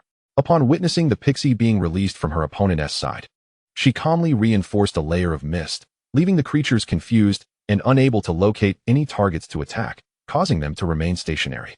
As a result, one of the fire crabs, sensing the proximity, sprang into action, spewing flames and reducing the creature to ashes. Alina, seasoned in the art of dueling, would certainly not be disheartened by such a minor setback. Rather, one could say that these diminutive sprites were merely intended to distract her opponent. Their survival was of little consequence, as their mission had been fulfilled. For, her unicorn was now fully prepared. As the mist dissipated, a mysterious and ethereal unicorn stood resplendent, invigorated by the dual enchantments of fog and fragrant essence. It first elegantly kicked its hind legs before suddenly charging forward. Its sharp horn aimed directly at the exposed Shui Li, who was also caught in the fading mist, like a silver bolt of lightning. Charge, my dear. Strike her. Alina silently urged her unicorn, while attentively monitoring her replenishing magical energy. Ever ready to summon the fiery crab to establish a defensive line against any potential backdoor tactics from Shui. Danger. The curtain shifted to reveal Shui's perspective, allowing the onlookers to clearly see the unicorn's razor-sharp horn, which appeared poised to pierce through them, evoking a visceral sense of identification as if they themselves stood upon the dueling platform. Some of the more timid wizards were already screaming in terror. Neville anxiously clutched his sleeves, while Lavender murmured with her eyes closed, "This is terrifying. If Hagrid makes me touch a unicorn again in the next class, I swear I won't do it." Harry almost shouted out, but his concern was solely for Shui, urging her to evade.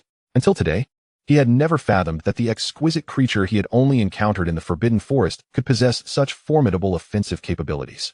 He never imagined that a unicorn, typically associated with gentleness, would so resolutely attack a seemingly frail girl, even if she were merely a fragment of memory.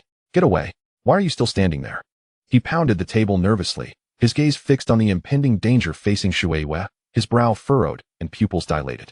Harry could not comprehend why she remained rooted in place, seemingly resigned to her fate.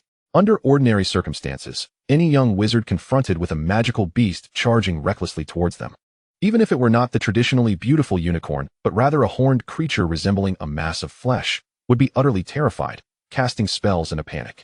Yet Shui, an elite duelist, was different. As the sharp horn loomed larger in her vision, a shimmering cerulean wave rose suddenly, solidly interposing itself between her and the attacking unicorn, transforming into a semicircular shield that enveloped Shui and her companions. Total protection. Behold my level 5 shield card. The unicorn's charge collided with the protective blue barrier, leaving it bereft of advantages, forcing it to resort to mere physical attacks against Shui. Even the audience could see that its efforts were futile. Under the aegis of the shield, it could inflict no substantial harm upon Shui. The damage sustained by the shield was swiftly replenished by the ever-vigilant phoenix. Shui's defense was as steadfast as a fortress, and her fiery crab remained loyally protective, retaliating with bursts of flame each time the unicorn struck the blue shield, until the unicorn's vitality was entirely depleted. The once majestic creature retreated in defeat, while the victorious fiery crab humbly withdrew, displaying its gleaming shell for admiration. "Bravo!" The Weasley twins stood, enthusiastically applauding, prompting others to join in the fervent applause. Autumn, nearly losing her composure, felt an overwhelming need to exclaim a crude expression from her hometown. Yet, at that moment, she could find no words to adequately convey her astonishment. "This is astonishing." The timing of that total protection was impeccable, arising just a second before the horn reached Shui. Can you imagine? Had she delayed even a moment longer in raising her shield, Shui would have been skewered like a kebab. Conversely, raising the shield too early would have betrayed Elena, allowing the unicorn to expend its healing and preparation time, making that moment of vulnerability the perfect opportunity for a counterattack. Autumn pressed down on her racing heart. Her previous worry for Shui dissipating, replaced by awe and pride. Look at her. This is my compatriot. She is so clever and courageous. As the resounding applause echoed in her ears, Autumn lifted her chin with pride, her dark eyes sparkling with brilliance. However, the magnificent stone no longer captivated attention. The astonished gazes were now focused on the formidable offensive prowess concealed beneath Shui's beautiful exterior. That fiery crab is quite formidable, Emma mused, witnessing the creature she had nurtured for so long being so effortlessly dispatched by her junior. In a mix of schadenfreude and newfound respect for the fiery crab's capabilities, she quietly thought, what a powerful card. Thank goodness Elena brought it. Otherwise, they would have faced a dismal defeat. Damn it. Why hadn't I realized how difficult it was to break through that shield before? Elena glowered at the seemingly impenetrable cerulean dome, wishing she could vocally challenge her opponent. If you have the ability to run a zoo, why don't you come out and face me? Hiding in the corner is hardly impressive. Shui, with a playful smirk, replied. Not a chance. As the avian serpent was summoned into action, Elena's expression twisted in frustration, her teeth gritted as Shui calmly conjured the creature to deliver ranged damage. The diminutive teapot responded to her call, and the bird snake, no larger than the teapot itself, swiftly emerged, expanding dramatically as it crossed the middle line, striking at Elena and her fiery crab, leaving her utterly powerless to retaliate. This is infuriating. How can someone be so evasive? Elena exclaimed, her annoyance palpable. The bird snake's attacks, though not powerful, were relentless, striking and retreating, a constant source of humiliation. Just as Shui prepared to summon more bird snakes to assist, Elena, glancing at her dwindling options, clenched her teeth and raised her hand to cast a spell. Thunder explosion! Thunder explosion! Colin exclaimed, rising in alarm. This was a spell of considerable destructive potential, famously wielded by Peter Pettigrew when he detonated 13 innocent muggles. How could the professor allow them to use that? Harry and the others turned to him, Ron asking. How do you know about this? Colin sheepishly scratched his head, explaining, after hearing Sirius's story yesterday, I did some research in the library, but that's not the point. He insisted, that spell is dangerous. A careless mistake could be fatal. George interjected, but the professor stated that card spells are all weakened versions. Since the professor allowed the students to possess this card, they must be safe. Fred added, relax, mate. We must trust that the kind Hufflepuffs wouldn't harm their classmates. Reluctantly, Colin sat down, clutching his camera. But it will hurt. Harry completed Colin's unspoken thought in his mind. Through the curtain, everyone understood that Shui's utilization of the so-called turtle flow was a strategy to avoid pain. It was entirely reasonable for the young girl to employ tactics that favored her. Yet, even a weakened version of such a potent spell would still inflict significant pain upon impact. Even Harry himself remained oblivious to the fact that he fervently wished for Shui's safety. However, separated from her by several years, he could only sit in the hall, silently praying that her shield might withstand the impending explosion. As anticipated, it came. Shui's gaze sharpened instantaneously.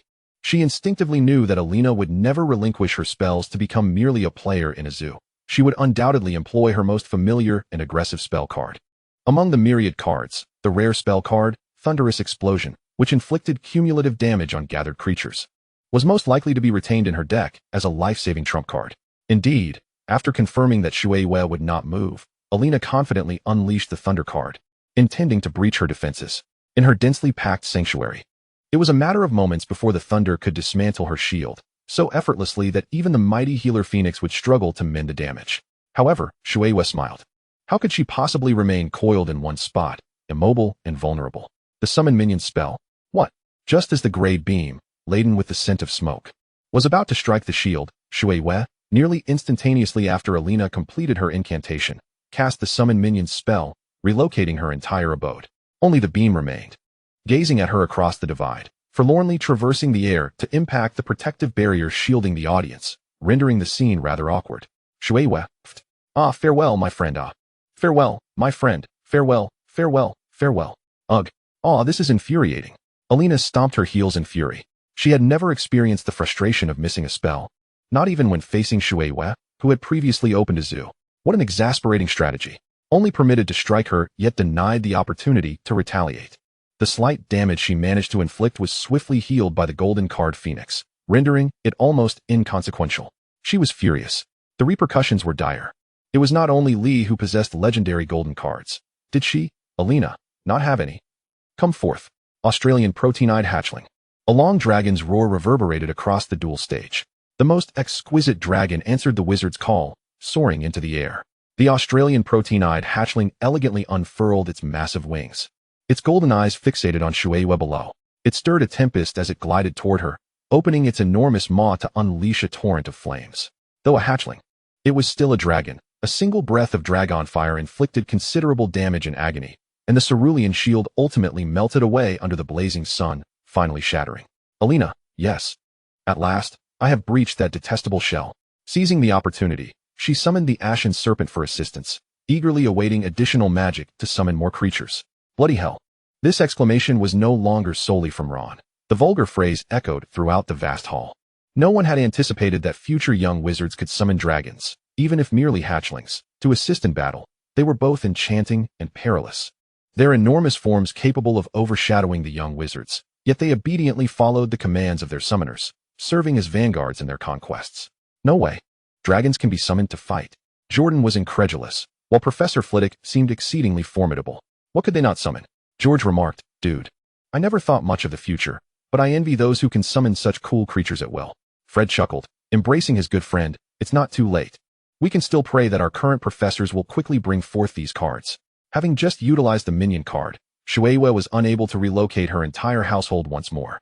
The frail bird snake perished on the spot, and the fire crab, unable to reach the dragon, suffered damage from the dragonfire's area effect, while she bravely withstood the flames.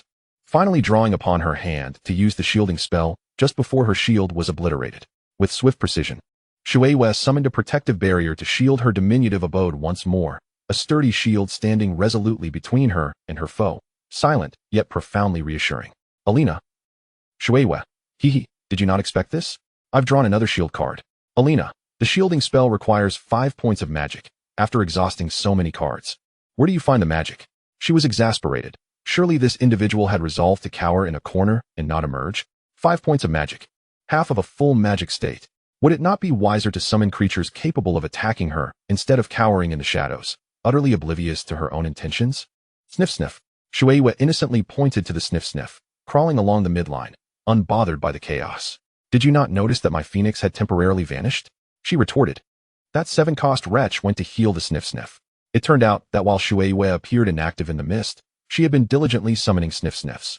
Unattacked, the sniff sniff faithfully collected gold to restore magic, only to find itself perilously positioned in the line of fire from a unicorn.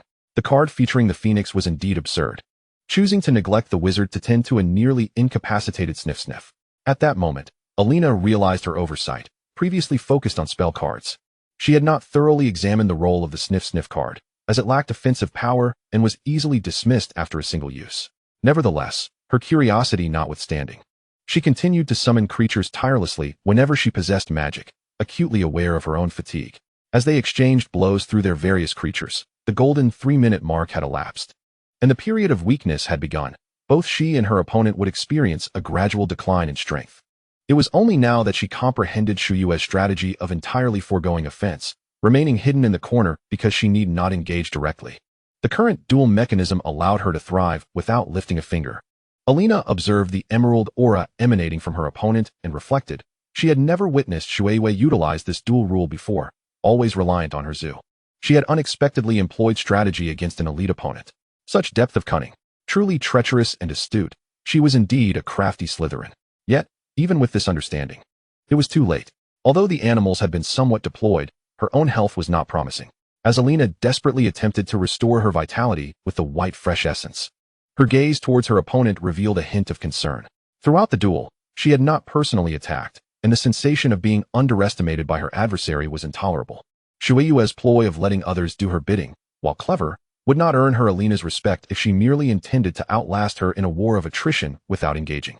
Gritting her teeth, Alina resolved that perhaps she would falter this time, but she would not allow Shueisha to find comfort in hiding away in the corner, exchanging health points. She had to force Shueisha out. Time is nearly up. The speaker was Shueisha, who glanced at the hourglass at the edge of the stage. The once safe blue sand now transformed into perilous red. Facing the approaching horde of creatures, she executed no superfluous movements, calmly unleashing a long-concealed sandstorm to scatter the throng of creatures. then employed the Summon Minions spell to proactively shift herself and her formidable forces from the corner to the front lines against her adversary. The resilient fire crab, having survived to this day, valiantly bestowed warmth upon the diminutive creatures before it, allowing them to depart serenely amidst the flames. The obstinate young dragon was deftly dispatched by Shui Wei, who expertly aimed at the creature, causing it to collapse in a daze while simultaneously inflicting a second wave of damage upon the nearby beings. This sequence of actions left Elena, who was preoccupied with healing during her weakened phase, utterly astonished. "What?" she exclaimed, hastily maneuvering to distance herself from the encroaching Shui Wei. However, the repercussions of her weakened state were not merely a gradual depletion of health, but also a sluggishness in her movements. Shui Wei, keenly perceptive, easily discerned Elena's overt intentions to flee. With a composed demeanor, she surveyed her hand, methodically manipulating various cards: the scented bird serpent, the fire crab, the essence of white freshness, and the ethereal mist. As Elena witnessed Shiyue's relentless summoning of creatures, a sense of panic enveloped her. In a moment of desperation, she unleashed her trump card, Disarm. Two crimson lines materialized between Shui Wei and Elena, momentarily halting Shui Wei, who chose to confront the spell head-on. The cards in her possession, specifically the Phoenix and all defensive enhancements, were eradicated, and at last, the card she most coveted appeared before her. A genuine smile graced her face as she calmly observed the frantically maneuvering Elena, then raised her arm. Sandstorm. The flying particles of sand and stone erupted around Elena, propelling her behind the fire crab she had summoned, thus aligning the three into a distinct straight line. A sense of foreboding engulfed Elena. Time was not on her side. Her pupils dilated in alarm, yet she could not evade Shuiyue's final strike. Daze. A burst of violet luminescence shot forth, striking both the fire crab and Elena with the swiftness of a bullet, mercilessly depleting Elena's health bar as she bore the brunt of the full second wave of damage. The brown-haired girl succumbed to the ground, utterly defenseless, marking the end of the duel as the referee proclaimed Shui Wei from Slytherin the victor, her expression a blend of bewilderment and shock. "Are you all right, senior?" Only when Shui Wei crossed the center line to assist her did Elena awaken from her daze, casting her gaze upon the seemingly fragile Asian girl. "I'm fine, but you? Why do you wield your spell cards so adeptly, yet never use them for dueling?" Before she could finish her inquiry, Shui Wei smiled reassuringly. "It's good to see you're unharmed. I must tend to my injuries now. That dragon flame you cast was rather painful," she remarked, rolling up her sleeve to reveal her reddened arm. "But I must say it was quite impressive." The girl's smile was genuine and radiant, and it was evident that Elena's wounds appeared far more severe than her own. Unable to retain Shui Wei, Elena could only watch in a stupor as she departed. Benjamin, who had initially dismissed the events, now wore a look of astonishment after witnessing such a spectacular duel. Recalling the discordant sounds he had heard earlier, he murmured, "I thought." "What did you think?" Bradley, fixated on Shui Wei on the dueling platform, replied without turning. "Did you truly believe she was one of those arrogant fools they speak of?" "Impossible," he replied in a subdued tone. "If that were the case, I wouldn't have found myself bested by her time and again."